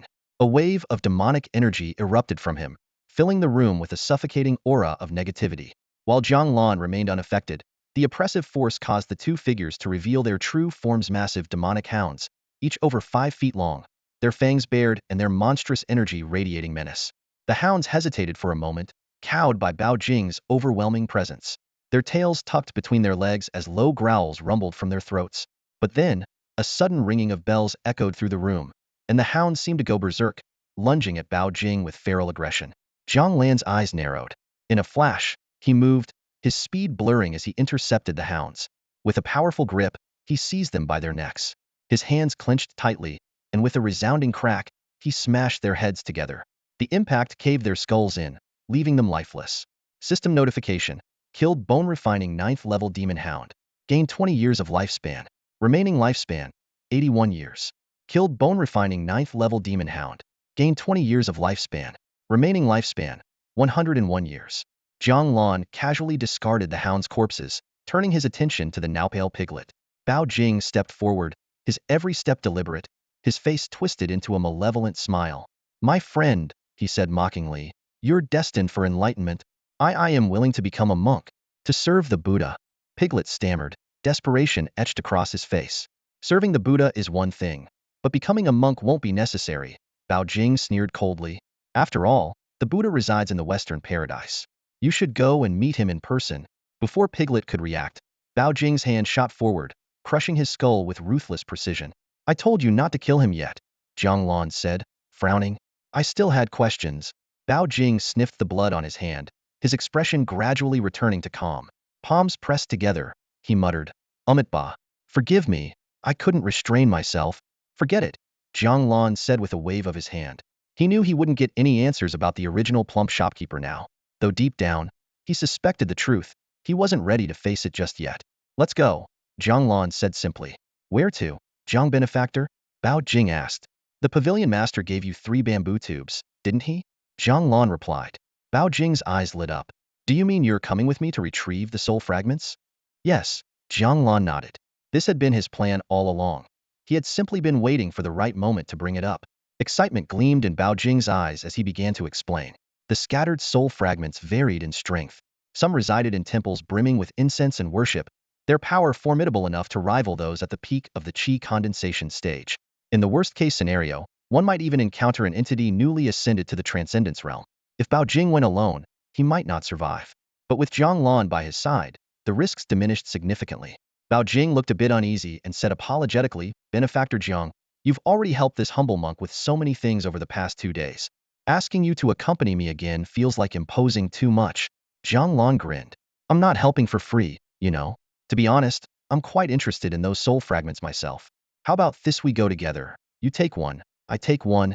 Well, Bao Jing hesitated. Those soul fragments are beneficial to this humble monk, but they don't seem to serve much purpose for you, Benefactor Jiang. However, if you're interested, I certainly won't refuse. There are over 100 of those fragments altogether, far more than I could absorb in a lifetime. Jiang Lan thought about explaining further, but, seeing Bao Jing wasn't pressing for details, decided to skip the trouble of making up a story. So, Benefactor Jiang, when shall we set out? Bao Jing asked. Tomorrow, Jiang Lan replied. He still planned to visit the Miao Fa Pavilion today. Although he'd gathered some information about the 9 provinces from Yao Banxian, it was only surface-level knowledge. The Qihang province alone had over 200 nations, so there were undoubtedly other large organizations besides Miao Fa Pavilion. The cultivation techniques of these organizations were likely far superior to those of the Dayan Kingdom. While Jiang Lan's system allowed him to merge various techniques, it required a significant amount of his lifespan, and the results were uncertain. To be safe, he wanted to prepare in advance. Bao Jing nodded in agreement. Then shall we head back for now? Jiang Lan glanced at the mess around them. Blood and filth stained the counter and several shelves. Let's call someone to clean up first. This is a clothing shop. Even though it doesn't get many customers, someone might drop by occasionally. The shopkeeper is nowhere to be found, and if a visitor gets scared off, it could cause trouble. Bao Jing obliged and went to the Demon Suppression Bureau to summon help. Jiang Lan stayed behind to tidy up a bit, dragging the bodies behind the counter and wiping away the bloodstains. He then found a small stool, sat down, and waited. Occasionally, a passerby would glance inside, but no one entered. In this era, ready-made clothes were a luxury. Most common folk bought fabric and sewed their own. About 15 minutes later, Bao Jing returned with 4 or 5 people, including Zhang Wan and Zhao Wu. When the two saw Jiang Lan, their faces lit up with joy. "Boss!" Zhang Wan exclaimed excitedly. Jiang Lan noticed the envy in the eyes of the others when they looked at Zhang Wan and Zhao Wu. It was understandable. Ever since Jiang Lan had been promoted to Demon Suppression Officer, these two errand runners had enjoyed a rise in status. As long as they didn't overstep, Jiang Lan didn't mind. "Clean this place up and remove the bodies," Jiang Lan instructed. Zhang Wan and Zhao Wu, "Stay here and watch the shop." "Boss, how long should we stay?" Zhang Wan asked. "If no one comes back by nightfall, lock up and leave." After giving his orders, Jiang Lan left with Bao Jing. He mentioned he was heading to the Miao Fa Pavilion, but Bao Jing politely declined to join him. At the tea room in Miao Fa Pavilion, Yao Banxian greeted him. "So, how did it go?" "The deed is done." "Yes, it's done. Thank you, Pavilion Master." "Ah, no need for thanks," Yao Banxian replied with a wave of his hand. "As I've said, the cause and effect of this matter lie with the silver, not with me. If you must thank someone, thank the silver, not me." Jiang Lan fell silent for a moment before asking curiously, "Pavilion Master, you often mention cause and effect. Is there some profound meaning behind it?" Yao Banxian chuckled. "The profundity of cause and effect is something even a half-immortal like me can only glimpse faintly. To fully comprehend its mysteries well, that would be a feat only the heavens themselves could accomplish." Instead of dwelling further on the question of cause and effect, Jiang Lan turned to Yao Banxian and inquired about the distribution of power in Qihang Prefecture. A flicker of interest flashed in Yao Banxian's eyes as he explained in detail. Qihang Prefecture is home to numerous factions, over 20 in total. Among them, the 3 most powerful are the Myofa Pavilion, where practitioners like us gather, the Shenwu Pavilion, known for its martial artists, and the peculiar Cold Crow Tower. "What kind of faction is the Cold Crow Tower?" Jiang Lan asked curiously. Yao Banxian shook his head and explained. "Though the Cold Crow Tower also has martial artists and practitioners, at its core, it is an assassin organization. As long as the price is right, they'll take on any assassination mission." Seeing Jiang Lan's puzzled expression, Yao Banxian sneered dismissively. What could someone from a remote place like Dian possibly know? To Qihang Prefecture, the entire Dian is nothing more than an insignificant backwater. "How large is Qihang Prefecture, exactly?" Jiang Lan pressed. "It's far larger than you can imagine," Yao Banxian replied with a chuckle. "Even a nascent soul stage expert would need several years to traverse an entire prefecture. A core formation stage cultivator can travel thousands of miles in a day, while a nascent soul cultivator can cover tens of thousands of miles daily." These words struck Jiang Lan like a thunderclap, leaving him utterly shaken. Only now did he realize how narrow his understanding of this world had been. This wasn't merely a simple world of martial arts and demons. It was a true fantasy realm where mountains could be moved, seas could be filled, and stars could be chased. Sensing Jiang Lan's astonishment, Yao Banxian offered a word of caution. "No matter how vast Qihang Prefecture is, you must keep your feet on the ground. Haste makes waste. If you try to leap to the top in one step, you'll only end up shattering yourself to pieces." Jiang Lan nodded solemnly, and then asked about the sources of cultivation techniques. Yao Banxian regretfully explained that the Myofa Pavilion's techniques were reserved for its own practitioners, but suggested that Jiang Lan might try his luck at a branch of the Shenwu Pavilion in the Wu Kingdom. "If Dian is so remote, why did you come here, Pavilion Master?" Jiang Lan asked, puzzled. "Haha," Yao Banxian laughed heartily. "I'm not one for conflict or ambition. I prefer peace and quiet. I'm only at the 9th stage of mortal shedding, and still need a stroke of fortune to reach core formation. To be honest, I value your destiny, which is why I'm giving you so much attention." Jiang Lan felt a sense of goodwill toward Yao Banxian for his candidness. Compared to those who played games and feigned sincerity, someone who spoke so openly was far more trustworthy. Before parting, Yao Banxian specifically reminded Jiang Lan to look after the young monk, saying the monk also had his share of opportunities awaiting him. After leaving the Myofa Pavilion, Jiang Lan headed straight for Linhong Hall. As he approached the entrance, he spotted Bai Yu from a distance. "Lord Dingyuan," Jiang Lan greeted him. Bai Yu approached and said, "Didn't I tell you there's no need to report for duty every single day? Why are you always coming to the office? Come inside, let's talk." Inside the Linhong Hall, Jiang Lan was seated in the grand armchair. This wasn't his usual routine of reporting for duty, had specifically returned to pack his belongings. Packing? Are you leaving? Bai asked, surprised. Yeah, I've caught wind of some demonic activity, Jiang Lan said with a grin. You know me, whenever I hear about demons, I can't resist going after them. Bai nodded seriously. That's true. While others pray to avoid such chaos, you actively seek it out. You're already a demon suppression officer. You could delegate these tasks to your subordinates. If they can't handle it, they'll naturally report back to you. I just can't sit still, you know. Jiang Lan's gaze fell on the cloth bundle on the table, filled with dragon tendons and scales he had collected earlier. By the way, does Dingyuan Marquis know any skilled craftsmen? Bai glanced at the items on the table and immediately understood Jiang Lan's intention. He does. You want to forge weapons from these, don't you? Exactly. I'm just not sure what these materials are best suited for, Jiang Lan admitted, lacking any expertise in craftsmanship. Initially, he'd thought about making a sheath, but using such rare materials solely for that seemed wasteful. Leave it to me, Bai said with a cheerful smile. These are top-notch materials. I'll have the craftsmen at the department take a closer look. That would be great. I mainly need a sheath, but the rest can be left to their discretion. Consider it done, Bai replied, though he hesitated for a moment. What's wrong? Jiang Lan asked. Well, you have so many dragon scales here. Could you spare me a few? I've been meaning to craft a pair of bracers but lack the materials. Jiang Lan chuckled. I thought it was something serious. Take as many as you need. Just help me get a decent sheath. Speaking of sheaths, Bai's eyes shifted to the blade at Jiang Lan's waist. Brother Jiang, your blade has slain so many demons. Surely, the edge must be dull by now? Jiang Lan raised an eyebrow and drew his blade. The crisp sound of steel unsheathing filled the room. The blade's surface was smooth as a mirror, and its edge was razor sharp. The sunlight streaming through the window reflected off the blade, creating a blinding gleam. Bai raised his eyebrows in surprise. It was clearly an ordinary standard-issue blade. Yet despite all the demons Jiang Lan had slain with it, there wasn't the slightest nick or wear. While the Demon Suppression Department's standard blades were decent, they were, after all, just ordinary weapons. Brother Jiang, you must take excellent care of this blade. Jiang Lan gently ran his hand along the blade's surface, exhaled on it, and wiped it with his sleeve. In truth, he had never maintained the blade. Its pristine condition was likely thanks to the Flame Sun Demon Suppression technique. The combination of nourishing energy and high temperatures had turned this ordinary blade into an extraordinarily sharp weapon, rivaling the finest mortal craftsmanship. Not really. I guess I just use it carefully, Jiang Lan said. Standing up, I'll leave these materials to you, Dingyuan Marquis. Leaving already? Yeah, I might be gone for a few days this time. All right. Things are quiet here in the department. But demons are dangerous, stay vigilant. Don't worry. The two exited the Linhong Hall together. Bai carried the bundle as he saw Jiang Lan off from the Demon Suppression Department. It was only mid-morning, around 9 o'clock. Having handled all his tasks, Jiang Lan's next priority was to follow Bao Jing around to gather soul fragments. However, with nothing pressing for the day, he decided to take a break. Feeling a pang of hunger, Jiang Lan found a noodle shop along the street and had a quick bowl of noodles. Wandering around the outer city for a while, he found it uninteresting and eventually returned to his small courtyard. Pushing open the door and stepping inside, he found that Bao Jing had not yet returned. Jiang Lan didn't bother looking for her and instead sat cross-legged on the wooden bed. Name, Jiang Lan. Cultivation level, 9th layer of gathered essence. Techniques, threefold essence nourishment technique, golden sun transformation technique infusion.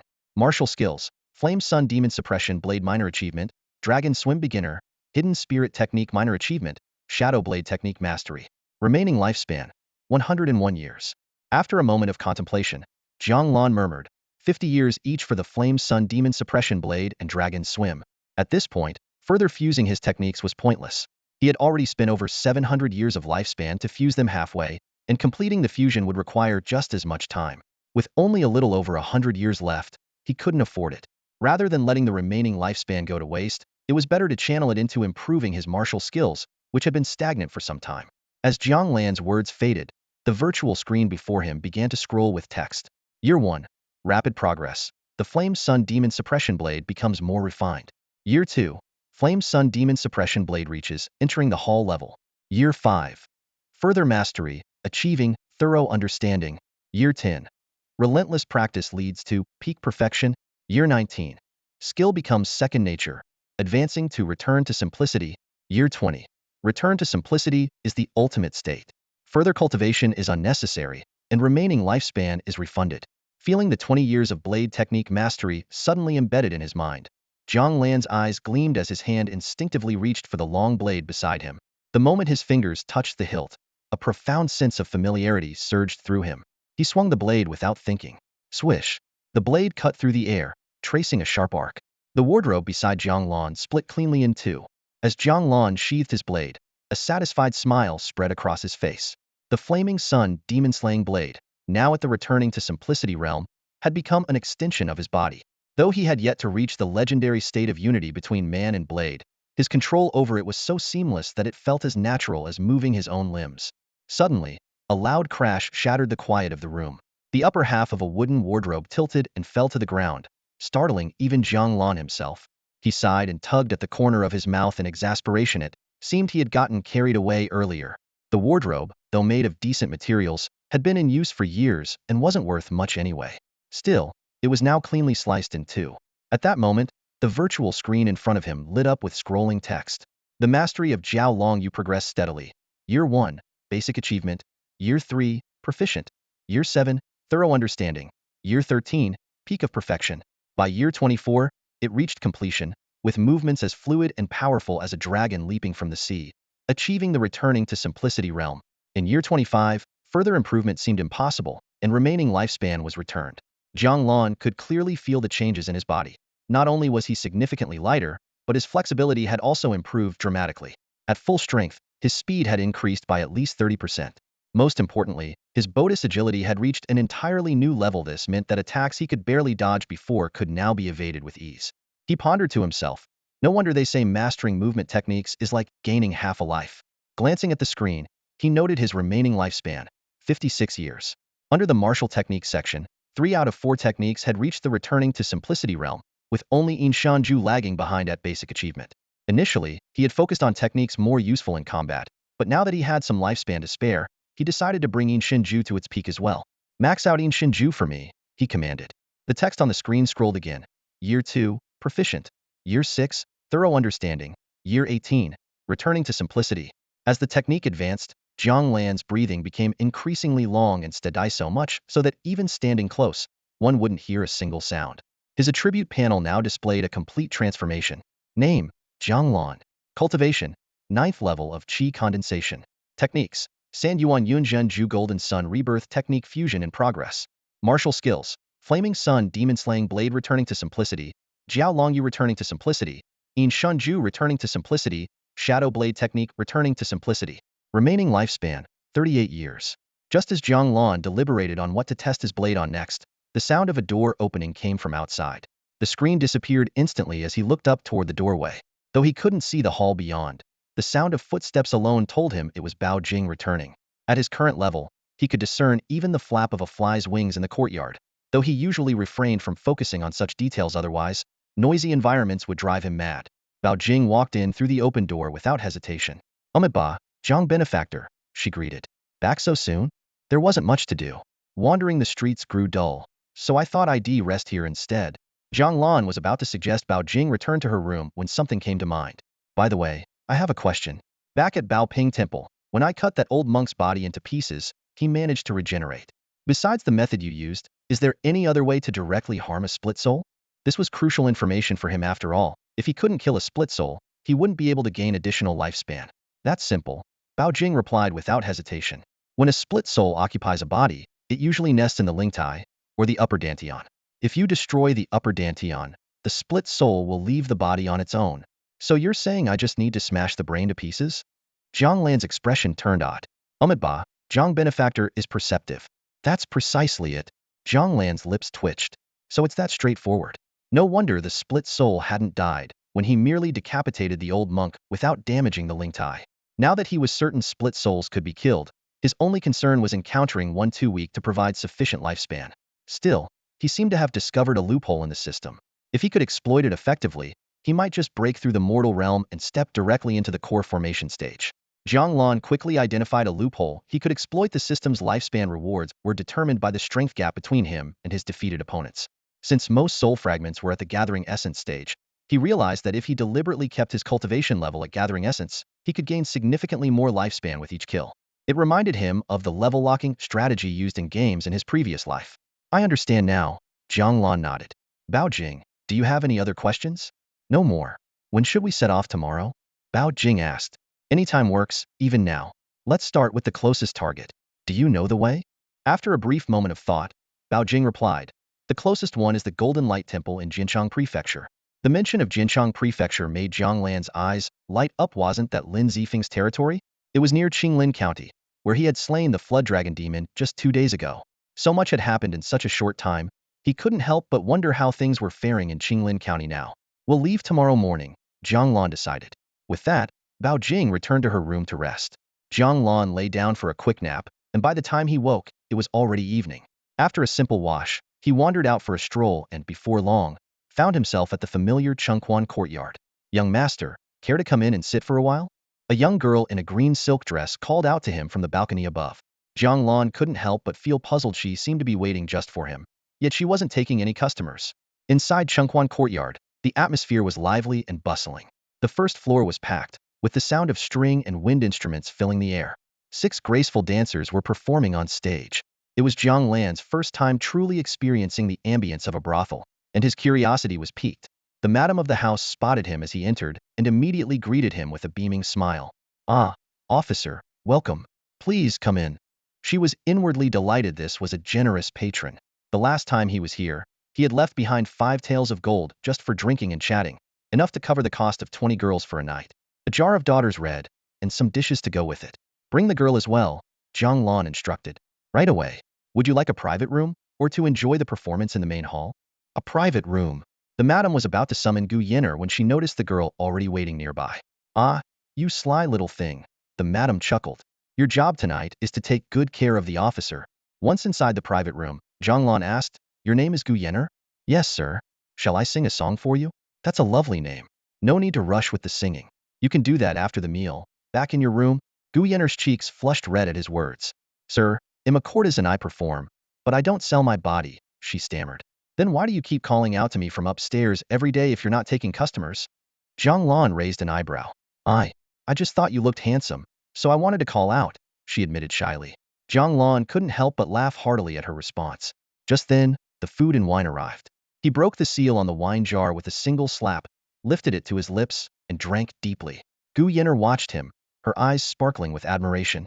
What are you staring at? He asked casually. Nothing. It's just that this daughter's red is quite strong. I'm worried you might get drunk, she replied. Jiang Lan knew she was making an excuse. After all, just yesterday, he had downed 4 jars of the same wine right in front of her. This was nothing more than mildly alcoholic rice wine.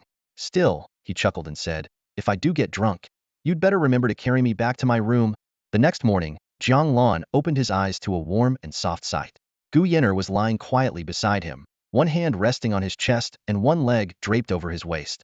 As he recalled the events of the previous night, his expression turned complicated.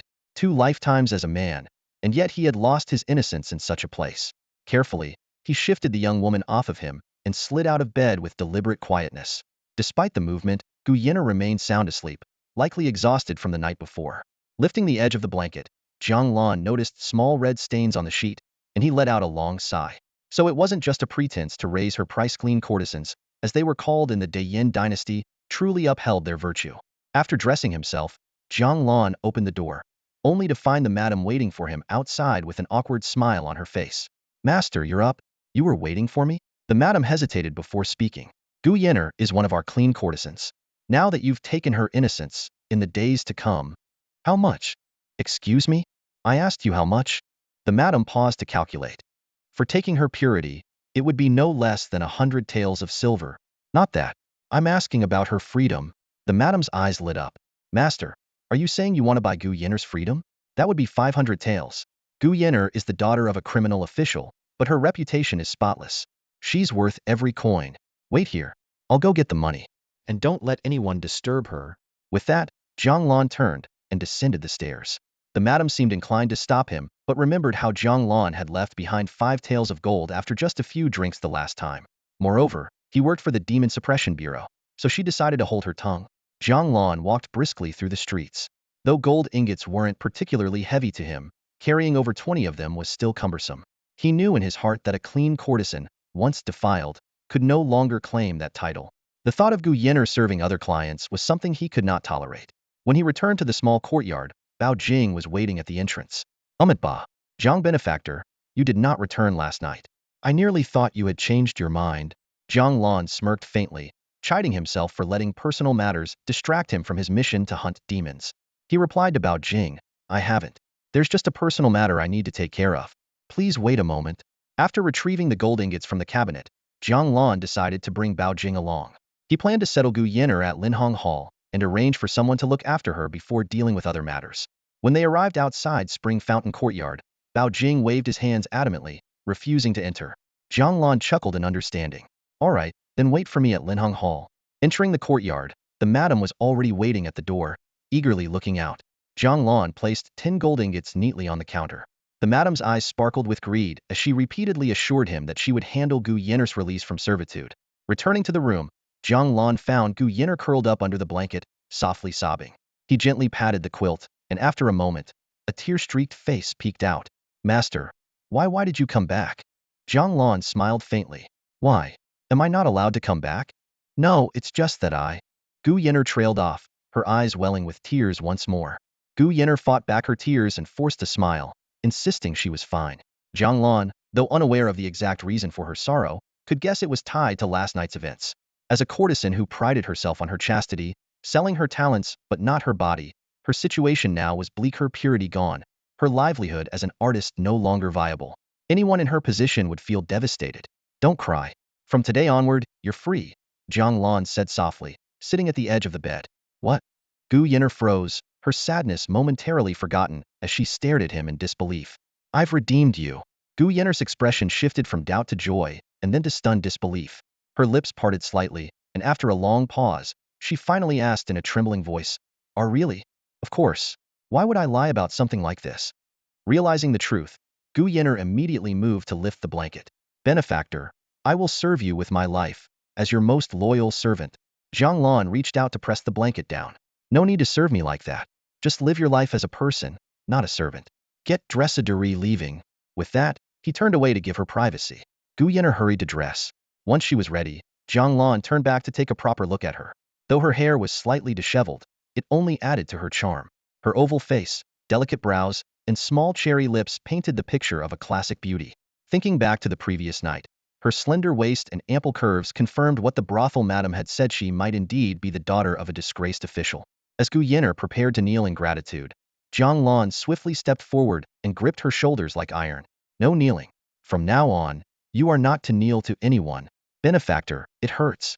Jiang Lan released her with a sigh and led her downstairs.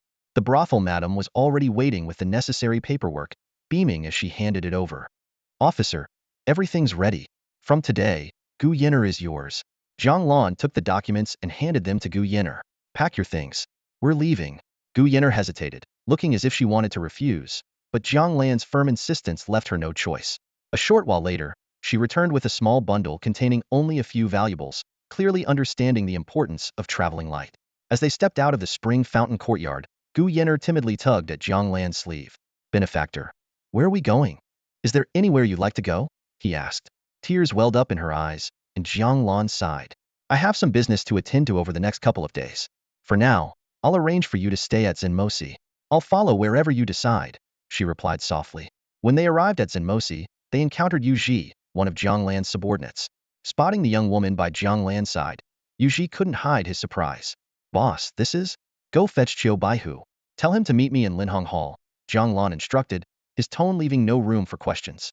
A moment later, inside the Linhong Hall, Bao Jing heard a knock at the door. She quickly stepped forward to open it, but froze the moment the door swung open. Standing there was Jiang Lan, and behind him was an exceptionally beautiful young woman. Master Jiang, this is? Bao Jing asked, her face full of confusion as she looked at the scene before her. They were just about to set out, yet Jiang Lan had suddenly brought a young woman along.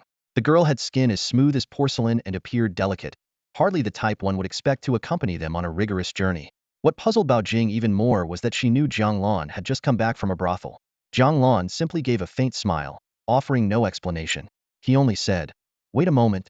Not long after, a cloaked figure appeared at the door. It was Qiu Rang. He stepped inside, his gaze briefly sweeping over Jiang Lan and the woman beside him. A flicker of curiosity crossed his face, but it quickly vanished, replaced by his usual composure. Although he was wondering why Jiang Lan had brought a woman to the Zenmosi, he clearly knew better than to pry into such matters. Commander Jiang, what can I do for you? Qiu Rang asked respectfully, clasping his hands in a salute. Jiang Lan gestured toward the young woman at his side. Find a few people to stay by her side and ensure her safety while I'm away. Make sure they're women. Understood. Qiu Rang immediately stepped out to carry out the order. Though the two of them had once addressed each other as brothers, the gap in both strength and status between them had grown too wide. As someone who had climbed to the rank of Baihu, Qiu Rang understood very well that he could no longer treat Jiang Lan with the same casual familiarity as before. After Qiu Rang left, Jiang Lan turned to the young woman, his tone direct. Now, I'm giving you two options. First, he'll grant you freedom and arrange for someone to help you find a stable livelihood, ensuring a life of comfort and security. Second, you can stay here at the Zenmosi for now.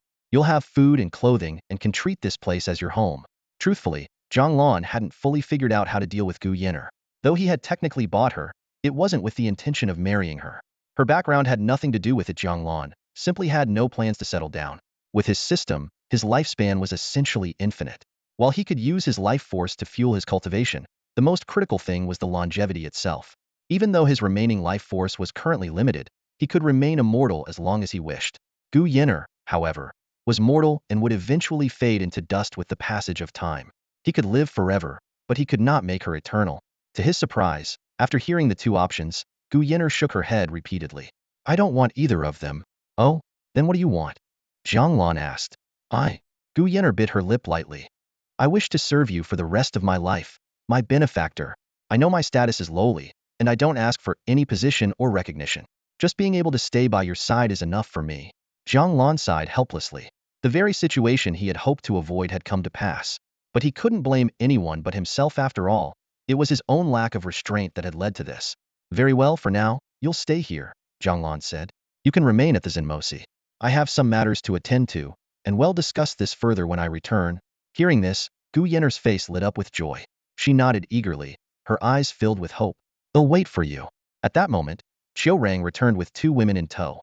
Both were sharp-looking, with clear and delicate features. However, there was a distinct air of lethality about them, not overwhelming, but enough to make their presence stand out, especially given their otherwise gentle appearances. These two are demon-slaying guards, Zhan 16 and Zhan 19, Qiu Rang introduced. Jiang Lan nodded in satisfaction. He remembered Zhan 19 from before, having recognized her as a woman during the Black Wind Mountain mission. Anyone who could become a demon-slaying guard was no weakling, and in a city like Yindu, they were more than capable of protecting Gu Yin'er. With everything settled, Jiang Lan pulled Qiu Rang aside. While I'm away, if anyone asks about her, just say she's someone I brought back. Qiu Rang nodded in acknowledgement. As the Zenmosi commander, Jiang Lan's authority within the organization was second only to the director. Bringing a woman back was hardly something anyone would dare question.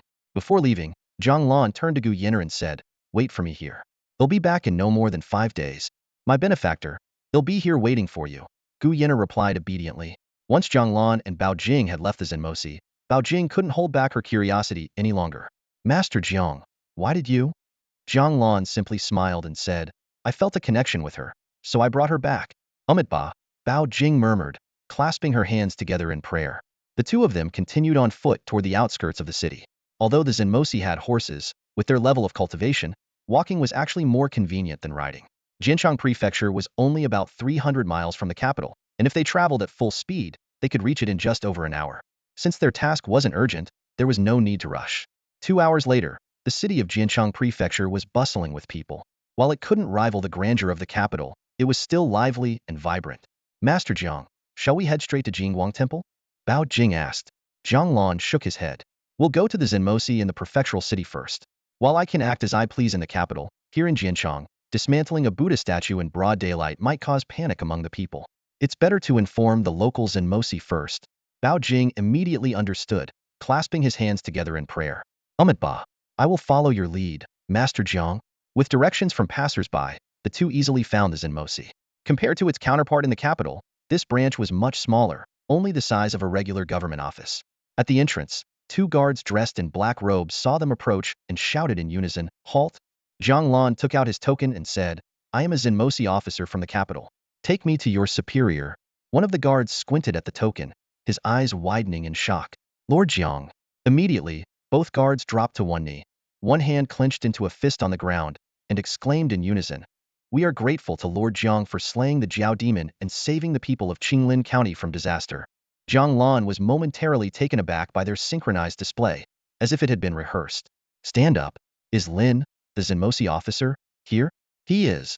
One guard quickly stood and said, Lord Jiang, I will lead you inside right away.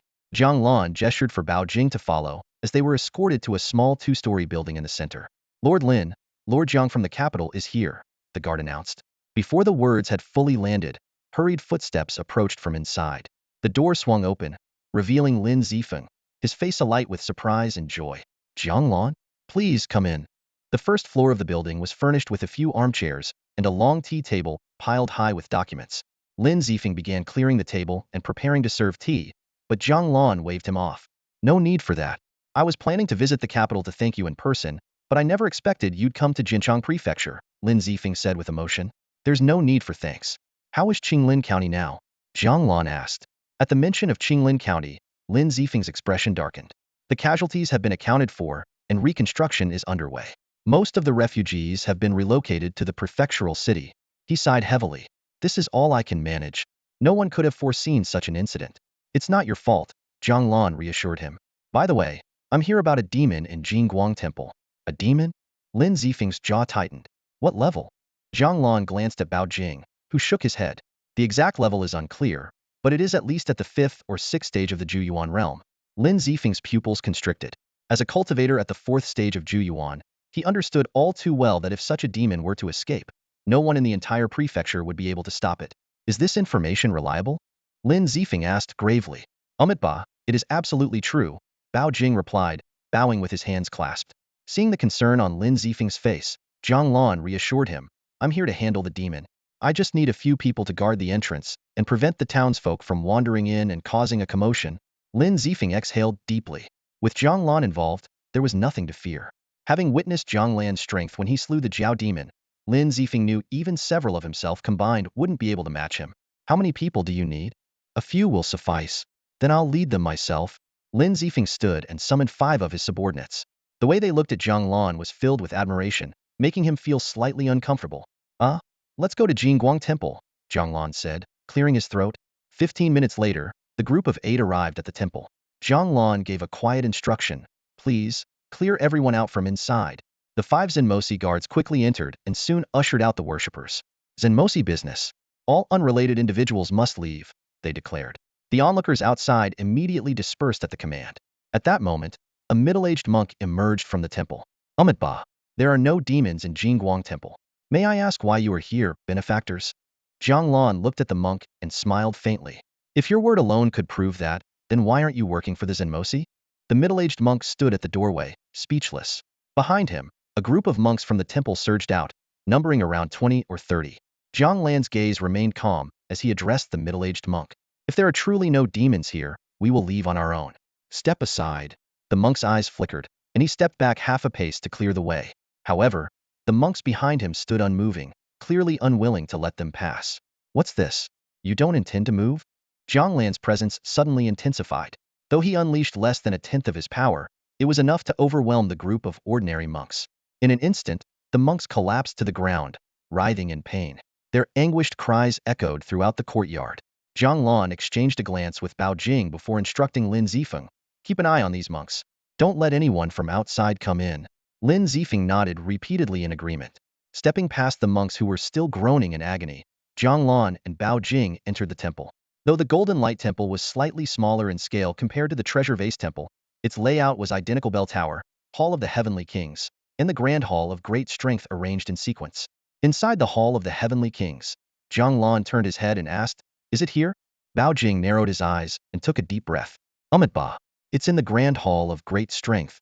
In the center of the Grand Hall stood a gilded Buddha statue, towering nearly 10 feet high and radiating a brilliant golden light. In front of the statue, an incense burner rested on the offering table, surrounded by meditation cushions. On the central cushion, a monk sat with his head bowed, completely unresponsive to Jiang Lan and Bao Jing's arrival. Jiang Lan immediately understood. This monk, much like the elderly monk in the Treasure Vase Temple, was possessed by a spirit. He exchanged a look with Bao Jing, intending to ask if they should wait for the spirit to reveal itself. However, he noticed a faint crimson glow spreading in Bao Jing's eyes. I shall invite him out, Bao Jing said with a faintly sinister smile. Negative energy began to ripple visibly around him. He approached the Buddha statue and extended his hand, releasing a wave of black energy. Under Jiang Lan's watchful gaze, the golden paint on the statue's surface rapidly peeled away, revealing a dark purple clay figure beneath its face fierce, with sharp fangs and crimson eyes, identical to the one they had encountered in the treasure vase temple. Black energy began to seep from the clay figure, which Bao Jing captured in his hand. The energy coalesced into a black sphere about a foot in diameter, its surface writhing as if alive. Jiang Benefactor, strike now, Bao Jing commanded in a deep voice. Though Jiang Lan was surprised by how quickly the fragment of the demon spirit had been captured, he wasted no time. He unsheathed the flaming sun demon-slaying blade, channeling his true chi into it. The blade radiated a dazzling golden red light. Taking a step forward, he slashed at the sphere of black energy. A sharp hiss, like the sound of quenching steel, echoed as the blade pierced the sphere. Faint, anguished wails could be heard, but they faded completely within 2 breaths. The black energy ceased its struggle, now inert like still water. A translucent screen appeared before Jiang Lan. Slain. Fragment of the 6th Realm Demon Sovereign. Lifespan gained. 640 years. Remaining lifespan. 678 years. A flicker of joy crossed Jiang Lan's eyes. His plan had been proven effective. By continuing to eliminate these fragments, he could achieve his goal of obtaining a lifespan of 10,000 years. Bao Jing's eyes regained clarity, though he still held the remaining black energy in his hand. Jiang Lan asked curiously, "Want this dissipate?" "Ba. I am maintaining it. Otherwise, this remnant spirit energy would dissolve into the world," Bao Jing explained, retrieving a small white jade cylinder from his robes and carefully sealing the black energy within it. Jiang Lan nodded in understanding. While both he and Bao Jing pursued the demon fragments, their goals were different. Jiang Lan sought to destroy the fragments for their life force, while Bao Jing needed the fragments intact for their essence. This meant that a single fragment could satisfy both of their objectives, a mutually beneficial arrangement that was undeniably fortunate. A trace of joy flickered across Jiang Lan's face. He looked at Bao Jing and asked, "At your current absorption rate, how long will it take to integrate the next one?" Bao Jing lowered his head, pondering for a moment before cautiously replying. This humble monk estimates that at this pace, it will take about half a year to fully adapt without any adverse effects. By then, it should be feasible. Half a year. Jiang Lan softly repeated the time frame. To him, the wait felt excessively long. How many fragments can a single bamboo tube hold? 1, Bao Jing explained. Technically, it could hold more, but if stored together, the fragments would merge into one. If the combined fragments exceed what this humble monk can handle, absorbing them might lead to a loss of control, transforming me into a demonic entity. Jiang Lan nodded in understanding, but his brows furrowed immediately. Based on Bao Jing's explanation, he could only hunt 2 more fragments. While this would grant him over 1,000 years of life, it still felt insufficient. Moreover, the fragments were valuable to Bao Jing as well, and only Jiang Lan knew their hiding places. Since this was a partnership, it should aim for mutual benefit. If they hunted more fragments, but the bamboo tubes couldn't store them and Bao Jing couldn't absorb them in time, the fragments would simply dissipate into the world. In that case, what should have been a win-win situation would turn into a one-sided gain for Jiang Lan. Even if Bao Jing outwardly agreed, he might feel uneasy about it internally. After much deliberation, Jiang Lan saw only 2 options. The first was to take it slow, gaining a few hundred years of life every 6 months. But he quickly dismissed this idea. The lifespan he gained was closely tied to his strength, and he couldn't afford to stagnate at the Gathering Origin realm just for this. Ever since Yao Banxian described the vastness of the 9 provinces continent to him, his ambitions had long surpassed the borders of Yin Kingdom. While a peak Gathering Origin cultivator might be among the best in Yin, in Qihang Prefecture, they were little more than a slightly stronger ant. The second option was to find more containers capable of storing fragments. If they could acquire 100 containers, they could hunt 100 fragments in one go. As for Bao Jing, the fragments wouldn't expire, so he could take his time absorbing them. After returning, Jiang Lan could ask Yao Banxian if he had more containers or knew where to obtain them. If necessary, he could buy some. Even if Yao Banxian didn't have any, he likely knew other sources. This plan was clearly more viable, and Bao Jing would likely accept it. With his decision made, all that remained was to fill the 2 remaining bamboo tubes before heading back to the Demon Suppression Division to consult Yao Banxian. "Let's go," Jiang Lan called out to Bao Jing. The matters at Jin Guang Temple were settled, and as for the statues, the monks could repair them on their own.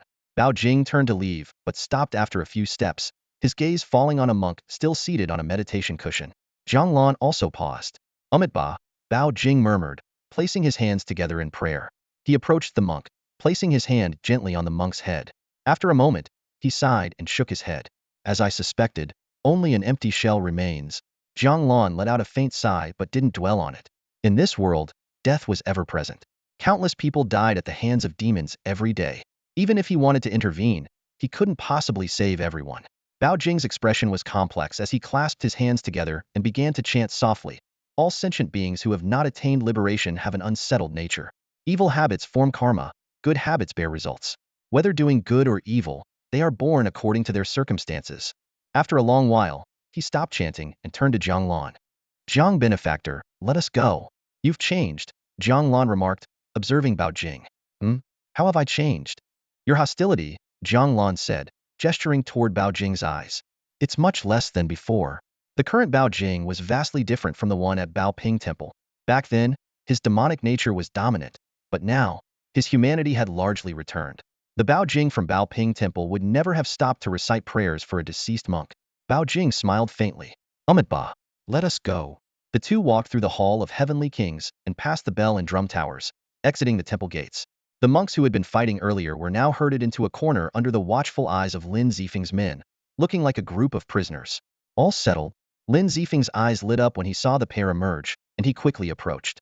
Jiang Lan nodded. Yes, it's done. As for the Buddha statue in the Great Hall, let the monks handle the repairs themselves. Oh, and there's a body inside. Have someone take care of it and give it a proper burial. Understood, Lin Zifeng replied, signaling one of the demon suppression guards to enter the temple and inspect. Care to stop by the Demon Suppression Division for a while? Lin Zifeng suggested. I'll host dinner tonight to thank you for your help back in Qinglin County. No need, Jiang Lan politely declined. I still have other matters to attend to. There's no need for thanks, it was just part of my duty. Let's meet another time. Lin Zifeng's expression was complicated, as if reluctant to part ways. But seeing Jiang Lan's firm attitude, he could only nod. Then I won't insist. I'll see you again when I return to Yen capital. All right. After a brief farewell, Jiang Lan left Jingguang Temple with Bao Jing, walking down the street. Shall we continue? Jiang Lan turned to ask. Jiang benefactor, aren't you tired? Bao Jing asked in return. Jiang Lan indeed felt no fatigue. With his peak gathering origin cultivation, he had long surpassed mortal limits. His strength, speed, and endurance were far beyond ordinary. Even running at full speed for an entire day and night wouldn't tire him, and going several days without sleep was effortless. Still, he maintained a daily sleep routine more out of habit than necessity. Then, shall we rest here for the night? Jiang benefactor, that's not what I meant, Bao Jing clarified. I meant, if you're not tired, we can keep moving. 3 days later, in a Buddhist temple within the city of Ningwu in the Wu Kingdom. Standing in the grand hall of the temple, Bao Jing faced a purple-black clay sculpture of a demon. With practiced ease, he extended his hand and plucked out a swirling mass of black energy from the sculpture. The energy coalesced into a black sphere about a foot in diameter. Before Bao Jing could say a word, Jiang Lan had already unsheathed his long blade. Golden red energy surged into the weapon, causing it to glow brilliantly. With a swift downward slash, the previously roiling black energy stilled, as lifeless as stagnant water. Bao Jing retrieved a white jade bamboo tube from his chest, opened its lid, and softly commanded, absorb. The black energy transformed into fine threads and was drawn into the tube. Satisfied, he closed the lid, while Jiang Lan turned his attention to the translucent screen that appeared before him. Subsoul of the 8th Realm Demon Lord of the Turbid World slain. Gain 930 years of lifespan. Remaining lifespan, 2,428 years. 3 subsouls had earned him over 2,000 years of extra life, leaving Jiang Lan in high spirits. With this newfound lifespan, he was confident he could successfully merge the 2 cultivation techniques he had been practicing. If the fusion allowed him to discover a path to transcend mortality, achieving the transcendence realm would be within reach. Shall we return to Diyin, Jiang benefactor? Bao Jing asked as he stowed away the bamboo tube. Let's head back to the inn first, Jiang Lan replied, shaking his head. The two stepped over the unconscious monks in the hall and exited the temple. At the entrance, 7 or 8 members of the Wu Kingdom's Demon Suppression Bureau, dressed in matching blue robes, stood waiting. Their leader, a middle-aged man, bowed deeply to them. Our deepest gratitude to the 2 righteous warriors of Diyin for traveling so far to vanquish the demon and uphold justice. No need for thanks. We were merely passing through and happened upon the situation, Jiang Lan replied politely, declining the man's invitation to visit the Demon Suppression Bureau. All he wanted now was to return and focus on merging his techniques. Back at the inn, Jiang Lan turned to Bao Jing. I'm going to rest for a while. Feel free to explore if you're bored. We'll set out for the capital of Diyin tomorrow. Ba. I will follow Jiang benefactor's arrangements. Over the past few days, Bao Jing had been easygoing and compliant, never opposing Jiang Lan's decisions. Jiang Lan entered his room and sat cross-legged on the floor. Summoning the translucent screen, he began focusing on merging his cultivation techniques. After 708 years of effort, the three essence true cultivation technique and the golden sun transformation technique finally fused into a new technique, which he named the golden essence divine cultivation technique. However, as he reviewed the knowledge of the new technique imprinted in his mind, Jiang Lan felt a tinge of disappointment. Despite spending over 1,000 years of his lifespan to achieve this fusion, the new technique could only be cultivated to the transcendence realm. It would encounter a bottleneck at the peak of this realm, as it lacked any methods for advancing to the core formation realm. This limitation wasn't due to the system, but rather the inherently low-tier nature of the two original techniques. No matter how much a wooden staff is refined, it can never compare to a divine weapon like the Rui Jingu Bang. After a moment of contemplation, Jiang Lan stood up.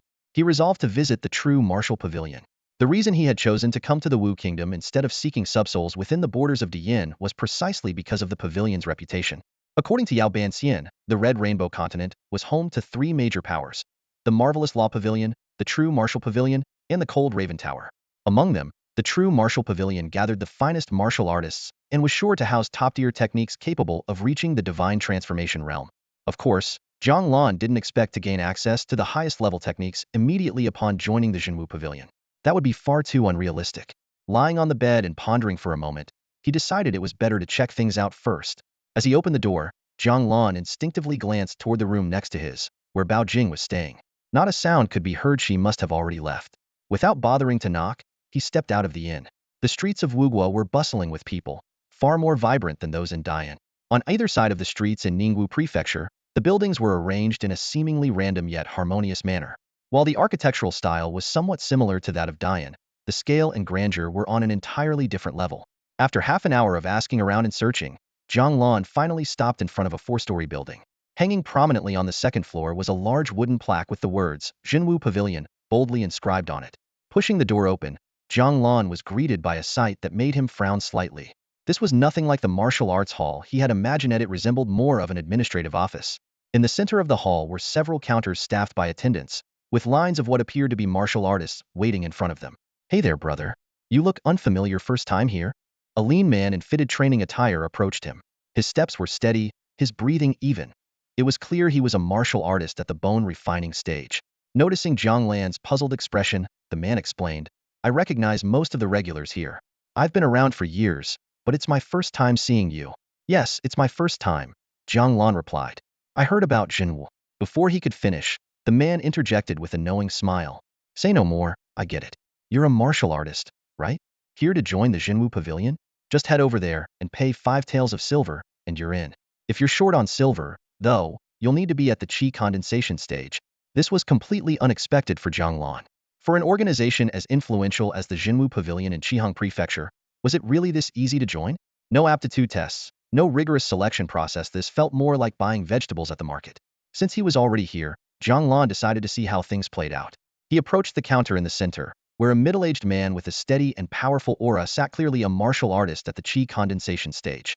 "What's your cultivation level, brother?" the man asked. "Peak of Yuan gathering," Jiang Lan replied calmly. The middle-aged man shot to his feet, scrutinizing the young man before him with disbelief.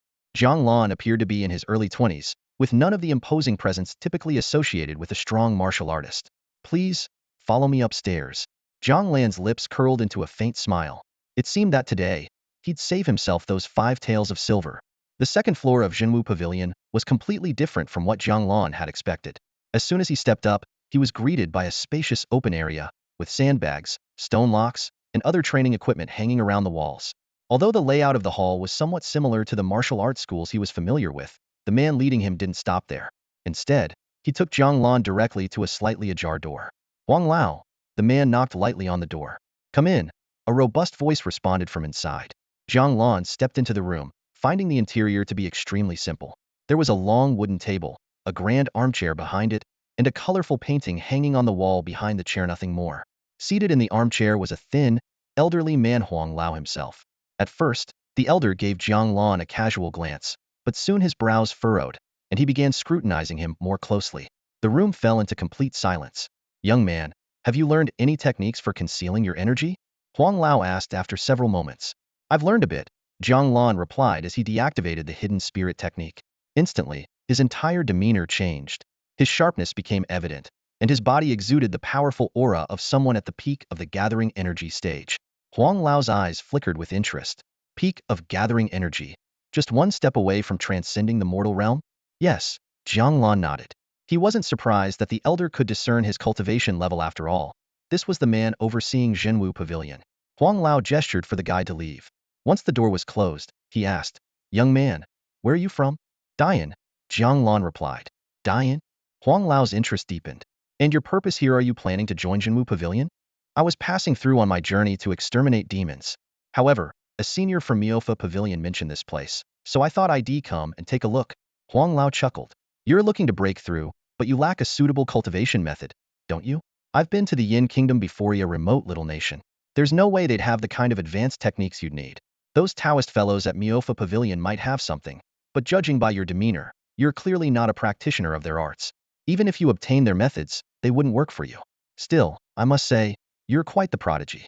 Judging by your bone structure, you're only about 20, and yet, in such a remote place, you've reached the peak of gathering energy. Your insight is remarkable, sir," Jiang Lan said politely. "Joining Shenwu Pavilion is easy, and acquiring techniques isn't difficult either. But if you're after a transcending Themer Tao realm cultivation method, well, that's another matter entirely." "I see. I hope you can enlighten me, sir. You've heard of Shenwu Pavilion, so do you know how many members we have?" Huang Lao asked. Jiang Lan shook his head. Apart from the name, he knew almost nothing about Shenwu Pavilion. "A million strong," Huang Lao said. "A million?" Jiang Lan was incredulous. "You heard me right. A million is nothing at the height of Shenwu Pavilion's prosperity. We had tens of millions of members," Huang Lao said, a hint of nostalgia flashing in his eyes. This number left Jiang Lan deep in thought. The entire Yin Kingdom had fewer than 1,000 martial artists. Even if the 200 or so nations in the Qihang Prefecture followed a similar ratio, the total would only amount to 20 or 30,000. Yet Jinwu Pavilion, just one of many factions in Qihang Prefecture, boasted 1 million members? Noticing Jiang Lan's shock, Huang Lao pointed to the colorful painting behind him. "Take a look at this, and you'll understand. It's a map of the entire Qihang Prefecture." Jiang Lan studied the map closely. He noticed that only about a third of the map was marked with various strange symbols, while the rest of it was left blank, showing the natural color of the paper. It looked completely different from any map he had seen in his previous life. "Sir, I don't quite understand. Could you show me where the Yin Kingdom is?" Jiang Lan asked. Huang Lao walked over to the map and pointed to a tiny speck in the corner, no larger than a grain of rice. "This is the Yin Kingdom." Without hesitation, the man reached out and pointed at 2 spots on the 3-foot square map, one the size of a grain of rice, and the other no bigger than a sesame seed. The latter was none other than the Yin Kingdom. Jiang Lan stared at the roughly 1-meter square map, unable to suppress his astonishment. Though 2/3 of the map was blank, the Yin Kingdom was reduced to a mere speck, barely the size of a sesame seed. It was almost insulting. He even suspected that these tiny dots were nothing more than accidental ink splatters left by the mapmaker. Upon closer inspection, Jiang Lan counted over 200 similarly small regions scattered across the map, while the larger territories numbered only about 20 or 30. "These larger regions, are they all nations?" Jiang Lan asked, pointing to the map. "Of course," the elderly man with the surname Huang replied, his tone matter-of-fact. The answer sent a wave of shock crashing through Jiang Lan's mind. He had always known that the Yin Kingdom was small, but judging by the map's scale, any one of those larger regions could easily accommodate 1,000 Yin Kingdoms. "Do you understand now?" the elder asked. "I do," Jiang Lan replied, swallowing hard and nodding firmly. The elder returned to his seat and got straight to the point. "Now that you've taken it all in, let's talk business. As you've likely noticed from the number of people in Shenwu Pavilion, we don't have any particularly stringent requirements for entry. Any ordinary martial artist can join for just 5 taels of silver. But don't expect this place to be a charity. Paying the fee won't grant you instant access to techniques for surpassing the mortal realm, let alone higher-level martial arts. Most people are lucky to receive a basic introductory manual." Jiang Lan nodded in understanding. If rare and valuable techniques were handed out so freely, they'd lose their worth entirely. Why would anyone go through the effort? "So, if you want advanced techniques, you'll need to contribute." "Contribute?" Jiang Lan immediately grasped that this likely referred to some kind of contribution system or point-based currency. "Exactly," the elder explained. "Contributions serve as the currency of Shenwu Pavilion. With enough contribution points, you can exchange them for lessons from masters, martial arts techniques, or even divine weapons." The elder's words made Jiang Lan's eyes light up, especially at the mention of martial arts techniques. These were the foundation of his survival in this world. Even basic techniques, once modified by his system, could be transformed into something extraordinary. The thought of what the pavilion's top-tier techniques could become after modification filled him with anticipation. Before Jiang Lan could ask how to earn contributions, the elder continued, there are 3 ways to earn contribution points. The first is to donate silver entails for 1 contribution point. Quite straightforward. And how many points are needed for a mortal realm technique? Jiang Lan asked. Depending on the type, anywhere from 10,000 to 30,000 points, the elder replied without hesitation. Jiang Lan fell silent. 10,000 points meant 100,000 taels of silver. That was an astronomical sum far beyond his reach. Even if he resorted to robbing others, he doubted he could amass such wealth. He wasn't even sure the Yin Kingdom's entire treasury held that much silver. As for 30,000 points requiring 300,000 taels, that was pure fantasy. What about the second method? Jiang Lan quickly shifted the topic. The second way is to complete tasks assigned by the pavilion, such as teaching or performing certain duties. The contribution points awarded depend on the difficulty of the task, the elder explained. The third method is to exchange the corpses of demons and monsters. The stronger the creature, the more points you'll earn. Killing a single mortal realm demon can net you thousands of points. Take down a few, and you'll have the technique you want.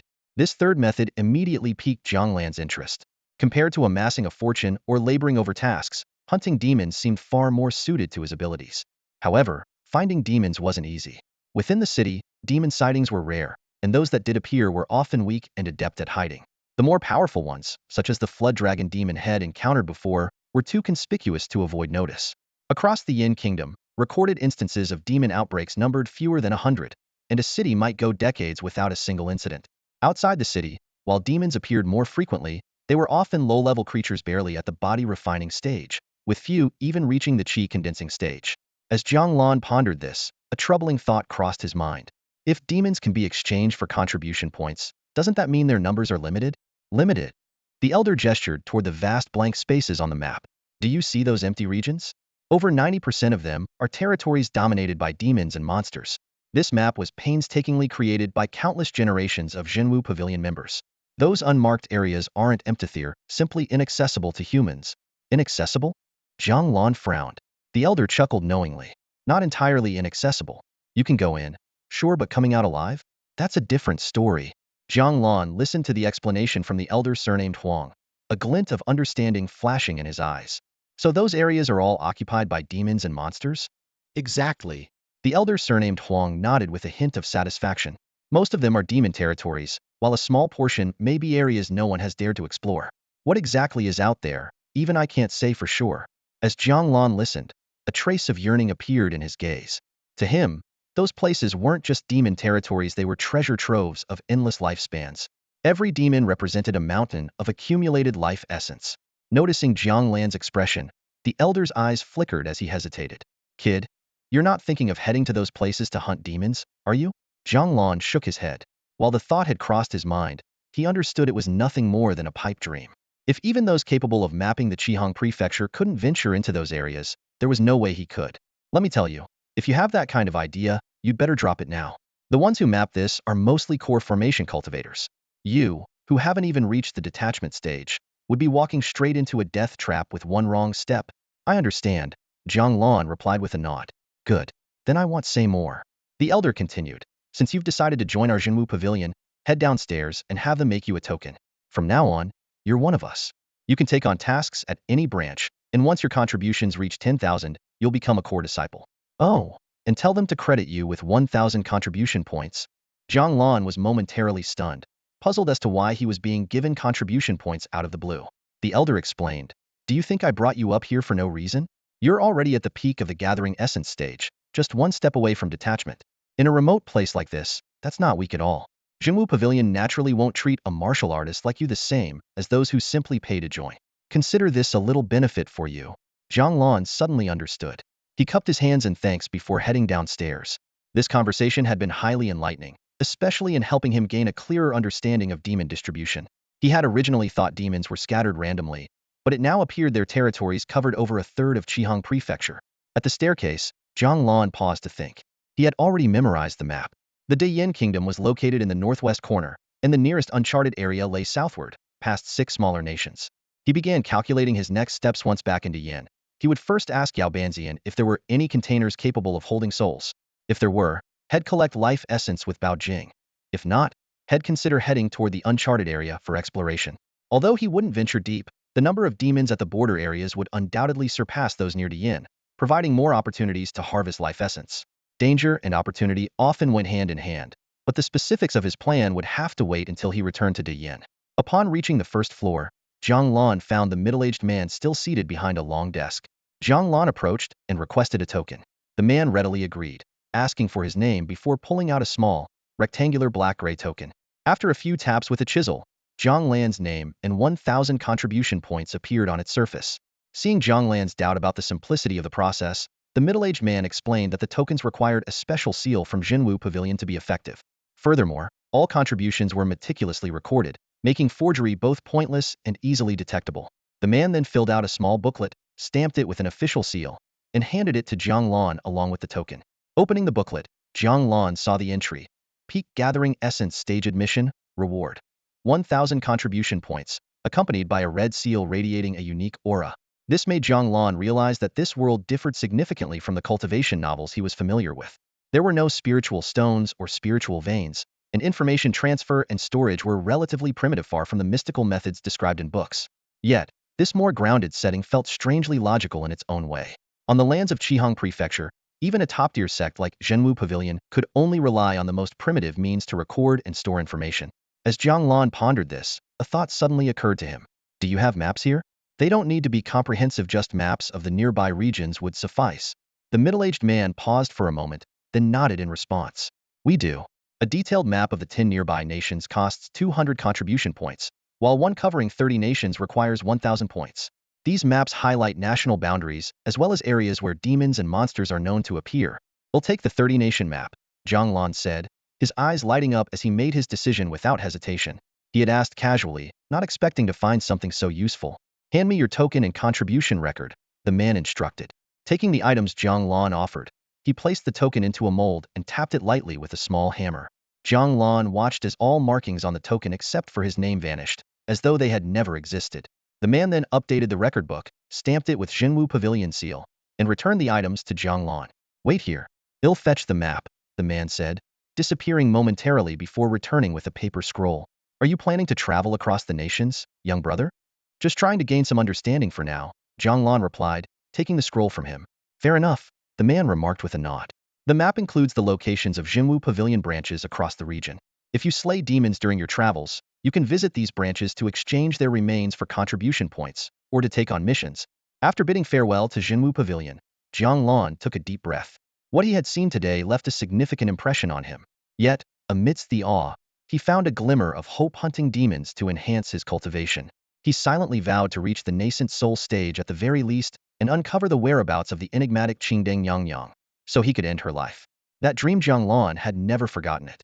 He wasn't one to hold grudges, as those who became his enemies rarely survived for long. But Qingdeng Yangyang was an exception, etched deeply into his heart. It wasn't just about avenging that single look. He also sought to bring justice for the atrocities committed by the Qingdeng sect. Once their leader was defeated, the sect would inevitably collapse. Back at the inn, the room next to his, belonging to Bao Jing, remained silent. She had yet to return. Jiang Lan entered his own room and spread the map out on the table, revealing a document nearly 2 feet wide and long. While it wasn't as expansive as the one held by the Huang family elder, its focus on the nearby nations made it far more detailed. He studied the map carefully. At its center lay Wu Nation, bordered to the north by Yin Nation. To the south were 5 nations: Yu, Shang, Yuan, Imo, and Ling. Among them, Ling Nation stood out, its size rivaling the combined territories of the other 4. South of Ling Nation was a large red-marked area labeled Demon-Infested Lands. Danger. Proceed with caution. Jiang Lan calculated silently. To reach that demon-infested region, even a direct path would span 20 to 30,000 li. Following official roads would likely double the distance. At his current speed, using his dragon swim technique, he could cover 180 li per hour, around 50 kilometers. By this estimate, he could arrive in about 40 days. If he traveled day and night without rest, just over a month would suffice. The thought brought a faint smile to Jiang Lan's face. Such calculations were far too optimistic. Only the journey itself would reveal the true challenges. Shaking his head, he rolled up the map. For now, his priority was to return to the great Yin Nation. Everything else could wait. Lying down to rest, he drifted off until the next morning, when a knock at the door woke him. Jiang Benefactor, came Bao Jing's voice. Come in. Bao Jing entered with a smile. Jiang Lan studied her for a moment before speaking. You've broken your vow of chastity, haven't you? At his level of cultivation, it was easy to discern whether someone's vital energy had been depleted. Bao Jing's cheeks flushed. Jiang Benefactor, your insight is truly remarkable. And your companion? Are you planning to bring him back to Great Yin with you? Jiang Lan asked. Seeing Bao Jing's face redden further, he teased, Bao Jing, you should stop calling yourself a monk. You've broken every vow a monk could possibly break. If you keep referring to yourself as a monk, when you finally reach the Pure Land, won't the Buddha himself have to knock some sense into you? Bao Jing was left speechless. The next morning, the area in front of the Jinma division in the capital of Dian was eerily quiet. Yu Zhijing and his colleagues were chatting idly when they suddenly noticed a familiar figure approaching. Quickly, Yu stepped forward to greet him. Boss, you're back? Jiang Lan gave a slight nod. Yu promptly added, Miss Gu has been causing a scene in the Linhong Hall for the past 2 days, insisting on seeing you. Do you want to go check on her? Causing a scene to see me? Jiang Lan frowned slightly, puzzled. He had clearly instructed Gu Yin'er to wait patiently, so why was she acting up? When it came to Gu Yin'er, Jiang Lan didn't feel much emotional attachment. Although their relationship was complicated, he couldn't just ignore her. Still, the idea of marrying her seemed unrealistic. With the future he envisioned, he couldn't afford to be tied down to Dian, let alone take on a burden like her. During his time away, Jiang Lan had come to a decision. The best course of action for Gu Yin'er would be to grant her freedom and provide her with some financial support to start a small business. Thinking about this, he couldn't help but let out a bitter smile. He still couldn't quite understand how things had escalated between them at the end of the day. It was nothing more than a moment of impulsiveness. She only mentioned having an urgent matter to discuss, you said, shaking his head. Jiang Lan paused for a moment, then replied, I'll go see her later. With that, he cast a glance at Bao Jing. The two shared a tacit understanding and headed toward the Miofa pavilion, one leading and the other following. When they arrived at the pavilion, the guards immediately stepped forward upon recognizing Jiang Lan. The pavilion master has already given instructions. You both may go directly upstairs. Thank you, Jiang Lan replied, leading Bao Jing inside. They soon arrived outside Yao Banshan's room on the 3rd floor. Before he could knock, Yao Banshan's voice called out from within, Come in. Pushing the door open, Jiang Lan saw Yao Banzian seated behind a desk, his eyeless gaze scanning Jiang Lan up and down. Jiang Lan, accustomed to this, greeted him respectfully. Yao Banshan's gaze settled on Jiang Lan's chest before he suddenly chuckled. You move quickly. Just a few days ago, we spoke of the Shenwu pavilion, and now you've already joined? Jiang Lan immediately understood, though he couldn't fathom how Yao Banzian had learned of this. Nonetheless, he didn't dwell on it. Yao Banshan's methods were always shrouded in mystery. You have sharp eyes, sir. Spare me the flattery, Yao Banzian waved dismissively. It seems the two of you have made quite the progress these past few days. Jiang Lan got straight to the point. The 3 bamboo tubes you gave Bao Jing earlier are now full. Do you happen to have more similar containers? Of course, we're willing to pay. Yao Banzian shook his head, explaining that the tubes were crafted by an old friend of his who lived thousands of miles away. Acquiring more would take at least a month. He could write a letter of introduction, but the journey was long and arduous. Hearing that it was thousands of miles away, Jiang Lan immediately dismissed the idea. It simply wasn't worth such a trek for a few bamboo tubes, especially since the 3 they had would suffice for Bao Jing's needs over the next 2 years. Yao Banzian then called Bao Jing over and placed a hand on his bald head. Instantly, demonic energy surged, and the temperature in the room plummeted. After a moment, Yao Banzian struck Bao Jing's head with his palm, dispersing the demonic energy. He praised Bao Jing for his resilient soul and predicted that within 3 to 5 months, he would be able to refine souls on his own. Once Bao Jing had left, Yao Banzian gave Jiang Lan a meaningful look. Jiang, my young friend. It seems you've gained a new burden since we last met. A burden? What burden? Jiang Lan asked, puzzled. Yao Banshan's tone turned playful. A romantic entanglement, a peach blossom calamity, if you will. Peach blossom calamity? Jiang Lan's eyes widened, a flicker of astonishment crossing his face. Yao Banzian gently waved his feathered fan, his tone enigmatic. The secrets of heaven must not be divulged. I can say no more. However, with your fortune, this calamity shouldn't pose much of a threat. It might even turn misfortune into a blessing. It all depends on your own destiny. Jiang Lan felt somewhat reassured by these words, though his mind began to churn. If it were truly a peach blossom calamity, then the only person who fit the description was Gu Yin'er. But what harm could an ordinary woman bring? Could she attract demons? Or was it something else? He pondered for a long time but couldn't make sense of it. Seeing that Yao Banzian had closed the topic, Jiang Lan decided not to press further. Thank you for the warning, Banzian. I shall take my leave.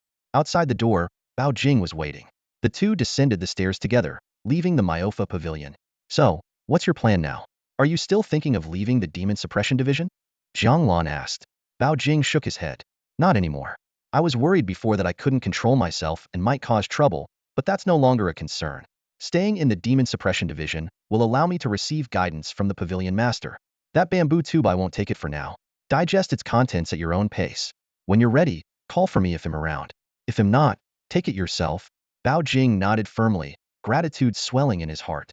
If not for Jiang Lan, he might still be a monk stuck in the bone refining stage, tormented by his condition. If you don't want to stand guard anymore, just ask the Pavilion Master for a promotion, Jiang Lan said casually before turning to leave. Since Bao Jing had decided to stay, they would naturally cross paths again in the future. Jiang Lan made his way to Linhong Hall and knocked before entering. Inside, 3 women dressed in plain attire were seated. The one in the center, with her delicate and ethereal beauty, was none other than Gu Yenner. The 2 women flanking her, with sharp, battle-hardened expressions, were likely Zhan 16 and Zhan 19, as arranged by Qiu Rang. My benefactor, you've returned, Gu Yenner exclaimed, rising with joy. Jiang Lan motioned for the 2 demon-slaying guards to leave. Once the door closed, he got straight to the point. Yuji mentioned you were looking for me? Before Gu Yenner could express her gratitude, Jiang Lan cut her off. Just say what you need to say.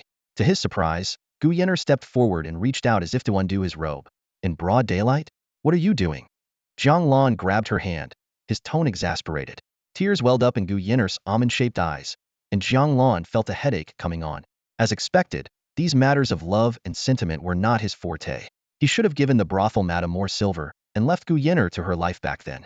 If you're going to cry, go back to Chengquan Courtyard. I'm not crying. Gu Yenner hastily wiped her tears away. Speak your mind. If your request isn't unreasonable, they'll consider it. After all, I did take your innocence. Gu Yenner bit her lip before finally speaking. I wish to avenge my father. Revenge? You're the daughter of a criminal. Who do you want revenge against? The person who wronged your father. Gu Yenner shook her head. Political enemies? Another shake of her head. Can you even say it here? Yet another shake. Jiang Lan's eyes gleamed with understanding. Let's talk at my place. Back at his residence, Jiang Lan didn't bother with pleasantries. Who do you want me to kill? The Emperor?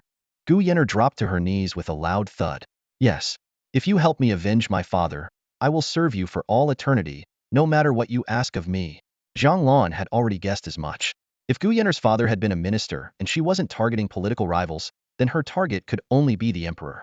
While Jiang Lan didn't feel any particular loyalty to the Great Yin dynasty, he wasn't about to attempt regicide based on a single plea. But Gu Yenner wasn't a fool. If she was bold enough to bring this up, she must have her reasons. Tell me, why do you think I'd help you kill the Emperor? I've heard of your deeds over the past few days, Gu Yenner said with a tremble in her voice. I have no other options. I thought I'd take a chance. If you find my request too audacious, you can take my life with a single stroke. A dangerous glint flashed in Jiang Lan's eyes. Are you threatening me? Gu Yenner trembled at Jiang Lan's words, her voice quivering slightly. I would never dare. Forget it. Jiang Lan waved his hand. Get up and tell me about your father's situation. He knew Gu Yenner wouldn't bring this up without reason. If she mentioned it, she must believe he would help. Still, he couldn't understand why she was so certain. Gu Yenner remained kneeling on the ground, her voice choking. My father was an honest and upright man. He was punished and our family destroyed because he discovered the Emperor colluding with demons. The Emperor? Colluding with demons? Jiang Lan frowned slightly. It sounded absurd, but he believed Gu Yenner wouldn't make up such an outlandish lie for a dead man. Besides, the truth of this matter could be easily verified with some investigation. All right, get up. Gu Yenner slowly rose to her feet, her right hand unconsciously clutching her skirt, betraying her nervousness. A flicker of amusement flashed in Jiang Lan's eyes. If what you say is true, it'll help you. But why are you so sure I would help you in the first place? Don't call yourself slave in front of me from now on. Just speak normally, Jiang Lan interrupted, finding the term grating.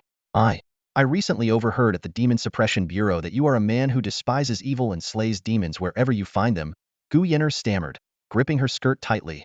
At first, I only wanted to serve you well, but the more I heard, the more hopeful I became. I don't dare expect you to agree, but if I didn't speak up, it would weigh on my heart. Jiang Lan's lips curved into a faint smile. You're clever enough. But the madam said you've been a clean courtesan for half a year now? Yes. After my father was convicted, our family fortune was confiscated, and I ended up in a brothel. You said your father discovered the Emperor colluding with demons. What exactly happened? I'm not sure. Gu Yenner shook her head.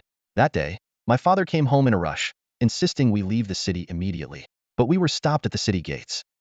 He only mentioned it briefly after we returned home. Could it be that your father committed a crime and used this as an excuse? Jiang Lan asked. Impossible. Gu Yenner's almond-shaped eyes widened in anger. She clenched her skirt tightly, her fury evident though she didn't dare to express it fully. My father was a man of integrity, cautious and frugal. Our family often struggled to make ends meet. Even the small courtyard we lived in was a reward from the emperor. Jiang Lan frowned slightly. I see. Tomorrow, come with me to the bureau. If what you say is true, I will act. His decision wasn't purely to avenge her. It was also because of the demons. If the emperor truly colluded with them, he deserved to die. Besides, for Jiang Lan, demons meant extended life. There was no reason to let them go. Gu Yenner stared at him in disbelief, her eyes wide, and was about to kneel again. I told you, no kneeling, Jiang Lan said, narrowing his eyes. Gu Yenner froze mid-motion. Come on, let's get you something to eat. It was already midday, and Jiang Lan, having traveled all morning, felt hunger creeping in. They'll cook for you, sir, Gu Yenner offered with a slight bow. You can cook? Jiang Lan raised an eyebrow. Despite her fall from grace, she came from a well-to-do family and was likely served by maids in the past. Even in Chengquan Courtyard, the madam wouldn't have allowed her to handle kitchen work. Gu Yenner nodded shyly. A little. Jiang Lan gave her a once-over. Never mind. There's no oil, salt, soy sauce, or vinegar at home, not to mention firewood. The two headed to a nearby inn. As soon as they entered, they drew the attention of the diners. But upon seeing Jiang Lan's Demon Suppression Bureau uniform, the onlookers quickly averted their gazes, not daring to stare. After ordering a few dishes casually, Jiang Lan ate while asking, Have you thought about what you want to do next? I wish to serve you for the rest of my life, Gu Yenner replied sincerely. Jiang Lan sighed inwardly. 2 lifetimes? And yet he still couldn't control his impulses. It wasn't appropriate to keep her at the bureau indefinitely, but neither could he send her away just yet. He began to contemplate. Perhaps he could buy a house, hire some servants, and let Gu Yenner stay there to tend to flowers and birds. Though he spent most of his time hunting demons, he would eventually return home. It would be nice to have someone to warm the bed. He also thought about bringing Uncle Chin's family over to keep her company. The more he considered it, the more feasible the idea seemed. After finishing his meal, Jiang Lan placed a few silver coins on the table. Head home and wait for me. I need to take care of something. Gu Yenner nodded obediently. The two left the inn and went their separate ways. She headed toward the small courtyard, while Jiang Lan made his way to the brokerage firm. Jiang Lan took stock of the gold ingots he had acquired from the God of Wealth Temple. After accounting for various expenses and the cost of redeeming Gu Yenner's freedom, he was left with only 16 ingots. Each ingot was worth 50 taels of silver, amounting to a total of 800 taels. He pondered whether this sum would suffice to purchase a residence and hire the necessary servants in Dian. As he walked past the entrance of a brokerage shop, Jiang Lan stopped. A sharp-eyed broker inside quickly stepped out to greet him with a warm smile. What can I do for you, sir? Are there any properties for sale in the inner city? Jiang Lan asked directly. The broker chuckled nervously. Sir, you must be joking. The inner city is where officials and nobles like yourself reside. A humble broker like me wouldn't have the connections to handle such properties. Then do you know how much a residence in the inner city might cost? That I do know a bit about, the broker replied with a fawning smile. A typical 5-courtyard residence would cost around 600 or 700 taels of silver. Larger estates with 6 or 7 courtyards would be significantly more expensive. Hearing this, Jiang Lan raised an eyebrow and calculated in his mind. With 800 taels of silver, he could indeed afford a 5-courtyard residence. However, it was true that brokers outside the inner city seldom dealt with properties within it. It seemed he would have to visit the inner city personally. That said, gaining access to the inner city was no longer a challenge for someone of his current status. Besides, with imperial matters to attend to, acquiring a property wasn't an urgent priority. When he returned to the small courtyard and entered the house, he saw Gu Yenner diligently cleaning. Under her care, the already tidy room looked even brighter. Jiang Lan spoke up. That's enough. Go and rest in the east room. Tomorrow, we'll take you to the Jinma division.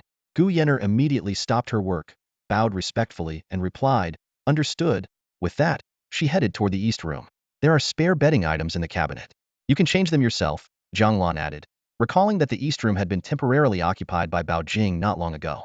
Suddenly, as if remembering something, he instructed, No matter what noise you hear from my room later, don't come in.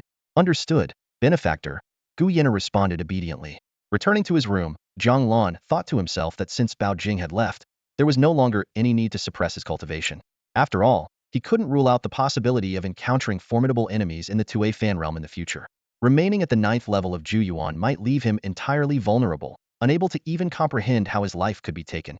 While 2A fan-level demons were rare in Dian, it would be unwise to take such risks. Sitting cross-legged on the wooden bed, he focused as a translucent screen appeared before him. Name: Jiang Lan. Cultivation level: 9th level of Ju Yuan. Cultivation technique: Jin Yuan Yun Shan Ju. Martial skills: Flame Sun Demon Suppressing Blade Mastery achieved, Dragon Swim Mastery achieved, Hidden Spirit Art Mastery achieved, Shadow Blade Technique Mastery achieved. Remaining lifespan: 1,720 years. The text on the screen began to scroll. Year 1. You have reached the peak of Ju Yuan, just one step away from breaking through. Year 3. With steady progress, you achieve a breakthrough. Your martial cultivation advances to the first level of 2A fan. In an instant, a thunderous roar erupted within Jiang Lan's body, like the rumbling of heavenly lightning. His acupoints trembled violently, and an immense amount of liquid true essence surged and compressed wildly. The once fluid essence thickened rapidly, condensing to a quarter of its original volume. At the same time, his physical body underwent a complete transformation under the relentless refinement of the true essence. Bones, muscles, and connective tissues were all being broken down and restructured, undergoing a qualitative evolution. The intense pain caused cold sweat to break out on Jiang Lan's forehead, but it was still within his tolerance. As he opened his eyes, the text on the screen continued to scroll. Time flew by as Jiang Lan advanced steadily on his martial path through the river of years. In the 232nd year, his martial cultivation broke through to the second level of 2A fan. By the 470th year, his tireless efforts day and night bore fruit, and he ascended to the third level of 2A fan. In the 714th year, his strength advanced further, reaching the fourth level of 2A fan. By the 985th year, it was as if everything fell into place, and he stepped into the fifth level of 2A fan. Finally, by the 1370th year, his cultivation reached new heights, crossing into the sixth level of 2A fan. By the year 1720, Jiang Lan's strength had reached the peak of the sixth level of 2A fan, just one step away from the seventh level. Unfortunately, time was still too short for him to achieve this final breakthrough. Each time the text on the system's light screen flickered, Jiang Lan could distinctly feel the leap in his strength. Though it wasn't an exponential surge, every step forward brought about significant improvement. As the light screen gradually dimmed, the transformation within his body was finally complete. He lowered his gaze to his right hand and slowly clenched it into a fist. In that moment, Jiang Lan felt an illusion and overwhelming sense of power, as though with a single motion, he could sever rivers and split seas. Rising from his bed, he stretched slightly, and his entire body emitted a series of crisp, popping sounds, like beans cracking. Suddenly, an unpleasant odor wafted into his nostrils, causing him to frown slightly. Looking down, he realized the smell was coming from his own body. It wasn't entirely unexpected after all. The 2A fan stage signified shedding the mortal body and transitioning to an innate state. Back in the Ju Yuan stage, the circulation of energy had already subtly begun purging impurities from his body. Yet, as a mortal, regular diet and living inevitably led to the accumulation of impurities. Thankfully, much had already been expelled earlier. Otherwise, the stench now would have been far worse. Jiang Lan smirked faintly and activated his Jiaolong swimming technique. In an instant, he appeared outside the courtyard. With another swift movement, he arrived at a small river a mile away. Gazing at the shimmering water, he didn't hesitate, he dove straight in. Night fell. Jiang Lan lay flat on his bed, his gaze fixed on the wooden beams overhead. The surging power within him gave him a surreal sensation, an unsettling aftereffect of advancing too quickly in strength. Although he had experienced rapid breakthroughs before, even leaping across major boundaries, he had never felt such an intense sense of unreality. The gap between the Tuifan and Juyuan realms was simply too vast. If his current self were to face his former self at the Juyuan stage, the sheer pressure of his aura alone would be enough to leave his past self gasping for breath. Lost in his chaotic thoughts, the wooden door suddenly creaked open. The doorframe, long worn with age, groaned as it moved. Jiang Lan turned his head toward the doorway, already guessing who it was. Apart from him and Gu Yin'er, there was no one else in the house. Gu Yin'er stood at the door, dressed in silk sleepwear, her cheeks flushed, her eyes brimming with tender emotion. Though the room was shrouded in darkness, Jiang Lan could see her clearly, as if illuminated by daylight. "Didn't I tell you to rest in your room?" he asked. "I couldn't sleep," she murmured softly. Youthful and brimming with vitality, Jiang Lan couldn't help but feel his heart stir at her presence. Despite living 2 lifetimes, he was still inexperienced in matters of intimacy. That night, they embraced the passion of their youth, entwined until dawn. The next morning, sunlight streamed through the window. Jiang Lan awoke to find Gu Yin'er lying beside him, her brows slightly furrowed. Moving carefully so as not to disturb her, he got up, tidied himself, and went out to buy breakfast. By the time he returned, Gu Yenner was already awake and neatly dressed. "Finish breakfast and come with me to the division," Jiang Lan said, placing the food on the table. His goal for the day was to confirm a suspicion if the current emperor truly had dealings with demons. Yao Banxian would surely know. 2/4 of an hour later, in the mysterious arts pavilion of the Demon Suppressing Division. Top-grade Dongxian tea. "I usually can't bear to drink it," Yao Banxian remarked as he handed Jiang Lan a cup. Jiang Lan took a sip. Tastes like tea leaves." "Good tea." Yao Banxian shot him a glance. "All right, out with it. What's troubling you?" Jiang Lan recounted what Gu Yenner had told him the day before, then asked directly, "Is it true that the current emperor is colluding with demons?" Yao Banxian tapped his fingers lightly on the tea table. "It's merely a matter of mutual benefit. Everyone has their desires, and the emperor is no exception. The difference lies in the scale of his ambitions." "And what is it that he seeks?" Jiang Lan pressed. The answer was almost self-evident: immortality. Though the Great Yin Empire was but a speck on the map of the Red Rainbow Province, a monarch already possessed everything the world could offer, except for the ability to extend his lifespan. Yao Banxian explained that the emperor provided the demons with blood sacrifices, and in return, they bestowed methods to prolong his life. It was a transaction. When Jiang Lan asked why Yao Banxian hadn't intervened, the elder's pale, almost unseeing eyes locked onto his. "Heaven and earth are indifferent, treating all things as straw dogs. The emperor's actions may defy human morality, but they do not violate the natural order. To bear the karmic weight of a nation is no small matter. I, a mere half-immortal, am neither blessed nor fated for such burdens. Remember, the mysterious arts pavilion serves no master. If the Great Yin Empire truly faces annihilation, we will act when the time comes." Jiang Lan remained silent for a moment before rising to take his leave. He refrained from asking about the specific demons the emperor was dealing with or their whereabouts. Such matters didn't require troubling Yao Banxian. He could simply ask the emperor himself. As a demon-suppressing envoy, Jiang Lan had yet to meet the emperor, even on a testament to how detached this ruler was from governance. Moments later, Jiang Lan appeared in front of the White Tiger Gate of the inner city. 2 guards dressed in standard issue armor stood straight at the gate. Though their cultivation level was only at the stage of skin and bone refinement, far from reaching the level of energy absorption, they still dutifully guarded the city entrance. "Who goes there?" one of the guards asked. Jiang Lan retrieved a token from within his robes and handed it to the guard. "Zenmosi, Jiang Lan." Upon seeing the official title engraved on the token, the guard's eyes flickered with unease. "I didn't realize it was you, sir. Please forgive me." Despite his words, he did not immediately grant passage and instead asked, "May I ask what brings you to the inner city today, sir? Could it be that there are demons causing trouble here?" "There are indeed demons causing trouble, and not just any ordinary ones," Jiang Lan replied, a glint of amusement flashing in his eyes. Hearing this, the guard became visibly flustered. After a moment of hesitation, he hurriedly shouted toward the city wall, "Open the gate." As a demon-suppressing officer, Jiang Lan would not lie to a lowly guard like him. If his delay caused a major incident, he couldn't bear the consequences. "Thank you," Jiang Lan said, putting away his token and striding through the White Tiger Gate. The inner city was far more spacious and orderly than the outer city, with grand mansions and courtyards lining the streets. Even though Jiang Lan had been here once before, the bustling and opulent scene still left him momentarily overwhelmed. In the center of the inner city stood a city within the city, a towering structure that was none other than the Imperial Palace. Jiang Lan mentally calculated the time. It was now nearing the end of the Qin hour. Most high-ranking officials resided in the inner city, but as a Zenmosi officer operating independently of other departments, Jiang Lan had almost no dealings with the nobility. The only time he had crossed paths with them was when he went to Jucaifeng to find Fenglu and ended up clashing with a steward from the Prince of Qing's residence. Fortunately, Wu Qingyun had intervened to resolve the conflict. Lost in thought, Jiang Lan soon arrived at the Fengtian Gate. The towering gate was tightly shut, with 2 side doors on either side and bell and drum towers further out. As he approached, 2 rows of armored guards crossed their weapons to block his path. "This is a restricted area of the Imperial Palace. Halt."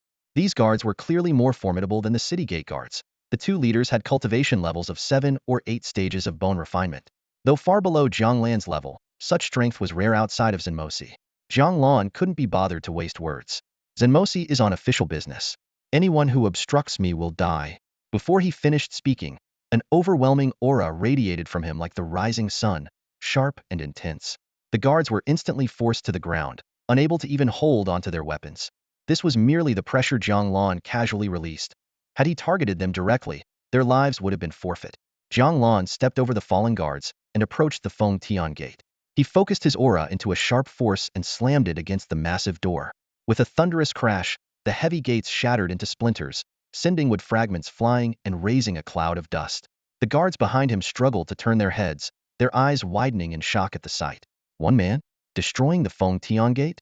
Was this treason? While they were still reeling from the scene, Jiang Lan had already stepped inside, and the oppressive force weighing on them dissipated. One guard fumbled to retrieve a signal flare and fire striker but was too nervous to light it. Another guard reacted quicker, shouting toward the palace, "Intruder!" The bellow of the soldier echoed across much of the imperial city, but Jiang Lan paid it no mind. By now, he was walking down the green-bricked avenue leading to the Jinlan Hall. Ahead, atop white marble steps, stood the resplendent and majestic Golden Hall. As the alarm spread, countless imperial guards swarmed in, surrounding Jiang Lan. "Villain, halt immediately. Surrender your weapon, and you may be spared." Jiang Lan's expression remained cold as he released an even stronger wave of his aura. A peculiar scene unfolded. While he walked forward at an unhurried pace, a 3-zhang radius around him became a vacuum. Anyone who approached was involuntarily pushed back, and those who resisted were immobilized, unable to move a muscle. By now, the scene inside the Jinwan Hall had come into view. Civil and military officials were in chaos, and those outside the hall were equally panicked, though none dared to flee. Jiang Lan's gaze shifted to the gilded dragon throne, where an elderly man in a yellow robe sat with an imposing air, his stern expression exuding authority. This was the current emperor of Dian.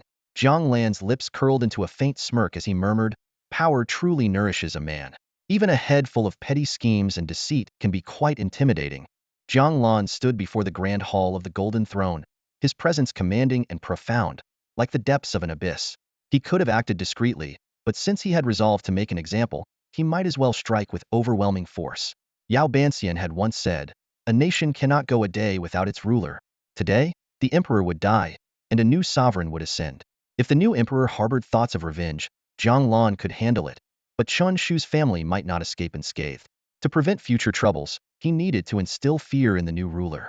A middle-aged eunuch with a delicate and sinister face rushed out of the hall, shouting, "Who are you? How dare you trespass into the palace?"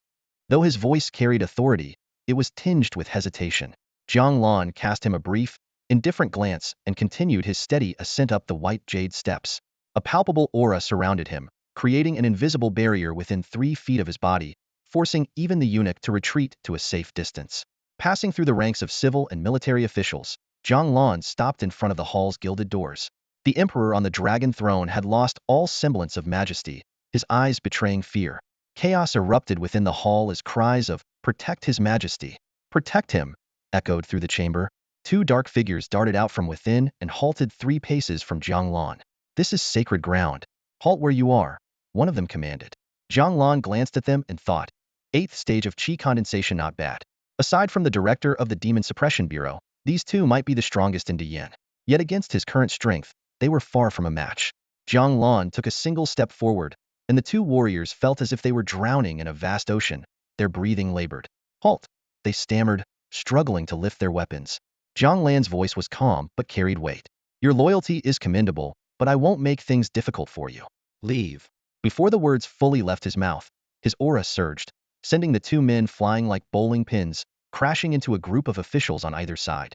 Entering the hall, Jiang Lan removed the scabbard from his back and cupped his fists. Jiang Lan of the Demon Suppression Bureau, here to slay a demon. The elderly emperor forced himself to remain composed. "Minister Jiang, surely you have made a mistake? Since when has there been a demon in the palace?" The hall fell into an uneasy silence. Jiang Lan chuckled coldly and approached the imperial desk. With a heavy strike of his sword's hilt, the ornate table shattered into pieces. "You sought out a demon to gain the secret of longevity. If I don't see that demon today, you won't need to worry about living longer. You dare to kill me?" The emperor's voice wavered, his eyes darting nervously. "You are the emperor. Don't disgrace yourself in front of so many people. Now, where is the demon?" Jiang Lan demanded. The emperor could no longer maintain his facade, shouting, "Master Wu, save me!" As his cry echoed, a dark figure emerged from among the officials and darted toward the hall's exit. Before the figure could fully transform into a giant crow, nearly 10 feet tall, Jiang Lan's blade descended. A streak of golden-red light tore through the air, piercing the crow's chest and pinning it to the ground.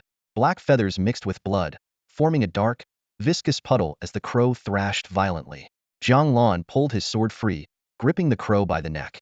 "Are there others like you?" he asked coldly. The crow let out a deafening screech in response. Without another word, Jiang Lan raised his sword and severed its head in a single stroke. A system notification appeared in his mind. Demon slain. Second stage Crow Demon. Lifespan gained, 2,790 years. Total remaining lifespan, 2,810 years. The reward was unexpected. A second stage Crow Demon had provided as much lifespan as 3 first stage Nascent Soul Demons. In Diyin, demons of this level were exceedingly rare. It seemed this was the only demon colluding with the Emperor. Still, to ensure absolute certainty, Jiang Lan decided to dig deeper. Inside the Golden Throne Hall, Jiang Lan casually tossed the head of the Crow Demon toward the elderly Emperor seated on the Dragon Throne. The sight rendered the Emperor utterly stunned. As the sovereign of a nation, he knew all too well the power martial practitioners could wield. That Mr. Wu was a legendary demon of the transcendent realm, a level of power unseen since the founding of the Great Yin Dynasty. Yet such a formidable demon had failed to withstand even a single strike, pinned to the ground and decapitated in an instant, utterly powerless to resist. The old emperor trembled and shook his head, his expression filled with terror. Jiang Lan could tell he wasn't lying. The man seemed to have been scared out of his wits. Turning to face the court officials, Jiang Lan abruptly posed a question that caught everyone by surprise. If a new emperor is to be chosen, should it be his son? The entire court was dumbfounded. The old emperor, forgetting his fear, stammered in a trembling voice, What do you mean by this, my loyal subject? The demon is dealt with. Why speak of a new emperor? His words carried no imperial authority, sounding more like a child caught in wrongdoing. Jiang Lan turned back, a cold smile tugging at the corner of his mouth. I'm not asking you to abdicate, I'm asking you to die. The hall erupted in chaos. The old emperor shrank back in his wide dragon throne, his movements almost comical. Just as he opened his mouth to say something, the sound of hurried footsteps echoed from outside the hall. Moments later, a chorus of furious shouts rang out, Traitor! How dare you harm our father, the emperor? Villain! Are you plotting treason? Bursting into the hall were over a dozen princes, their ages ranging from their 40s to their teens. Jiang Lan raised an eyebrow and glanced at the old emperor. These are all your sons? The emperor swallowed hard, unable to form a reply. You've been quite prolific, Jiang Lan remarked, his gaze sweeping over the princes. Suddenly, he asked, So, which one of you wants to be emperor? The hall fell deathly silent. The princes exchanged uneasy glances until, at last, a young man in his 20s gritted his teeth and stepped forward. I do. At that moment, a court official couldn't hold back any longer and shouted, How dare you, traitor! The emperor still lives. How can you discuss such matters? Without a word, Jiang Lan raised his blade. In one swift motion, the emperor's head fell to the floor. Now he doesn't. The hall erupted in gasps and cries of shock. Jiang Lan swept his blade through the air and declared, Starting now, anyone who speaks will die. He gestured for the young prince who had volunteered to step forward. Jiang Lan's mind was already calculating. This prince had shown decisiveness in a moment of crisis, seizing the opportunity, which marked him as more capable than his hesitant brothers. As for any notions of patricide being a grudge in royal families, such acts often turned into debts of gratitude. Without Jiang Lan, this young man would never have had a chance to ascend the dragon throne. Turning to face the court officials, Jiang Lan announced, From this moment on, he is the emperor. Who agrees? Who opposes? An elderly minister with a head of white hair stepped forward, his voice trembling with rage. You treacherous villain! To commit regicide in the Golden Throne Hall, your crime is unforgivable. Jiang Lan stared at him coldly and asked, Let me ask you this. If someone colludes with demons, what does the law of Great Yin dictate? The old minister fell silent. Collusion with demons was indeed a capital offense, punishable by death and often implicating one's entire family. Such cases were typically handled by the Demon Suppression Bureau, and even local authorities would defer to them. If commoners who collude with demons must die, why should an emperor who does the same be exempt? Jiang Lan sneered. What kind of justice is that? Even so, the old minister retorted, a proper investigation should determine guilt. You've killed the emperor, how can you claim to be in the right? Oh, and by proper investigation, you mean the Demon Suppression Bureau, don't you? Jiang Lan glanced down at his black robes, which gleamed with a peculiar luster under the golden light of the hall. Jiang Lan ignored the elder's words, his gaze sweeping across the assembly of civil and military officials within the grand hall.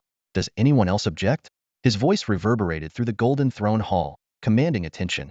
Silence fell over the room until a white-haired minister stepped forward with measured steps. Since ancient times, when an emperor passes, only the legitimate eldest son can ascend the throne. The ninth prince is neither legitimate nor the eldest. How can he possibly be fit to rule an empire? The old minister's question rang out with undeniable conviction. Jiang Lan turned a glance at the ninth prince standing beside him. The prince swallowed nervously, uncertain of Jiang Lan's intentions. Jiang Lan remained silent, his thoughts churning. If this boy dares to step forward, he must have some measure of ability. But to be an emperor, courage alone is far from enough. Though only 2 among the court dared to voice their dissent, Jiang Lan knew full well that many harbored resentment toward his arbitrary decision to appoint an emperor. Even if the 9th prince ascended to the throne, his legitimacy would undoubtedly be questioned. The 9th prince, amidst the tense silence, quickly weighed his options. Suddenly, a sharp glint flickered in his eyes. Standing tall on the steps of the grand hall, he cast a commanding gaze over the assembled officials before fixing his eyes on the minister who had spoken. "You oppose my claim to the throne?" The 9th prince's voice carried a newfound authority. Before the minister could respond, the prince's voice boomed, infused with an edge of menace. "Guards, seize him!" The guards hesitated for a moment, but some among them quickly grasped the situation. This was a rare opportunity to prove their loyalty. With the former emperor dead and Jiang Lan, a formidable figure, backing the 9th prince, his rise to power seemed inevitable. A squad of guards swiftly subdued the minister, forcing him to his knees. "Your Majesty, what are your orders?" one of the guards asked. "Execute him," the 9th prince commanded coldly, a flicker of ruthlessness gleaming in his eyes. The guards prepared to carry out the order, but the prince abruptly raised his hand. "Wait," the minister, now defiant, shouted. "Your claim to the throne is illegitimate. I oppose you and will never change my stance. Spare me if you will, but my resolve will remain unbroken." "When did I say I intended to spare you?" the 9th prince sneered, his tone icy. "Execute him here and now." The captain of the guards knelt and pleaded, "Your Majesty, this is the Golden Throne Hall, a sacred place. To spill blood here would be most inauspicious." The 9th prince's gaze swept over the bloodstains and the fallen crows scattered across the hall, then lingered on the decapitated body of the former emperor slumped on the dragon throne. "This hall has already seen enough blood today. What difference does it make? Do it." The guard captain dared not argue further. He drew his blade, and in one swift motion, the minister's head was severed. Blood sprayed forth like a crimson fountain, splattering onto the assembled officials. None dared flinch, let alone move, fearing that they might draw attention to themselves. "From this moment on, I am your emperor. Do any of you object?" The 9th prince's voice was low, yet it carried an undeniable weight. The hall remained deathly quiet. Even the supporters of the other princes did not dare to speak. The guard captain took the lead, kneeling and shouting, "Long live the emperor! Long live his majesty!" One by one, the civil and military officials followed suit, dropping to their knees in unison. Only the other princes remained standing, their defiance palpable. Among them, the crown prince's eyes burned with fury. After all, he was the rightful heir to the throne, and Jiang Lan's intervention had shattered his claim. "You refuse to submit?" The 9th prince's eyes narrowed as they locked onto the crown prince. "Guards, kill him." The guard captain, a martial artist of formidable skill, approached the crown prince with deliberate steps. Though the crown prince was not without talent, his strength paled in comparison. He stared wide-eyed at the approaching executioner. "You insolent wretch! How dare you?" The guard captain said nothing. His blade flashed in a deadly arc, slicing through the air with chilling precision. Despite being a martial artist, the crown prince was caught unarmed in his haste, and the gap in skill between him and the leader of the guards was insurmountable. He couldn't even muster a proper resistance before being decapitated in a single stroke. The sudden and shocking scene left everyone present in an uproar. Who could have imagined that in just one day, the emperor would die, the crown prince would meet his end, and even a powerful demon would fall? Jiang Lan couldn't help but view the 9th prince in a new light. Initially, he had only admired the prince's courage, but it turned out he was impressive in other areas as well. When the 9th prince turned to look at Jiang Lan, the latter spoke softly, "Once everything is settled, come find me at the Demon Suppression Bureau." The 9th prince respectfully agreed.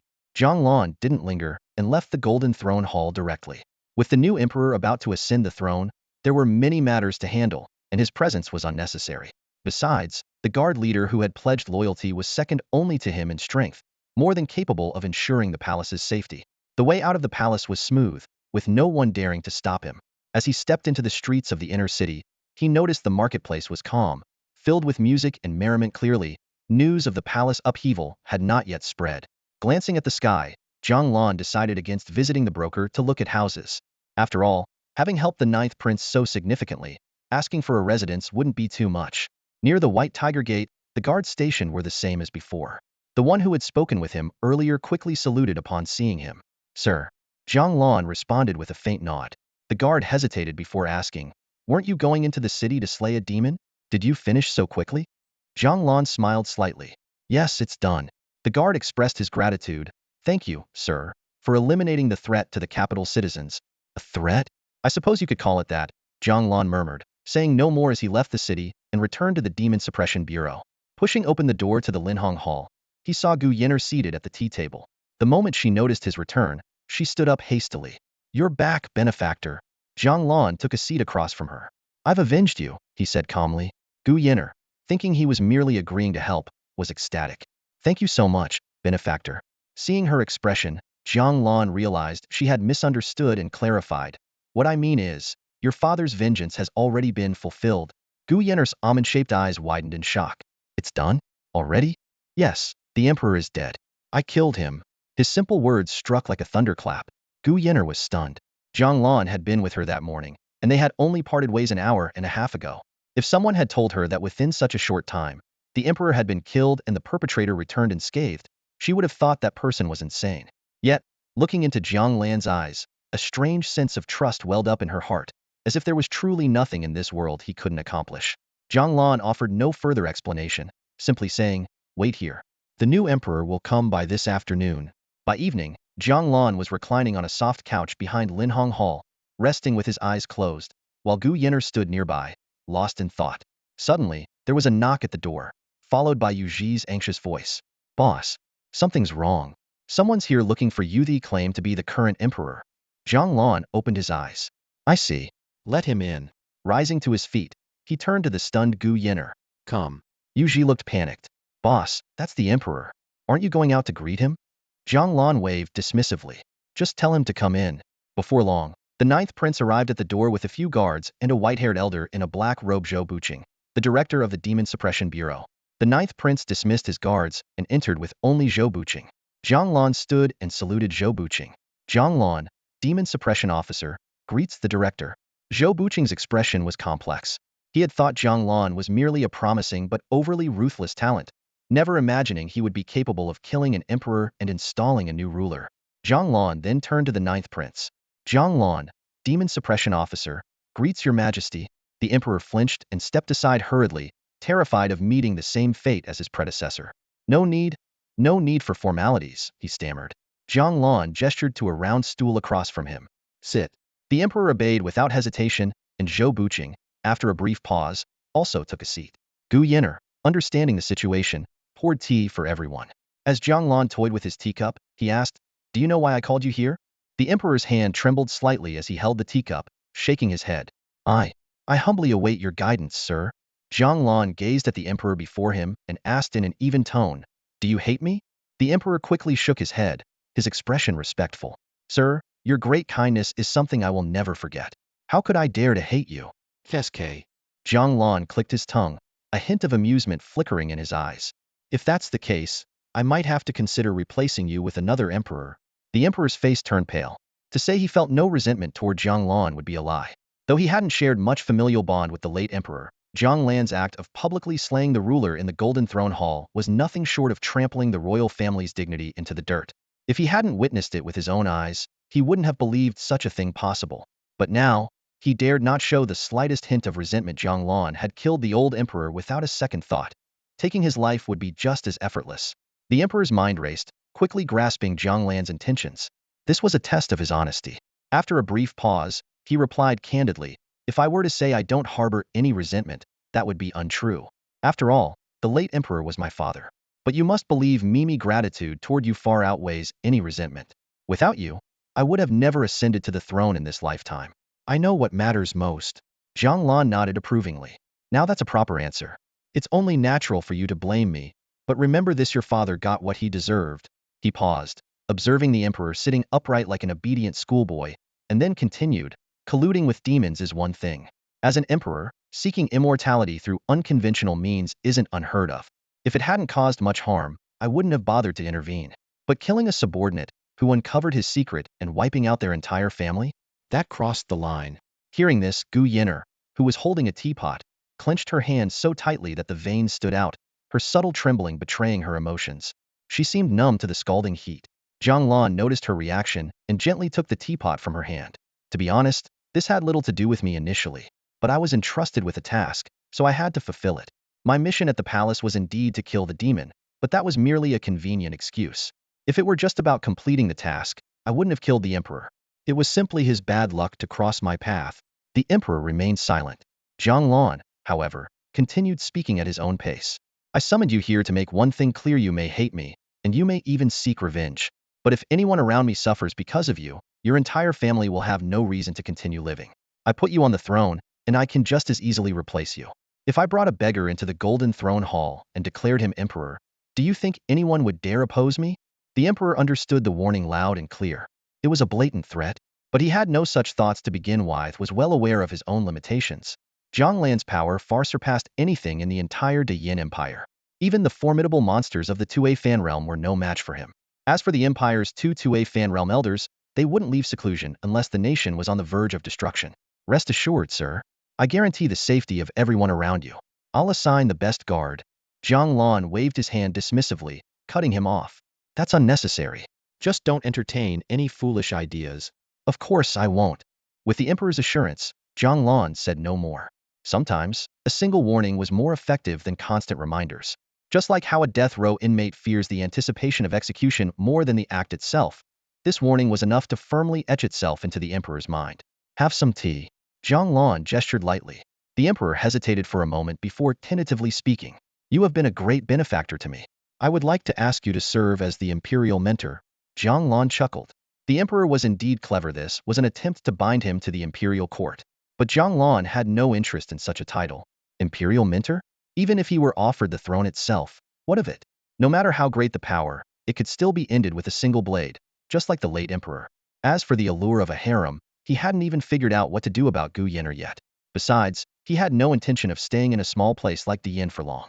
After experiencing the vast world of Qihang Prefecture, his ambitions reached far beyond. While most people, faced with the immensity of the universe, would resign themselves to their limited circumstances, Jiang Lan had the ability to traverse the stars and seas. Why would he choose to confine himself to a single corner of the world? Spending the rest of his life in Diyin, like an ordinary mortal, would be worse than death.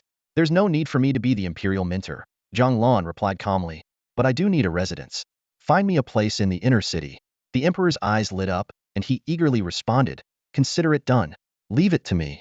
The emperor's words indeed carried a dual meaning of sincerity and probing. He hoped to form an alliance with Jiang Lan, but more importantly, he wanted to test Jiang Lan's attitude toward power. Deep down, he believed Jiang Lan had no interest in authority after all. Back in the Golden Throne Hall, Jiang Lan could have easily declared himself emperor. Yet, such a critical matter required personal verification. Otherwise, the emperor could not rest easy. Hearing Jiang Lan's refusal left the emperor with mixed feelings, both relief and regret.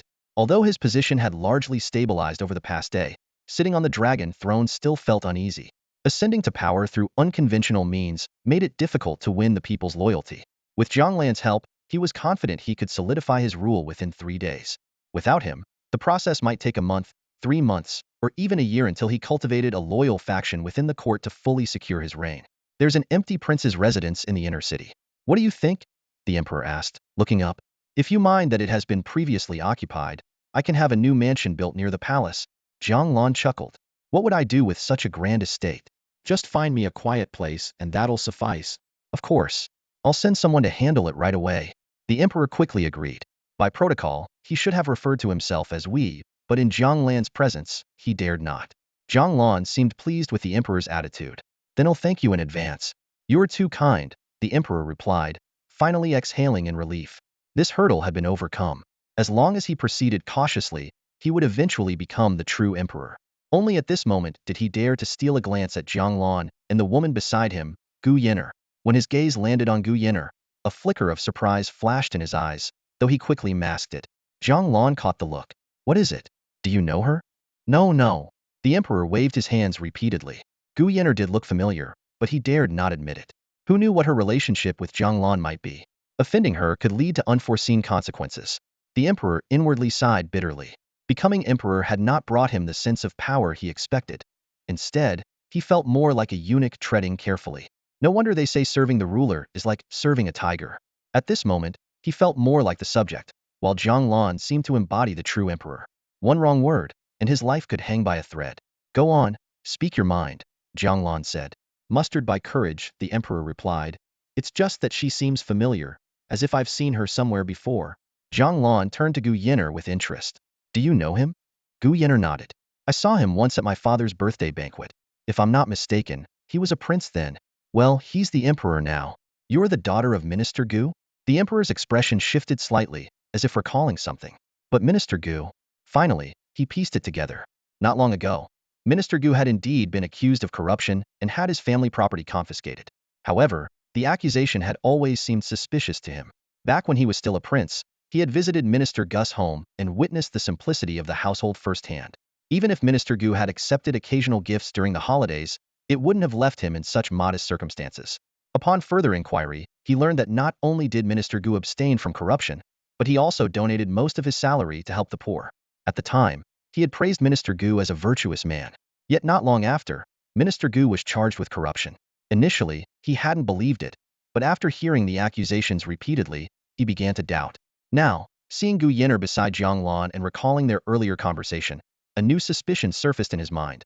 Could it be that Minister Gu had uncovered the late emperor's collusion with demons and was framed as a result? Gu Yin'er noticed the emperor's train of thought and clenched her teeth. I didn't end up in the courtesan's quarters. By a twist of fate, I was sold to the outer city. Heaven had mercy, and that's when I met my benefactor. The emperor's gaze wavered. So his suspicions were correct. But wasn't this all too coincidental? He had assumed Jiang Lan was acting on someone's orders, but it turned out he was protecting Minister Gu's daughter? Was this a case of a hero moved to action for a fair maiden? Gu Yin'er, overwhelmed with emotion, finally confronted the truth of the emperor's death.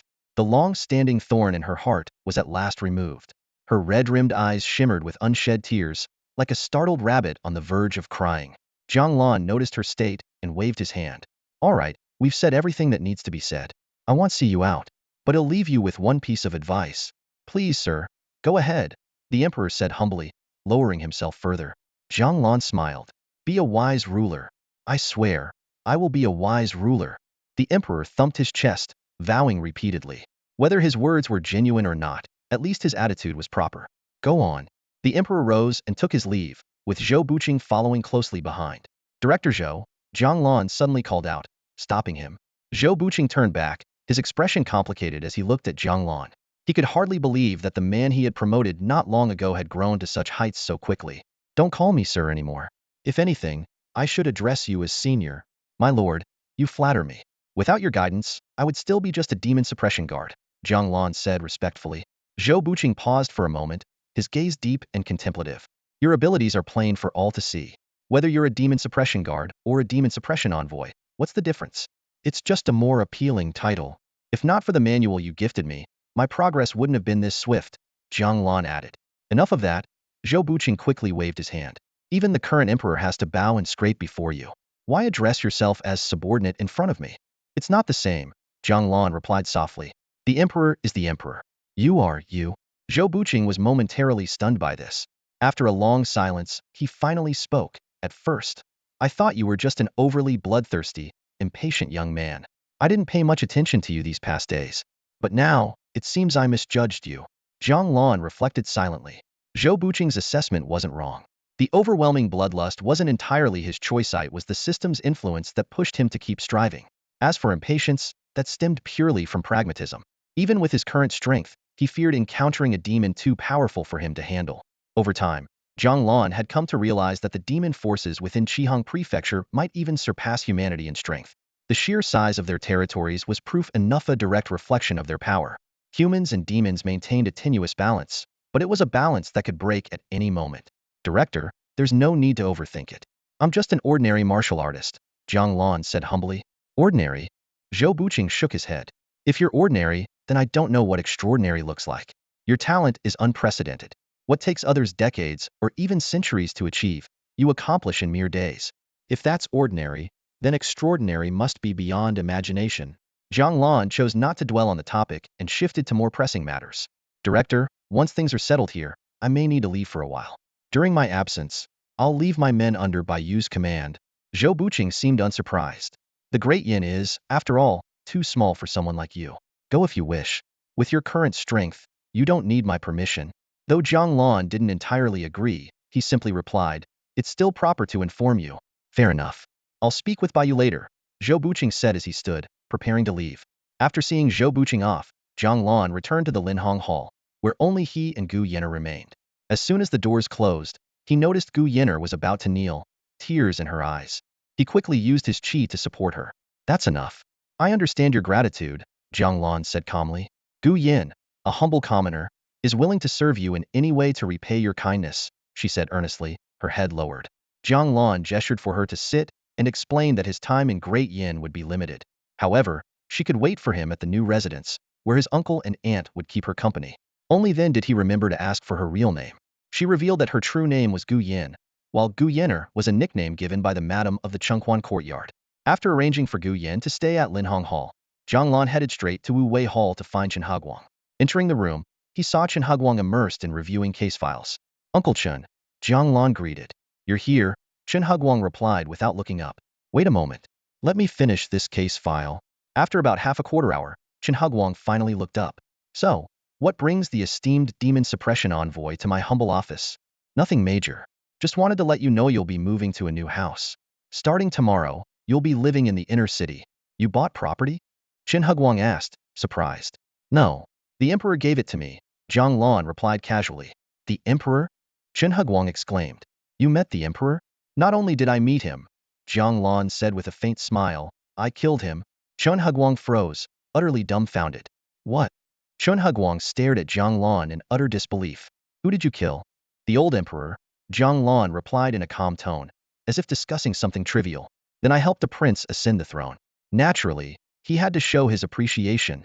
Chen Hagwang immediately stood up from his seat and strode over to Jiang Lan. He reached out to feel Jiang Lan's forehead, then touched his own, his face full of confusion. No fever. So why are you spouting nonsense?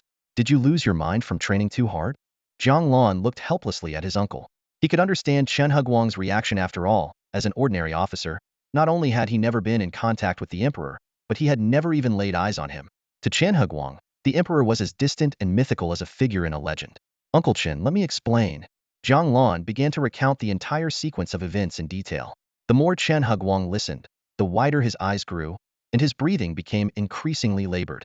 Jiang Lan even started to worry if his uncle might have a heart attack from the shock. My dear nephew, you're not joking, are you?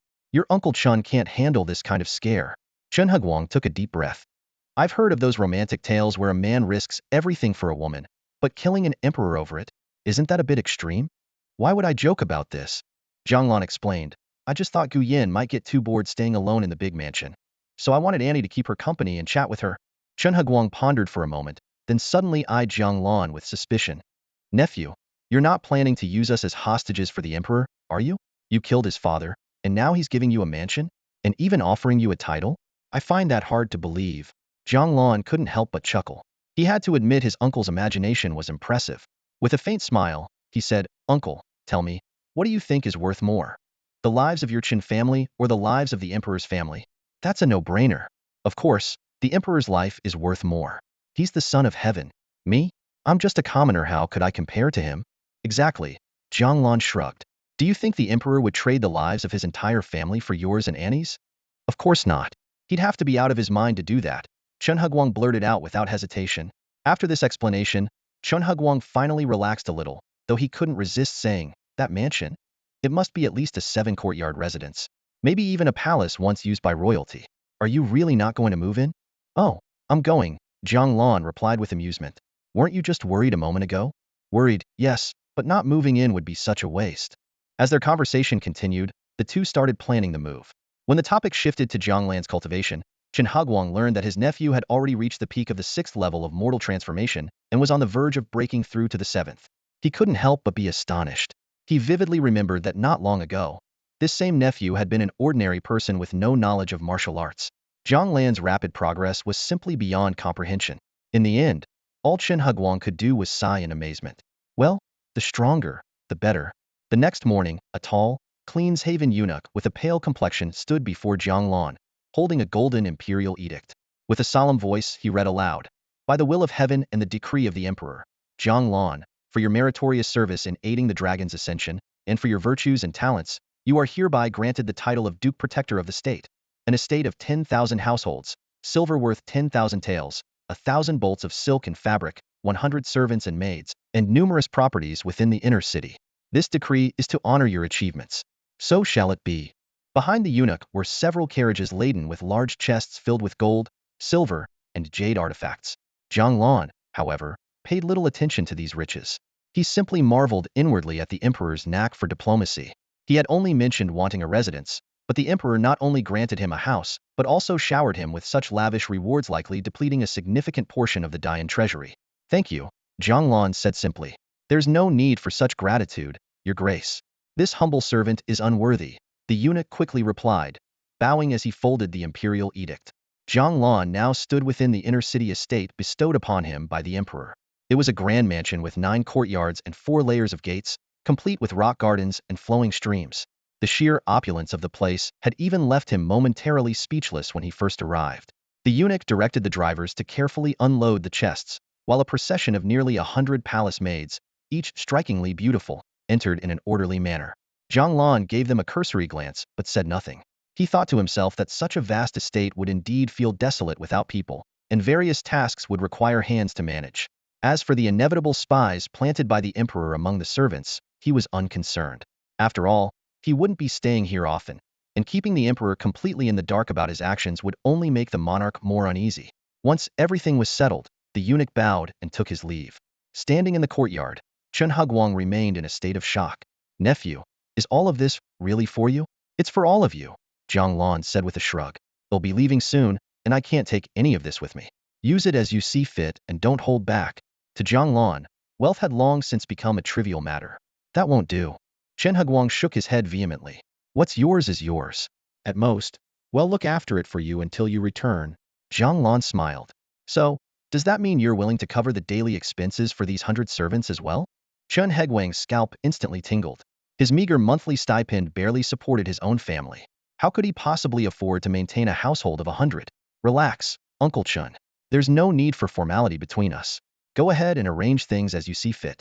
I'm not good at managing these matters," Jiang Lan said, patting Chen Huguang on the shoulder before turning to enter the main hall.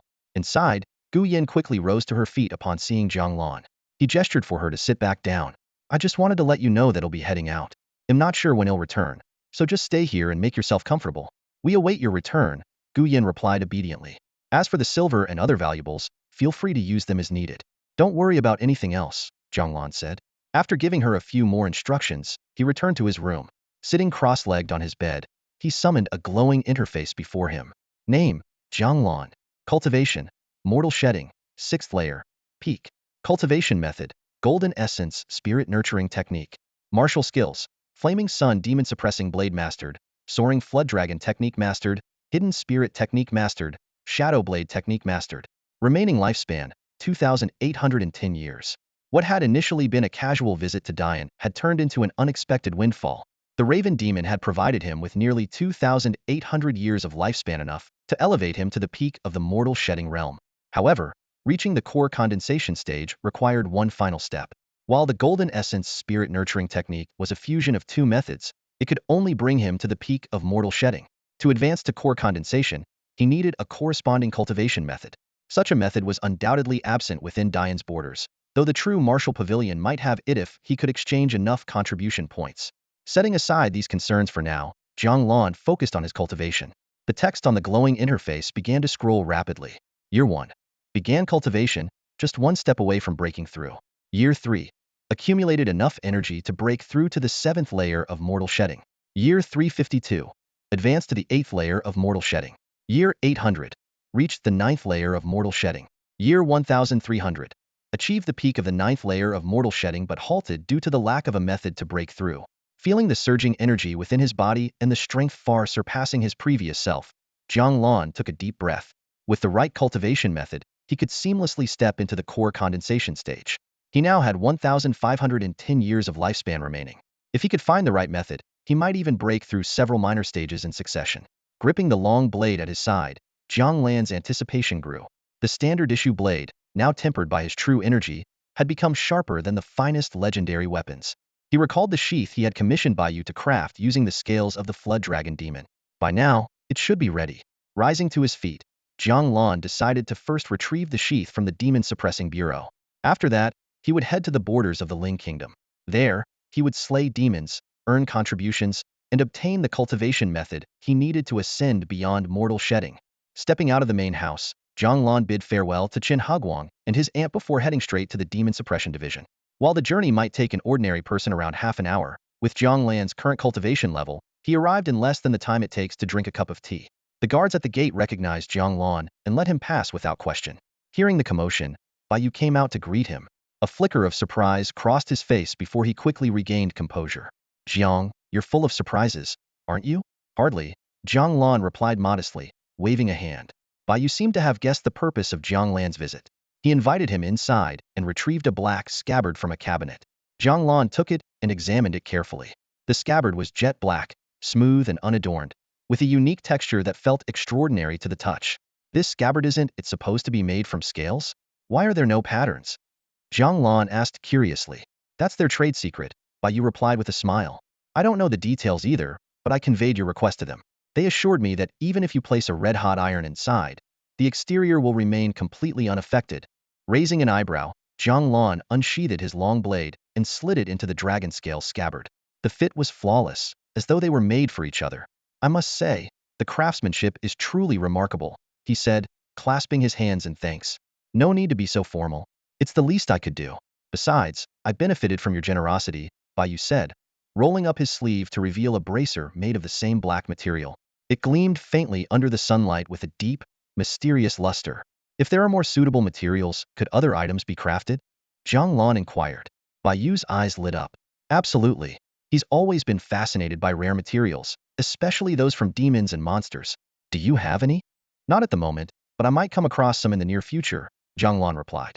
After exchanging a few more words, Jiang Lan took his leave.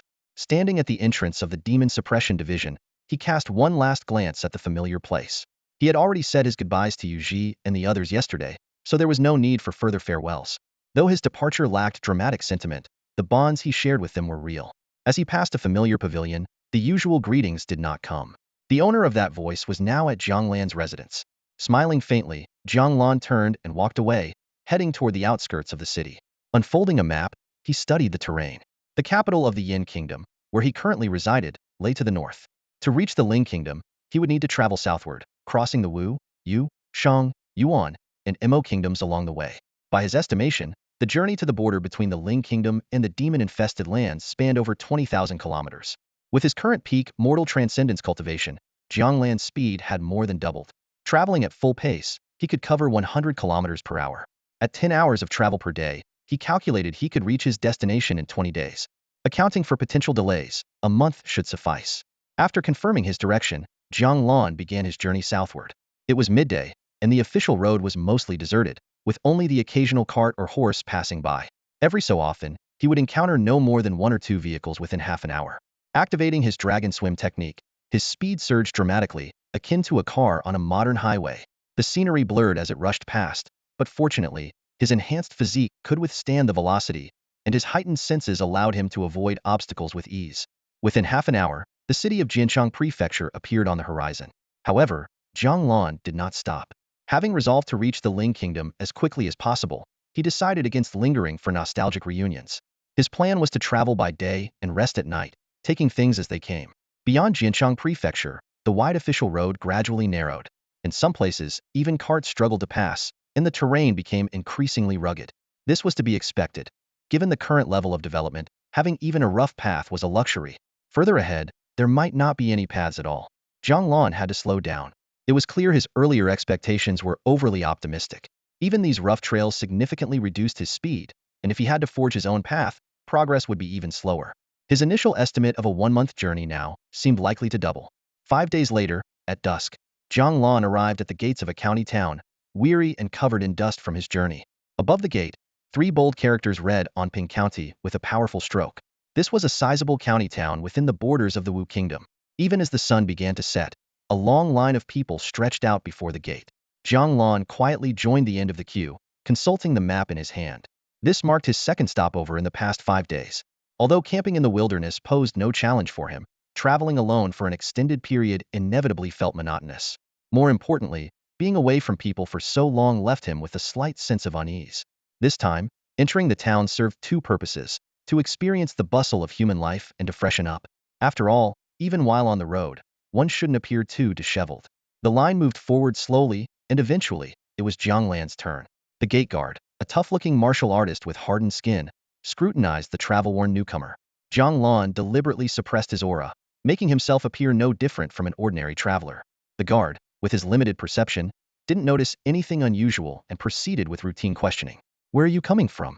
Jiang Lan had no intention of revealing his strength and calmly replied, from Ningwu Prefecture. He deliberately avoided mentioning Yin capital, and fortunately, the dialects within the Qihang province were similar enough to mask any differences. The guard gave a friendly warning. That's quite a distance. Be careful out there, times are dangerous, and you wouldn't want to end up as a demon's meal on the road. 51 for the entry fee. Jiang Lan handed over a small piece of silver, roughly half a tael in weight. The guard weighed it in his hand, his expression brightening with satisfaction. You're sensible. Go on in. Jiang Lan nodded and entered the town without further words. In his view, unnecessary trouble was best avoided. It brought no benefit and only wasted time. Inside, the streets bore a style reminiscent of the Daiyan dynasty, bustling with life. The lively atmosphere of the crowd brought a rare sense of warmth to Jiang Lan. A faint smile appeared on his face as he decided to first find an inn to settle in and then enjoy a proper meal. It wasn't long before a sign reading Fortune's Blessing and caught his eye. The three-story establishment was of moderate size, and Jiang Lan, not inclined to search further, stepped inside directly. A waiter with a white cloth draped over his shoulder greeted him with a welcoming smile. Good evening, sir. Are you here for a meal, or would you like to stay? Staying. Jiang Lan glanced around the first floor, which resembled a typical restaurant.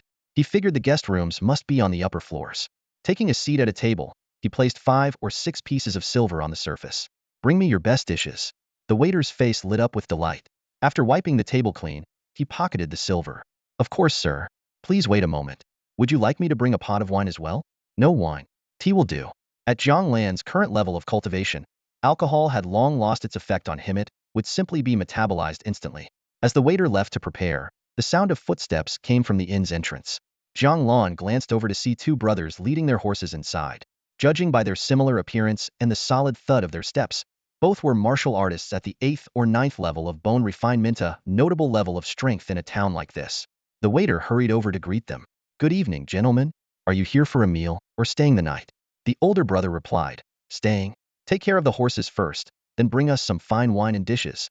Jiang Lan withdrew his gaze, focusing instead on the plates of roasted and braised meat arriving at his table.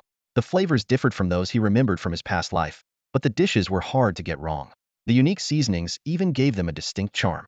After finishing his meal, Jiang Lan called for the waiter and requested a room in the heaven category, the best available.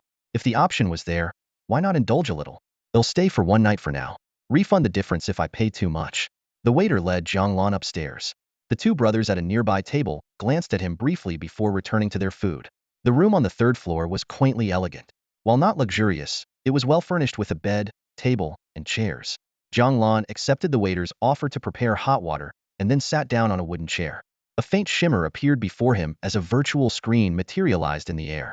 Jiang Lan lowered his gaze to examine his status information. His cultivation had reached the pinnacle of the 9th stage of the mortal shedding realm. He had mastered numerous martial techniques, including the Golden Essence Spirit Cultivation Technique, the Fiery Sun Demon Suppressing Blade, the Dragon's Glide, the Conceal Spirit Technique, and the Shadow Blade Technique, all of which had attained the realm of perfection. His remaining lifespan was 3,232 years, which could be used to enhance his skills or further his cultivation by suppressing or slaying demons to extend it further. Over the past few days of traveling, he had slain countless groups of demons. While these demons were generally weak, providing only negligible extensions to his lifespan individually, their sheer numbers had added up to an additional 400 years. However, this extended lifespan was currently of little use. Without a suitable technique, no amount of additional years would help him break through his current stage. He had once considered fusing an ordinary technique with the Golden Essence Spirit Cultivation Technique, hoping to use it as a foundation to reach the core formation realm. Yet, the idea was quickly dismissed. Fusing techniques not only required an enormous expenditure of resources, but also carried unpredictable results. Rather than taking such a risk, it seemed wiser to continue accumulating lifespan, slay more demons, and exchange contributions for a superior technique at the true martial pavilion. With his current reserves, a breakthrough to the peak of the 9th stage of the core formation realm was well within reach. As for the path beyond that, he would have to take it one step at a time. As he mused, a knock came at the door. Sir, the hot water is ready. Bring it in, Jiang Lan replied. The innkeeper's assistant pushed the door open and brought in a basin of steaming water. Jiang Lan frowned slightly, his gaze lingering on the basin as if lost in thought. If there's nothing else, they'll take my leave now. the assistant said, preparing to exit. Wait, Jiang Lan said, lifting his head. Where did this water come from? From the well, of course. I just drew it and boiled it before bringing it up for you. The assistant replied without hesitation. All right, you may go, Jiang Lan said, waving him off.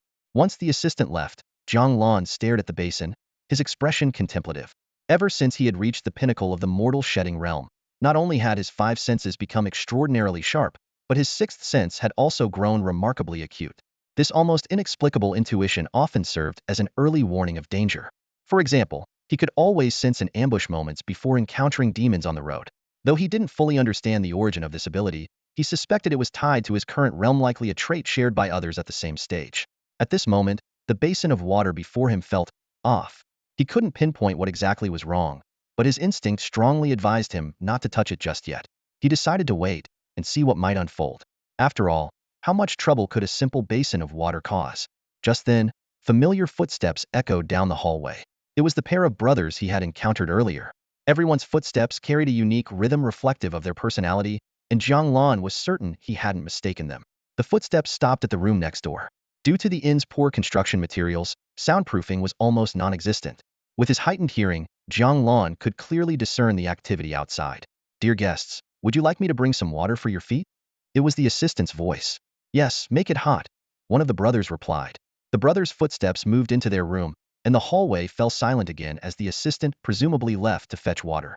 Jiang Lan narrowed his eyes. While the brothers' footsteps had been distinct, the assistant's steps had mysteriously vanished. It didn't make sense. If the assistant had followed the brothers upstairs, his footsteps should have been audible. This was highly unusual. Jiang Lan distinctly remembered the assistant as an ordinary person when they first met. His breath was uneven, his steps clumsy, clearly not a martial artist. Yet now, the previously chaotic footsteps had disappeared entirely.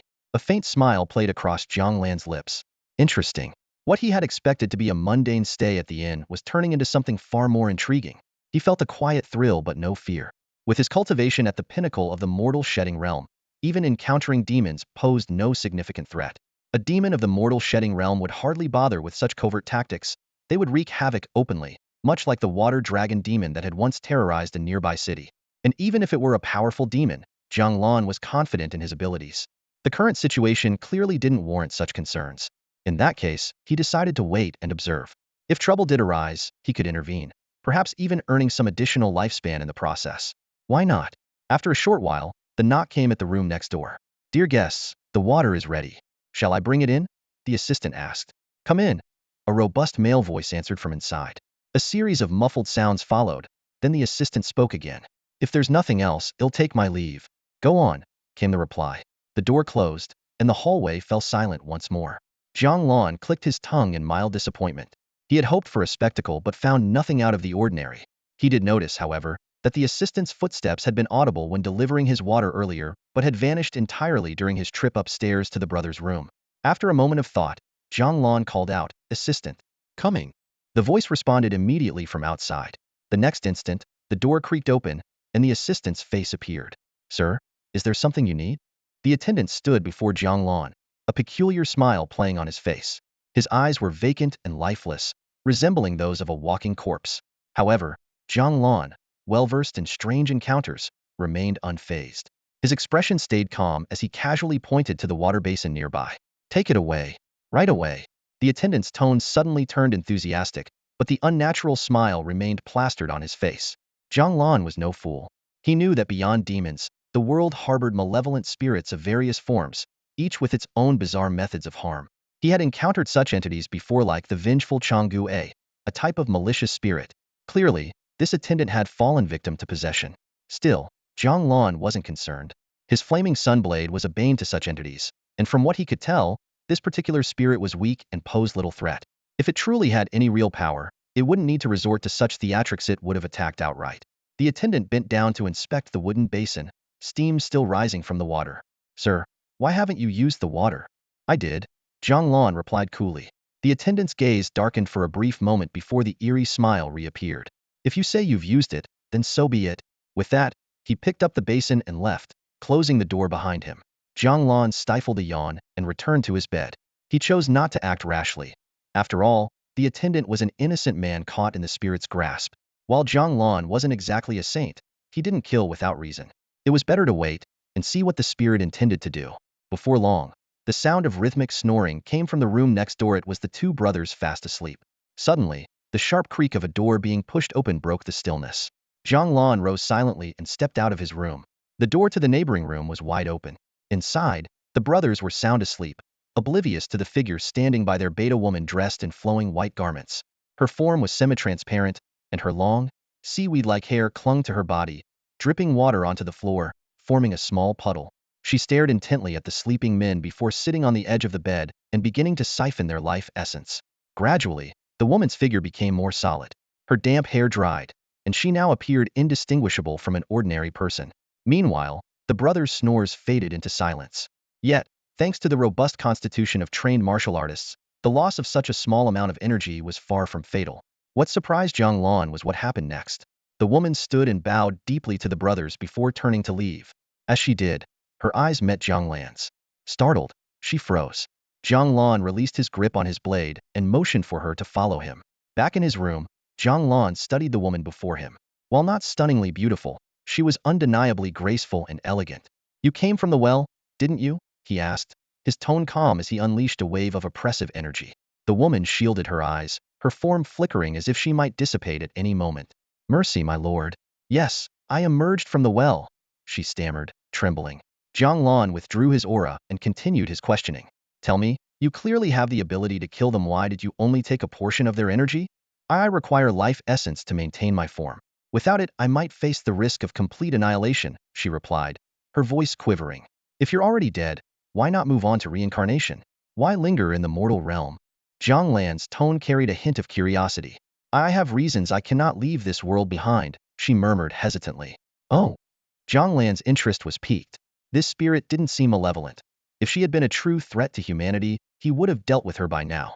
As someone who considered himself a decent person, he decided to hear her out. "Go on, then. What's keeping you tied to this world?" Hearing Jiang Lan's question, the woman's eyes instantly burned with deep-seated hatred. Her once gentle face twisted grotesquely, swelling and deforming in an instant, her complexion turning a deathly black and blue. One of her eyes ruptured, maggots writhing in the empty socket, while the other ballooned to twice its normal size, bulging unnaturally. Her long dress was crumpled and tattered, as though it might disintegrate to dust with the slightest touch. Seeing this, Jiang Lan immediately understood. He had seen this kind of scene countless times in the storybooks. Had read the classic tale of someone wronged, thrown into a well, dying with unresolved grievances, and returning as a vengeful spirit. "Calm your resentment, will you? That look of yours is terrifying. I'd like to get a decent night's sleep later," he said casually. Hearing his words, the woman quickly reverted to her prior appearance as a delicate woman in a white dress, as if the horrifying transformation had been nothing more than an illusion. "Forgive me, sir. I momentarily lost control of my emotions," she said apologetically.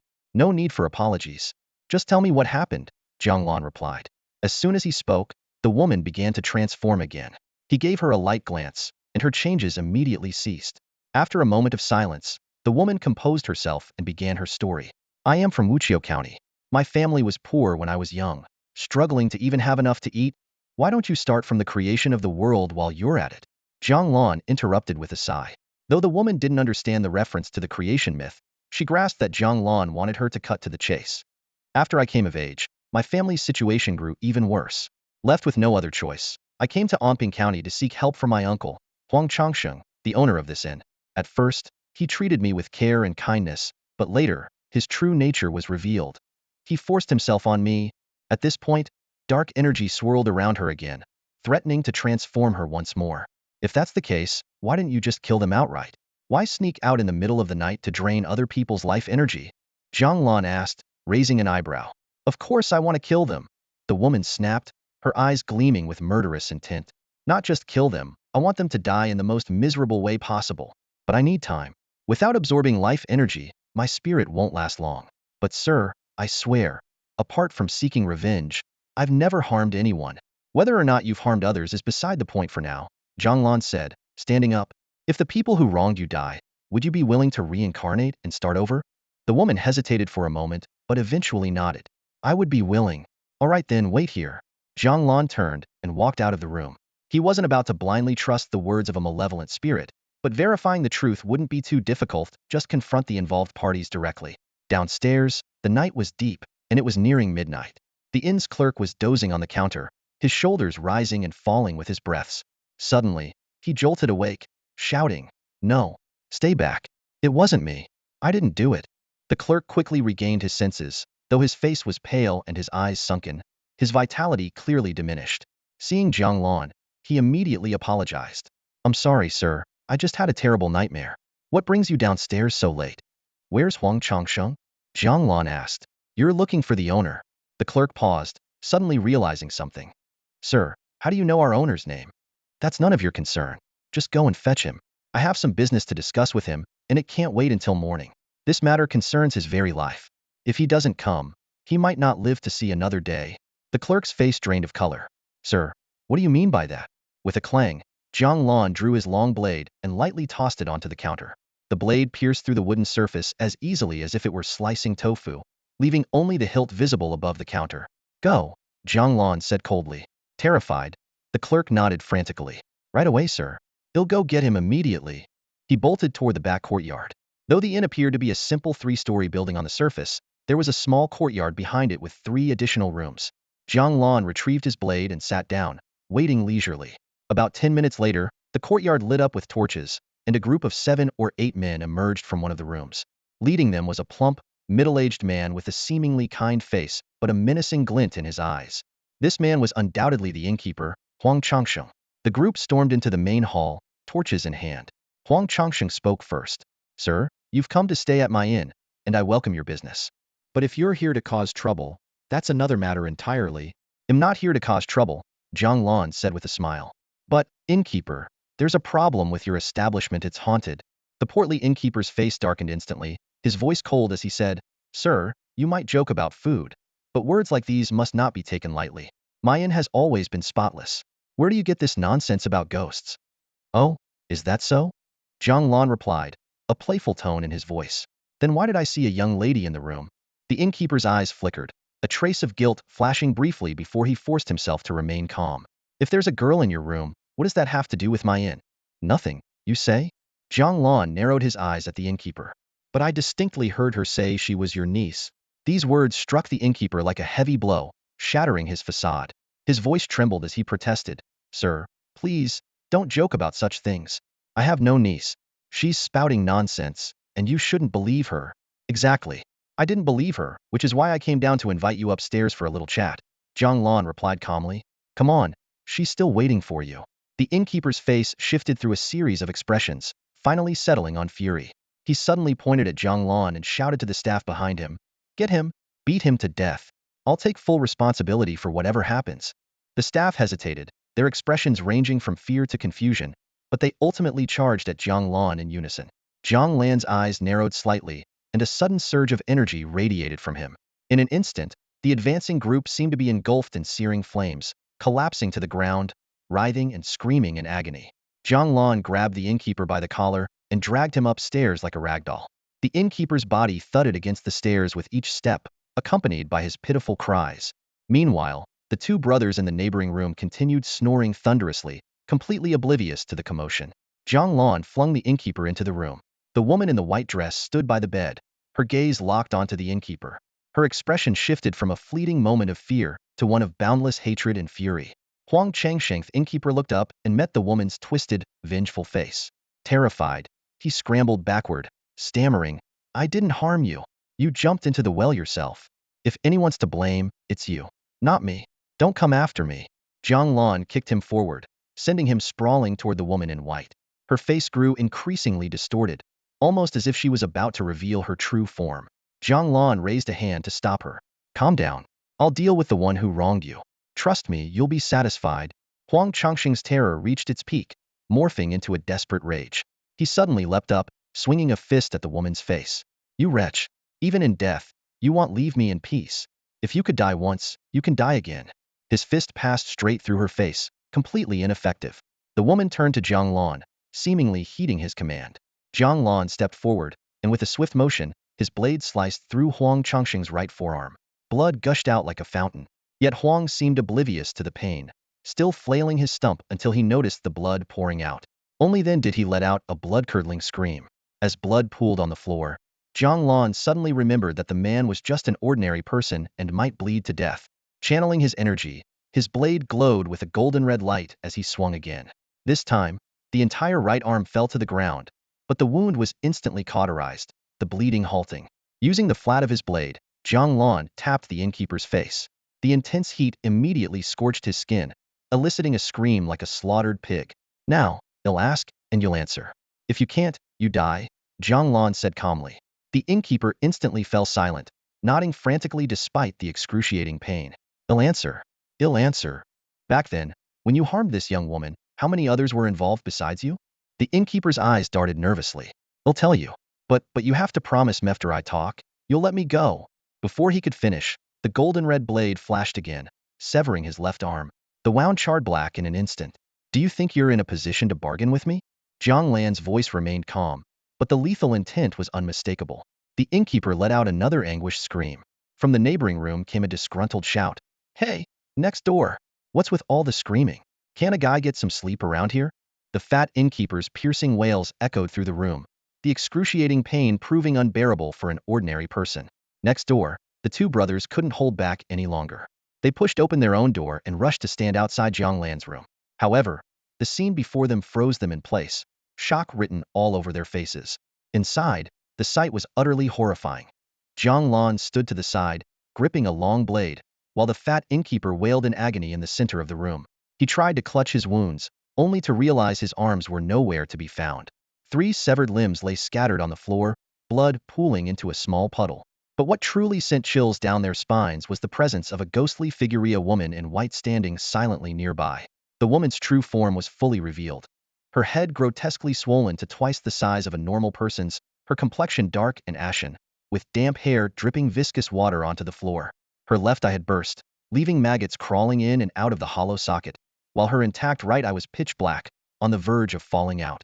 Her tattered dress clung to her gigantic frame, exposing patches of bluish-black skin. The brothers instinctively stepped back half a pace. Though they were martial artists and had encountered demons before, they had never witnessed such a terrifying apparition. The oppressive atmosphere in the room made their hairs stand on end. Jiang Lan turned his head and asked, "Gentlemen, is there something you need?" The brothers swallowed hard, shaking their heads quickly. "No, nothing." The older one hastily added, "Apologies for disturbing you. Well, leave right away." Jiang Lan initially intended to let them go but changed his mind suddenly. "No need to rush off. Stay for a while, I need your help with something." The younger brother was about to refuse, but his older sibling grabbed his arm to stop him. The elder brother immediately nodded. "Of course, brother. What do you need?" "Come inside and wait for a bit," Jiang Lan instructed, then turned back to the fat innkeeper. "Now, are you ready to talk?" The innkeeper gasped sharply, his voice trembling. Yes, he'll talk. Everyone in the inn, all the staff, they've all harmed her." Jiang Lan's grip tightened slightly on his blade as he turned to the white-clad woman, now fully transformed. "Change back. You're giving me the creeps." The woman obediently shrank down, reverting to a frail and pitiful appearance. "That's a bit easier on the eyes," Jiang Lan muttered under his breath. Is what he said true? Tears welled up in the woman's eyes, but Jiang Lan frowned. "Just answer yes or no." "No need for the tears." "Yes," the woman replied through gritted teeth. Jiang Lan turned to the brothers, releasing an overwhelming aura that made them feel as if a mountain had descended upon them.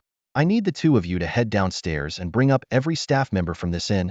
The sheer pressure of Jiang Lan's presence made the brothers realize they were standing before a master of unfathomable skill. The elder brother bowed repeatedly. "Understood, senior. Well, take care of it right away." The brothers hurried downstairs, their footsteps a blur. Jiang Lan, meanwhile, struck the innkeeper unconscious with a single palm. He then turned to the white-clad woman and said, "Don't forget what you promised me. It'll help you get your revenge. But once it's done, you're on your own." The woman opened her mouth to speak, but Jiang Lan cut her off. "I know you could have killed them yourself. You didn't because you wanted them to suffer more. Don't worry, I'll make sure you're satisfied." The woman began to kneel, but Jiang Lan stopped her with a wave of energy. "Why is it that you people are always so quick to kneel? Stand tall, and no one will dare to push you around. This world is full of pitiful souls," Jiang Lan continued. "Even if I wanted to help, I wouldn't encounter too many like you. I'm not doing this for you, I'm doing it because of something I said once." "What did you say?" the woman asked.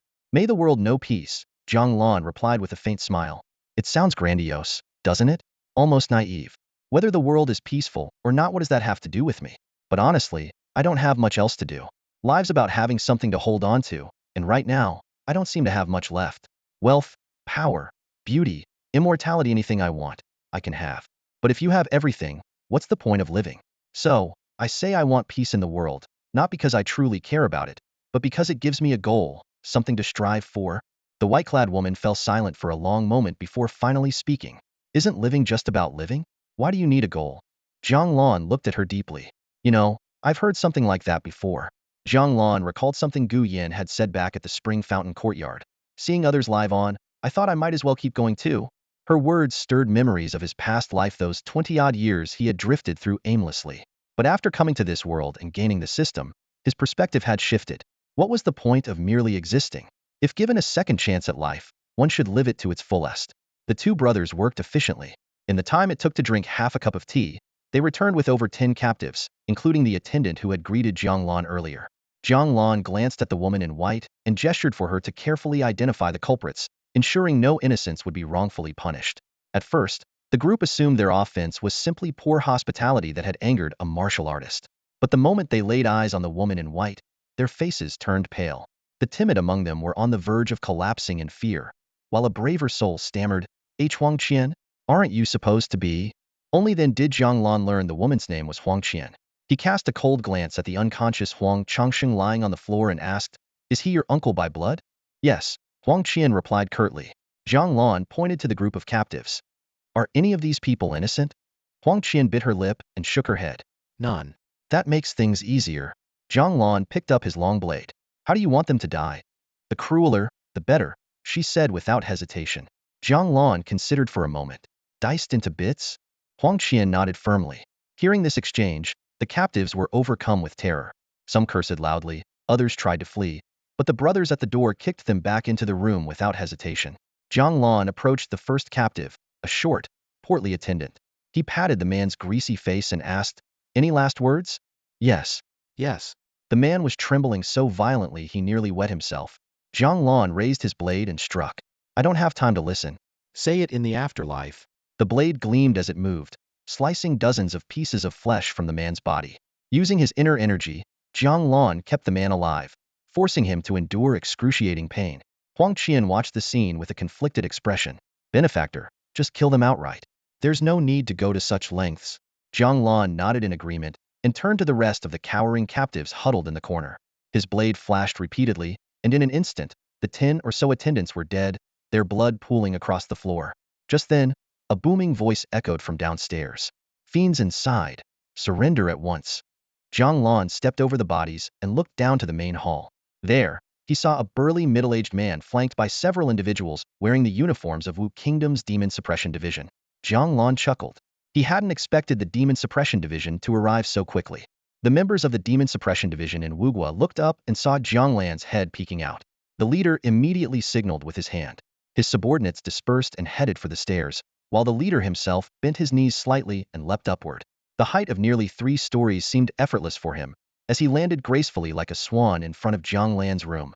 When he caught sight of the bloody scene inside, he tensed up, his eyes fixed on Jiang Lan.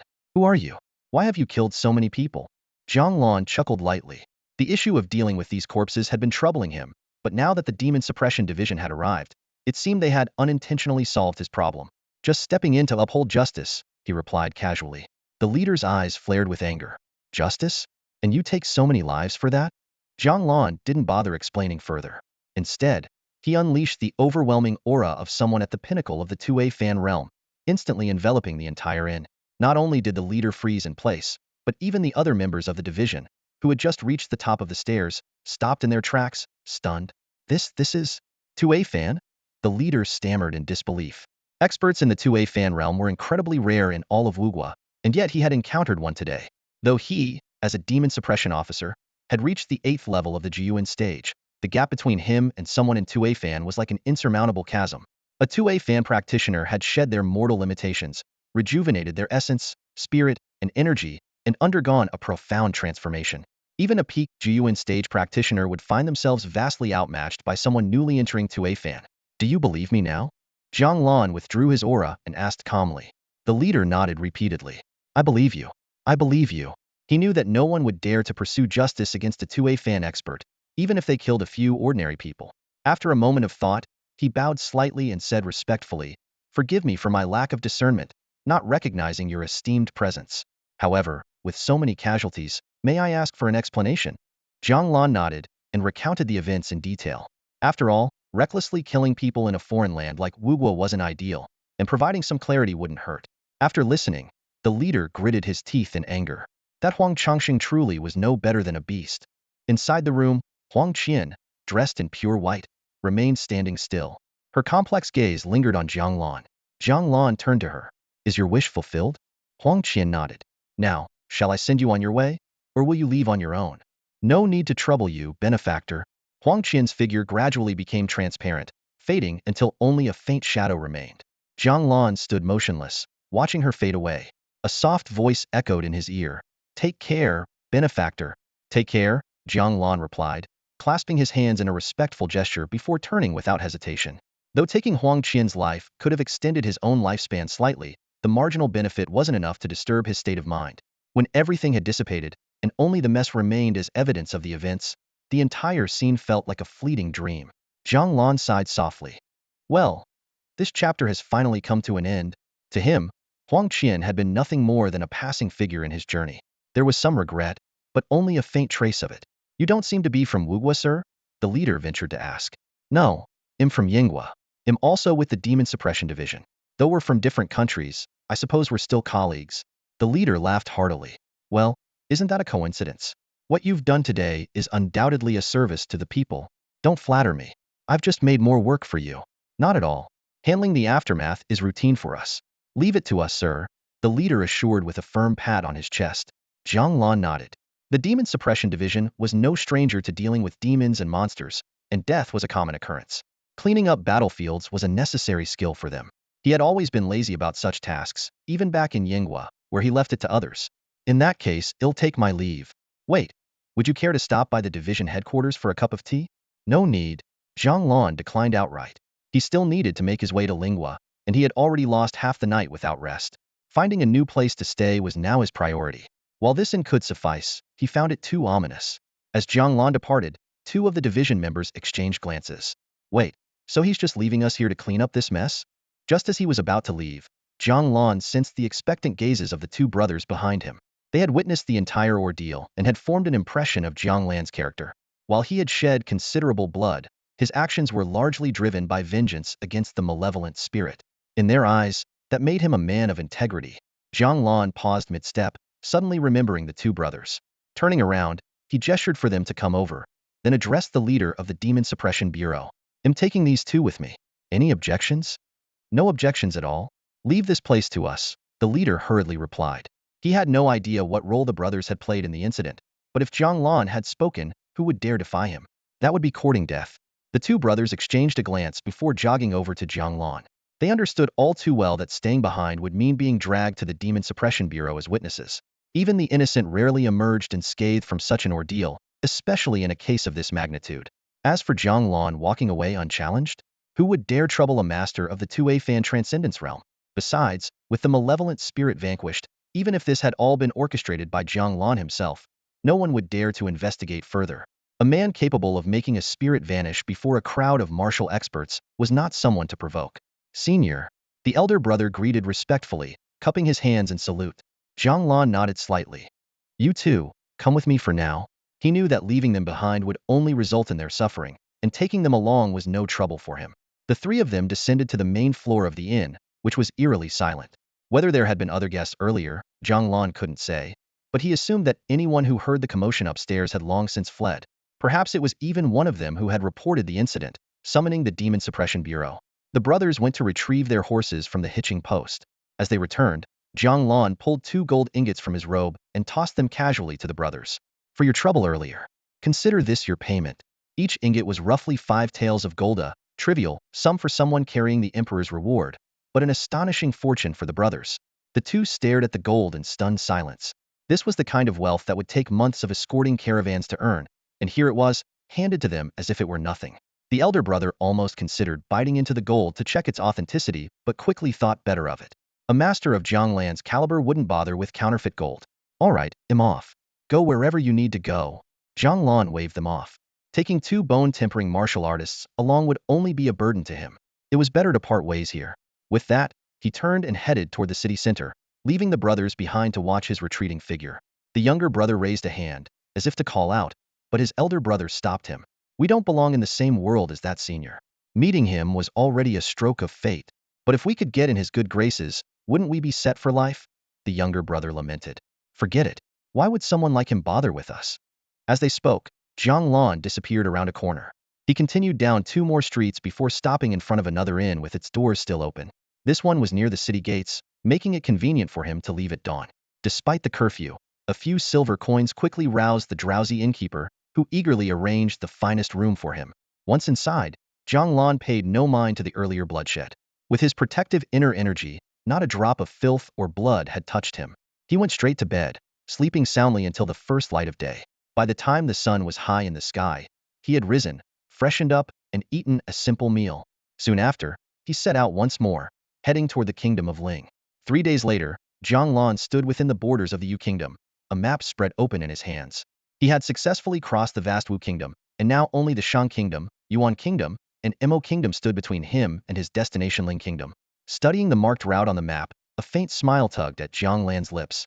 Based on his current pace, he estimated it would take just over 20 days to reach Ling kingdom, slightly longer than his initial calculations, but still within an acceptable range. Among the nations he had already traversed, the Wu kingdom was by far the largest, taking him 8 full days to cross. If the remaining kingdoms each required only 5 days, the timeline would still be manageable assuming no unexpected delays. Folding the map, Jiang Lan resumed his journey southward. As he moved further south, the air grew increasingly humid and warm. He noticed that since leaving Wu kingdom, the merchants he encountered on the official roads were dressed differently, their attire better suited to the local climate. The saying, "Each region nurtures its own people," truly held merit. As nightfall approached, Jiang Lan slowed to a stop, ending his relentless march. He had intended to continue traveling, as entering a town only once every 3 days was already a significant delay. It seemed more efficient to press on and reach Ling kingdom sooner, where he could rest for a couple of days before venturing into the territory of demons and monsters. Just then, a soft, delicate voice called out from ahead. "Young master, do you know the way to Anling County?" Jiang Lan looked up to see a woman wearing a white headscarf. Though her face was partially obscured, her beauty was still apparent. A faintly amused smile appeared on Jiang Lan's lips. She had, in fact, stopped precisely because he had sensed something unusual in the area. Now he understood the source. This woman? Anling County is about 20 or 30 li ahead, Jiang Lan replied calmly. The woman cast a pitiful glance at him, her eyes glimmering with an unusual light. "Young master, could you grant me a kindness and escort me there? I was attacked by bandits, and everyone traveling with me was killed. Only I managed to escape." Jiang Lan scrutinized her closely. The pristine white headscarf and her well-maintained attire made her story seem plausible at first glance, but upon closer consideration, it was riddled with inconsistencies. If she had truly fled from bandits, it would be miraculous for her clothing to remain so immaculate. Her appearance was more akin to that of a noblewoman on an outing. In truth, Jiang Lan had halted his journey because he sensed something was amiss in this area. Now it was clear the source of the disturbance was this woman. While he was certain she was not a ghost or spirit, she was undoubtedly a demon. What puzzled him was her complete lack of any visible demonic traits. Typically, demons who had not reached the mortal shedding stage of cultivation could not fully assume human form. Even when they transformed, they would retain certain animalistic features: rabbit ears, a fox's tail, or prominent fangs. Some might even retain an animal's head, like the black wolf demon Jiang Lan had first encountered. However, if this woman had truly reached the mortal shedding stage, why would she stoop to such petty acts as waylaying travelers? Jiang Lan's gaze swept over her headscarf and the hem of her skirt, searching for any telltale signs, but he found nothing unusual. Still, he was certain this person was a demon. Since he couldn't figure out the specifics, he decided not to dwell on it. With a sharp clang, Jiang Lan unsheathed his blade. The woman recoiled in apparent fear, taking 2 steps back. "Young master, what are you doing?" Jiang Lan chuckled. "What a coincidence, I rob people too. But this time, I'm afraid you're the one who won't escape."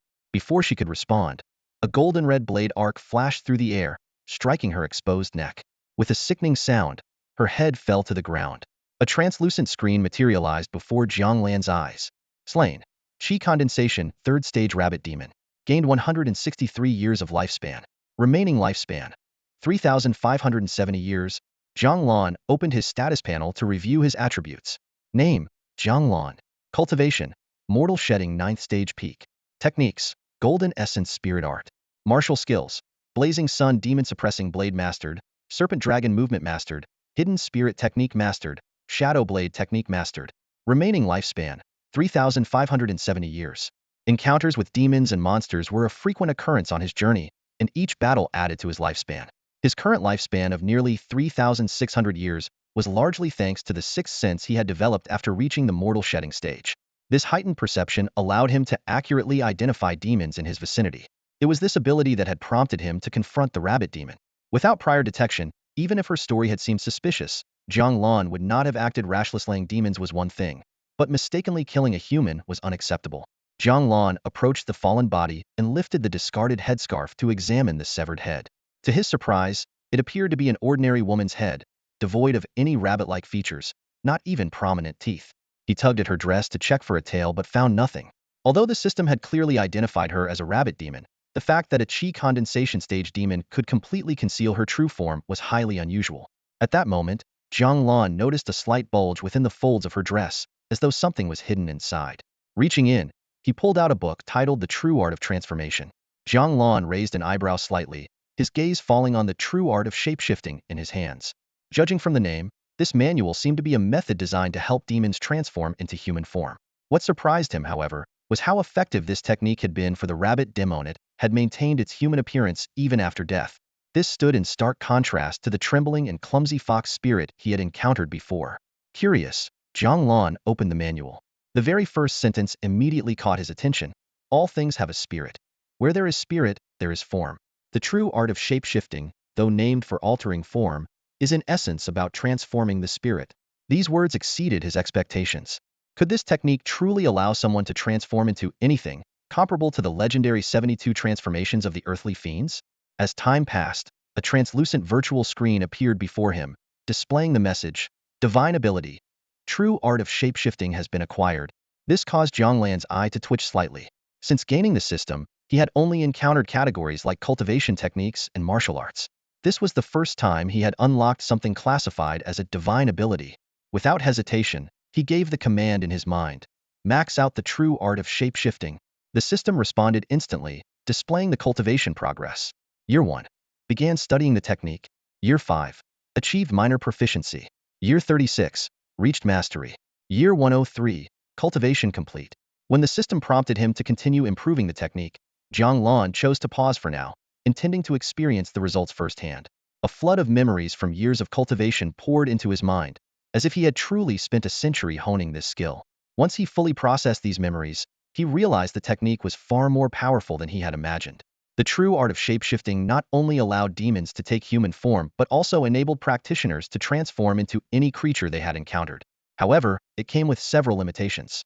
The user must have seen the target with their own eyes, become familiar with its aura, and the transformation could falter during intense combat or when their aura became unstable. Eager to test the technique, Jiang Lan decided to mimic the first opponent he had faced in this world, a black wolf demon. In an instant, his body expanded to over 2 meters tall, his skin covered in sleek black fur, his muscles bulging, and his head transforming into a wolf's. Sharp claws extended from his fingers.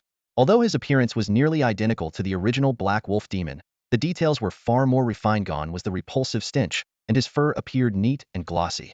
He tested a punch at 30% of his strength, and found he could maintain the transformation.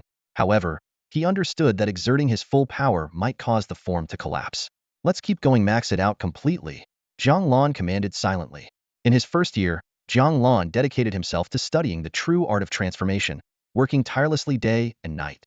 By the 75th year, he had begun to grasp its essence. Then, in the 220th year, a sudden spark of inspiration struck him. Building upon the foundation of the true art of transformation, he created an entirely new divine technique of transformation, which he named the 72 earthly transformations. After 10 years of focused practice, by the 230th year, Jiang Lan had achieved a minor mastery of the 72 earthly transformations. Over the next 100 years, by the 350th year, his mastery progressed to a greater level. Finally, by the 700th year, through relentless effort, Jiang Lan perfected the 72 earthly transformations, reaching a state of complete mastery. As these memories surged into his mind, Jiang Lan momentarily struggled to fully process them. He sat in quiet contemplation for a long time before he managed to sort through the vast influx of information. His emerald-green beast-like eyes lit up, revealing a look of delight. 72 earthly transformations? Jiang Lan muttered to himself, silently praising his own naming skills. He then began to carefully savor the profundity of this divine technique. It was essentially the perfect evolution of the true art of transformation, encapsulated in 4 words: absolute freedom. He could transform into anything he wished, completely transcending the limitations of form and spirit, achieving a state where his body could become anything in existence. Of course, this divine technique had its limitations. It could only change appearances and did not enhance combat power. Additionally, it could only transform into living beings. For instance, transforming into a mountain to crush an enemy was impossible. There were also restrictions on size. He could not exceed a height of 1 zhang, approximately 3.3 meters, or shrink to less than half his current size, meaning he couldn't become something as tiny as a mosquito or a fly. Even with these limitations, the value of this divine technique was immeasurable. It required no mimicry of divine forms. As long as he had a clear image in his mind, he could transform at will. With a single thought, Jiang Lan's body quickly shrank, his fur receded into his skin, and his face reverted to his original human appearance. This unexpected encounter with a demon on the roadside had yielded such tremendous gains, leaving Jiang Lan exhilarated. The true art of transformation not only allowed him to master the art of transformation, but also provided significant advantages for his upcoming journey to the demon realm. That land was undoubtedly dominated by demons, with humans being exceedingly rare. Now, with his ability to seamlessly transform into a demonic form, it was as if he had gained an invaluable tool for survival. Even better, within the entire Qihang prefecture, demons and humans shared the same language and script, making his disguise all the more flawless. Jiang Lan checked his system interface once again to confirm his current state. At the peak of the 9th stage of the mortal shedding realm, he had mastered various martial techniques such as the Golden Essence Spirit Cultivation Technique. He also possessed numerous ultimate skills at the Return to Simplicity level, along with the recently perfected 72 earthly transformations. His remaining lifespan was 2,767 years, which could be used to enhance his strength or extended further by subduing and slaying demons. In high spirits, Jiang Lan hummed a carefree tune as he planned to take a short break in the next county town. Though he had intended to press on with his journey, this unexpected stroke of fortune was worth celebrating. Before long, a towering city wall came into view, with the words Anling County inscribed at the top. It was already late at night, and the city gates were tightly shut. A few guards patrolled the walls, keeping watch. However, this posed no challenge for Jiang Lan. Moving like a phantom, he flickered past the guards and effortlessly entered the city without being noticed. This was to be expected. Although the Yu Kingdom was slightly larger than the Yin Kingdom, it lacked strong cultivators. Among the gate guards, only the captain had reached the skin refinement stage, while the others were ordinary mortals. With Jiang Lan's peak mortal shedding realm cultivation, it would have been surprising if they had detected him. The city was pitch dark, as it was uncommon for people of this era to light lamps at night. Jiang Lan avoided the patrolling watchman and stopped in front of an inn that still had its lights on. He knocked lightly on the door, and after a moment of silence, a head wrapped in a white turban cautiously peeked through the door crack. Jiang Lan handed over a silver ingot and explained his purpose. Upon seeing the silver, the innkeeper's demeanor immediately turned warm and welcoming, ushering him inside with enthusiasm. Jiang Lan ordered food, wine, and a room, stating that he would be leaving early the next morning. After a hearty meal, he followed a servant upstairs to his room. After experimenting with the 72 earthly transformations for a while, Jiang Lan finally lay down on the bed and closed his eyes, drifting off to sleep. Half a month later, Jiang Lan dropped a massive burden at the border of Imo Nation. Carefully comparing the map in his hand, he looked up at the town ahead, Xuanri City. This journey had begun in Anling County, where he traveled tirelessly day and night, only taking brief rests in the wilderness. Along the way, he slew numerous demons and monsters, reaping significant rewards. The closer he got to Ling Nation, the more frequent the encounters with these creatures became. He had passed at least 10 abandoned cities that had been destroyed by demons. Surprisingly, this discovery did not sadden Jiang Lan but rather exhilarated him. To him, the more demons, the better. It was like transitioning from a high-end restaurant with a fixed menu to an Alley-Ocaniate buffet. He had already set a goal for himself. If he couldn't gain 10,000 years of lifespan on this journey, he wouldn't return to Yin. His ultimate aim was to reach the pinnacle of the condensed core stage, and if things went smoothly, he might even attempt to break through to the peak of the nascent soul stage. Imo Nation lived up to its name. Upon entering, he was greeted by endless yellow sands. The deeper he went, the more expansive the desert became, with nothing but an endless sea of dunes. The scorching sun hung high in the sky, and the heat waves distorted the air in the distance. However, to Jiang Lan, who had already reached the transcendence realm, such harsh conditions posed no challenge. His body, immune to extremes of heat and cold, allowed him to completely disregard the intense heat. The caravans he encountered along the way had all switched to riding camels, which Jiang Lan found quite intriguing. This world not only had animals similar to cattle, sheep, pigs, and dogs from his previous life, but even camels were identical.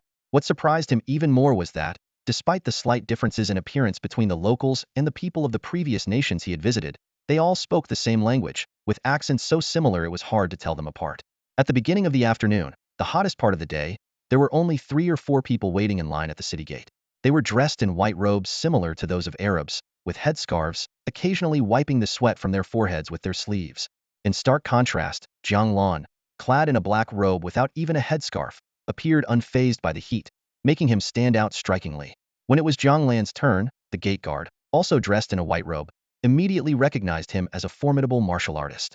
Noticing the massive bundle he carried, nearly as tall as a person, yet showing no signs of fatigue, the guard respectfully pointed him towards the location of the Shenwu pavilion. Although Jiang Lan found the guard's remarks somewhat redundant, he nodded politely, thanked him, and handed over a small piece of silver before stepping into the city. Activating the dragon swim technique, Jiang Lan swiftly arrived at Shenwu Pavilion. The building was a 3-story white structure, consistent with the architectural style of Mo Nation, where white was the dominant color likely chosen to reflect the intense sunlight. He recalled that when he first joined Shenwu Pavilion, the steward had mentioned 3 ways to earn contributions: exchanging silver, completing missions, or trading demon corpses. It wasn't until he saw the Shenwu Pavilion branch marked on the map that he remembered this detail. In order to earn contribution points, Jiang Lan deliberately hunted down a few demons in the vicinity. Although they weren't particularly powerful, the haul included 2 bone refinement realm demons and 1 chi condensation realm demon. His bag was filled with materials from these 3 demons' fur, claws, teeth, and the like. Carrying an entire demon corpse would have been out of the question, even if he had the strength, as no bag could hold something that large. As he stepped into Shenwu Pavilion, the first-floor hall was relatively quiet. Among the several long tables, only the one in the center was occupied. Behind it sat a man in a white robe, his skin dark and his appearance lean and capable. Seeing Jiang Lan approach with a bag in hand, the man immediately asked, "Brother, here to exchange for contributions?" "Yes," Jiang Lan replied succinctly. The man stood up and said, "All right, follow me. I'll take you to the 2nd floor." At a white wooden door on the 2nd floor, the man knocked and a deep, resonant voice promptly called from within, "Come in." Inside, the room was adorned with hanging fur, beast sinews, and teeth. A middle-aged man with deep-set eyes and a prominent nose sat at a table, his features distinctly Middle Eastern. "You're new here, aren't you?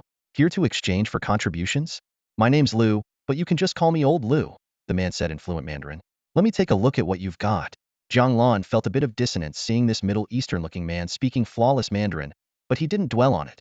Instead, he placed the bag on the table and opened it. Old Lu pulled out a magnifying glass and began examining the contents meticulously. The more he looked, the more surprised he became.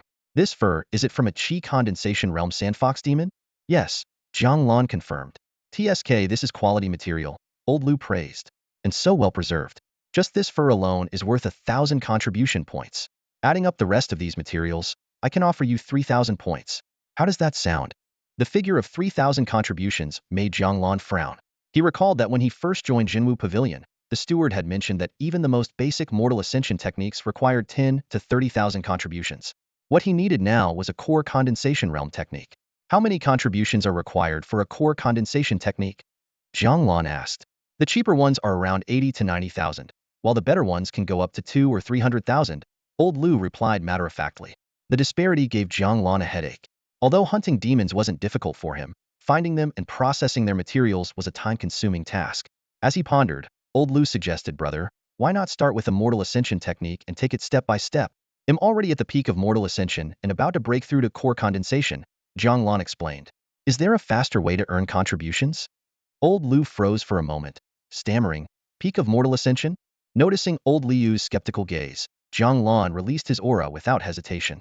Instantly, a powerful wave of energy swept through the room, scattering everything in its path. Old Liu's expression changed drastically. Trembling, he asked, Sir, what was it you were asking again? Is there a quicker way to accumulate contributions aside from the usual methods?" Jiang Lan repeated. "There is," Old Lu quickly replied. "With your strength, you could easily oversee one of our branches and become an Inner Pavilion member of Shenwu Pavilion. Inner Pavilion members receive techniques and other resources as part of their benefits." This proposal piqued Jiang Lan's interest, though he remained cautious. He understood that nothing in the world came without strings attached. Becoming an Inner Pavilion member likely came with responsibilities, much like how inner disciples in cultivation novels had to fulfill certain duties. Could you explain in more detail what being part of the inner pavilion entails? Jiang Lan asked. The responsibilities of the inner cabinet were straightforward: to serve the Shenwu pavilion and respond promptly to its needs. Old Lu was about to elaborate further when the door suddenly swung open. A middle-aged man clad in a black robe strode in with authority. A menacing scar ran diagonally across his face, jagged like the twists of a dragon, almost splitting his features in two. The unexpected arrival left Old Lu visibly startled. Master Pavilion Lord? What brings you here? Old Lu stammered in surprise. The scarred man, addressed as the Pavilion Lord, gave Old Lu a slight nod. Step out for now. I need to speak with this young man privately. Old Lu quickly bowed in acknowledgement and left the room without hesitation. Jiang Lan immediately recognized the man as the branch Pavilion Lord. Judging by his aura, his cultivation was likely in the early to mid stages of the 2A fan realm. Young brother, the Pavilion Lord began without preamble. I am Lu Wei. I happened to overhear your conversation while passing by and thought I should introduce myself. Jiang Lan, came the curt response. Lu Wei wasted no time. Brother Jiang, I understand you're on the verge of breaking through but lack a suitable cultivation technique? Noticing Jiang Lan's subtle reaction, he added, rest assured, I overheard by chance. As fellow cultivators in the 2A fan realm, our senses are sharp. It wasn't intentional. Jiang Lan nodded slightly. It was true. Practitioners at the 2A fan level possessed heightened perception. Even the faint buzz of a fly's wings from a mile away wouldn't escape their notice, let alone a conversation muffled by a wooden floor. I may have a proposal for you, Lu Wei said, his tone measured. Typically, a condensed core-level technique would cost 100,000 contribution points, but I'm willing to share my own technique with you. What's the catch? Jiang Lan asked directly. Lu Wei chuckled. Fair question.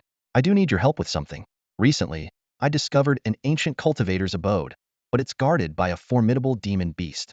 If we join forces to defeat it, we can split the spoils within the abode. Jiang Lan's thoughts raced. A demon beast capable of repelling someone like Lu Wei would undoubtedly be at the 2A fan level. If they managed to slay it, the life essence gained would be invaluable. As for the treasures in the abode, they were a bonus nice to have, but not essential. Where's this place? Jiang Lan asked. So, does this mean you agree? Lu Wei's face lit up with anticipation. Yes, Jiang Lan replied, before adding, but I have one condition. Can you teach me the technique first?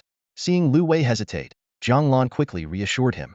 Don't worry, I won't go back on my word. After a brief moment of contemplation, Lu Wei nodded. Fine, but we'll need to establish a Shenwu contract first. It's a binding pact unique to our pavilion. If you break it, the entire Shenwu pavilion will hunt you down. After listening to Lu Wei's explanation, Jiang Lan gained a clear understanding of the true martial contract. This contract was similar to a regular agreement, but once signed and stamped with the official seal of the true martial pavilion, any breach by one party would allow the other to present the contract to the pavilion. The true martial pavilion would then relentlessly hunt down the violator. Moreover, anyone who managed to kill the violator would receive contribution rewards in return. In this world, although local magistrates existed, they had little authority over martial artists, especially those with immense strength. Even emperors were powerless against them. With Jiang Lan's current strength at the transcending mortal stage, killing the Emperor of Diyin would be as easy as lifting a finger. Of course, this was mainly because Diyin was a small country. In larger nations, someone at the transcending mortal stage wouldn't even make it past the inner city gates without being cut down by the guards. Lu Wei had mentioned before that within the borders of Qihang Prefecture, cultivators at the transforming spirit stage were not uncommon, let alone those at the forming core stage. This explained why powerful cultivators were rarely seen in small countries. They all gravitated toward the central regions of Qihang Prefecture, where the larger nations were located. All right, let's establish the contract. Jiang Lan agreed readily. To him, Lu Wei seemed like an incredibly generous person, offering him a cultivation technique for free and even providing leads on a transcending mortal level demon. If the exploration of the cave yielded any additional discoveries, it would be an even greater bonus. Lu Wei grabbed paper and ink, carefully writing out the terms of the contract. Lu Wei would provide the cultivation technique, and the two of them would venture into the cave together, joining forces to slay the demon and explore the cave. Any gains would be split 50-50. On the surface, the deal seemed fair, but in reality, Jiang Lan stood to gain far more. Not only would he acquire the cultivation technique, but he could also claim the demon's lifespan upon slaying it, and even share in the potential inheritance within the cave. This was a deal he simply couldn't lose. Without hesitation, Jiang Lan signed his name. Lu Wei, pleased with the quick agreement, took out a seal, dipped it in ink, and stamped the paper solemnly. With that, the true martial contract was officially established.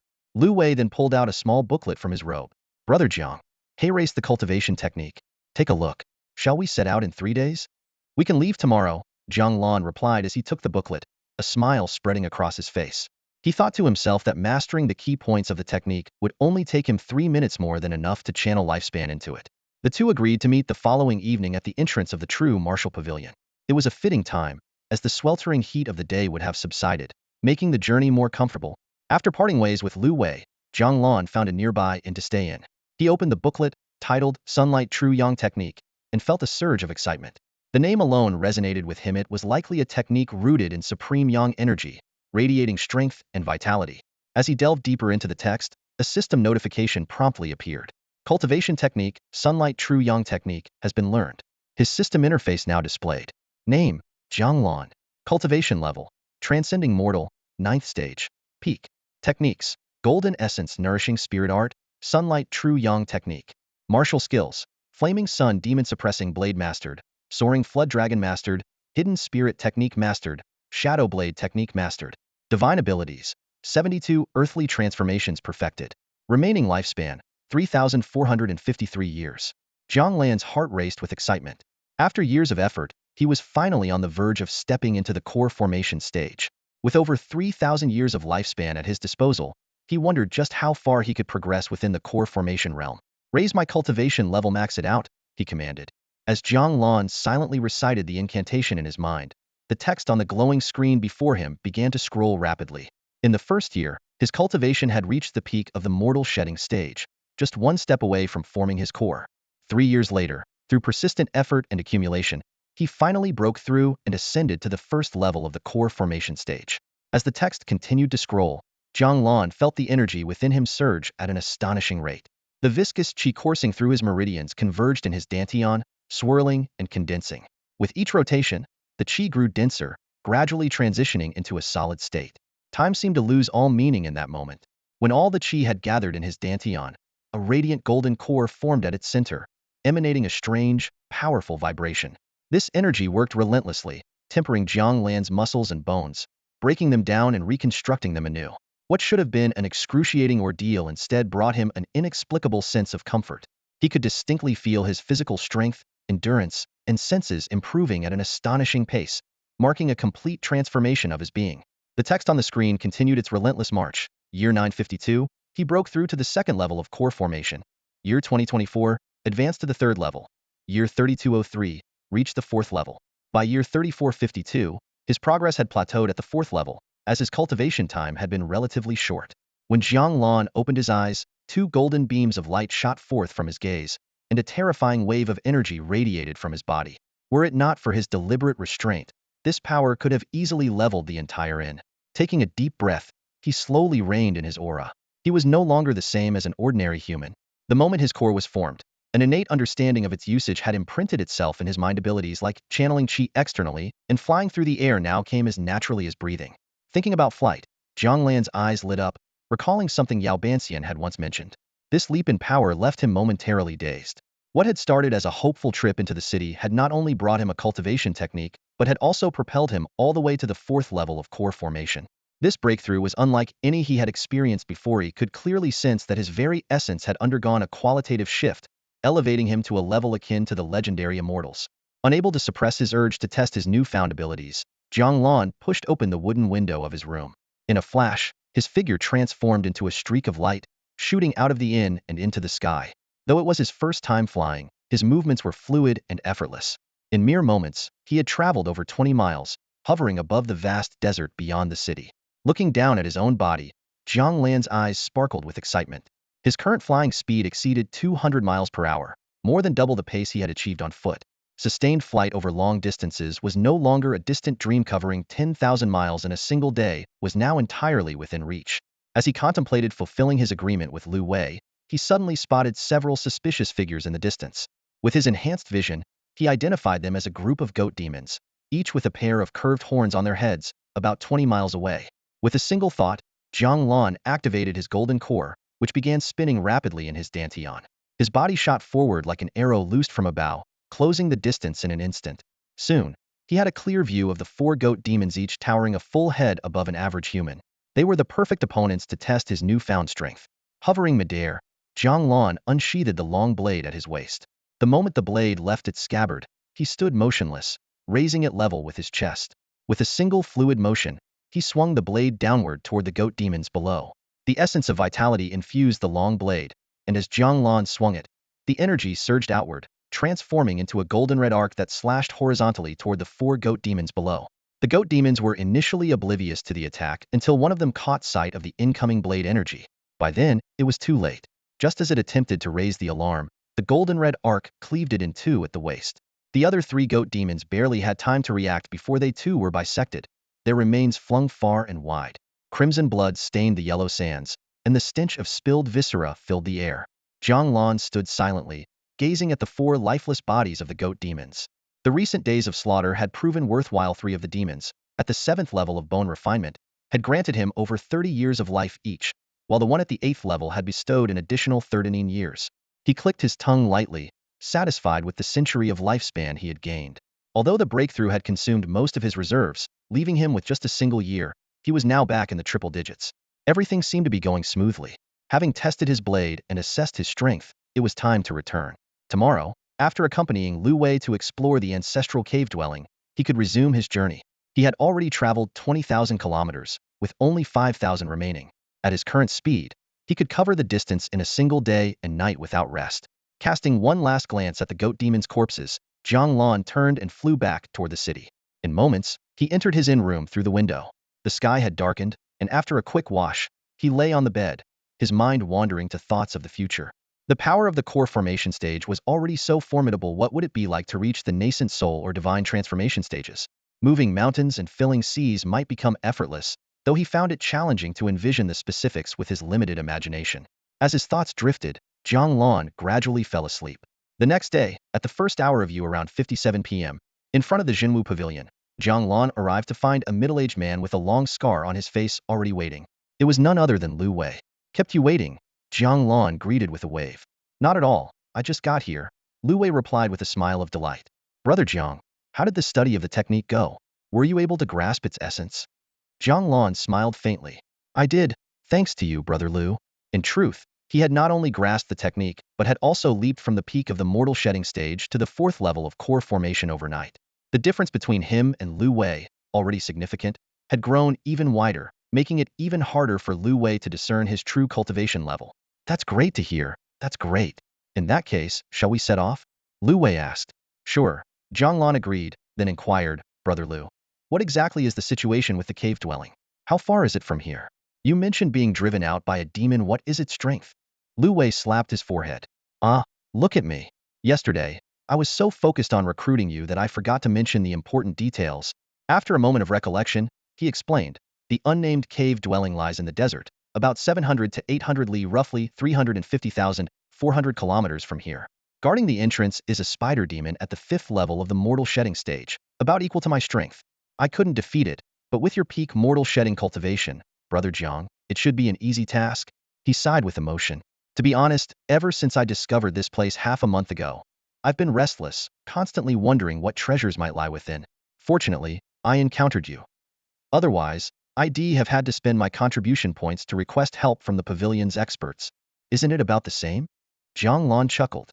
"You'd pay with contribution points for others, and with the technique for me." "Not at all," Lu Wei replied. "A technique can be learned by anyone, and since I've already mastered it, you learning it doesn't take anything away from me. But contribution points? That's like cutting off a piece of my flesh." Jiang Lan chuckled lightly, finding Lu Wei to be quite an amusing character. Speaking of the technique, Jiang Lan retrieved the Sunlit True Yang technique from his robe, intending to return it to its owner. "Brother Jiang, what are you doing?" Lu Wei asked, surprised. "I've finished with it, so naturally, am returning it," Jiang Lan replied. Lu Wei was incredulous.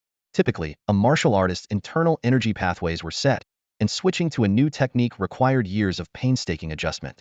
Even for someone exceptionally gifted, it would take at least 2 to 3 months to adapt. Yet Jiang Lan claimed he was done in just one day? Noticing Lu Wei's expression, Jiang Lan quickly clarified, "I haven't mastered it yet. I've just memorized it. It's all in my head now, so I can study it slowly when I return." He offered a casual excuse. After all, while traveling, it was best to avoid unnecessary complications. Jiang Lan and Lu Wei moved through the vast desert under the moonlight. As twilight descended, the faint glow of the moon spread across the endless golden sands, casting a soft bluish hue over the barren expanse. Jiang Lan followed Lu Wei at an unhurried pace. Though he had the ability to overtake him with ease, he chose to maintain this rhythm. Brother Jiang, how old are you this year? Lu Wei asked as they walked. Jiang Lan paused for a moment, then responded with a question of his own. Brother Lu, how old do you think I am? Lu Wei slowed his steps, turning to scrutinize Jiang Lan more closely. 850, perhaps? You've got quite the youthful energy about you. At your current cultivation level, with decent talent, a century or so of practice seems about right. Jiang Lan fell silent. He hadn't expected to come across as so senior in Lu Wei's eyes. If he were to reveal his true age just shy of 20 and it might shock Lu Wei beyond belief. Besides, with the innate limitations of his Buddhist talent, even advancing through a minor realm could take centuries or millennia. By cultivation standards, he might as well be 1,000 years old. In martial cultivation, reaching the Qi absorption stage could extend one's lifespan to 2 or 3 centuries, while the Yuan gathering stage could double that. The Tuafan stage signified transcendence, with lifespans stretching to 1,000 years or more. As for the higher condensed core stage, no records specified its limits. But none of this mattered to Jiang Lan. His lifespan could only be extended by hunting demons and monsters. The system also offered the option to suppress targets, but the rewards were only a tenth of what killing yielded. He had confirmed this through experience. Suppressing a 7th-layer skin refinement criminal granted him 7 years of life, while killing a 4th-layer skin refinement demonic black wolf earned him 40 years. Brother Lu, your insight is quite accurate, Jiang Lan replied, deciding to go along with Lu Wei's assumption. I've always been good at judging people, Lu Wei said with a sigh. Brother Jiang, your natural talent is something others can only dream of. I've wasted 200 years and am still just at the mid-stage of Tuafan. Jiang Lan smiled wryly to himself. If he possessed Lu Wei's kind of talent, he might have ascended to immortality long ago. By late night, a large, luminous moon hung high in the sky, appearing twice as big as any Jiang Lan had seen in the Yin Kingdom, occupying nearly half the horizon. The moonlight rendered the desert sands an even deeper shade of blue, and a raised outline emerged on the distant horizon. Brother Jiang, we've arrived. It's just ahead. Lu Wei's eyes lit up. It was a square stone structure, ancient and weathered under the moonlight, resembling a dilapidated fortress. The paint on its main gate had been worn away by the relentless winds and sand, but what stood out most was the massive spider web draped across the entrance. The dense, white strands completely sealed off the doorway. Brother Lu, what's the plan? Jiang Lan asked, turning to him. My guess is that the spider demon isn't here. Otherwise, it would have reacted by now. Let's go in directly, and if we encounter it, well, fight then, Lu Wei said, narrowing his eyes to observe. Jiang Lan nodded in agreement. A mere Tuafan 5th stage demon was no threat to him. Drawing his long blade, he infused it with true qi, causing it to blaze with a dazzling golden-red glow that illuminated the surroundings. A crimson arc of energy shot forth from the blade, instantly reducing the spider web to ash. As Jiang Lan prepared to push the door open, a chilling female voice suddenly echoed from within. Destroying my web? Such audacity. Why not stay and keep this queen company? With a thunderous crash, the gates shattered, and a towering figure, over 3 meters tall, burst through the entrance. Multiple blood-red eyes locked onto Jiang Lan with a menacing glare.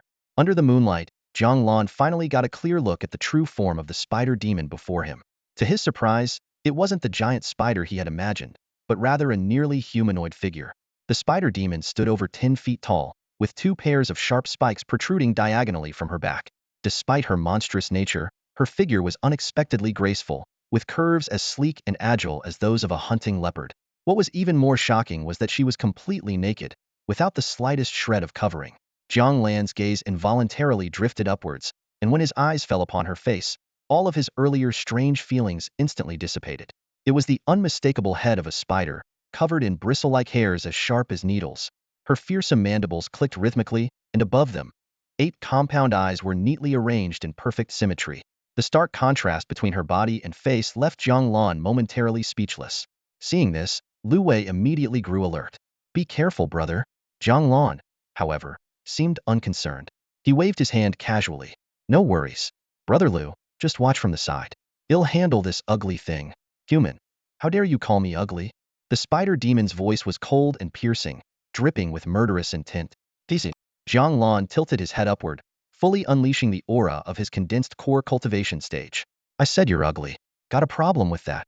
A wave of overwhelming pressure instantly enveloped the spider demon. Though her spider-like face could not convey expressions, Jiang Lan could sense her fear. Standing nearby, Lu Wei was astonished to find that Jiang Lan's aura was so precisely controlled that not a hint of it affected him. Fine. The spider demon's mandibles trembled as she spoke. Her unexpected compliance caught Jiang Lan off guard for a moment. He pointed to the door behind her. What's inside? The spider demon hesitated briefly, but Jiang Lan's voice turned cold. Tell me, and it'll make your death quick. Refuse, and you'll wish you hadn't. So no matter what, I'm going to die. Huh? Then why should I bother? Before she could finish, Jiang Lan moved with lightning speed, slicing off one of the sharp spikes on her back with a single stroke of his blade.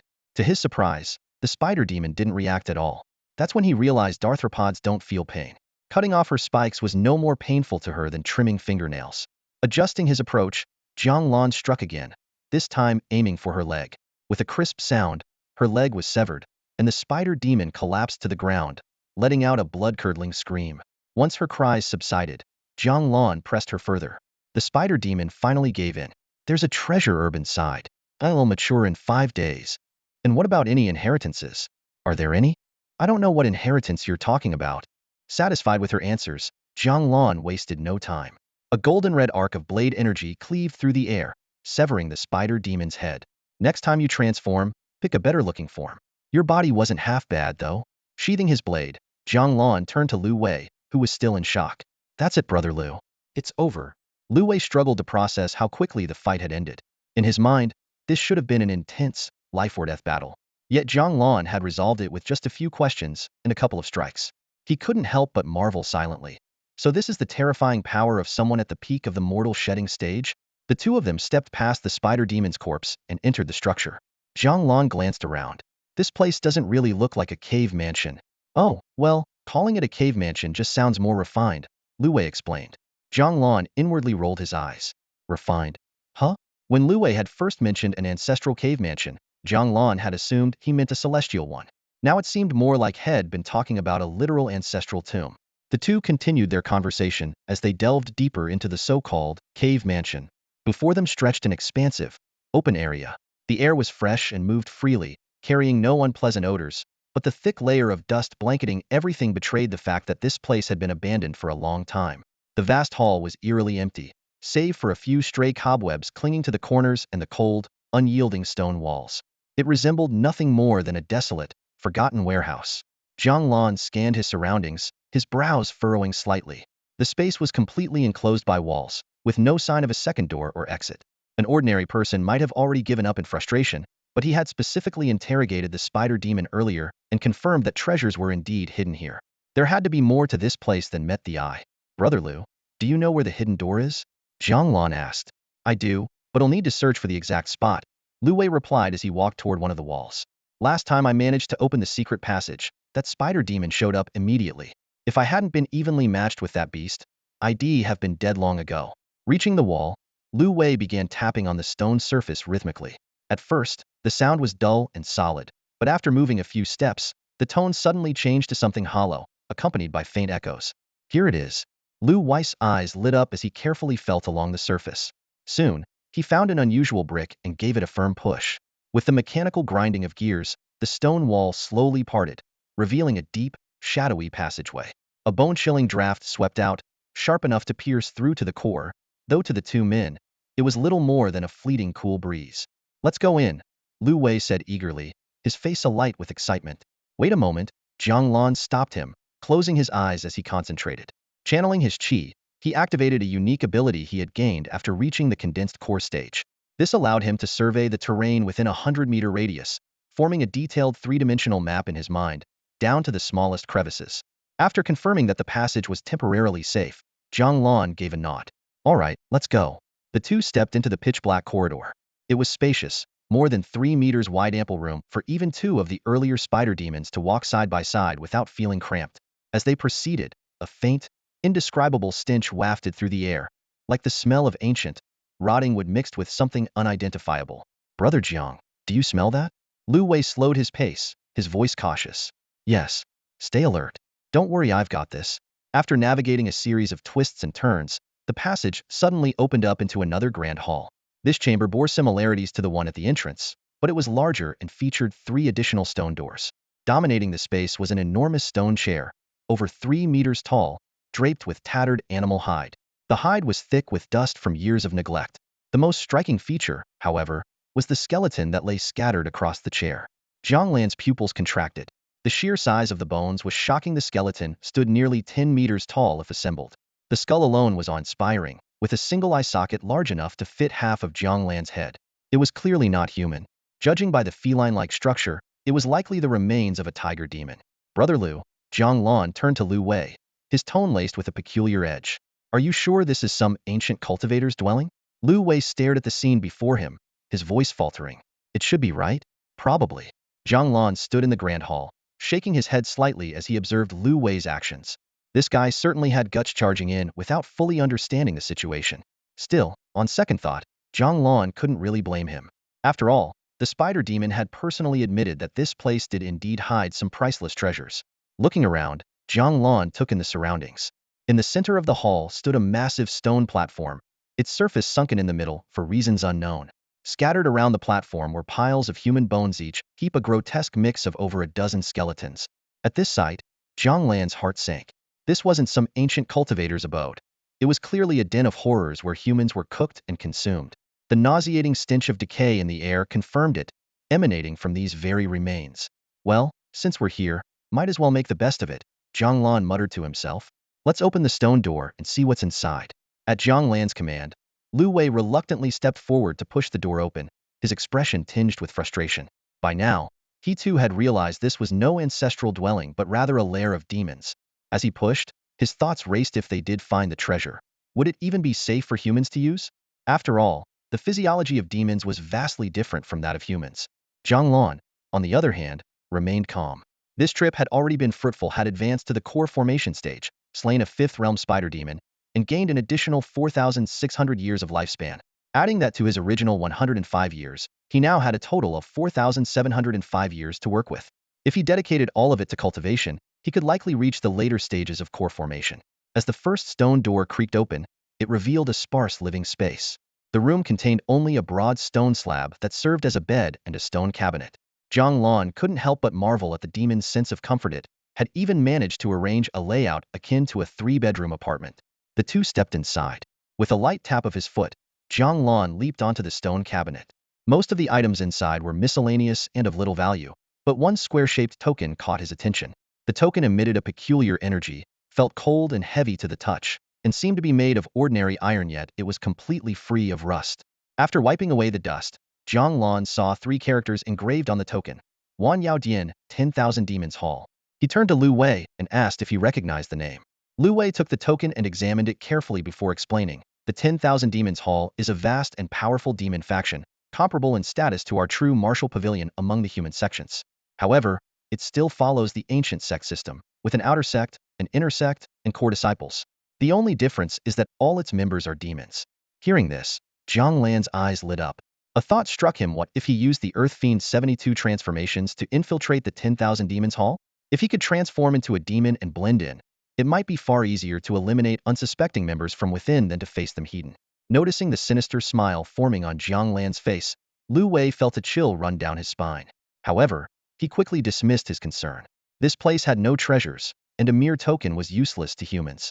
Besides, with Jiang Lan's strength, if he had wanted to kill him, he wouldn't have waited until now. Brother Liu, how about you let me have this token? You can choose whatever comes next, Jiang Lan said straightforwardly. Hearing this, Liu Wei let out a sigh of relief. At least the other party wasn't planning to take his life right then and there. However, a trace of doubt crept into his mind. If it were something precious, it would make sense, but this token from the 10,000 Demons Hall? What use could it possibly have for a human cultivator? After all, the 10,000 Demons Hall was deep in demon territory, a place most cultivators had never even heard of. Brother Jiang, of course you can have it, but honestly, this thing might not be of much use to you. Aren't you losing out here? Liu Wei queried. It doesn't matter, Jiang Lan replied calmly. I've always had a penchant for collecting little curiosities like this. Just a passing fancy. Though he wasn't sure if the token would help him infiltrate the 10,000 Demons Hall, it was intriguing enough on its own. All right then, Liu Wei agreed readily and handed the token over. Since Jiang Lan was willing to give up the next pick for this token, there was no reason for him to refuse. Jiang Lan accepted the token and tucked it away carefully. He then bent down to inspect the stone cabinet for anything else of value, but found nothing. The two of them climbed down from the cabinet, and Liu Wei suggested, Brother Jiang, let's check the next room. They arrived at the second stone door, and Liu Wei once again applied his strength to push it open. Unlike the previous dark hall, this room was lined with oil lamps on both walls. As soon as the door opened, the lamps lit up automatically, casting a dim, flickering light across the space. At the center of the room stood a stone platform about as tall as a person. In the recessed center of the platform, a vivid green hue immediately caught their attention. Lu Wei's eyes lit up, and he quickly realized this must be the treasure herb the spider demon had mentioned. He leapt onto the platform first, with Jiang Lan following close behind. In the recess was a shallow water pit, about a meter deep, with crystal clear water.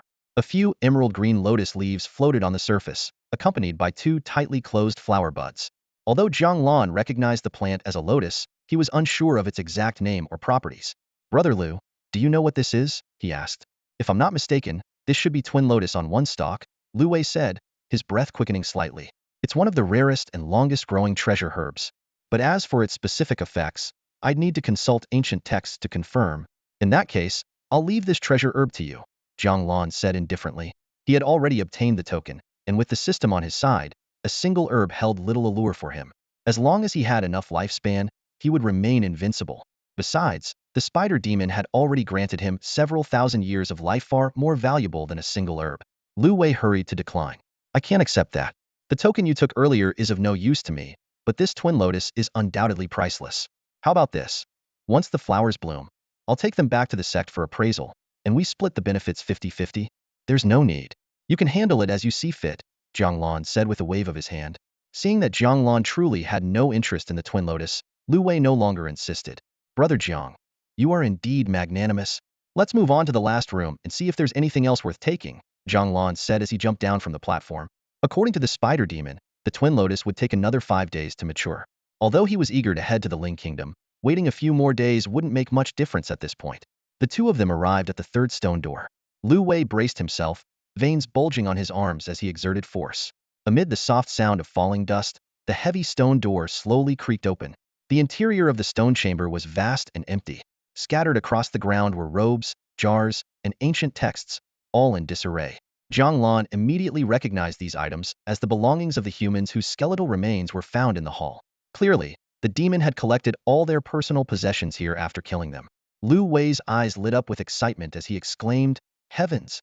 Brother Jiang, these things might be useless to the demon, but to us humans, they're treasures. Looks like we're about to strike it rich this time." He eagerly picked up a book with a faded cover, but the moment he opened it, the entire book disintegrated into ashes, scattering into the air. "Well, that was disappointing," Lu Wei said with a bitter smile. "Thought we hit the jackpot, but turns out it was just a tease." He knew all too well that the book had decayed over time, and it had only retained its shape due to the sealed environment. Jiang Lan clicked his tongue lightly, then channeled his inner energy, creating a gentle wave of air around him. Instantly, the entire stone chamber was filled with swirling dust. "Brother Jiang, what are you doing?"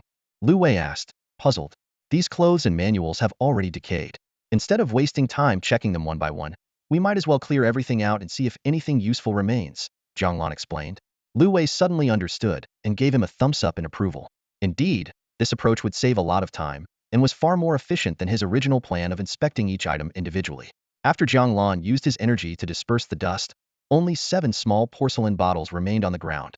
Lu Wei carefully picked one up and, like a cautious student in a chemistry class, held it a short distance from his nose and fanned the air toward himself for a gentle sniff. "Brother Jiang, these are pills," Lu Wei exclaimed in delight. "Do you know what kind of pills they are?" Jiang Lan asked. "My nose isn't that sensitive, and besides, these things have been here for who knows how long. How could I possibly tell?" Lu Wei replied with a wry smile. "Brother Jiang, how about this? There are 7 bottles here. You take 5, and I'll take 2. After all, I got the better end of the deal with the twin lotus earlier." Jiang Lan raised an eyebrow and looked at him curiously. "That works, but these pills have been sitting here for ages. Do you think they've expired?" "Brother Jiang, you must be joking. I've lived for decades, and I've never heard of pills expiring," Lu Wei said with a laugh. Jiang Lan nodded in agreement and selected 5 bottles from the row. Over the next 5 days, the two of them stayed in the stone chamber, waiting for the twin lotus to ripen. Everything remained peaceful during this time. On the 5th day, the twin lotus finally bloomed. The buds drew toward each other, merging into a single flower that resembled white jade, radiating a unique beauty. Overjoyed, Lu Wei quickly plucked the lotus. Without a container prepared, he could only cradle it carefully in his hands. "Brother Lu, I won't see you off. This is where we part ways," Jiang Lan said, as he planned to head directly to the Ling Kingdom without returning to Xuanri City. "Take care, Brother Jiang. May we meet again someday." Lu Wei said sincerely as they bid each other farewell. The next day, Jiang Lan stood high in the sky, gazing into the distance at the outline of a massive city on the plains. This was the first city he encountered after leaving the Great Desert and entering the borders of the Ling Kingdom Haishi City. The sheer scale of this city left Jiang Lan awestruck. He had seen the capitals of other nations before, but even if 2 or 3 of those capitals were combined, they still wouldn't compare to the size of Haishi City. What was even more astonishing was the city's defensive force. The soldiers stationed at the gates were all Yuan Gathering Realm cultivators. To put this into perspective, in a small kingdom like Yin, a peak Yuan Gathering cultivator would be considered the strongest in the nation. Yet here in the Ling Kingdom, such cultivators seemed commonplace. In just a few days since crossing the border, Jiang Lan had already encountered 5 or 6 Yuan Gathering cultivators and had even caught a distant glimpse of a 2A Fan Realm master. In other countries, a 2A Fan Realm expert would be regarded as a top-tier powerhouse, but here, they seemed as ordinary as anyone else. This only deepened Jiang Lan's curiosity about the Ling Kingdom. However, he did not linger in Haishi City. Instead, he continued flying toward the borderlands of the Ling Kingdom, where demons and monsters were said to gather. After another full day of flight, the terrain began to rise as he neared the frontier. By evening, an even grander city came into view: Ling Tian City. According to his map, beyond this point lay an uncharted expanse marked only by the warning, "Demon territory, do not enter." From an altitude of 200 to 300 meters, the majestic presence of Ling Tian City was fully visible. The city resembled an inverted sword, deeply embedded into the mountain peaks.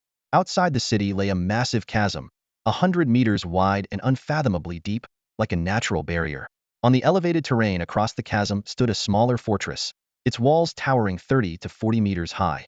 Beyond those walls, the ground was littered with countless severed limbs and corpses, the blood long dried into a dark, rust-like hue.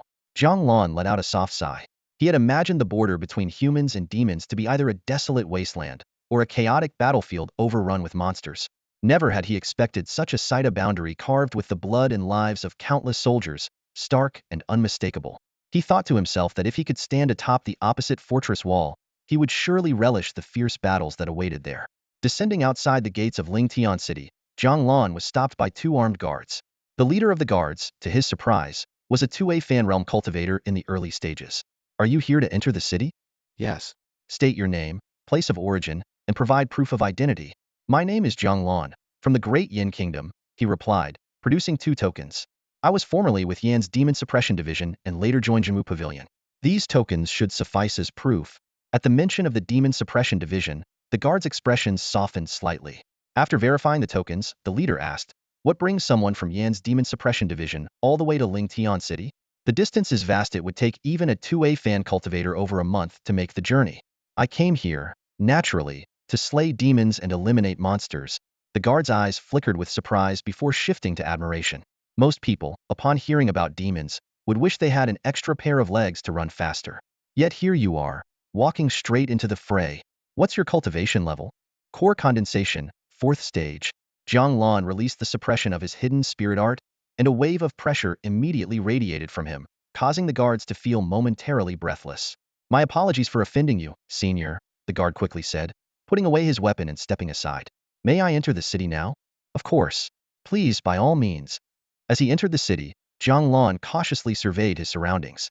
As an experienced cultivator, he was well aware of the dangers of venturing into a realm inhabited by demons and monsters. Even with his considerable strength, he knew the importance of being fully prepared. Ling Tian City's architectural style bore similarities to that of Yin Kingdom and Wu Kingdom, but it carried a distinct air of foreboding. The streets were bustling with people, yet unlike other cities, there were almost no ordinary civilians to be found. Even the street vendors selling wontons by the roadside had reached the level of skin refinement in martial cultivation. This peculiar phenomenon caught Jiang Lan's attention. While the initial stages of martial arts training were not overly difficult, not everyone could achieve such proficiency. Typically, ordinary people would be engaged in basic occupations. However, in Ling Tian City, even the simplest jobs were handled by martial practitioners, which was truly puzzling. As Jiang Lan pondered this anomaly, he overheard a conversation between 2 passersby at the street corner. "Have you heard? The Cold Crow Tower just posted a new bounty. Looks like Iron Hand won't survive more than 2 days this time." "Serves him right.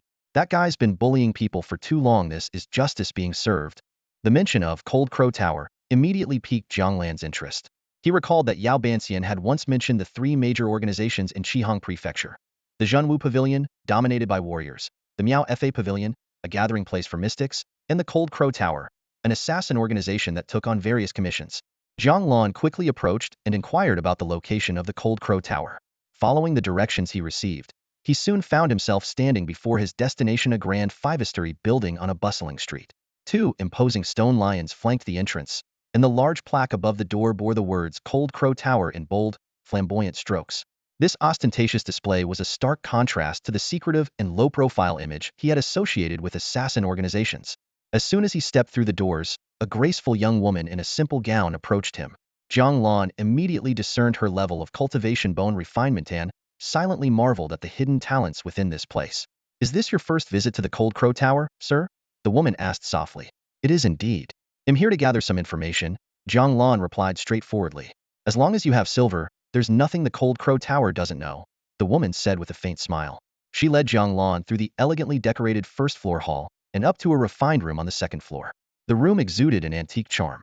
A tea table with two floor cushions sat in the center, while shelves filled with books lined the walls. The woman first lit an incense burner, then brewed a pot of tea before taking her seat. Her voice was gentle as she asked, "So, what would you like to know, sir?" Jiang Lan sat inside the Cold Crow Tower, watching the steam curl up from the tea before him. Though his mind was brimming with questions, he found himself momentarily unsure where to begin when the woman in the plain dress spoke.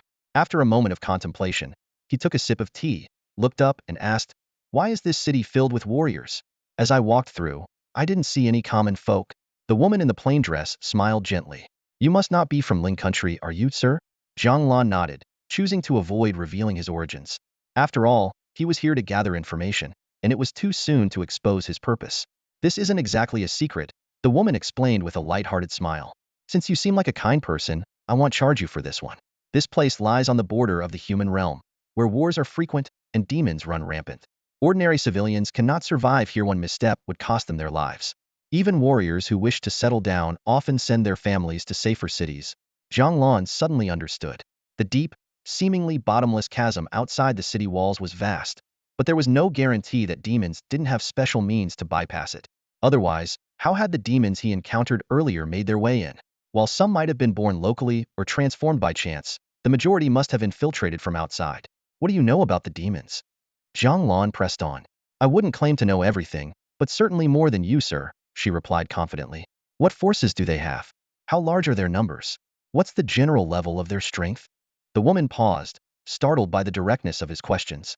She couldn't help but wonder about this man's background, diving straight into such critical intelligence.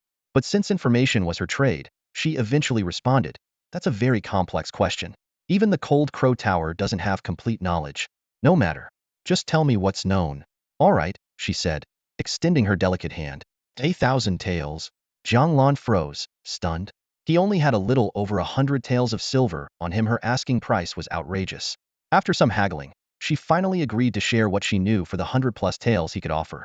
"The demon forces are divided into the 3 fiends, 5 emperors, and 7 sovereigns, 15 major demons in total. These demons are terrifyingly powerful, all at the nascent soul level, with rumors that some are on the verge of breaking through to the void return stage." She continued, "Beyond Ling Tian Pass, the strongest faction is the Myriad Demon Hall, led by the Kuanpeng Demon Emperor. Their forces are countless, with strength ranging from the lowest body refining stage to the peak nascent soul level. However, most of their main forces are in the post-mortal stage." She stopped there. Jiang Lan realized that even this bit of information had cost him over 100 taels. Though he found the price excessive, he chose not to argue further. As he was about to leave, a thought struck him. He turned back and asked, "What's the most profitable way to make a living here?" "Information trade," the woman replied with a knowing smile. Seeing Jiang Lan's resigned expression, she added, "If you're strong enough, you could hunt demons near Ling Tian Pass. Demon corpses are highly valuable, with prices varying by type. A post-mortal stage demon, for example, would fetch at least 1,000 taels. Our Cold Crow Tower also purchases theme. If you have any success, feel free to come find me." Jiang Lan nodded in thanks.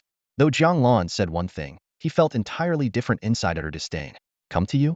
I must be out of my mind to even consider it," he thought to himself.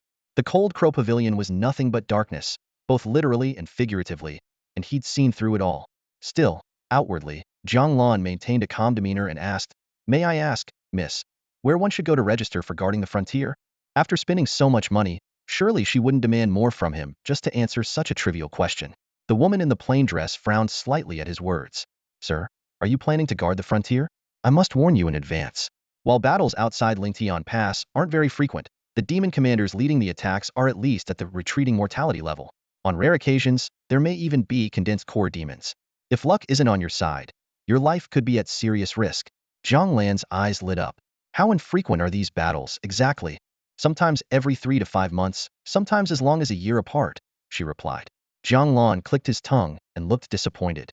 He had initially hoped to head straight to the border and rise through the ranks in no time, but battles happening only once or twice a year. That was far too infrequent for his liking. After all, he'd only been in this world for less than a year. The woman's puzzled expression suggested she couldn't quite understand why Jiang Lan seemed so disheartened. Thank you, Jiang Lan said curtly, not bothering to continue the conversation. He turned and prepared to leave. Sir, you're not going to the frontier anymore? The woman reached out, trying to stop him. Not anymore, Jiang Lan replied with a wave of his hand as he walked away. After leaving the Cold Crow Pavilion, Jiang Lan made his way into a nearby tea house. Of course, he wasn't foolish enough to spend all his money at once. Had kept aside about 20 taels of silver. Though not much, it was enough to cover his daily expenses for a while. The tea house was fairly large and decently decorated. The ground floor was filled with tables and chairs, and a raised platform stood at the center. On the platform sat a skinny man wearing a black felt hat and a fur coat. Jiang Lan raised an eyebrow, surprised to find a storyteller in this place. The storyteller struck his wooden block with a sharp sound and began. Now, as I was saying, the Green Lantern Lady was defeated by the combined efforts of 3 pillars. Gravely wounded, she was imprisoned in the Abyssal Dungeon, where she suffers daily torment by fire and the cruel punishment of having her eyes gouged out. At the mention of the Green Lantern Lady, Jiang Lan's interest was piqued, but as the story continued, he couldn't help but cringe. According to Yao Banxian, the Green Lantern Lady was merely recovering from her injuries. If she were truly imprisoned in some abyssal dungeon, subjected to such torture, then where had the Green Lantern sect come from? Speaking of the Green Lantern sect, Jiang Lan hadn't encountered any of them since leaving Yin Kingdom. That wasn't surprising, considering he hadn't stayed in one place for long. The sect's influence was vast, and while he wasn't sure if they operated in Ling Kingdom, they definitely had a presence in nearby regions like Wu Kingdom, which bordered Yin Kingdom. Though the story was losing his interest, Jiang Lan still ordered a pot of tea and found a seat in the corner. He wasn't here for the storytelling, but to eavesdrop on the conversations around him. The tea house was nearly 80% full, with about 70 to 80 people scattered around. With so many gathered, there was bound to be some useful information amidst the chatter. Did you hear? Yesterday, the top courtesan of Mingxue Pavilion, someone began. Jiang Lan. Well, not all of it was useful. Most of the patrons were men, and their conversations revolved around boasting or gossiping about women. Even demons were rarely mentioned. Meanwhile, the storyteller continued dramatically. In the Abyssal Dungeon, the Green Lantern Lady endured humiliation and torment, begging for death several times, only to be denied by her captors, who treated her as their. Jiang Lan frowned, feeling increasingly uncomfortable. What kind of cheap, lurid story was this? Just then, a man in a black cloak, his face obscured, suddenly slammed the table and stood up. How dare you? The Green Lantern Lady is not someone to be insulted like this. The storyteller paused, and all eyes in the tea house turned toward the cloaked man. With a sly smile, the storyteller said, if I hadn't told the story this way, you might not have revealed yourself. We've been waiting for you. With a wave of his hand, he shouted. Seize this Green Lantern remnant. Jiang Lan froze in place. What the? A plot twist? He had thought this was just a sleazy story, but it turned out to be a baton capture operation using the tale as a lure? Ingenious. The tea house erupted into chaos. More than half of the previously idle patrons stood up, surrounding the black-cloaked man. The remaining patrons, who seemed to be genuine customers, sat in stunned silence. Jiang Lan's eyes glinted as he observed the scene. These men moved with discipline, likely soldiers. The black-cloaked man, no longer hiding his strength, unleashed his orate was at the mid-level of the retreating mortality stage. While Jiang Lan could easily defeat him, the soldiers surrounding the man would undoubtedly struggle. Among the attackers, only 3 were at the retreating mortality, stage 2 at the early stage, and 1 at the mid-stage, though the latter was slightly weaker than the black-cloaked man. As for the dozens of other soldiers, they were little more than cannon fodder in Jiang Lan's eyes. If a fight broke out, their presence would make little difference. The gap between the retreating mortality and gathering essence stages was immense, despite them being consecutive levels. Even 10 cultivators at the peak of gathering essence would stand no chance against someone newly advanced to retreating mortality. As for crossing realms to challenge someone stronger, well, Jiang Lan had never heard of anyone succeeding at that. In all his time in Qihang Prefecture, Jiang Lan had never faced an opponent stronger than himself. The closest had been those of equal strength, like his battle against the Green Lantern sect Altarmaster in Yin Kingdom's capital. If not for his last-minute breakthrough and the life-extending rewards from killing his opponent, he wouldn't have survived. Fighting opponents of equal strength was already challenging. Facing stronger foes was a different story altogether. He couldn't help but wonder if the demon territories had any techniques or martial arts that would allow him to overcome such odds. Under normal circumstances, humans are incapable of learning demonic cultivation techniques. However, Jiang Lan was an exception. Not only could he cultivate such techniques, but he could also enhance their levels by infusing his lifespan through the system. For instance, the transformation essence manual he obtained from the rabbit demon had been modified by the system, evolving into the earthly fiend 72 transformations, a divine ability clearly designed for demons. Jiang Lan understood well that if anyone else had acquired the transformation essence manual, it would be unusable to them. This led him to wonder, could the system convert all demonic techniques for his use? If that were true, not only would he never lack divine abilities or combat techniques, but he would also have an endless supply of cultivation methods. He had long decided that once he left this place, his first destination would be the Myriad Demon Hall. According to Lu Wei, the structure of the Myriad Demon Hall was similar to the sects described in novels from his previous life, with divisions such as the Outer Sect, Inner Sect, and Core Disciples. As a disciple, obtaining cultivation techniques would be a given. Perhaps within the Myriad Demon Hall, he could truly break through to the nascent soul stage. As Jiang Lan's thoughts wandered, a sudden uproar of shouting and clashing erupted in the tea house. 3 mortal refinement warriors were locked in an intense battle with the black-clad fighter. The spectators quickly retreated, clearing space for the combatants. Despite being outnumbered 3-1, the black-clad man fought with ease and confidence. Jiang Lan remained seated, refraining from any rash action. If it had been anyone else fighting, he would have already left. But this black-clad man's affiliation made him special was from the Blue Lantern sect, an old acquaintance Jiang Lan couldn't ignore. Though Jiang Lan despised the Blue Lantern sect to the core, he wasn't in a hurry to intervene just yet, as the 3 mortal refinement fighters were still holding their ground. The black-clad man wielded dual blades with impeccable precision, creating an impenetrable defense.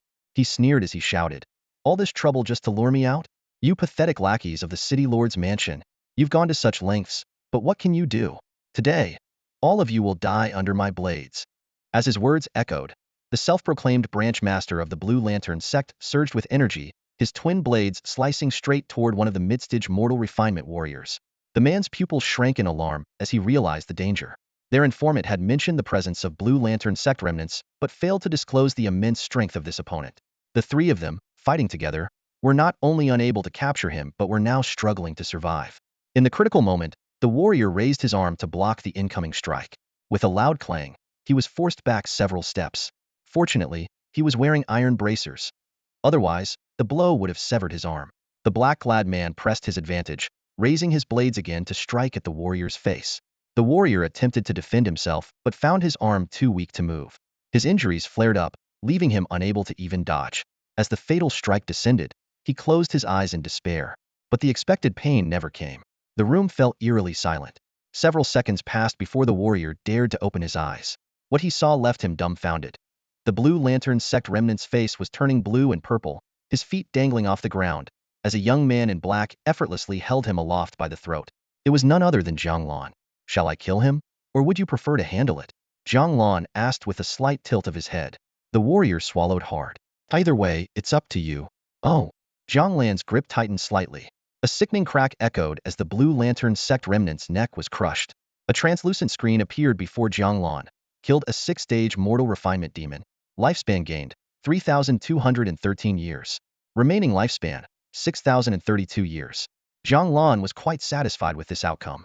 The lifespan he gained from killing this Blue Lantern sect branch master exceeded what he had obtained from slaying the spider demon earlier. With over 6,000 years of lifespan now in reserve, even if he couldn't immediately break through to the peak of core formation, reaching the 7th or 8th stage should be well within reach. The warrior stared at Jiang Lan in shock, stammering, You killed him?" Yes. Jiang Lan gave him a puzzled look. "Didn't you say I could handle it however I wanted?" Yes. The warrior stammered, rubbing his hands nervously. "You did well. A Blue Lantern sect remnant like him deserved to die." Seeing his reaction, Jiang Lan chuckled softly. The warrior cautiously studied Jiang Lan. "You seem unfamiliar, senior. I don't believe I've seen you before." As the captain of the City Lord's guards, he was keenly aware that there were very few experts of this caliber in Lingtian City. Even the City Lord himself, a core formation cultivator, would treat such a guest with respect. I arrived today, Jiang Lan replied calmly. Jiang Lan had just stepped out of the cold Raven Tower and was about to leave when a burly man blocked his path. The man's eyes lit up with sudden realization as he spoke. Ah, so you must be new to the city, sir. His tone quickly turned respectful. I am Zhang Bao, the chief guard of the city lord's residence. Might I have the honor of escorting you to meet the city lord? The city lord? Jiang Lan raised an eyebrow slightly. Yes, indeed, Zhang Bao confirmed. The city lord is a mighty cultivator at the core condensation stage. Sir, after assisting in ridding the city of a great menace, it is only fitting that you visit the city lord's residence to receive your due reward. Jiang Lan silently considered the proposal. The mention of a city lord in the core condensation stage piqued his interest. Unlike other cities governed by mere county magistrates, Lingtian City clearly held a unique status. The day was still young, and curiosity about this city lord was enough to sway his decision. However, Jiang Lan did not immediately agree. Instead, he summoned a translucent virtual screen before him. Name, Jiang Lan. Cultivation level, peak of the 9th stage of mortal shedding. Cultivation techniques, golden essence spirit nurturing art, solar true yang art. Martial skills, flaming sun demon suppression blade mastery, dragon's glide mastery, concealment technique mastery, shadow blade technique mastery. Divine abilities, 72 earthly transformations perfected. Remaining lifespan, 6,032 years. In his mind, Jiang Lan gave a silent command. Max out my cultivation level. Although Lingtian City itself wasn't rife with demonic threats, the surrounding wilderness was teeming with them. This meant he had little concern about replenishing any lifespan he might expend. Strengthening himself now served two purposes. First, to prepare for the unknown cultivation level of the city lord, and second, to ensure he had leverage during their meeting. Jiang Lan had no intention of being at a disadvantage. Besides, his current mastery allowed him to break through without attracting any attention. More importantly, what use was a lifespan of over 6,000 years if it remained just a number? Better to convert it into power. The screen began to display his progression. Year 1. Began cultivation. Year 1021. Advanced to core condensation, 5th stage. Year 2467. Reached core condensation, 6th stage. Year 3980. Broke through to core condensation, 7th stage. Year 5763. Achieved core condensation, 8th stage. Year 6031. Cultivation stalled. No further breakthrough. In the span of just a few breaths, Jiang Lan's power surged dramatically. His lifespan, however, plummeted from over 6,000 years to a mere one. Yet he remained unfazed. Replenishing his lifespan was a trivial matter for him. Sir, do you not wish to go? If you're busy, we can always arrange another time. Zhang Bao hesitated, his voice cautious after noticing Jiang Lan had yet to respond. Lead the way, Jiang Lan said, raising his hand to cut him off mid-sentence. Zhang Bao blinked in surprise before quickly recovering. Of course, sir. Please follow me. He turned to issue orders to his subordinates. Dispose of the bodies and return to the residence. Yes, sir. The guards responded in unison, their discipline evident in their coordinated reply. Under Zhang Bao's guidance, Jiang Lan arrived at a grand estate situated in the heart of Lingtian City. The sprawling residence was an imposing sight, its elaborate carvings and ornate architecture exuding grandeur. Yet, beneath its splendor was an unmistakable aura of menace far more intense than that of any other structure in the city. Once inside, Zhang Bao bowed slightly and said, Please wait here, sir. I will announce your arrival. Jiang Lan nodded in acknowledgement. The other guards, including two who appeared to be at the early stages of mortal shedding, dispersed, leaving him alone in the courtyard.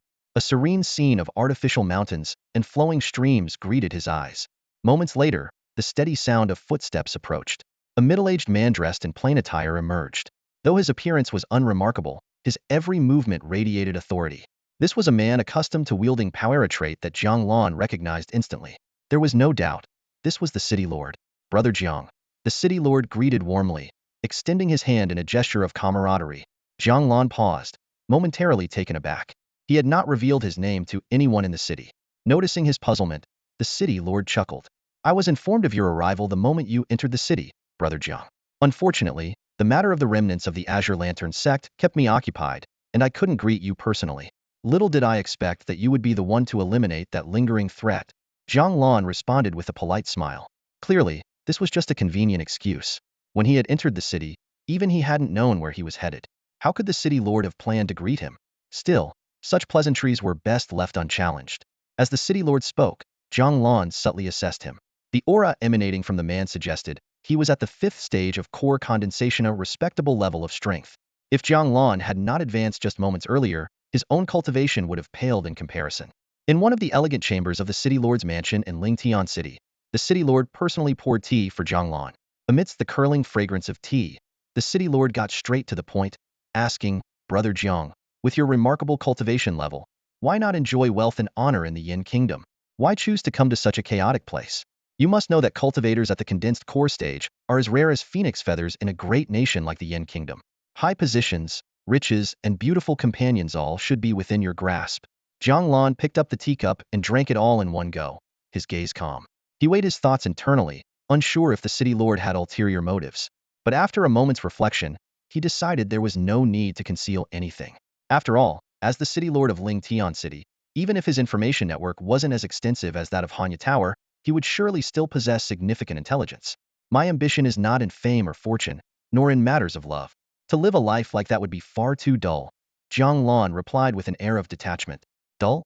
The city lord raised an eyebrow. What many people dream of, you find dull? Jiang Lan merely smiled without responding. If not for the system in his possession, leading a stable life in this demon-infested world would indeed be ideal. But with such a heaven-defying system at his disposal, to live a mundane life would be to squander this opportunity. If he couldn't ascend to immortality, he would at least make his mark on the world and not waste this lifetime. The city lord's eyes gleamed with an unusual light. Then, Brother Jiang, what do you consider interesting? Slaying demons and vanquishing devils, Jiang Lan said with a faint smile. Truth be told, that's precisely why I came here. Excellent. The city lord laughed heartily. Brother Jiang, your ambition is truly extraordinary. Would you consider joining my city lord's mansion? Everyone here shares the same ideals. I can not only offer you generous rewards, but also provide a troop of guards under your command. Jiang Lan's brow twitched slightly. The city lord's straightforward attempt to recruit him was not aligned with his plans. He had already decided to infiltrate the demon territory and investigate the Myriad Demon Palace. Joining the city lord's mansion would only disrupt his strategy. However, he didn't reject the offer outright, but instead redirected the conversation. That rogue from the Qing Ding sect earlier, why did the city lord's mansion go to such lengths to hunt him down? Naturally, it's because the Qing Ding sect is wicked and despised by all, the city lord explained. Not only do they slaughter civilians for sacrificial rituals, but they also collude with demons, attempting to bring chaos to the world. At this point, the city lord seemed to recall something. By the way, Brother Jiang, the Yin Kingdom where you're from must also have Qing Ding sect activity, right? Indeed, Jiang Lan nodded. When I served in the Demon Suppression Division, at least 2/3 of the cases I handled were related to the Qing Ding sect. Oh? Brother Jiang has crossed paths with the Qing Ding sect before? No significant connection, just killed quite a few of them, Jiang Lan replied indifferently. The city lord laughed heartily at this response. Jiang Lan then shifted the topic. I have a few questions. Would the city lord be willing to answer them? Ask away, Brother Jiang. I'll tell you everything I know. What do you know about the demons beyond the borders? I've been dealing with those demons for half my life. When it comes to understanding them, few can rival me, the city lord said confidently. Jiang Lan's eyes lit up. If he could obtain information about the demons here, he wouldn't need to spend a fortune on intelligence from Hanya Tower. Then, does the city lord know about the Myriad Demon Palace? Of course, the city lord replied. 9 out of 10 demons beyond the borders come from the Myriad Demon Palace. It's located in the Kuanping domain, teeming with demons. Its ruler is the Kuanping Demon Emperor, said to be a manifestation of the mythical Kuanping. Jiang Lan nodded. This aligned with the information he had obtained from Hanya Tower. He then took out a black iron token engraved with the words Myriad Demon Palace. This was something he had acquired during an expedition with Lu Wei, and was the catalyst for his plan to infiltrate the Myriad Demon Palace. The city lord examined the token carefully. Interesting. This is a token issued by the Myriad Demon Palace to demons about to join their ranks. Even I rarely see one. Though the Myriad Demon Palace is a major sect, this token can only be used by demons. Seeing Jiang Lan's pleased expression, the city lord asked in puzzlement, "Why are you so happy? This thing is useless to you." He handed the token back to Jiang Lan. "It's not useless, it's incredibly useful," Jiang Lan said, his smile growing wider. Though the city lord remained curious, he saw that Jiang Lan wasn't inclined to elaborate. He continued, "Since you're interested in the Myriad Demon Palace, Brother Jiang, I'll tell you everything I know." Night had fallen. Jiang Lan lay on the bed of the inn in Lingtian City, gazing out through the open window.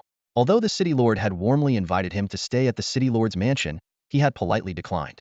Staying in someone else's residence always felt somewhat restrictive, and besides, he had already gathered most of the information he needed. He now had a general understanding of the demons outside and the situation within Lingtian City. Tomorrow, he planned to purchase some essential supplies before setting out directly for the outskirts of Lingtian Pass. The token in his possession had been confirmed as proof of entry into the myriad demon pavilion. All that remained was to disguise himself as a demon. Jiang Lan got up, walked over to the window, and gently closed it. He then moved to the bronze mirror in the room. Stripping off his clothes, he took a deep breath and focused his thoughts. In an instant, his body grew to a towering height of 2.3 meters, covered in a layer of gleaming silver fur. His muscles swelled as if inflated, and his human face transformed into the head of a silver wolf. His iron-gray eyes stared at his reflection in the mirror, and faint white mist escaped his nostrils with each breath. This form was his own modification of the black wolf demon appearance, though he had replaced the black fur with silver. Not only did it look cleaner, but the wolfish face also had an unexpectedly handsome quality to it. Even the sharp fangs that peeked out seemed less menacing. He wasn't sure whether this form was considered attractive or repulsive among demons, but as long as he was satisfied, that was all that mattered. He lowered his gaze to examine his transformed hands. They weren't too different in shape from his human ones, but they were covered in silvery fur, and his nails had become long and razor-sharp, glinting coldly in the candlelight. These claws could easily pierce flesh and leave a gaping hole with just a light jab. After admiring his appearance for a moment, Jiang Lan reverted to his human form. The silver fur vanished, and his muscles shrank back to normal, though his physique was still impressive by human standards. Compared to demons, however, he seemed relatively slender. He once again studied his human reflection in the mirror, a faint smile tugging at the corners of his lips. This face was still more pleasing to his eyes. He chose the wolf demon form for two reasons. It was the one he was most familiar with, and wolf demons were among the most common, making them less likely to draw attention. Rare breeds like dragon demons or crow demons, on the other hand, would inevitably invite scrutiny. For Jiang Lan, joining the Myriad Demon Pavilion was not just about honing his skills. More importantly, it was a place teeming with prey. He could already foresee his lifespan increasing at an incredible rate, as if it cost nothing. While the Myriad Demon Pavilion might be a den of horrors for other humans, to him, it was more like a grand buffet, offering an endless variety of delicacies. Of course, venturing alone into a gathering place for demons wasn't without its risks, and he couldn't help but feel a bit uneasy. But at this point, there was no turning back. With these thoughts swirling in his mind, Jiang Lan soon drifted off to sleep. The next morning, he woke up early. Aside from the black robe he was wearing, he had no other belongings. However, this robe would look like a child's garment once he transformed into his wolf demon form. His first task was to visit a tailor to get new clothes, followed by purchasing some provisions. Although he could now go without food, years of habit made him want to have some rations on hand. After a quick wash, Jiang Lan followed the route he had scouted the day before and headed straight for the marketplace. Before long, he arrived at a bustling street lined with shops on both sides. The liveliness rivaled that of the streets in front of the Demon Division in Flame Capital. The only difference was that there were hardly any ordinary people here. Even the street vendors were cultivators with martial prowess. Stalls along the street displayed all sorts of peculiar items, most of which were parts taken from demons, along with some weapons and armor. If such things were found in the Great Yin Empire, possessing even one of them could warrant a death sentence. But here, people treated it as nothing out of the ordinary. Jiang Lan paused in front of a modest stall. On the ground was a piece of animal hide of unknown origin, displaying an assortment of fangs, scales, and bones. Faint energy ripples emanated from these materials, clearly indicating they were taken from demonic beasts. The stall owner, a man appearing to be in his late 30s or early 40s, had a cultivation level around the mid-stage of gathering essence. Noticing Jiang Lan's interest, he looked up and asked, "Young man, looking to buy something?" "Just browsing." Jiang Lan smiled, crouching down to carefully examine the items on display. "These are all from demonic beasts?" he inquired casually. "Of course," the stall owner replied. "If they were ordinary items, I wouldn't bother selling them here in the market." Feigning nonchalance, Jiang Lan asked, "Brother, your goods seem quite fresh. Wasn't the last demonic beast attack on the city 3 months ago?" The stall owner grinned widely. "You're not from around here, are you?" Jiang Lan froze for a moment. He had intended to gather information, but had instead revealed his outsider status. The materials were indeed fresh, at most only a day or two old, and their quantity suggested they couldn't have come from a single beast. Based on his own experience hunting demonic beasts, these items were no older than 3 days. "Is it that obvious?" Jiang Lan asked. "Very much so. Anyone who's been in Lingtian City for a month or two would know about demon hunters." "Demon hunters?" "Nothing too complicated," the stall owner explained. "They venture beyond the city gates to try their luck. If they're fortunate, they might encounter a lone demonic beast. In this city, Materials from demonic beasts fetch the highest price. Jiang Lan nodded, understanding. Different regions naturally gave rise to unique professions, and demon hunters were evidently a trait specific to Lingtian City. His gaze settled on a wolf fang about the length of a human palm. How much for this? The wolf fang's owner, judging by the energy it exuded, had likely been at the midstage of qi condensation before its death. Though not particularly powerful, it was perfectly suited for Jiang Lan's needs. With his hidden spirit technique, he could conceal his cultivation level even in his demonic form. If he intended to infiltrate the myriad demon hall, a mid-stage qi condensation disguise would be ideal. 12 taels of silver, the stall owner said. I don't overcharge newcomers. Would you take 10? Jiang Lan countered. Most of his silver had been spent at the Cold Crow Tower, leaving him with only about 18 taels after expenses. He still needed to save some for clothing. The stall owner hesitated briefly before agreeing. The transaction complete, Jiang Lan left with the wolf fang and walked into a nearby clothing shop. The shopkeeper greeted him enthusiastically. Welcome, sir. Looking for clothes? For someone else, Jiang Lan replied. About 7 feet tall, and about 1.5 times as wide as me. The shopkeeper raised an eyebrow in surprise. Wow, that's quite the build. Even most demonic beasts aren't that large. After thinking for a moment, he added, we don't have anything ready-made in that size, but if you can wait, I can have it tailored by tomorrow. Jiang Lan selected a piece of pitch-black fabric with a faint sheen. The shopkeeper calculated the cost 5 taels of silver for a complete outfit. After paying and agreeing to pick up the clothes the next day, Jiang Lan walked out of the shop with just a little over 3 taels of silver remaining. Looking at the bustling streets, Jiang Lan chuckled softly. 3 taels were just enough to buy some dried meat and rations. Once everything was prepared, it would be time to venture beyond the city gates. The following morning, Jiang Lan donned the newly tailored outfit and headed straight to the city lord's mansion. Ling Tian, the city lord, personally came out to greet him. Upon seeing the travel-worn Jiang Lan, a look of delight appeared on his face.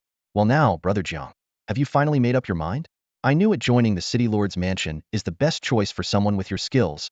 Jiang Lan shook his head gently. I've come today to bid farewell. Ling Tian was momentarily stunned. Bid farewell? Weren't you just saying you wanted to stay here and hunt demons? Indeed, to hunt demons, Jiang Lan replied with a faint smile. But I plan to head beyond the border and stay there for a while. The city lord's expression shifted slightly. The lands beyond the border are teeming with demons. One misstep, and it could cost you your life. Those demon hunters out there are risking their necks every single day. Even with your cultivation level, the complexities of the borderlands are no joke. If you were to encounter a demon of the infant fiend realm, it could very well be a one-way trip. Jiang Lan had already weighed these risks thoroughly. Life is rarely without danger. Infant fiend-level demons are hardly common, and the chances of encountering one are slim. If he truly feared the unknown, he could have stayed safely in Yin Kingdom. Why venture to the borderlands of Ling Kingdom at all? My mind is made up, Jiang Lan said firmly. He had come to say goodbye, not to sever ties. While he wasn't fond of social formalities, having a few friends along the journey of life was never a bad thing. Seeing Jiang Lan's resolve, the city lord stopped trying to dissuade him. Rising from his seat, he walked over to a shelf and retrieved a piece of parchment. This is a basic map of the borderlands. Take it with you. Jiang Lan felt a surge of gratitude. Regardless of the map's actual value, the sentiment behind the gesture was priceless. Oh, right, the city lord suddenly remembered. You'll need a travel permit to pass through the checkpoints. Wait here for a moment. Half a cup of tea's time later, the city lord returned with a small booklet. Take this.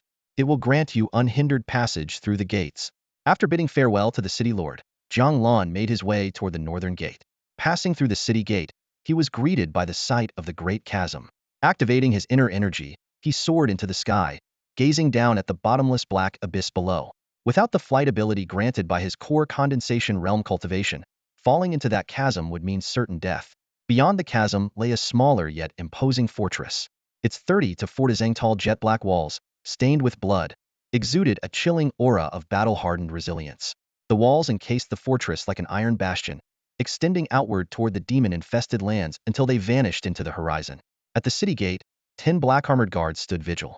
As Jiang Lan descended, one guard stepped forward to inspect his travel permit. After a brief review, the guard saluted him. Please proceed, senior.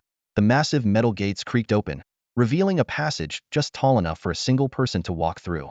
As soon as Jiang Lan stepped inside, the thick scent of blood, mingled with the earthy aroma of rain-soaked soil, assaulted his senses. Strangely, it evoked a sense of belonging within him. The interior of the fortress was far quieter than Ling Tian City. The few people he saw hurried along without pause, their expressions cold and fierce.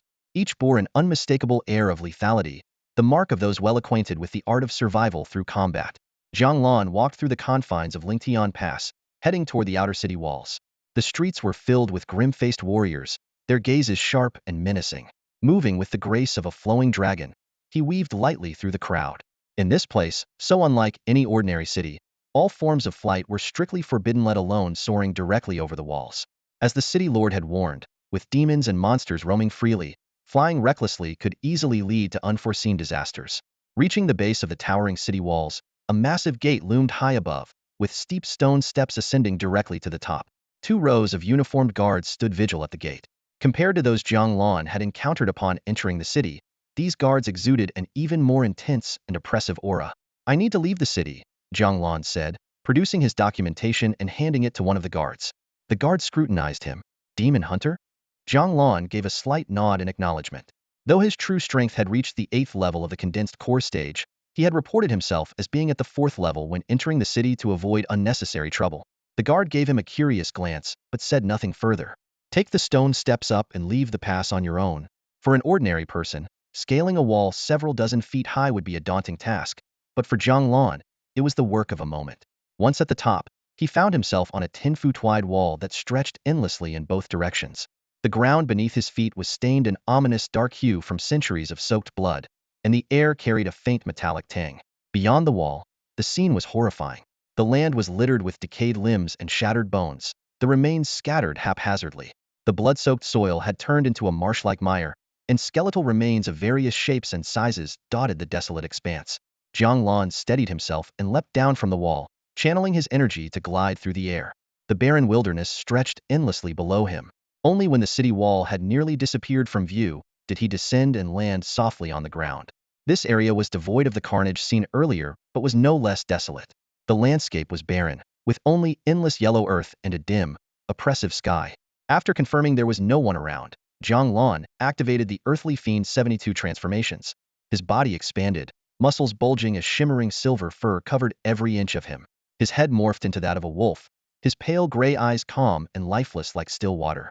He donned a specially tailored outfit after all. Even demons with intelligence understood the concept of modesty and would not roam naked. Carefully folding his original clothes into a bundle, he took out a wolf fang pendant and fastened it to his chest. Using a concealment technique, he suppressed his true cultivation level and cast another spell to enhance the aura of the wolf fang, making it appear as though he were merely at the midstage of the chi condensation realm. With the bundle slung over his back, Jiang Lan continued onward. This borderland was a harsh, lifeless terrain of rolling mountains and swirling yellow sands. He adopted the cautious pace of the flood dragon's stride as he proceeded. After about half an hour, the sound of footsteps reached his ears, 3 figures, judging by the rhythm. Quickening his pace, he soon caught sight of their backs. A burly bear demon in the center flanked by 2 slender snake demons. None of the 3 seemed aware they were being followed. The voice of the serpent demon to Jiang Lan's left reached his ears. "Second brother, are you sure the fire cicada molts the elder wants are really here?" The bear demon turned his head, his rough voice gruffly replying, "We won't know until we search. If we go back empty-handed, the elder might just make snake soup out of you." The remark sent a shiver down the serpent demon's spine. Jiang Lan silently followed the 3 demons, piecing together from their conversation that they were likely disciples of the myriad demon hall, on a mission to find something called the fire cicada molt. Just then, a mountain breeze swept through, stirring Jiang Lan's robes. The bear demon, walking ahead, suddenly turned around, his fierce gaze locking onto Jiang Lan. "Who's there?" Jiang Lan raised an eyebrow, remaining calm. These 3 demons were only at the chi absorption stage. As long as they weren't at the demon infant stage, he had nothing to fear. Besides, his current appearance was that of a pureblood demon, so interactions among demons would likely differ from how they treated humans. The bear demon's ferocious face twisted into suspicion. "Who are you?" Jiang Lan paused for a moment before casually replying, "Lang Qing." He knew demons often gave themselves bizarre names, so it wouldn't raise suspicion. "Why are you following us 3 brothers?" the bear demon demanded, his voice low and menacing. Jiang Lan stepped forward without flinching. "What, is this road yours? You can walk here, but I can't." Ordinarily, he would have drawn his blade and dealt with these chi absorption demons without hesitation. But circumstances were different now. Needed information about the myriad demon hall. While he had an entry token, he didn't even know where the main gate was. "You mangy mutt, watch your mouth. Looking to die." The bear demon's eyes gleamed with a murderous light. To him, Jiang Lan was merely at mid-stage chi absorption and would be no match for the 3 of them combined. Jiang Lan narrowed his eyes, his figure vanishing in an instant. Before the bear demon could react, Jiang Lan reappeared right in front of him. A silver wolf claw tore through the air, leaving 4 bloody gashes across the bear demon's face. Roar! The bear demon howled in pain, his massive frame swaying. Jiang Lan looked at him coldly. If you can't speak properly, then that mouth of yours serves no purpose. The 2 serpent demons stood frozen, clearly not expecting the situation to escalate so quickly. While demons were known for their fiery tempers, it was rare for a clash to erupt so suddenly. What shocked them even more was that this wolf demon's strength far exceeded what his cultivation level suggested. As the bear demon steadied himself, Jiang Lan's voice turned icy. Still feeling mouthy? Clutching his wounded face, the bear demon's eyes now showed fear. He shook his head repeatedly. In the demon world, strength was the ultimate authority. He knew that if this wolf demon wanted to kill him, it would take no effort at all. Good. Jiang Lan nodded. Now, they'll ask, and you'll answer. If you can't, you die. The bear demon hesitated for a moment, weighing his options. While 3 against 1 might give them a chance, the 2 serpent demons were weaker, making the outcome uncertain. Ultimately, he chose to yield. Fine, ask your questions. Are you from the Myriad Demon Hall? Jiang Lan asked. The bear demon seemed to regain a bit of confidence at the question. Of course. I'm a disciple under Elder Huang of the Myriad Demon Hall. If something happens to me, Elder Huang will tear this black serpent ravine apart looking for you. Jiang Lan's lips curled into a disdainful smirk. Elder Huang? Never heard of him. The bear demon looked stunned. You've never heard of Elder Huang? And why should I have? Jiang Lan retorted. The bear demon, his bloodied face now scabbed over, frowned. You're not a local demon, are you? Jiang Lan didn't answer. Instead, he pulled out the Myriad Demon Hall token and waved it in front of the bear demon. Where I'm from is none of your concern. What I want to know is where can I use this?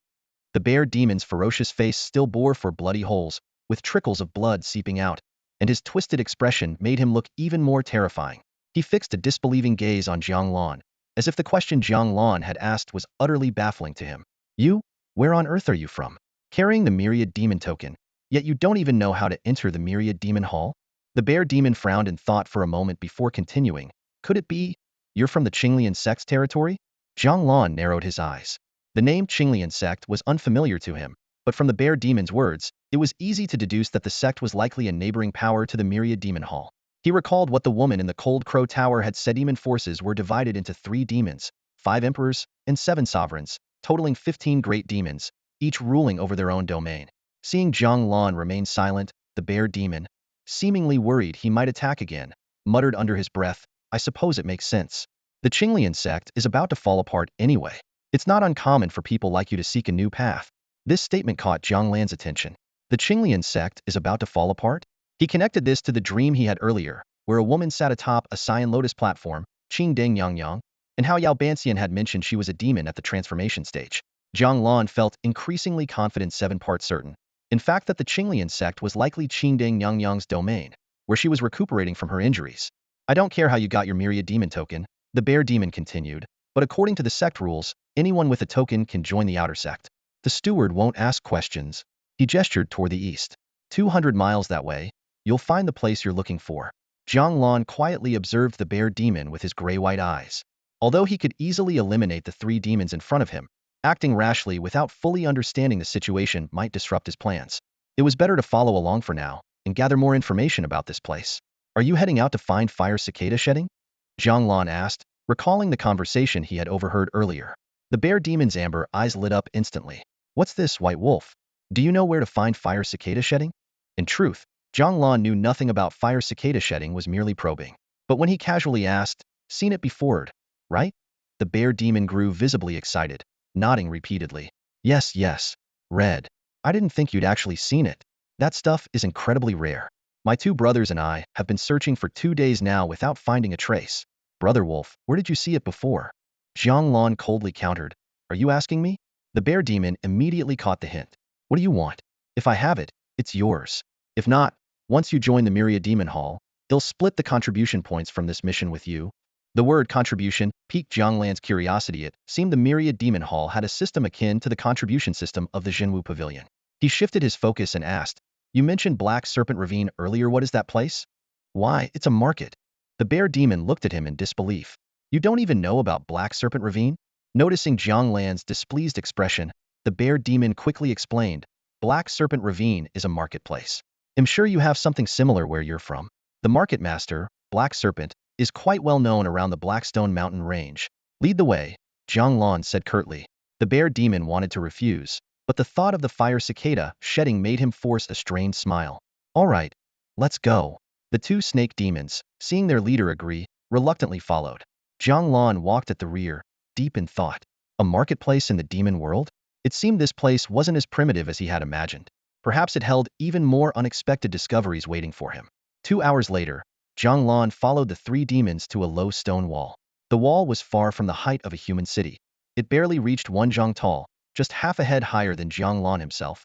It was crudely built with uneven black and yellow stones, and in the middle stood a pair of dilapidated wooden gates.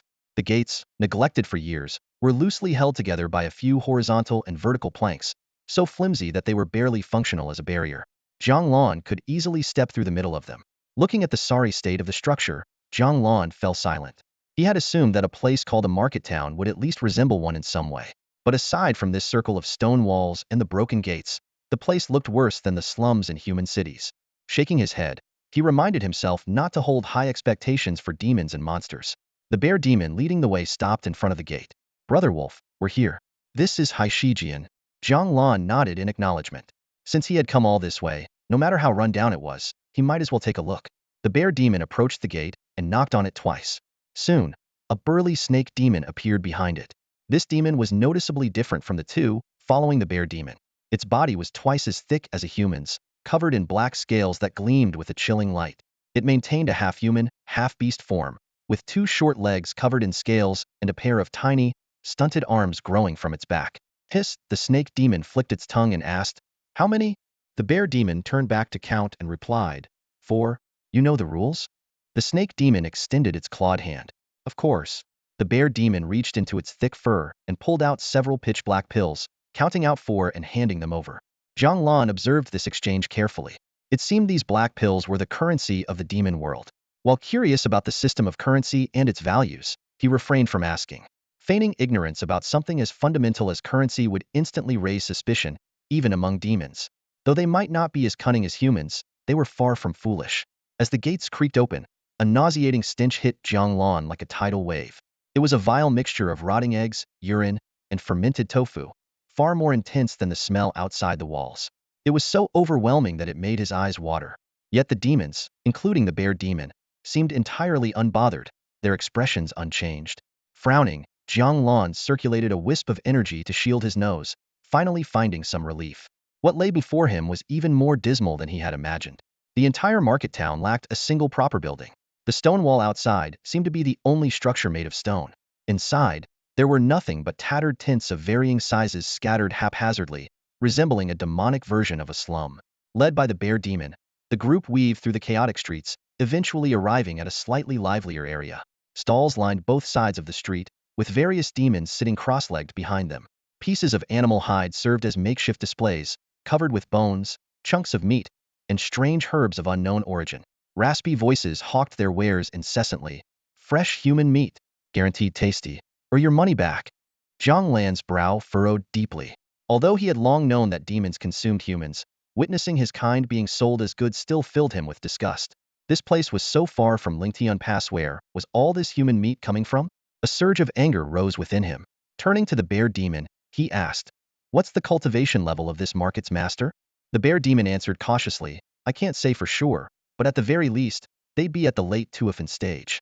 They might even have reached the Mo Dan stage. Big figures like that aren't to be trifled with. Just keep your head down and shop quietly. Don't cause any trouble." Late Tuifan stage, Jiang Lan calculated silently. Even if the market master were at the late Jedon stage, he was confident he could hold his own. Wiping out this market didn't seem like an impossible task. Along the way, he had seen over 100 demons. While their individual strength wasn't impressive, their sheer numbers could make for a significant life force harvest if he were to eliminate them all. But this thought was fleeting, and he quickly dismissed it. He couldn't act rashly. Disrupting the balance as soon as he arrived would only jeopardize his long-term plans. Patience was key. After wandering around the market for half a day, Jiang Lan finally pieced together the operational logic of the demon world. The most significant difference from the human world lay in its currency system: not gold, silver, or copper coins, but small black pills known as grass pills. Grass pills were not only currency, but also the staple food for demons. One grass pill could stave off hunger for an entire day, and its purchasing power was roughly equivalent to 5 won in the human world, about 10 yuan in modern terms. In this harsh, agriculturally barren land, grass pills had become the cornerstone of survival for demons. In addition to grass pills, there were higher-value blood pills. One blood pill could be exchanged for 10 grass pills, equating to about 100 yuan in modern currency. This simple monetary system was perfectly suited to the basic trade needs of the demon world. The dilapidated appearance of the market was far from what Jiang Lan had anticipated, but upon reflection, it made sense. After all, this was just a small gathering place. The real demon cities were likely located elsewhere. White Wolf, aren't you buying anything? The bear demon asked. Jiang Lan remained silent. Buy what? Should he buy human meat to make dumplings? We'll take you to find fire cicada husks, Jiang Lan said calmly. Hearing this, the bear demon's brown eyes immediately lit up. His purpose in bringing Jiang Lan here was precisely to please the young wolf and gather information about the fire cicada husks. As for whether Jiang Lan might be deceiving him, the naive bear demon didn't even consider the possibility. Leaving behind the pungent stench of the market, Jiang Lan led the three demons for more than 10 miles. When they reached a desolate area rarely visited by demons, he suddenly stopped and surveyed his surroundings. Just as the bear demon impatiently inquired about the location of the fire cicada husks, Jiang Lan's figure vanished in an instant. The next moment, he reappeared directly in front of the bear demon, his claw striking a fatal blow. The bear demon didn't even have time to react before losing consciousness forever. Two crisp cracking sounds followed, as both snake demons collapsed to the ground. A virtual screen appeared before Jiang Lan.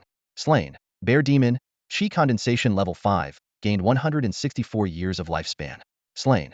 Snake demon, Qi condensation level 3, gained 123 years of lifespan. Slain. Snake demon, Qi condensation level 3, gained 125 years of lifespan.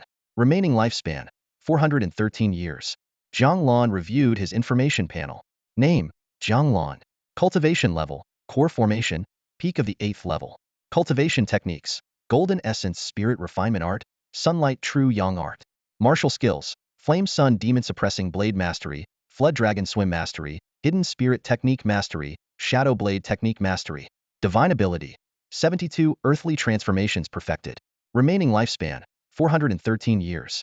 400 years of lifespan was hardly impressive to Jiang Lan in his current state, but this was only the beginning. He had set a goal for himself, to accumulate at least 10,000 years of lifespan. However, before heading to the Myriad Demon Hall, there was a more immediate problem to address. Jiang Lan glanced at the three corpses on the ground. Things were different now without money. One couldn't take a single step forward. Suppressing his disgust at the stench of the demon corpses, Jiang Lan searched them thoroughly. On the bear demon, he found 30 grass pills and 5 blood pills, which amounted to about 800 yuan in modern currency. Though slightly disappointed, he consoled himself with the thought that it was free money. He then turned to search the bodies of the two snake demons. The combined wealth of the two serpent demons was roughly equivalent to, or even slightly less than, that of the bear demon. Jiang Lan meticulously sorted through the spoils of battle and ended up with 57 herbal pills and 9 blood pills. He carefully placed these items into the hidden compartment of his bundle. Turning his gaze to the east, Jiang Lan recalled the route the bear demon had mentioned. From their initial meeting point, heading east for 200 miles would lead to the territory of the Myriad Demon Hall. Afterward, traveling south for about 60 miles would take them to the marketplace. Adding the distance they had traveled since leaving, Jiang Lan estimated that heading east for roughly 300 miles should bring him to his destination. Without delay, he set off. Although he didn't take to the skies, his current speed was sufficient to cover the distance in less than half an hour. Racing across the wilderness, the sound of wind rushing past filled his ears as the landscape blurred and receded behind him. Nearly half an hour later, a towering city wall finally came into view on the horizon. Though still some distance away, the imposing wall standing 2 to 3 zhang tall was already impressive, far surpassing the modest marketplace he had visited earlier and even dwarfing most human cities. Jiang Lan quickened his pace as he approached. The black stone wall gradually revealed its intricate details. Atop the lookout towers were carvings of massive fish, vividly lifelike and reminiscent of whales he had seen in his previous life. The city gates stood wide open with no guards in sight, as demons and monsters moved freely in and out. Through the open gate, Jiang Lan could glimpse towering buildings inside rugged in design yet grand in scale. This city was a stark contrast to the marketplace he had visited earlier. In both size and sophistication, it was on a completely different level. As he neared the gate, the number of demons and monsters increased noticeably. Unlike those in the marketplace, these demons were mostly well-dressed. While there was still a faint odor, it was far less offensive than the stench that permeated the marketplace. What stood out even more was that most of the demons here maintained a half-human, half-beast form. Some even appeared entirely human, challenging the preconceptions Jiang Lan had formed from the records of the Great Yan dynasty. Most of the demons here had already reached a certain level of cultivation, with many at the bone-tempering stage. Only a few young and immature demons still retained their full beast forms. As Jiang Lan entered the city, he began contemplating how to find a way to join the myriad demon hall. While the city was vast, he wasn't in a rush now that he had arrived. The buildings lining the streets were larger than those in the human world, mostly unadorned stone houses with thatched roofs. However, there were also some finely crafted small buildings that closely resembled human architecture. Jiang Lan paused in front of a two-story tavern, noticing that it was already filled with customers. The tables were laden with plates of meat. A boar demon covered in black fur approached him enthusiastically and guided him to a seat. When the boar demon eagerly recommended dishes made from human flesh, Jiang Lan politely declined, saying, "I don't eat humans." The boar demon, undeterred, cheerfully suggested beef and mutton instead, though conspicuously avoiding any mention of pork. Taking the opportunity, Jiang Lan began to gather information. Listening to the conversations of the surrounding demons, he picked up some critical details. To join the Myriad Demon Hall, one needed to pass an assessment. Alternatively, obtaining a Myriad Demon token would allow one to directly register at the mountain's base as an outer disciple. A horse-faced demon nearby lamented that his son had failed the first round of the assessment and would have to wait until next year for another chance. Listening to the conversation between the two demons, Jiang Lan's expression turned peculiar. This was too much of a coincidence. Their dialogue seemed almost deliberately crafted for him to overhear. He recalled the towering mountain he had seen outside the city when he entered. At the time, he hadn't paid it much mind since there were no visible structures on it. Now, it seemed that the base of that mountain was precisely where the registration point lay. Lost in thought, he was interrupted by the pig demon, who walked up with a plate woven from dried grass. "Guest, here race your mutton." Jiang Lan glanced down and nearly gagged. The plate, which should have been a dry, yellowish hue, was now soaked in oil, blackened and glossy, emitting a musty, rancid stench. The meat on it was even worse, crudely prepared with an unbearable odor. Such delicacies would be hard for anyone, let alone Jiang Lan, to stomach. What caught his attention even more, however, was the texture and fat distribution of the meat. It looked nothing like mutton. "Are you sure this is lamb?" Jiang Lan asked coldly, fixing his gaze on the pig demon. The pig demon froze for a moment before forcing a fake smile. "Of course, it's the real deal, guest." 2 breaths later, Jiang Lan suddenly erupted in action. With his wolf claw, he grabbed the pig demon by the collar and slammed its head onto the table. "Say that again. What is this?" His eyes gleamed with a chilling intent to kill. This pig demon clearly had sinister motives, and the meat on the plate was almost certainly human flesh. "How dare you cause trouble here?" The pig demon, though restrained, showed no fear and barked out angrily, "I went out of my way to prepare lamb for you. So what if it's two-leg lamb? You dare lay a hand on me? If you do, I'll make sure you never leave this place alive." Jiang Lan's eyes flickered with thought. This pig was as good as dead in his mind, but this establishment was under the jurisdiction of the Myriad Demon Hall. There could very well be disciples of the hall dining here. If he slaughtered indiscriminately, it might stir up unnecessary trouble. After all, any sizable city was bound to have its own laws. Taking a deep breath, Jiang Lan released the pig demon and forced a smile. "My apologies. I misunderstood, brother." "Misunderstood? And you think that's it?" The pig demon snarled, glaring at him. "Boys, get him." Before he finished speaking, demons working his staff in the tavern began to surround Jiang Lan. "Calm down, brother pig." Jiang Lan grabbed the pig demon's arm. "How do we resolve this peacefully?" "Resolve it?" Greed flickered in the pig demon's eyes. "Hand over 100 blood pills, and I'll let you walk out of here." Jiang Lan reached into his robe and produced the pills he had taken from the 3 demons he killed earlier. "100's too many. Will these do?" The pig demon's greed grew, but he sneered. "What do you take me for, a beggar? Can't make up the difference? Then gather it up, or you're not leaving this place, you little wolf pup." "I'll gather them. But give me some time," Jiang Lan suggested. "Take these as a deposit. I'll head out to collect the rest and return within 2 incense sticks time." "How about that? You think I'm stupid? What if you run off? Where would I find you then?" "Easy," Jiang Lan replied. "Just send 2 people to follow me." The pig demon mulled it over and then nodded. "You're not as dumb as you look. Niu Bao, go with him." A bull-headed and a dog-headed demon stepped forward. "Got it, boss. Go on, and keep an eye on him," the pig demon ordered sternly, exuding authority. The other patrons were unfazed by the commotion, continuing to eat and drink as if it were just another day. "Don't try anything funny.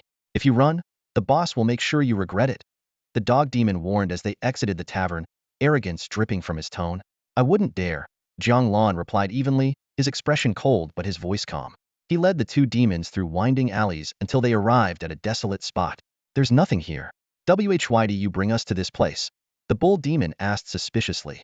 Jiang Lan turned to face them, his gray-white pupils making them uneasy. The dog demon, emboldening himself, barked, Hey, didn't you hear him? Why do you bring us here? I brought you here to borrow something from you too. Borrow? From me? The dog demon sneered. What could you possibly want to borrow? I'd like to borrow your lives. Before the words had fully left his mouth, Jiang Lan's claws shot out, seizing both demons by the head. With a sickening crack, their skulls collided, brains splattering everywhere. They died instantly. Jiang Lan casually tossed the corpses aside and dusted off his hands. As the saying goes, revenge is a dish best served cold. But Jiang Lan wasn't one for waiting. 10 seconds was already too long. A system screen flashed with 2 lines of text, but he didn't bother to read it. These two bone-refining demons, with their mere 20 or 30 years of cultivation, were hardly worth his attention. With a thought, Jiang Lan's wolf head began to morph. Silver-white fur transformed into black feathers, and his lupin visage became that of a jet-black crow. This was precisely why he had left the tavern. While his wolf demon form served him well, it wouldn't do for what he was about to do next, slaughtering everyone in the tavern. The solution was simple: adopt a new identity. His current appearance was based on the crow demon from the Yin dynasty's imperial palace, though he had made a few modifications. Glancing toward the alley entrance, he confirmed that the area was deserted and that no one had witnessed what had just transpired. Too lazy to change clothes, Jiang Lan strode back toward the tavern. Jiang Lan arrived at the entrance of the tavern. Inside, the noise was still raucous, the chatter and laughter of diners filling the air, as though the earlier commotion had never taken place. Behind the counter, a pig demon was leisurely toying with a few blood-red pills. Narrowing his eyes, Jiang Lan quietly gathered his inner energy and strode toward the counter. The pig demon glanced up, and upon spotting him, immediately plastered on a smile. Welcome, sir. Please, have a seat. What would you like to eat?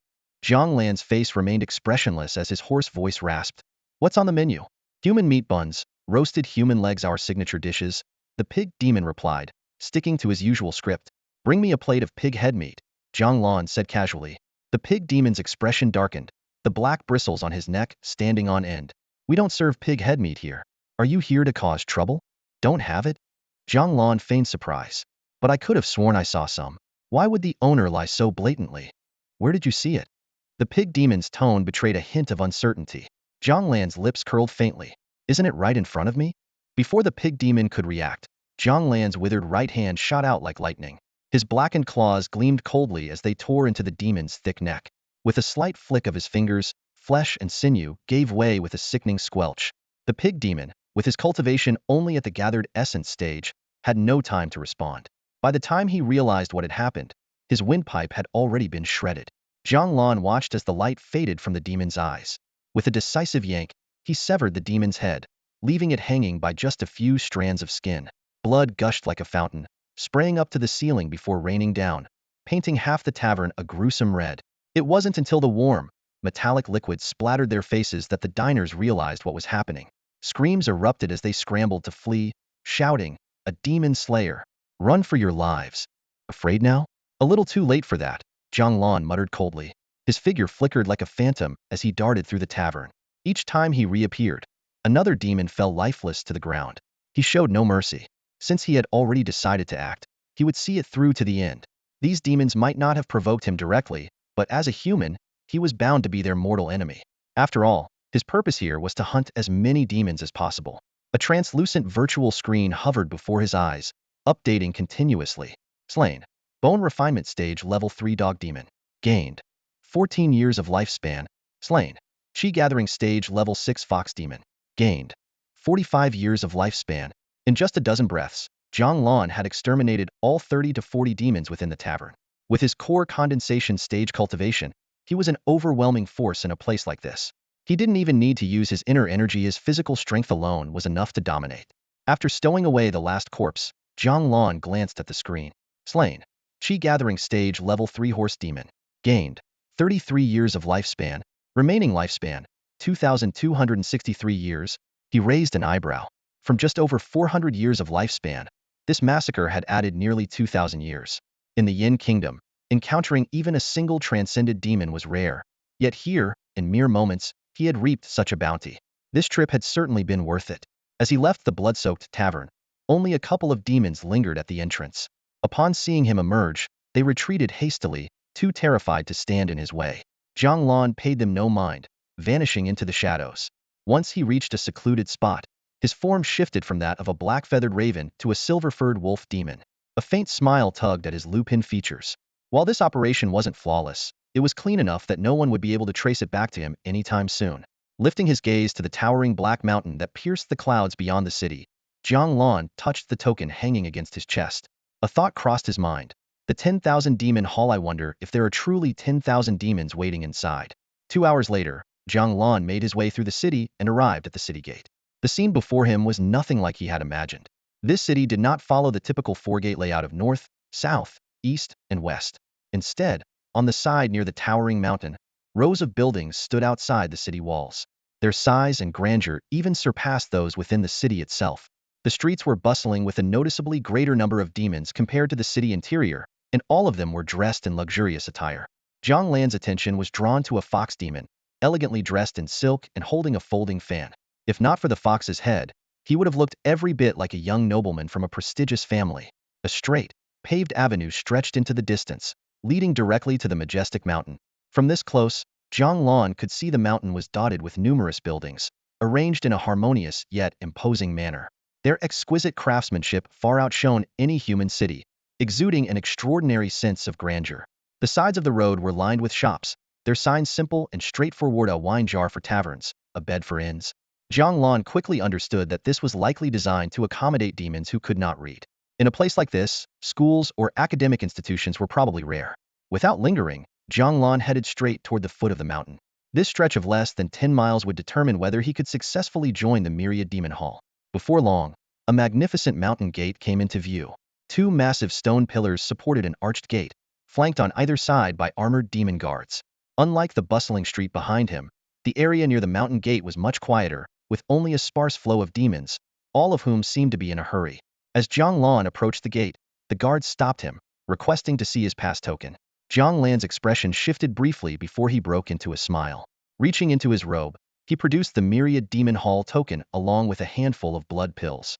These blood pills were items he had scavenged from the tavern earlier, enough to meet the pig demon's demands and still leave him with over 100 extras. Brother, I happened to come across this token and heard it grants entry to the myriad demon hall. Could you tell me how to use it? Jiang Lan asked while handing over 30 or 40 blood pills to the guard. The guard accepted the blood pills, a smile spreading across his face. You're quite the sensible one. Just head to the first house inside and hand these over to the one on duty there, he said, stepping aside to let Jiang Lan pass. Jiang Lan breathed a quiet sigh of relief. Things were going much smoother than expected. After passing through the gate, he followed a narrow mountain path. It wasn't long before he spotted a stone house by the roadside. After knocking and receiving permission to enter, Jiang Lan pushed the door open. The interior was sparse, furnished with only a table, a chair, and a stone bed. Seated in the chair was an elderly wolf demon, his black fur streaked with white, especially on his head, which was mostly gray. A new face and a young wolf puppet that, the old wolf said, glancing up to size up Jiang Lan. Without a word, Jiang Lan placed the token and a handful of blood pills on the table. These blood pills were as hard as stone and emitted a pungent, fishy smell, while the grass pills carried an indescribably strange odor. If not for the fact that these were the currency in the demon world, Jiang Lan would never have touched them. The old wolf paused for a moment, then smiled. Good lad, you know the ropes. After pocketing the token and the blood pills, he asked, What's your name, kid? Wolf Ching, Jiang Lan replied. Good name, the old wolf said as he stood up. Follow me. If Jiang Lan hadn't been so tactful and a fellow wolf demon, the process would have taken at least half an hour. As they ascended the mountain, Jiang Lan began to realize the true scale of this place. The peak stood an estimated 7,000 to 8,000 meters tall, with an expansive area that rivaled the largest mountains in his original world. What's the matter? First time on Huangma Peak, and you're awestruck? The old wolf asked, noticing Jiang Lan's astonished expression. Huangma Peak, Jiang Lan repeated instinctively, feeling a sense of unease. He had assumed this place would be called the Myriad Demon Peak or named after the Kuanpeng Demon Lord, but the name caught him off guard. The old wolf stopped in his tracks and turned to Jiang Lan. Kid, don't tell me you don't even know where you are, he said, his tone skeptical. Jiang Lan was momentarily at a loss for words. No matter how hard Jiang Lan tried to piece it together, this place was undoubtedly renowned. He held the Wanyao token in his hand, yet he had no knowledge of the mountain's name. If the old wolf were the cautious type, this discrepancy might have raised suspicion. Surprisingly, though, the old wolf seemed unconcerned and even took the initiative to explain. This place is under the jurisdiction of Elder Huang, so naturally, it's named after him, the old wolf said, his tone casual. Jiang Lan suddenly understood. He recalled the bear demon he had slain outside the market earlier, who had claimed to be a disciple of Elder Huang. It seemed this mountain was merely one of the many branches of the Wanyao Hall. While Jiang Lan wasn't sure of the exact rank of an elder within the Wanyao Hall, he knew that if this were the main headquarters, it would be presided over by the Kunping Demon Emperor himself. The fact that just a single branch gathered so many demons and monsters made it clear that the scale of the Wanyao Hall far exceeded his expectations. By his calculations, if each demon could provide 100 years of life force, 10,000 of them would amount to a staggering 1 million years. The thought momentarily left him dazed, but he quickly composed himself. With his current strength, the idea of single-handedly annihilating the Wanyao Hall was nothing short of a pipe dream. However, if his plans unfolded as intended, conquering this branch might not be far off. Little wolf cub, the old wolf said, breaking his train of thought, judging by your appearance, you don't seem to be one of us. Could it be you fled here from the Qinglian sect? Jiang Lan grinned. The old wolf had conveniently fabricated a backstory for him. Naturally, he played along. Your insight is truly impressive, he said. Enough with the flattery, the old wolf waved dismissively. Any demon within the Wanyao Hall's territory, even if they've never been to Huangamo Peak, wouldn't be completely ignorant of its name. The fact that you've never heard of it makes it clear you're an outsider.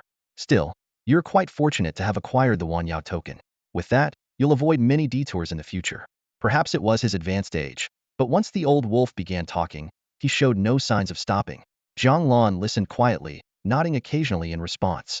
For a brief moment, he found himself wondering if demons were really all that different from humans. But he quickly dismissed the thought. Those who are not of my kind must have a different heart, he reminded himself. The inherent conflict between humans and demons was irreconcilable. If the old wolf ever discovered his true identity, he would undoubtedly turn hostile in an instant. When the old wolf finally paused, Jiang Lan seized the opportunity to ask, could you tell me more about the Wanyao Hall? The old wolf gave him a knowing look. I figured you'd ask. All right then, let this old wolf enlighten you. You should know who the master of the Wanyao Hall is, right? The Kunping Demon Emperor, Jiang Lan replied with a nod. The old wolf's white brows furrowed slightly. The Kunping Demon Emperor is not someone you can refer to so casually. You must address him as the Hall Master. If the wrong ears hear you, you might end up courting death. Jiang Lan inwardly rolled his eyes at the pretension, not even allowing the title Demon Emperor to be used. They insisted on Hall Master instead. Still, power commanded respect, and even if they demanded to be called Father, one would have to oblige. Outwardly, Jiang Lan feigned a frightened expression and nodded repeatedly. Only then did the old wolf seem satisfied as he continued. Under the Hall Master, there are 4 personal guardians. Each guardian oversees 8 elders. The Wanyao Hall consists of 33 peaks. Apart from the Wanyao Peak itself, the others are all managed by the elders. This Huangamo Peak is one of them. Jiang Lan was astonished. To think that such an extensive Huangamo Peak was merely one of 33 branches it was a staggering realization. Recalling what the woman from the Hanya Tower had mentioned, there were 14 other beings with power comparable to the Kunpeng Demon Emperor, collectively known as the 3 demons, 5 emperors, and 7 sovereigns. What's the matter? Surprised? The old wolf teased. Jiang Lan nodded, and the old wolf continued, don't be too shocked. Focus on cultivating well. Once your skills improve, you might have the chance to join the inner circle as a personal disciple. Your future will be limitless. Seeing how much the old wolf seemed to know, Jiang Lan decided to probe further. The Hall Master is in the transformation realm. What about the guardians? How strong are they? You're quite the curious one, aren't you? The old wolf shot him a glance. But I suppose there's no harm in telling you. All 4 guardians are experts in the demon infant realm, with some even reaching the later stages. As for the elders, there isn't a strict requirement. It all depends on their contributions to the Wanyao Hall. Even someone in the skin refining realm could become an elder if they achieved great merit. That said, it's rare for someone in the skin refining realm to accomplish such feats, so most elders are in the demon core realm. Of course, there are exceptions, like our elder Huang, who is a powerful demon infant realm cultivator. As they talked, the 2 of them continued up the mountain, where the buildings became more numerous. How much farther is it? Jiang Lan asked. The old wolf stopped in his tracks. We're here. They'll prepare a token for you. From this day onward, you're officially an outer disciple of the Wanyao Hall. Jiang Lan stood in front of a row of low courtyards, his gaze sweeping across the scene before him. The courtyards were neatly arranged, numbering around 40 or 50, and to his surprise, their condition was far better than he had imagined. The quality of these courtyards was nearly comparable to the old residence he had lived in back in the Yin Kingdom. So, this is where the outer disciples of the Myriad Demon Hall live? Jiang Lan thought to himself in amazement. He had initially assumed that having a cave to live in would be considered decent for an outer disciple, but he hadn't expected such a well-maintained environment. The old wolf gestured for Jiang Lan to follow and led him into a courtyard that was noticeably larger than the others. Kid, your name's Langqing, right? The old wolf asked as he stood in the courtyard. Jiang Lan nodded in confirmation. The old wolf instructed him to wait in the courtyard and then casually pushed open the door to the house, disappearing inside. Taking advantage of the moment, Jiang Lan began to observe his surroundings. The nearby courtyards were unusually quiet, as though very few occupants lived there. Not long after, the old wolf emerged from the house holding a wooden token. The token was entirely different from the Myriad Demon token that Jiang Lan had previously carried. While the Myriad Demon token was made of rust-proof iron, this one appeared to be an ordinary piece of wood, neatly engraved with the name Langqing. This is your proof of identity as an outer disciple, the old wolf said, handing the token to Jiang Lan. Try channeling demon energy into it, and you'll see your contribution points displayed. The mention of demon energy caused a subtle change in Jiang Lan's expression, but he quickly returned to his usual calm demeanor. He understood that what demons referred to as demon energy was essentially the same as a warrior's true energy, just a difference in terminology. Following the instructions, he infused the token with true energy, and immediately, the words contribution 100 appeared beneath his name. Pretty advanced, Jiang Lan remarked with a raised eyebrow. Back at Shenwu Pavilion, they were still using handwritten records, yet this place could display contribution points directly with energy. What puzzled him even more was the origin of the 100 points. The old wolf explained that it was a special benefit for those who entered the mountain with the Myriad Demon token. He also emphasized that Jiang Lan shouldn't underestimate the value of 100 contribution points. Most outer disciples wouldn't be able to accumulate that much even after 3 months. In the Myriad Demon Hall, contribution points were everything. When Jiang Lan inquired about accommodations, the old wolf chuckled and explained that staying in these courtyards required a daily payment of 3 contribution points. While there were free living options, their conditions were far inferior. To the old wolf's surprise, Jiang Lan agreed to stay without hesitation. "I'll take it," Jiang Lan said decisively. "What did you say?" The old wolf stared at him in disbelief. "You little rascal. You clearly don't know the value of hard-earned points." Jiang Lan had already made up his mind. Since Huangma Peak was just one of the 33 peaks of the Myriad Demon Hall, he didn't plan to stay here for long. His priority was to find a suitable cultivation technique, then eradicate this peak and head to the main peak to confront the Kuanping Demon Emperor in person. "Well, some of these courtyards are already occupied by demons," the old wolf said, pointing to the surrounding houses. "If you want to stay, just pick one you like." Tisk, sk. Jiang Lan clicked his tongue deliberately. "I feel like these still aren't quite up to par. Don't you have anything better?" The old wolf was momentarily at a loss for words, left staring blankly at this unconventional wolf cub, who clearly didn't play by the rules. The old wolf waved his hand impatiently. "There are places, sure, but those are reserved for inner disciples. You're just an outer disciple, so don't even think about it." Jiang Lan nodded slightly, a trace of disappointment flashing across his face. "Fair enough. Being away from home, I can make do with anything. If you ever manage to become a core disciple," the old wolf continued, "you could get your own residence at the main peak, granted by the hall master himself. And guess what? No contributions required." Jiang Lan's eyes lit up. "Core disciple? How can I become one?" The old wolf gave him a sideways glance, clearly unimpressed. "You may have some aptitude for gathering chi right now, but becoming a core disciple is a long way off for you. At the very least, you need to reach the later stages of the mortal shedding realm and pass multiple rounds of selection. Even entering the inner sect isn't easy. You'd need to be at the chi condensation stage, minimum." "Got it," Jiang Lan said, nodding earnestly. "Listen, kid," the old wolf said with a rare hint of sincerity, "don't aim too high too soon. You're only setting yourself up for disappointment." He assumed Jiang Lan was at mid-stage chi gathering, which, while decent among demons, was far from extraordinary. If he knew Jiang Lan was actually at the latest stage core formation realm, he'd likely be so shocked his eyes would pop out.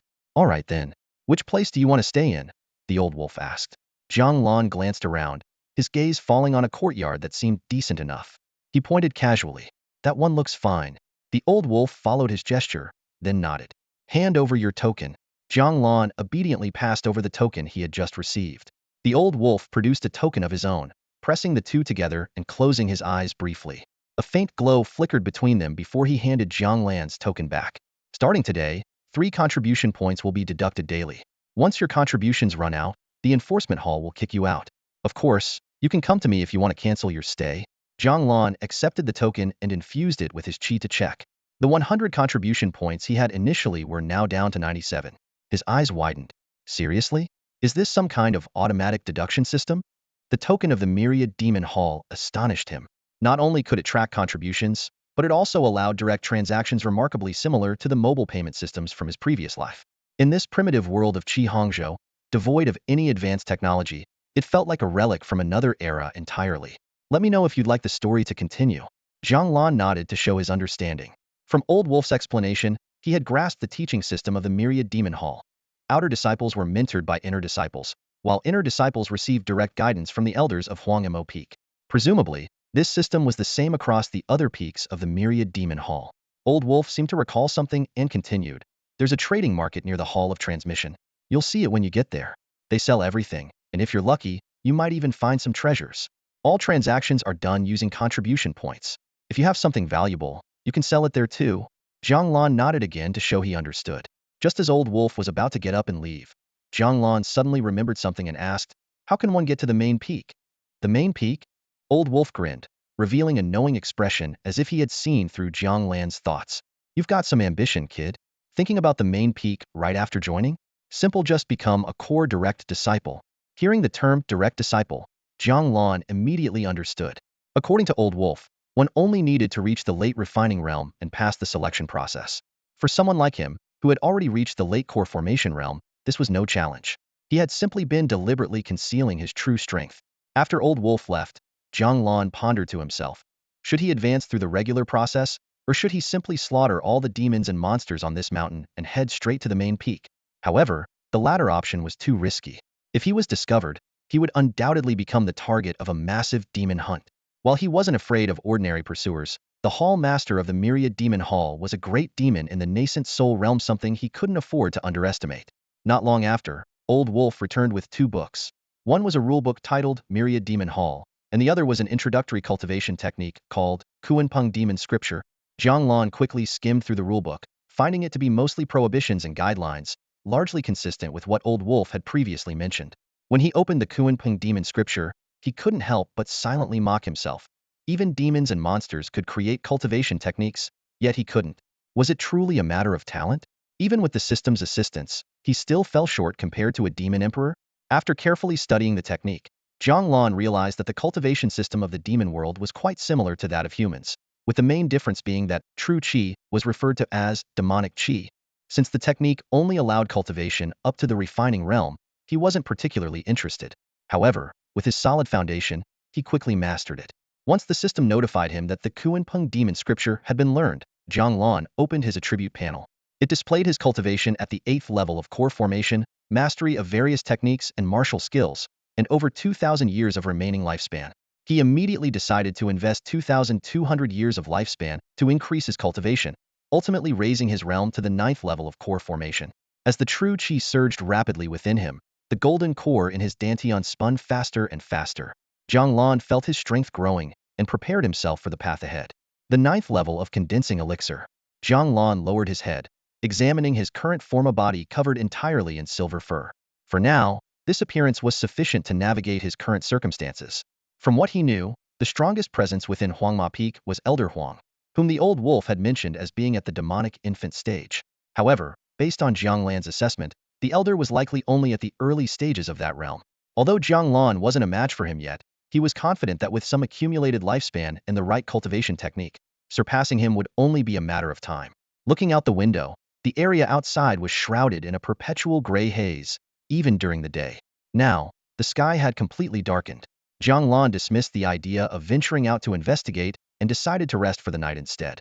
Just as he rose from the chair to prepare for bed, a knock sounded at the door, followed by a hoarse voice. "Brother, are you home?" Jiang Lan frowned slightly. A visitor already, after being here for only a few hours? And the visitor wasn't human, it was a demon. Curiosity piqued, he walked to the door and opened it. Standing outside was a monkey demon about the same height as Jiang Lan. Dressed in a yellow robe, the creature had a face covered in fur, a protruding monkey-like snout, and 2 sharp fangs visible when it opened its mouth. "Can I help you?" Jiang Lan asked. The monkey demon grinned. "Nothing much, just heard a new brother moved in and came to introduce myself. What should I call you?" "Wolf Qing," Jiang Lan replied without batting an eye, though inwardly, he found it amusing that even demons here seemed to value social niceties. Wolf Qing, got it. The monkey demon said with a smile. You can call me Huang Xing. Huang. Jiang Lan's heart stirred. Elder Huang of Huangma Peak shared the same surname. While he wasn't sure how many demons resided on the mountain, it was unlikely there were many with the same surname. Was this a coincidence? Or did this monkey have some connection with the elder? Jiang Lan realized he still didn't know what kind of demon Elder Huang actually was. Huang Xing reached into his robe and pulled out a green, grass-like plant, handing it to Jiang Lan. It's our first meeting, and I don't have much to offer. Take this spirit heart grass. In the future, I might need to trouble Brother Wolf Qing for some help. Jiang Lan's eyes flickered.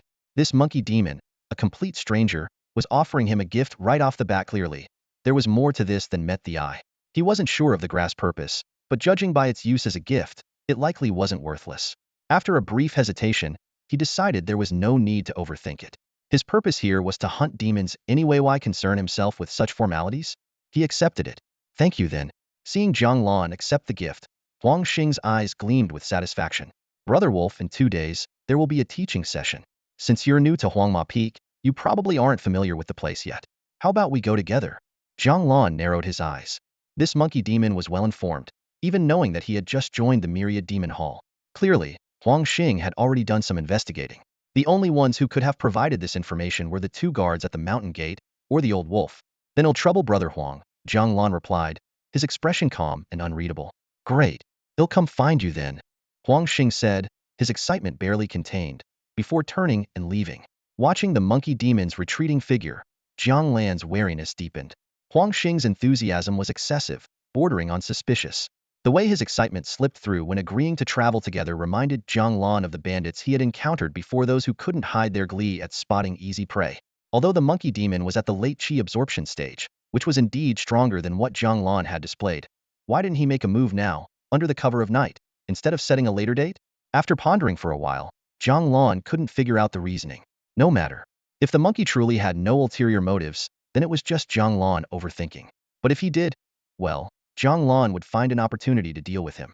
Though he had presented himself as being in the mid-chi absorption stage, in truth, no one on this mountain, not even Elder Huang, was his match. As for why the old wolf had leaked his information to the monkey demon, perhaps it was for some personal gain. Setting these thoughts aside, Jiang Lan walked over to the cabinet and pulled out some bedding. To his surprise, the bedding was brand new. While the material was different from what was used in the human world, it was decent enough, at least it hadn't been used by other demons. After laying out the bedding, Jiang Lan yawned and lay down on his side. Despite being in unfamiliar territory, he was entirely at ease and soon fell into a deep sleep. That's all for today. Thank you so much for watching. I hope you guys enjoyed. If you wish to have another part of this recap, please give us at least 1,000 likes. Please don't forget to comment and subscribe to our channel for more content like this. Until next time.